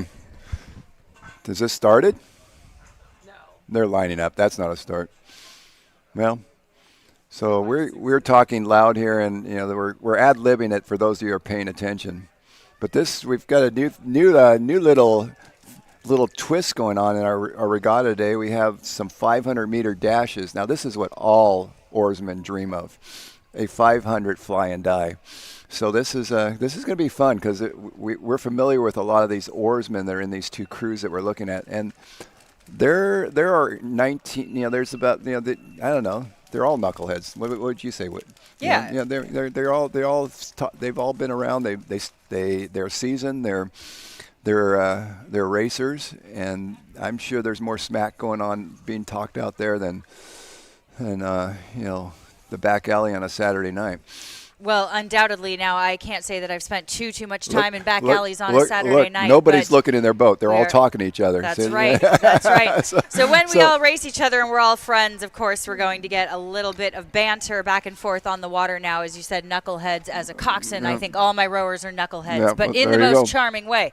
I love them. I need them. Yes. And this is actually very lucky that we get to do this here because it's not too often we get to do a 500-meter sprint. Very few regattas in the country allow that and get to do them. Canadian Henley is one. Rowfest is one, out in Oklahoma City. We had the night sprints. And now the San Diego Crew Classic. Now everybody's going to come to the San Diego Crew Classic and want to be in this event. We're going to have 10 heats of this probably or something. That's right. Because this is going to become world famous. That's right. Especially when they see this first event, because we have the finest individuals in these two boats. Absolutely, and there's a big accent mark on the finest. That's right, and just like the Anchorman Brawl, where we get all the different channels coming together, here we are in San Diego Bay. We get Mission Bay. We get all of the crews coming together to banter. Now, a lot of these people, as we have said, know each other, so it's very fun to come out here and get to just throw down very quickly against your friends. Now, we need to explain that this is a rolling start. Now, that's not a good thing to do with Masters rowers. Nobody will line up even. So this really will be a rolling start. The liner's just going to go, oh, the heck with it, go, because they're never going to get their bow balls even. Well, this could be one of those situations where if you're not cheating, you're not trying, right? Exactly. So we'll see. And we do have some pretty awesome talent lining up in this duel that we have. Perhaps three. We may actually be seeing we got a third victim. Horse. Participant. That's right. A third dark horse. We're finding out. Lane one is Club Nautico. That's the Brown alums, and then we got the other crew from San Diego Rowing Club. And it seems like somebody else joined us. We don't know who is in there. Yes, this is Lack that is joining us here. Who just joined us? Zlack joined. Okay. Well, they're off and running. So Zlack's in the near lane. If you're looking on the screen, the lane closest to the shore. Now there goes our drone. They're going to give us, vertigo by moving that drone around. Yeah, but there they go. See, there's the two crews, San Diego Rowing Club and Club Nautico. The Brown, mostly people associated with Brown University. Yeah, that's right. We do have some national teamers in there. Quite a bit of talent. Some names you would definitely recognize. Taylor Brown, James Besser, Nathan Phelps, Evan Falstrup, Henry Hollingsworth, Jacob Hudgens. I cannot speak after 3 days of doing this. Augustine Rodriguez and William Legandowski. And he was on the microphone about an hour ago. You guys. He was. That's right. And he was truly wonderful to listen to. That's right. So and look at them go here. Already about a boat length up on San Diego. Rowing Club. And San Diego Rowing Club has some good sticks in there, too. There's no schlocks out there. So we're seeing some good rowing at a sprint level. Nobody's taking it down. And if anything, they're taking it up. So there they go. That's right. Last 200 meters. Let's see how this pans out. Well, we have Club Donautico here rowing at about a 40, so 40 strokes a minute already. And the fun thing about these dashes as Club Donautico walks across the finish line in first here, celebrating there with a stroke seat. Yeah. They did. Look at that. You go hard and you go harder, right? Yeah. No, they definitely put the pedal to the metal and said we're gonna lead this start to finish. Yeah, that's right. But we didn't get a good look at that start. They didn't cheat, did they? I don't know. We almost need an instant But replay. that's kind of that's kind of an oxymoronic Maybe next question. year. If you're not cheating at Masters, you're not trying. That's right. Yeah. Well, and these, with these are very young masters here, so maybe they are still learning. No, I know these guys. I've been coaching them and rowing with them. I've been teaching them to row as masters. Oh, yes. So well, thank you for telling us on they know what the they need mic. to do. Right. Yeah. For admitting that out loud. Well, yeah. Well, it seemed to be working for them. It looked like they had a fairly decent row out there, but Club Nautico de San Juan Well, that was will fun. be the victor here for our first dash here in the San Diego Crew Classic. That was awesome. And we have another. Zlack did their Zlack dash. joined us. That's right. Zlack, who was going to be our next event, they joined the men and tried to put a wake in there, but they didn't get any camera angles on Zlack. That's too bad. Well, we got another one coming up. Yeah, we are professionals. We have our mics live. You're hearing everything we're saying. It's all good. At least you're having interesting conversation.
So there we see the results of that first sprint. Nautico 131.93 and San Diego Rowing Club 136.53. Until we hear there'll probably be all kinds of contesting the race, but we'll go with that as official results.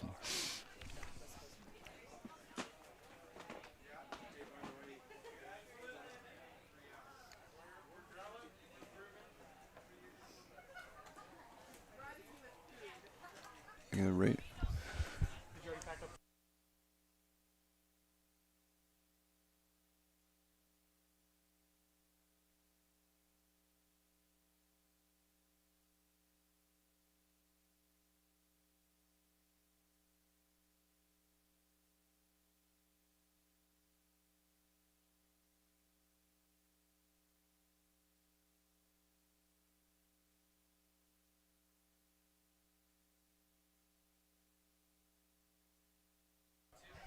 And we see our next dash here getting aligned. Yeah, this is Newport Sea Base and Newport Sea Base, so the Battle of Newport Harbor here. Oh, this would be really fun because they know each other. That's right. Even this will better. be a race for pride, I assume. And here we go. These are the average age of lane 2 is 60 years old, and the average age in lane 1 is 49. So we expect lane 1 to be a little quicker. But again, we never say never it's know. over until those it's older over. guys are crafty. That's right.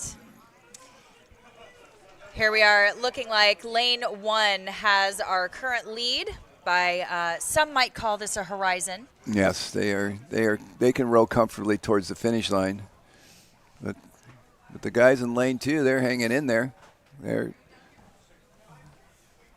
Yeah, they sure are. And we do want to remind you, too, that these quads can go about as fast as an 8 at full speed. Oh, yeah. So very, very cool to see these quads going at full speed like this, full press. It looks like we're having a little bit of steering action happening with our Newport Sea Base quad. We need them to stay in our camera angle. That's Can we right. get this? That's right. We don't want to miss a moment of this action here. This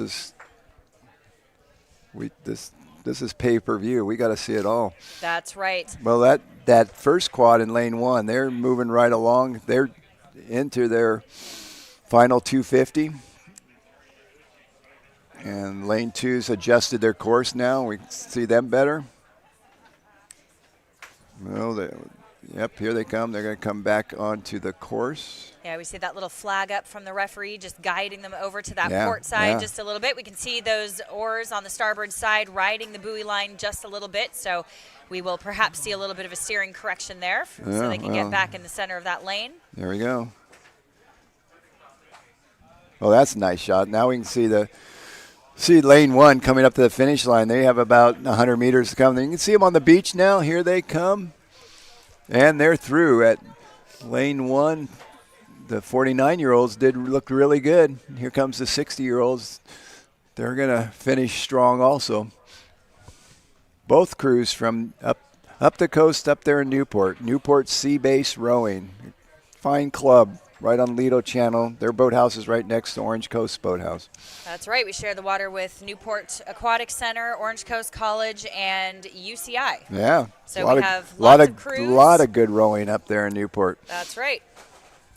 My alma mater, so go Coast. Always Yeah. proud to see that. But Seabase, a formidable club right next door.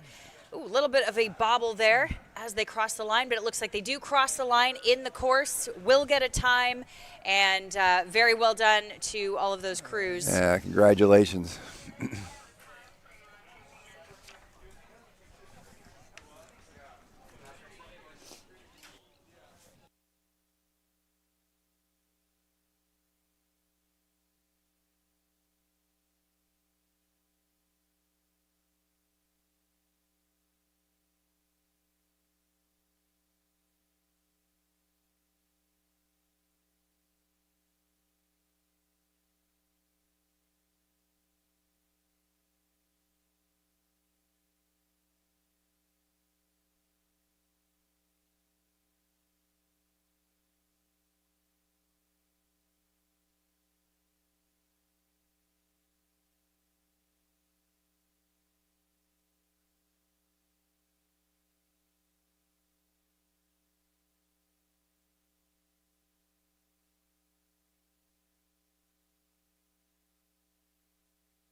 So we're getting ready for our last event of the day. It's our last 500-meter dash. And we have 5 crews in this dash, so this is going to be fun. This is the Women's Masters Quad. And we have variant age groups, so it'll be a handicapped race. Lane 1, you got Newport Aquatic Center. Lane 2, Zlack Rowing Club. Lane 3, San Diego Rowing Club. Lane 4, Newport Sea Base Rowing. And Lane 5, Newport Aquatic Center. So we can see them all jockeying for position. This is going to be a floating start. They're trying to decide which lane they all want to settle in. Hopefully the lane that we assigned them. That would be helpful. But yeah, it sure would. But it's a little bit of a toss-up. We'll see what we get. yeah, and this is Masters women. They are a crafty group, so that got to factor that in. They're going to be tricky. Right about that. Yeah, I expect to see some very good racing out here with a lot of these crews. I know a lot of these women we have seen before in a lot of doubles, in a lot of quads at other regattas, club nationals last year. You know, yeah. we've definitely seen a lot of these athletes before, so this is not, don't be fooled. It's not an inexperienced group of women, Yeah, that's for sure. And most of these gals know each other. They've been racing each other over the years. They are masters. We got 8, the average age of these 5 crews range from 73 down to 44. So we have some handicap latitude in this. So our race winner might not necessarily be the event winner. So the actual winners are going to have to be calculated out when the handicaps are applied. That's right. And I always say, too, never be fooled by a lot of these masters, too. I happen to know this Newport Seabase crew here has spent some time together. Lisa Fox in that 3-seat there. Very, very experienced athlete, very strong athlete out there in Newport. See some other recognizable names here. So I'm very excited to see all these women go up against each other here. And again, the quads are always very exciting. They are blind boats. Yeah. We have no coxswain, so it really is and a no free-for-all. no stake boats to hold them. That's right. So it's That's like right. we say, we're gonna probably say ready, set, go, and see what happens. That's right. I almost want to close my eyes, but you need me to call the race. This could. That's true. It is hard to do that with your eyes closed. Yeah, well, I've done it. Oh, that's very impressive. One also of the best, a tricky one of the best master. races I called. Yeah. Yeah. Well, Yeah. also a tricky master it here. was all in my head. Oh. That's a scary place to go. Probably best to tell them after the live stream ends. Yeah, there we go. That's right. We'll see how this shapes up here. It looks like everyone's trying to get in some sort of formation here. Everyone, of course, as expected, inching up just a little bit they at are a time. masters. Well, that's right. So the boat from Zlack, I believe that's Yellow Hole, where they're trying to find a lane to then point up the course. So they're moving over. There they go. That's right. It looks like we have perhaps skipped a lane here. We'll see where everybody ends up, but maybe as long as they are in a lane. If we can keep them that's between all that matters.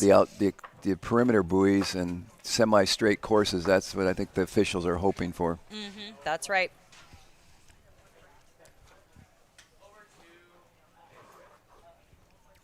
They're getting close, I can tell that. So certainly are. So as soon as we get some points here, it looks like everyone's looking around, inching up just a little bit. Oh, the anticipation is high here, you can tell. Look at all these bow seats looking around.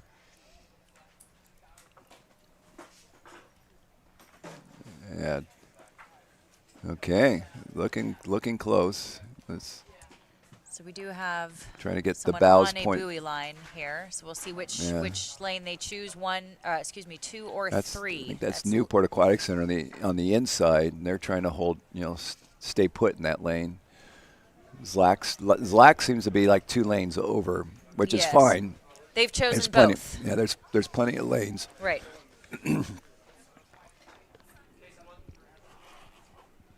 Could be more mastery, I'm not sure, giving themselves an extra wide berth here. Yeah. That's a good shot. Look at them. They say, are we good? A little nerve-wracking. That's right. Very high anticipation here. You can see everyone looking around. Loosening their shoulders, getting relaxed. Yeah, we're getting close.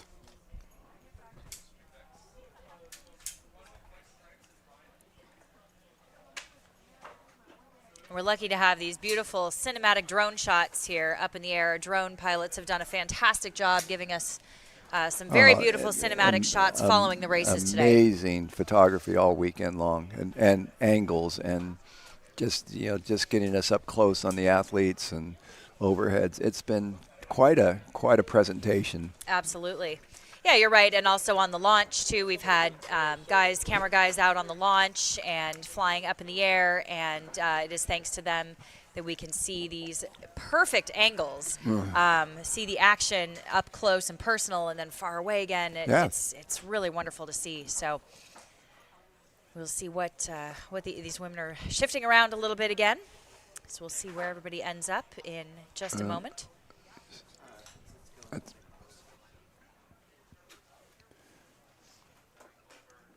They're still jockeying for points and for position on the starting line. Points more important. If we don't want them clashing oars. Yeah, and perhaps we can see a little bit of the crosswind, too, just pushing those bows a teeny bit over to that starboard side, just a little bit. So we're seeing some minor corrections here and making sure that these boats, like you said, go straight down the course, thread the needle here so we don't take a few strokes and end up in another boat. There we go. But they're off. We go. And we have them. It looks like a clean start. No, everybody's heading the right direction. That's good. We want to see them get towards that finish line. Here we go. So 5 boats in this race from a rolling start with a lot of crosswinds. That was amazing. And it looks like the crew in the middle, San Diego Rowing Club, they're out there. We're going to call it the middle lane because it's supposed to be lane 3. We're just going to call it the middle lane. They look like they had an early lead.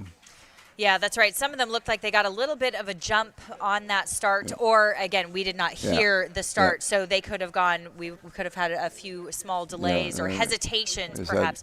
We just had one crew have to stop. They were going to cross oars with the outside crew. I think that was Newport Sea Base had to slow down and stop. They were coming up on Newport Aquatic Center in the outside lane. That's right. Newport Aquatic Center still in the lead here, starting to open up just a little bit of water, and they are rowing at a 37 right now, so pretty high, and they should be able to get that quad up and moving pretty quickly if they keep getting their hands away like this. But we do want to keep an eye on that outside lane. Another Newport Aquatic Center boat, if I'm not mistaken. So we have some bookends racing, Newport versus Newport. But they're being challenged in the middle by San Diego Rowing Club. But looks like they're gonna the two inside and outside crew are race leaders right now. I believe it's Newport Aquatic Center lane 1 might be the race leader. Now again, we got to factor in handicaps when this is all sorts out. But then in the outside lane, Newport Aquatic Center. That's right. It can be really tricky to calculate. We will not be able to see any of those handicaps. So even if it looks like a crew crosses the line first, we have to do some timing at the end. Yep. But right now we are seeing Newport Aquatic Center in the bright blue boats. It looks like lane 1 has overtaken lane for 2. the lead. And now we see San Diego Rowing Club fighting for that 3rd position with the crew from Newport Sea Base out in the outside lane. And then Zlak bringing up that 5th position for heading for the finish line also. So it looks like Newport Aquatic Center, San Diego Rowing Club, the Newport Sea Base, and then Zlak Rowing Club. But of course, those are just the finishing positions. Now we have to apply, the officials will apply the handicaps, and then we'll see how this sorts out. But there we go. That was really fun. That was really fun. 500-meter dash, fly and die. Rowers love it. Absolutely. Yes, I certainly do. As a coxswain myself in an 8, you barely have time to take a breath before the race is suddenly over, but I think we are about so at I that think that's time a of wrap day. for the 2025 Crew Classic. We did it. Whitney, it's been a pleasure, sharing the mic with you, and we look forward to, mixing it up on another waterway. Yeah, absolutely. We definitely want to thank everyone for coming out here, the referees, the volunteers. We had so much fun this weekend. We're gonna do it again, March 27th through 29th next year, 2026. So I guess we're coming back for more. I'm gonna have to get my hotel reservation. Yeah. That's right. Well, no, I live here. I'll get you. You'll have to get a hotel. That's right. Yeah. Absolutely. Well, here we go. Thank you, everybody. Have a great day in San Diego.